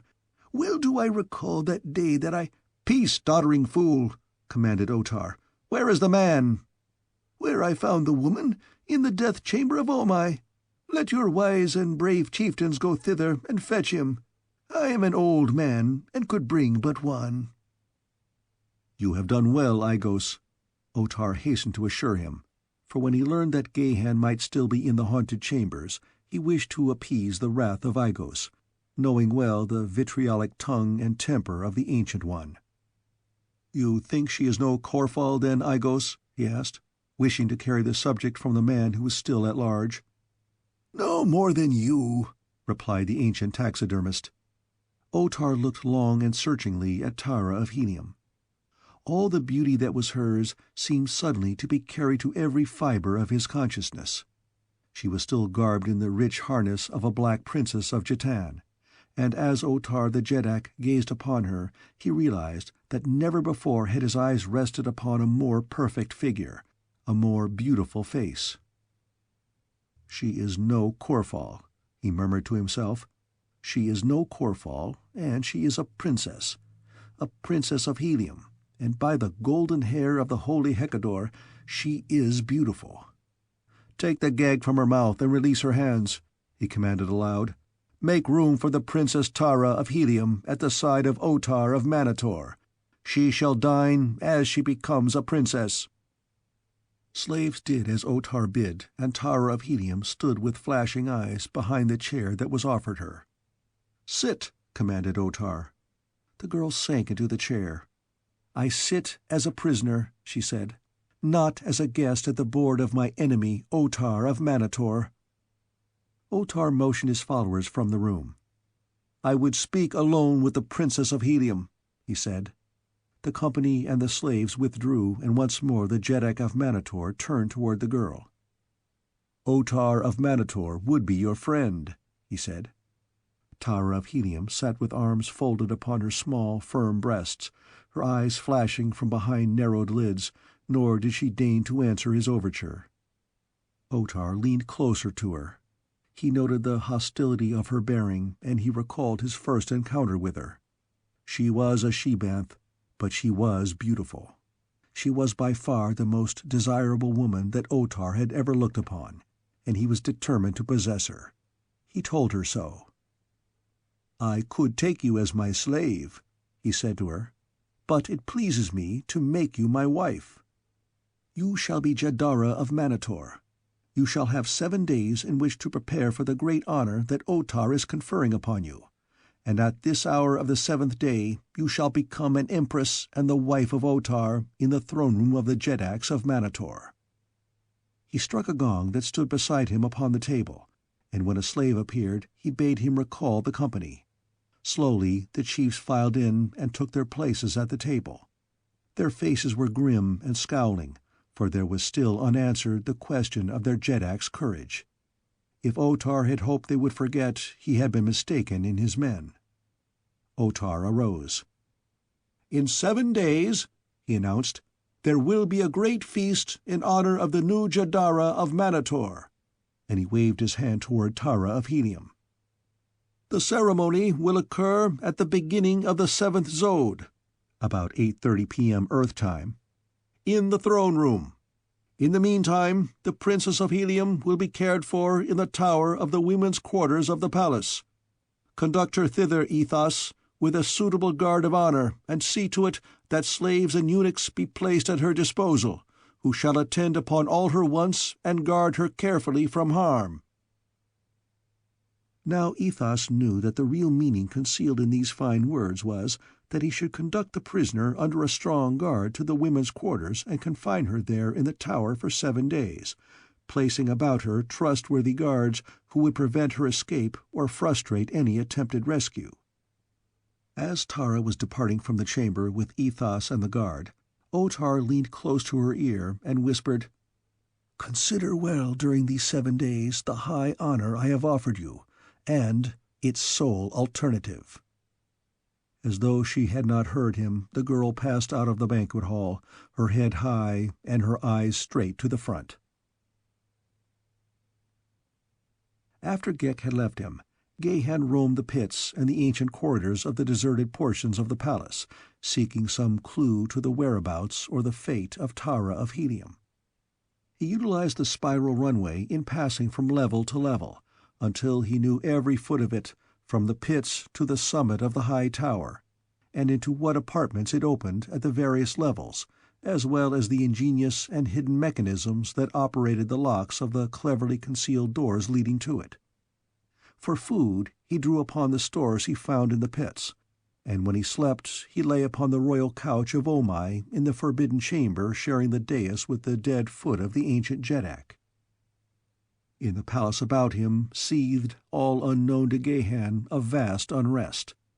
Warriors and chieftains pursued the duties of their vocations with dour faces, and little knots of them were collecting here and there with frowns of anger, discussing some subject that was uppermost in the minds of all.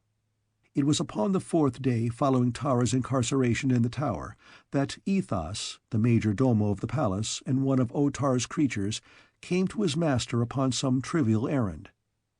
Otar was alone in one of the smaller chambers of his personal suite when the major domo was announced, and after the matter upon which Ethos had come was disposed of, the Jedak signed him to remain. "From the position of an obscure warrior, I have elevated you, Ethos, to the honors of a chief.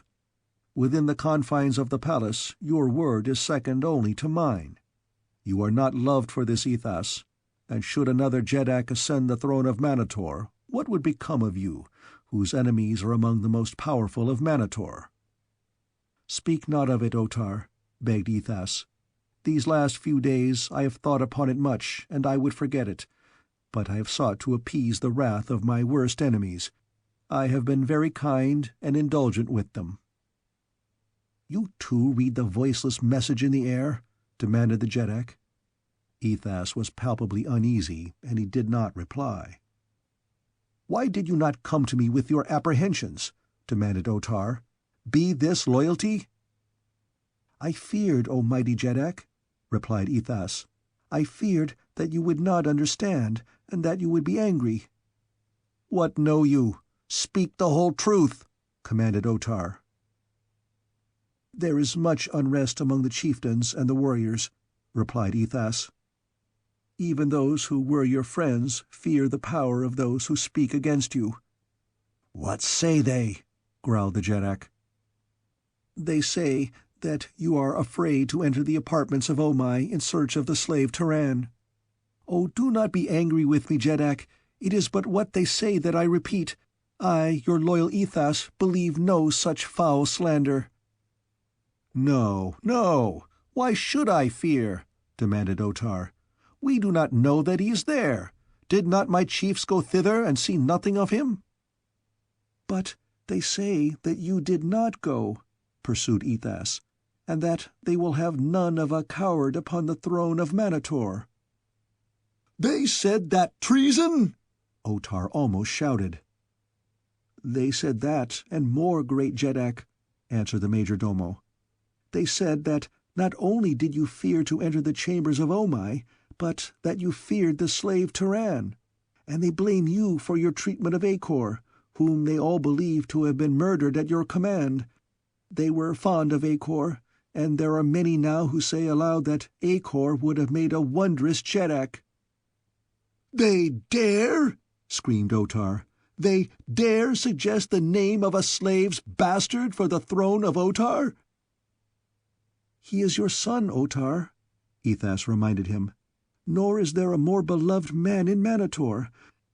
I but speak to you of facts which may not be ignored, and I dare do so because only when you realize the truth may you seek a cure for the ills that draw about your throne." Otar had slumped down upon his bench. Suddenly he looked shrunken and tired and old.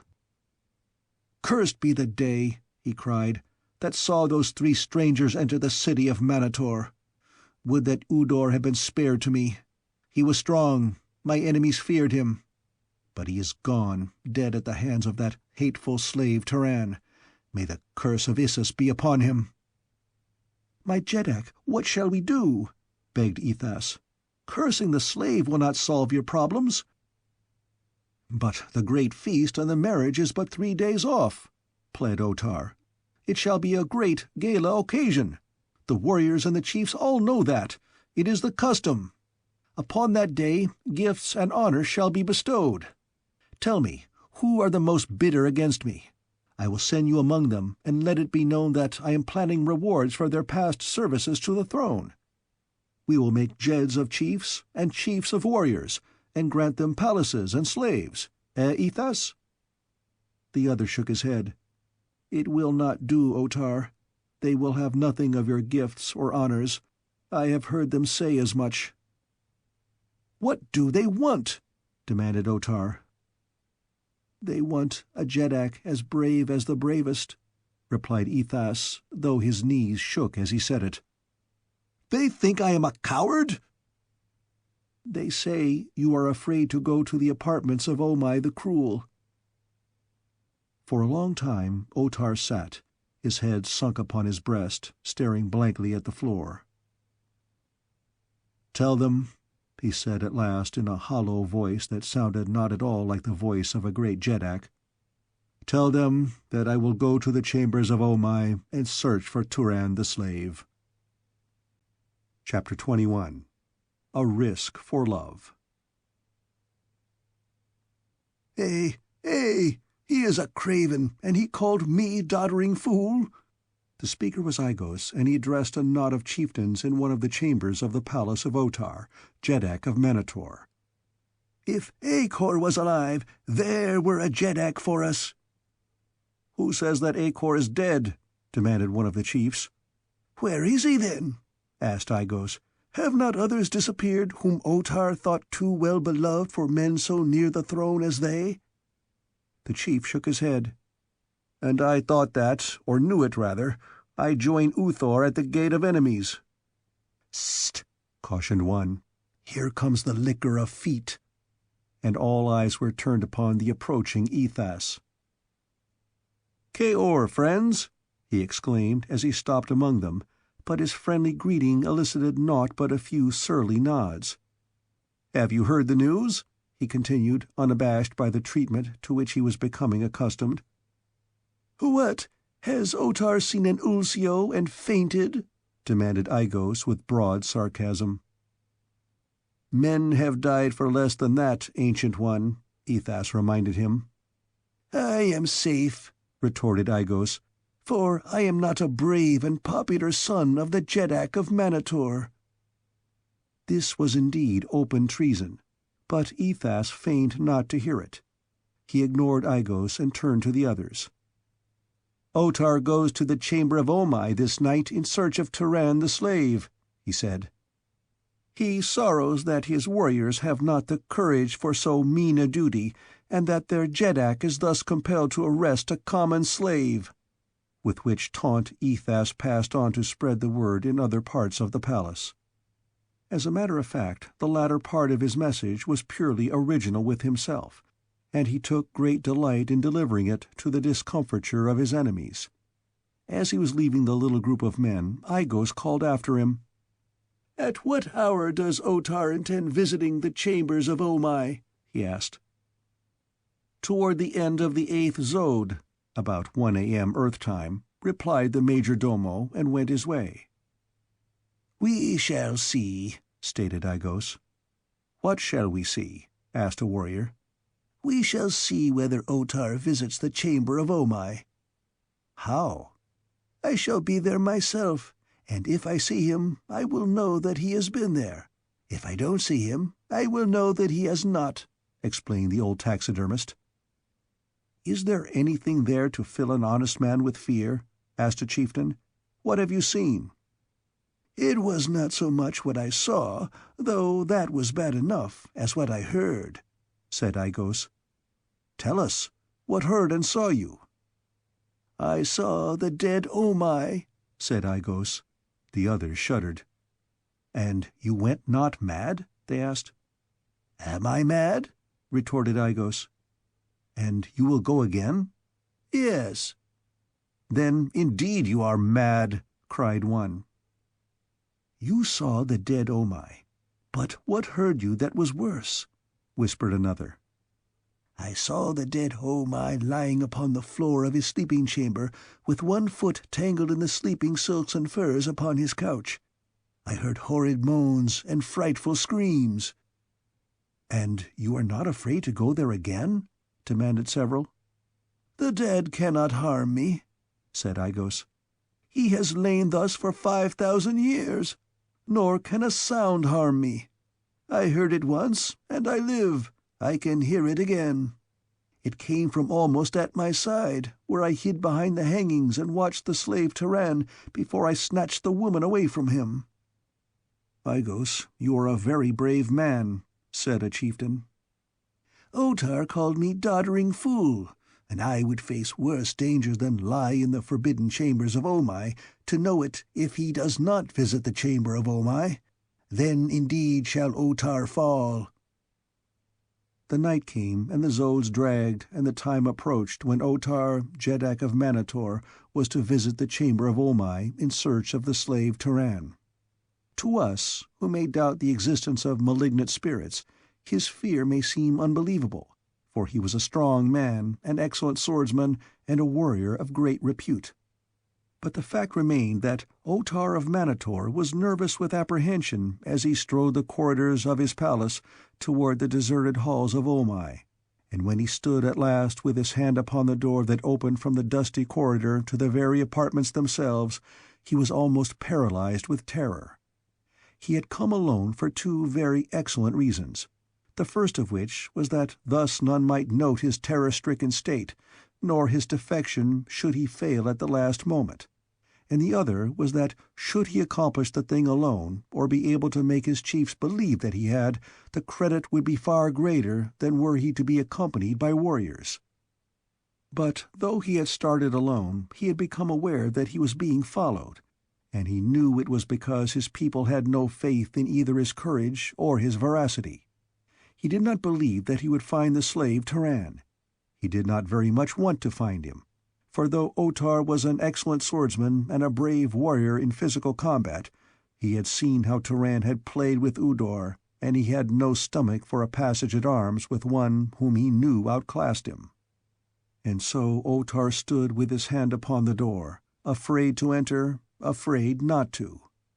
But at last his fear of his own warriors, watching behind him, grew greater than the fear of the unknown behind the ancient door, and he pushed the heavy skeel aside and entered. Silence and gloom and the dust of centuries lay heavy upon the chamber. From his warriors he knew the route that he must take to the horrid chamber of Omai, and so he forced his unwilling feet across the room before him, across the room where the jetan players sat at their eternal game, and came to the short corridor that led into the room of Omai. His naked sword trembled in his grasp.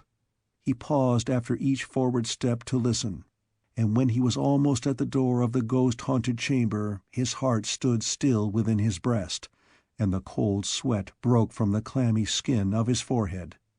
For from within there came to his affrighted ears the sound of muffled breathing.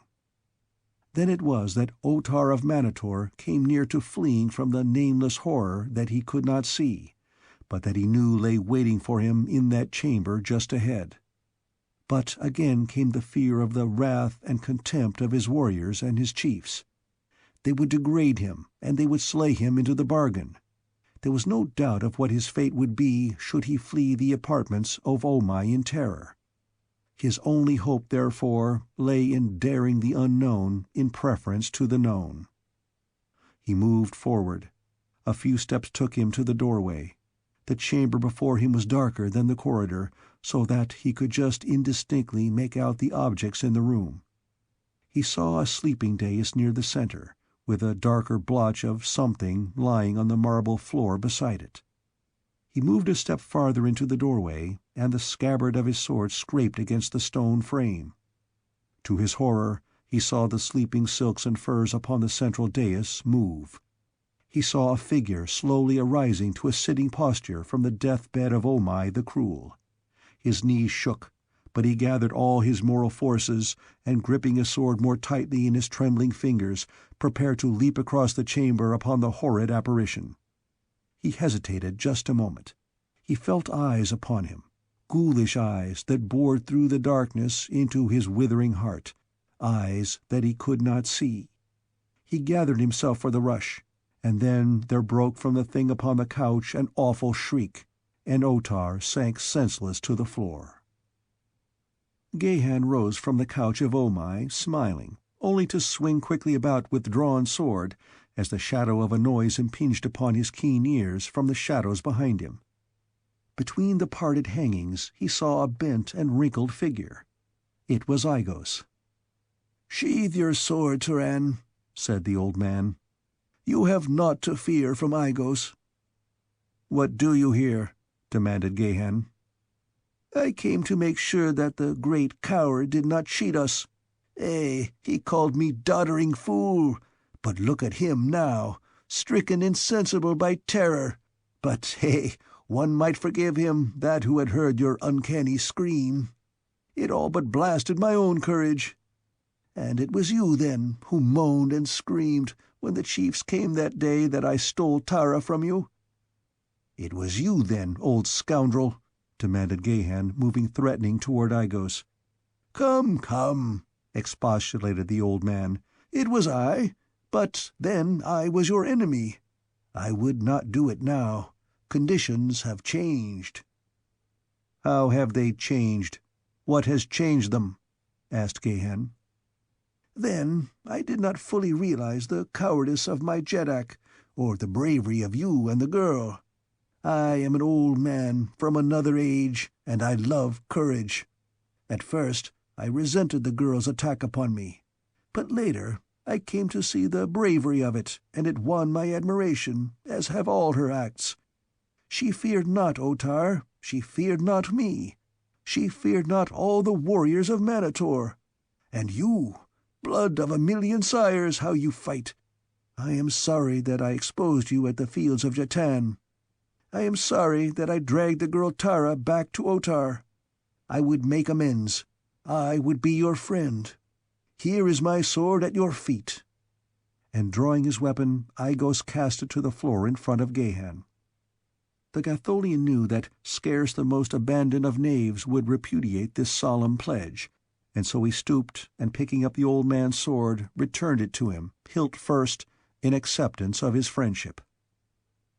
"Where is the Princess Tara of Helium?" asked Gahan. "Is she safe?" "She is confined in the tower of the women's quarters, awaiting the ceremony that is to make her Jeddara of Manator," replied Aigos. "This thing dared think that Tara of Helium would mate with him?" growled Gahan. "I will make short work of him if he is not already dead from fright," and he stepped toward the fallen Otar to run his sword through the jedak's heart. "No!" cried Aigos. "Slay him not, and pray that he be not dead, if you would save your princess." "How is that?" asked Gahan. "If word of Otar's death reached the quarters of the women, the Princess Tara would be lost. They know Otar's intention of taking her to wife and making her Jeddara of Manator, so you may rest assured that they all hate her with the hate of jealous women. Only Otar's power protects her now from harm. Should Otar die, they would turn her over to the warriors and the male slaves, for there would be none to avenge her." Gahan sheathed his sword. "Your point is well taken. But what shall we do with him?" "Leave him where he lies," counseled Aigos. "He is not dead. When he revives, he will return to his quarters with a fine tale of his bravery, and there will be none to impugn his boasts. None but Aigos. Come, he may revive at any moment, and he must not find us here." Aigos crossed to the body of his jedak, knelt beside it for an instant, and then returned past the couch to Gahan.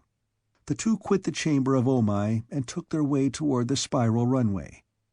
Here Aigos led Gahan to a higher level, and out upon the roof of that portion of the palace from where he pointed to a high tower quite close by. "There," he said, "lies the Princess of Helium, and quite safe she will be until the time of the ceremony." "Safe, possibly, from other hands, but not from her own," said Gahan. "She will never become Jeddara of Manator.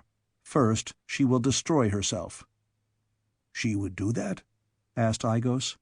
"She will, unless you can get word to her that I still live and that there is yet hope." replied Gahan. "I cannot get word to her," said Aigos.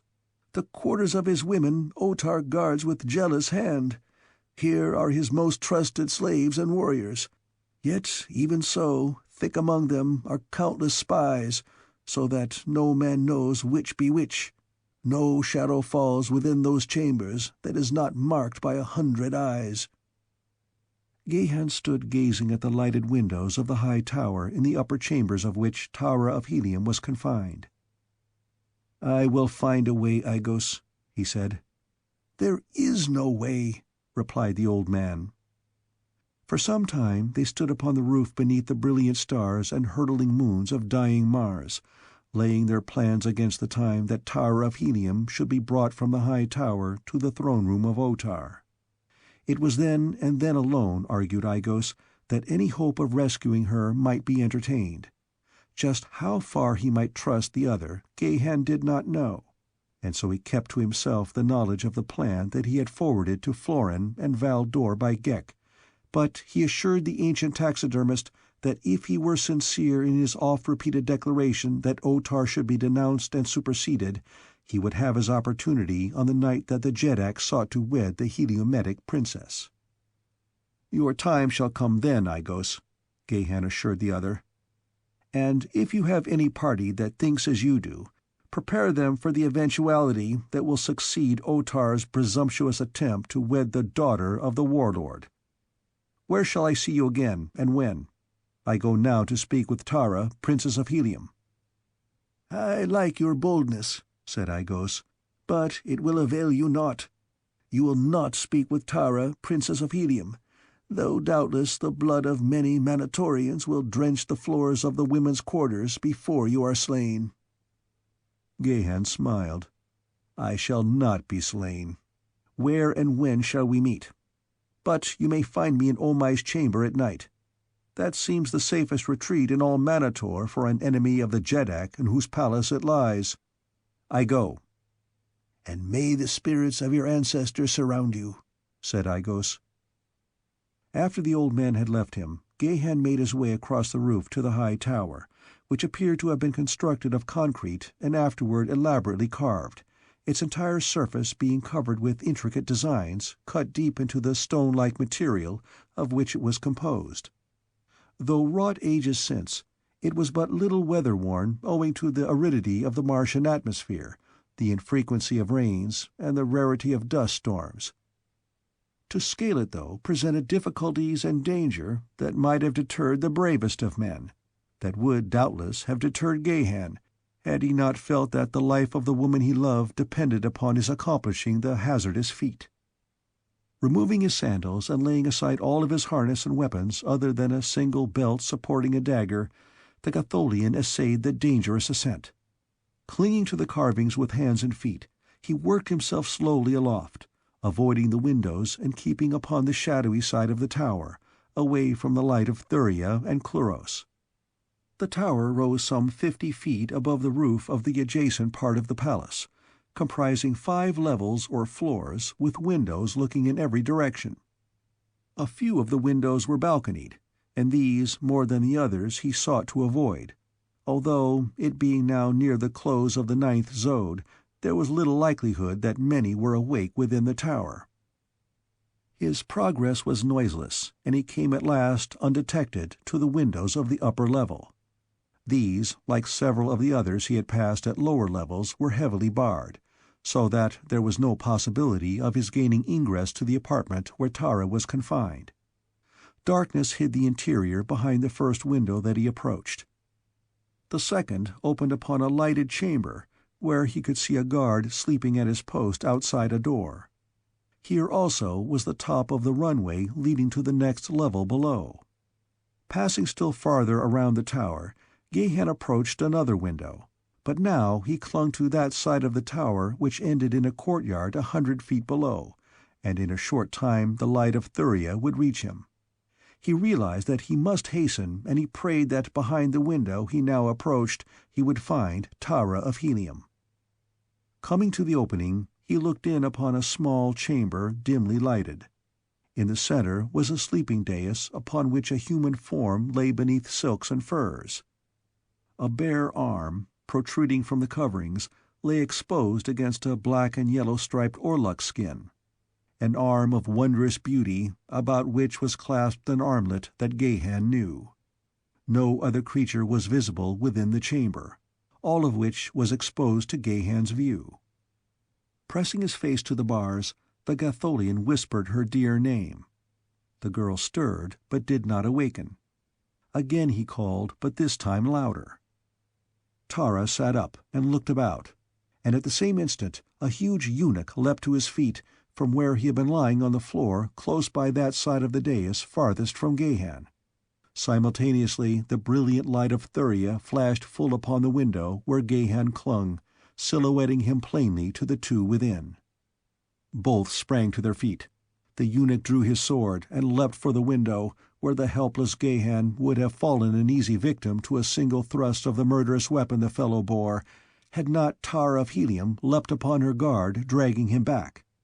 At the same time she drew the slim dagger from its hiding-place in her harness, and even as the eunuch sought to hurl her aside, its keen point found his heart. Without a sound he died, and lunged forward to the floor. Then Tara ran to the window. "Turan, my chief," she cried, "what awful risk is this you take to seek me here, where even your brave heart is powerless to aid me?" "Be not so sure of that, heart of my heart," he replied. "While I bring but words to my love, they be the forerunner of deeds, I hope, that will give her back to me forever. I feared that you might destroy yourself, Tara of Helium, to escape the dishonor that Otar would do you, and so I came to give you new hope, and to beg that you live for me through whatever may transpire, in the knowledge that there is yet a way, and that if all goes well, we shall be freed at last. Look for me in the throne-room of Otar the night that he should wed you. And now, how may we dispose of this fellow?" He pointed to the dead eunuch upon the floor. "We need not concern ourselves about that," she replied. "None dares harm me, for fear of the wrath of Otar. Otherwise, I should have been dead so soon as ever I entered this portion of the palace, for the women hate me. Otar alone may punish me, and what cares Otar for the life of a eunuch? No, fear not upon this score." Their hands were clasped between the bars, and now Gahan drew her nearer to him. "One kiss," he said, "before I go, my princess." And the proud daughter of Dejah Thoris, Princess of Helium, and the Warlord of Barsoom whispered, "My chieftain," and pressed her lips to the lips of Turan, the common panthan. Chapter 22. At the Moment of Marriage. The silence of the tomb lay heavy about him as Otar, Jeddak of Manator, opened his eyes in the chamber of Omai. Recollection of the frightful apparition that had confronted him swept to his consciousness. He listened, but heard naught. Within the range of his vision there was nothing apparent that might cause alarm. Slowly he lifted his head and looked about. Upon the floor beside the couch lay the thing that had at first attracted his attention, and his eyes closed in terror as he recognized it for what it was. But it moved not, nor spoke. Otar opened his eyes again and rose to his feet. He was trembling in every limb. There was nothing on the dais from which he had seen the thing arise. Otar backed slowly from the room. At last he gained the outer corridor. It was empty. He did not know that it was emptied rapidly, as the loud scream with which his own had mingled had broken upon the startled ears of the warriors who had been sent to spy upon him. He looked at the timepiece set in a massive bracelet upon his left forearm. The 9th Zode was nearly half gone. Otar had lain for an hour unconscious. He had spent an hour in the chamber of Omai, and he was not dead. He had looked upon the face of his predecessor and was still sane. He shook himself and smiled. Rapidly he subdued his rebelliously shaking nerves, so that by the time he reached the tenanted portion of the palace he had gained control of himself. He walked with chin high and something of a swagger. To the banquet hall he went, knowing that his chiefs awaited him there, and as he entered they arose, and upon the faces of many were incredulity and amaze, for they had not thought to see Otar the jetak again after what the spies had told them of the horrid sounds issuing from the chamber of Omai. Thankful was Otar that he had gone alone to that chamber of fright, for now no one could deny the tale that he should tell. Ethas rushed forward to greet him, for Ethas had seen black looks directed toward him as the Tal slipped by and his benefactor failed to return. "O brave and glorious jetak," cried the major domo, "we rejoice at your safe return, and beg of you the story of your adventure." "It was naught," exclaimed Otar. "I searched the chambers carefully, and waited in hiding for the return of the slave Turan, if he were temporarily away. But he came not. He is not there, and I doubt if he ever goes there. Few men would choose to remain long in such a dismal place." "You were not attacked?" asked Ethas. "You heard no screams, nor moans?" "I heard hideous noises and saw phantom figures, but they fled before me, so that never could I lay hold of one, and I looked upon the face of Omai, and I am not mad. I even rested in the chamber beside his corpse." In a far corner of the room a bent and wrinkled old man had a smile behind a golden goblet of strong brew. "Come, let us drink," cried Otar, and reached for the dagger, the pommel of which he was accustomed to use to strike the gong which summoned slaves, but the dagger was not in its scabbard. Otar was puzzled. He knew that it had been there just before he entered the chamber of Omai, for he had carefully felt of all his weapons to make sure that none was missing. He seized instead a table utensil and struck the gong, and when the slaves came, bade them bring the strongest brew for Otar and his chiefs. Before the dawn broke, many were the expressions of admiration bellowed from drunken lips, admiration for the courage of their jetak, but some there were who still looked glum. Came at last the day that Otar would take the Princess Tara of Helium to wife.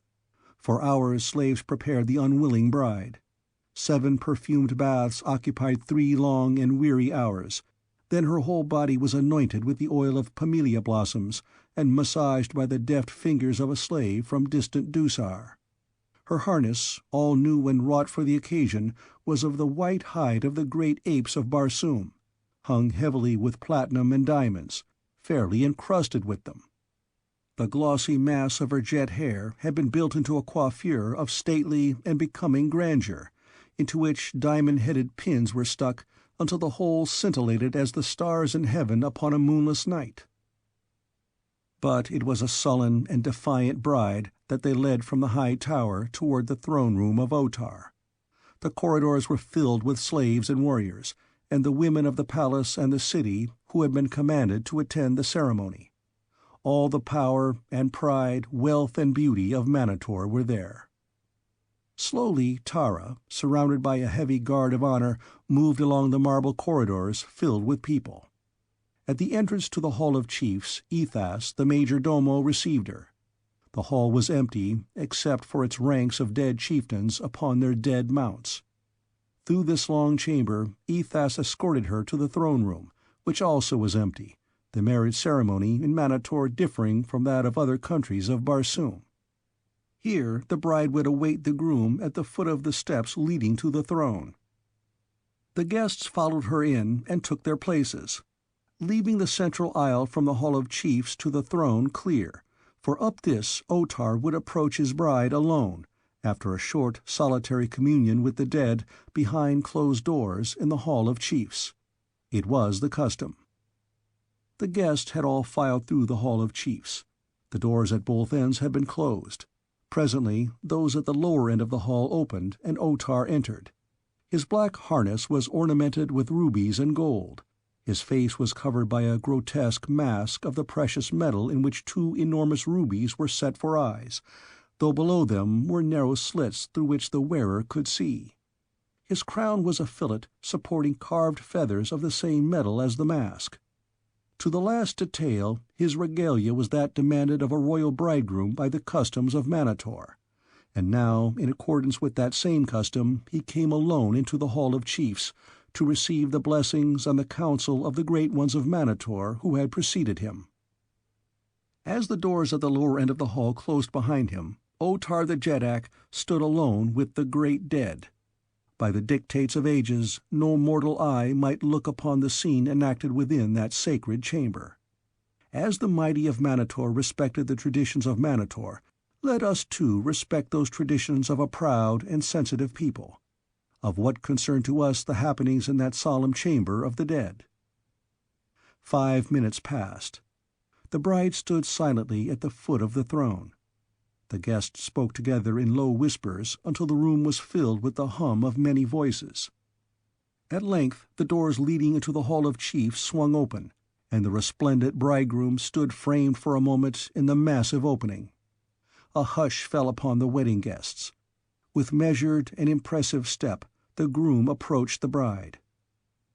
Tara felt the muscles of her heart contract with the apprehension that had been growing upon her as the coils of fate settled more closely about her, and no sign came from Turan. Where was he? What indeed could he accomplish now to save her? Surrounded by the power of Otar, with never a friend among them, her position seemed at last without vestige of hope. "I still live," she whispered inwardly in a last brave attempt to combat the terrible hopelessness that was overwhelming her. But her fingers stole for reassurance to the slim blade that she had managed to transfer, undetected, from her old harness to the new. And now the groom was at her side, and taking her hand was leading her up the steps to the throne, before which they halted and stood facing the gathering below.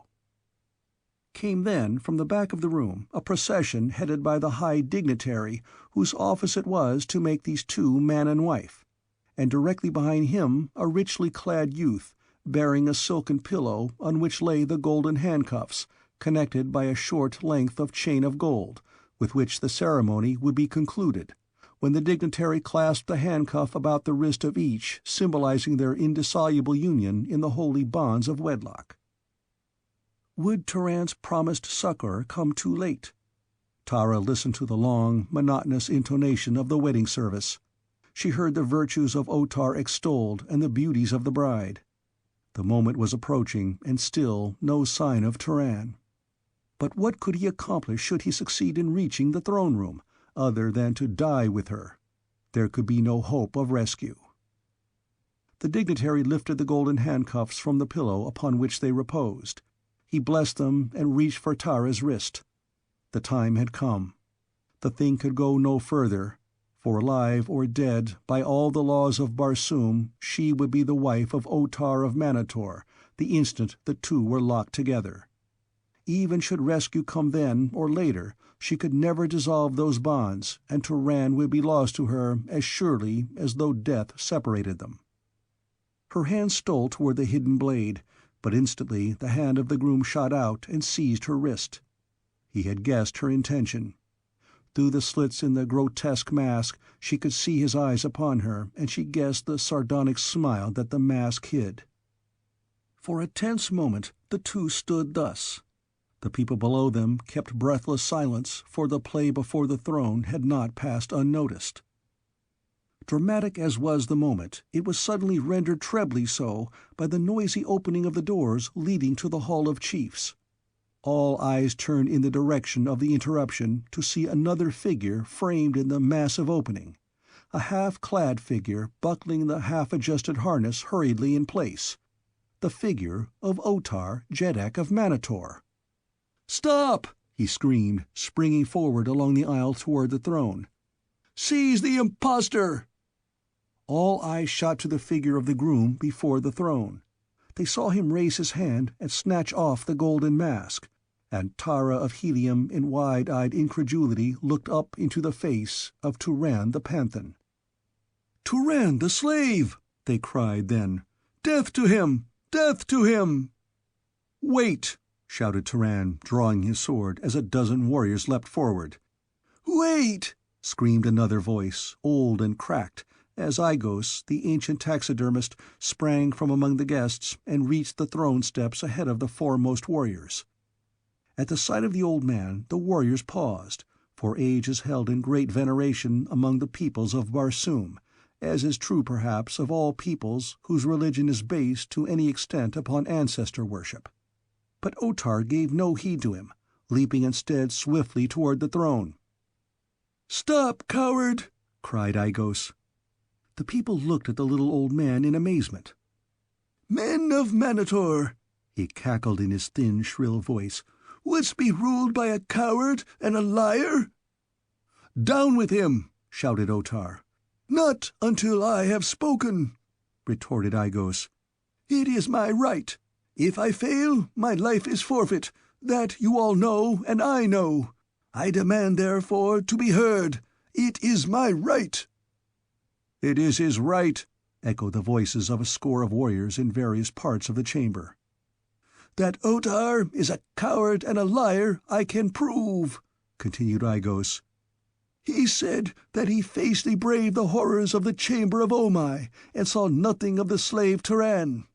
I was there, hiding behind the hangings, and I saw all that transpired. Turan had been hiding in the chamber, and was even then lying upon the couch of Omai when Otar, trembling with fear, entered the room. Turan, disturbed, arose to a sitting position, at the same time voicing a piercing shriek. Otar screamed and swooned." "It is a lie!" cried Otar. "It is not a lie, and I can prove it," retorted Igos.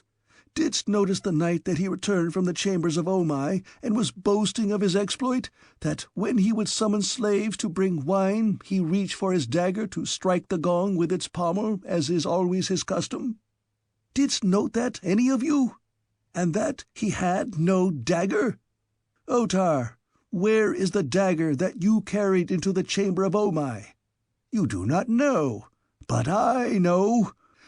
While you lay in the swoon of terror, I took it from your harness and hid it among the sleeping silks upon the couch of Omai. There it is even now, and if any doubt it, let them go thither, and there they will find it, and know the cowardice of their jetak." "But what of this impostor?" demanded one. "Shall he stand with impunity upon the throne of Manator whilst we squabble about our ruler?" "It is through his bravery that you have learned the cowardice of Otar," replied Igos. "And through him you will be given a greater jetak." "We will choose our own jetak. Seize and slay the slave!" There were cries of approval from all parts of the room. Gahan was listening intently, as though for some hoped-for sound. He saw the warriors approaching the dais, where he now stood with drawn sword and with one arm about Tara of Helium. He wondered if his plans had miscarried after all. If they had, it would mean death for him, and he knew that Tara would take her life if he fell. Had he, then, served her so futilely after all his efforts? Several warriors were urging the necessity for sending at once to the chamber of Omai to search for the dagger that would prove, if found, the cowardice of Otar. At least 3 consented to go. "You need not fear," Igos assured them. "There is naught there to harm you. I have been there often of late, and Turan the slave has slept there for these many nights. The screams and moans that frighten you and Otar were voiced by Turan to drive you away from his hiding-place." Shamefacedly, the 3 left the apartment to search for Otar's dagger. And now the others turned their attention once more to Gahan. They approached the throne with bared swords, but they came slowly, for they had seen this slave upon the field of jetan, and they knew the prowess of his arm. They had reached the foot of the steps when from far above there sounded a deep boom, and another, and Turan smiled and breathed a sigh of relief. Perhaps, after all, it had not come too late. The warriors stopped and listened, as did the others in the chamber. Now there broke upon their ears a loud rattle of musketry, and it all came from above, as though men were fighting upon the roofs of the palace. "What is it?" they demanded one of the other. "A great storm has broken over Manator," said one. "Mind not the storm until you have slain the creature who dares stand upon the throne of your jetak," demanded Otar. "Seize him!" Even as he ceased speaking, the arras behind the throne parted, and a warrior stepped forth upon the dais. An exclamation of surprise and dismay broke from the lips of the warriors of Otar. "Uthor!" they cried. "What treason is this?" "It is no treason," said Uthor in his deep voice. "I bring you a new jetak for all of Manator. No lying poltroon, but a courageous man whom you all love." He stepped aside then, and another emerged from the corridor hidden by the arras. It was Acor, and at sight of him there rose exclamations of surprise, of pleasure, and of anger, as the various factions recognized the coup d'etat that had been arranged so cunningly. Behind Acor came other warriors until the dais was crowded with them, all men of Manator, from the city of Manatos. Otar was exhorting his warriors to attack, when a bloody and disheveled Padwar burst into the chamber through a side entrance. "The city has fallen!" he cried aloud. "The hordes of Manatos pour through the gate of enemies! The slaves from Gathol have arisen and destroyed the palace guards! Great ships are landing warriors upon the palace roof and in the fields of Jetan! The men of Helium and Gathol are marching through Manator! They cry aloud for the Princess of Helium and swear to leave Manator a blazing funeral pyre consuming the bodies of all our people! The skies are black with ships! They come in great processions from the east and from the south!" And then once more the doors from the Hall of Chiefs swung wide, and the men of Manator turned to see another figure standing upon the threshold, a mighty figure of a man with white skin and black hair, and grey eyes that glittered now like points of steel, and behind him the Hall of Chiefs was filled with fighting men wearing the harness of far countries. Tara of Helium saw him, and her heart leapt in exultation, for it was John Carter, Warlord of Barsoom, come at the head of a victorious host to the rescue of his daughter, and at his side was Jork Cantos, to whom she had been betrothed. The Warlord eyed the assemblage for a moment before he spoke. "Lay down your arms, men of Manator," he said. "I see my daughter, and that she lives, and if no harm has befallen her, no blood need be shed. Your city is filled with the fighting men of Uthor, and those from Gathol and from Helium. The palace is in the hands of the slaves from Gathol, beside 1,000 of my warriors who fill the halls and chambers surrounding this room. The fate of your jetak lies in your own hands. I have no wish to interfere. I come only for my daughter and to free the slaves from Gathol. I have spoken." And without waiting for a reply, and as though the room had been filled with his own people rather than a hostile band, he strode up the broad main aisle toward Tara of Helium. The chiefs of Manator were stunned. They looked to Otar, but he could only gaze helplessly about him as the enemy entered the Hall of Chiefs and circled the throne room, until they had surrounded the entire company. And then a dwar of the army of Helium entered. "We have captured 3 chiefs," he reported to the Warlord, "who begged that they be permitted to enter the throne room and report to their fellows some matter which they say will decide the fate of Manator." "Fetch them," ordered the Warlord. They came, heavily guarded, to the foot of the steps leading to the throne, and there they stopped, and the leader turned toward the others of Manator, and raising high his right hand displayed a jeweled dagger. "We found it," he said, "even where Igo said that we would find it." And he looked menacingly upon Otar. "Acor, jetak of Manator!" cried a voice, and the cry was taken up by 100 hoarse-throated warriors.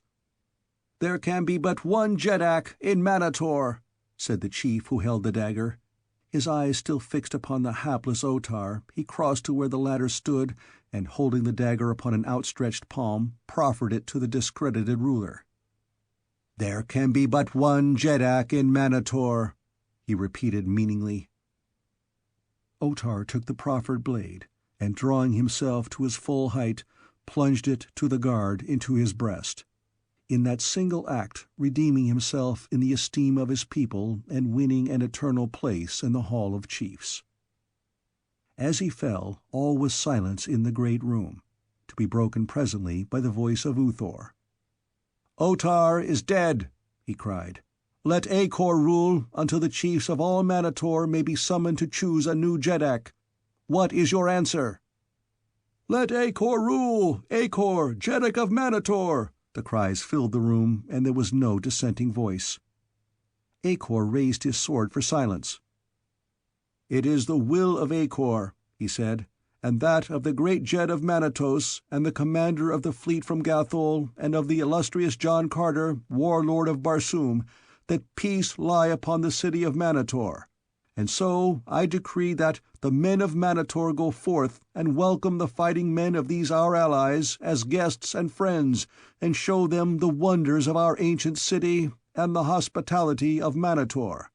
I have spoken." And Uthor and John Carter dismissed their warriors and bade them accept the hospitality of Manator. As the room emptied, Jork Cantos reached the side of Tara of Helium. The girl's happiness at rescue had been blighted by the sight of this man whom her virtuous heart told her she had wronged. She dreaded the ordeal that lay before her, and the dishonor that she must admit before she could hope to be freed from the understanding that had for long existed between them. And now Jork Cantos approached, and kneeling, raised her fingers to his lips. "Beautiful daughter of Helium," he said, "how may I tell you the thing that I must tell you, of the dishonor that I have all unwittingly done you? I can but throw myself upon your generosity for forgiveness, and if you demand it, I can receive the dagger as honorably as did Otar." "What do you mean?" asked Tara of Helium. "What are you talking about? Why speak thus in riddles to one whose heart is already breaking?" Her heart already breaking! The outlook was anything but promising, and the young Padwar wished that he had died before ever he had had to speak the words he now must speak. "Tara of Helium," he continued, "we all thought you dead. For a long year have you been gone from Helium. I have mourned you truly, and then, less than a moon since, I wed with Olvia Marthis." He stopped and looked at her with eyes that might have said, "Now strike me dead." "Oh, foolish man!" cried Tara. "Nothing you could have done could have pleased me more. Jork Cantos, I could kiss you." "I do not think that Olvia Marthis would mind," he said, his face now wreathed with smiles. As they spoke, a body of men had entered the throne-room and approached the dais. They were tall men, trapped in plain harness, absolutely without ornamentation. Just as their leader reached the dais, Tara had turned to Gahan, motioning him to join them. "Jork Cantos," she said, "I bring you Turan the Panthan, whose loyalty and bravery have won my love." John Carter and the leader of the new-come warriors, who were standing near, looked quickly at the little group. The former smiled an inscrutable smile. The latter addressed the Princess of Helium. "Turan the Panthan!" he cried. "Know you not, fair daughter of Helium, that this man you call Panthan is Gahan, Jed of Gathol?" For just a moment Tara of Helium looked her surprise. Then she shrugged her beautiful shoulders as she turned her head to cast her eyes over one of them at Gahan of Gathol. "Jed or Panthan," she said, "what difference does it make what one's slave has been?" And she laughed roguishly into the smiling face of her lover. His story finished, John Carter rose from the chair opposite me, stretching his giant frame like some great forest-bred lion. "You must go?" I cried, for I hated to see him leave, and it seemed that he had been with me but a moment. "The sky is already red beyond those beautiful hills of yours," he replied, "and it will soon be day." "Just one question before you go," I begged. "Well?" he assented good-naturedly. "How was Gahan able to enter the throne-room garbed in Otar's trappings?" I asked. "It was simple, for Gahan of Gathol," replied the warlord. "With the assistance of Agos, he crept into the Hall of Chiefs before the ceremony, while the throne-room and the Hall of Chiefs were vacated to receive the bride. He came from the pits through the corridor that opened behind the arras at the rear of the throne, and passing into the Hall of Chiefs, took his place upon the back of a riderless thoat, whose warrior was in Agos' repair room. When Otar entered and came near him, Gahan fell upon him and struck him with the butt of a heavy spear. He thought that he had killed him, and was surprised when Otar appeared to denounce him." "And Ghek? What became of Ghek?" I insisted. "After leading Valdor and Florin to Tara's disabled flier, which they repaired, he accompanied them to Gathol, from where a message was sent to me in Helium. He then led a large party, including Akor and Uthor, from the roof, where our ships landed them, down a spiral runway into the palace, and guided them to the throne room. We took him back to Helium with us, where he still lives, with his single rykor, which we found all but starved to death in the pits of Manator. But come, no more questions now." I accompanied him to the East Arcade, where the red dawn was glowing beyond the arches. "Goodbye," he said. "I can scarce believe that it is really you," I exclaimed. "Tomorrow I will be sure that I have dreamed all this." He laughed, and drawing his sword, scratched a rude cross upon the concrete of one of the arches. "If you are in doubt tomorrow," he said, "come and see if you dream this." A moment later he was gone. The end of The Chessmen of Mars by Edgar Rice Burroughs.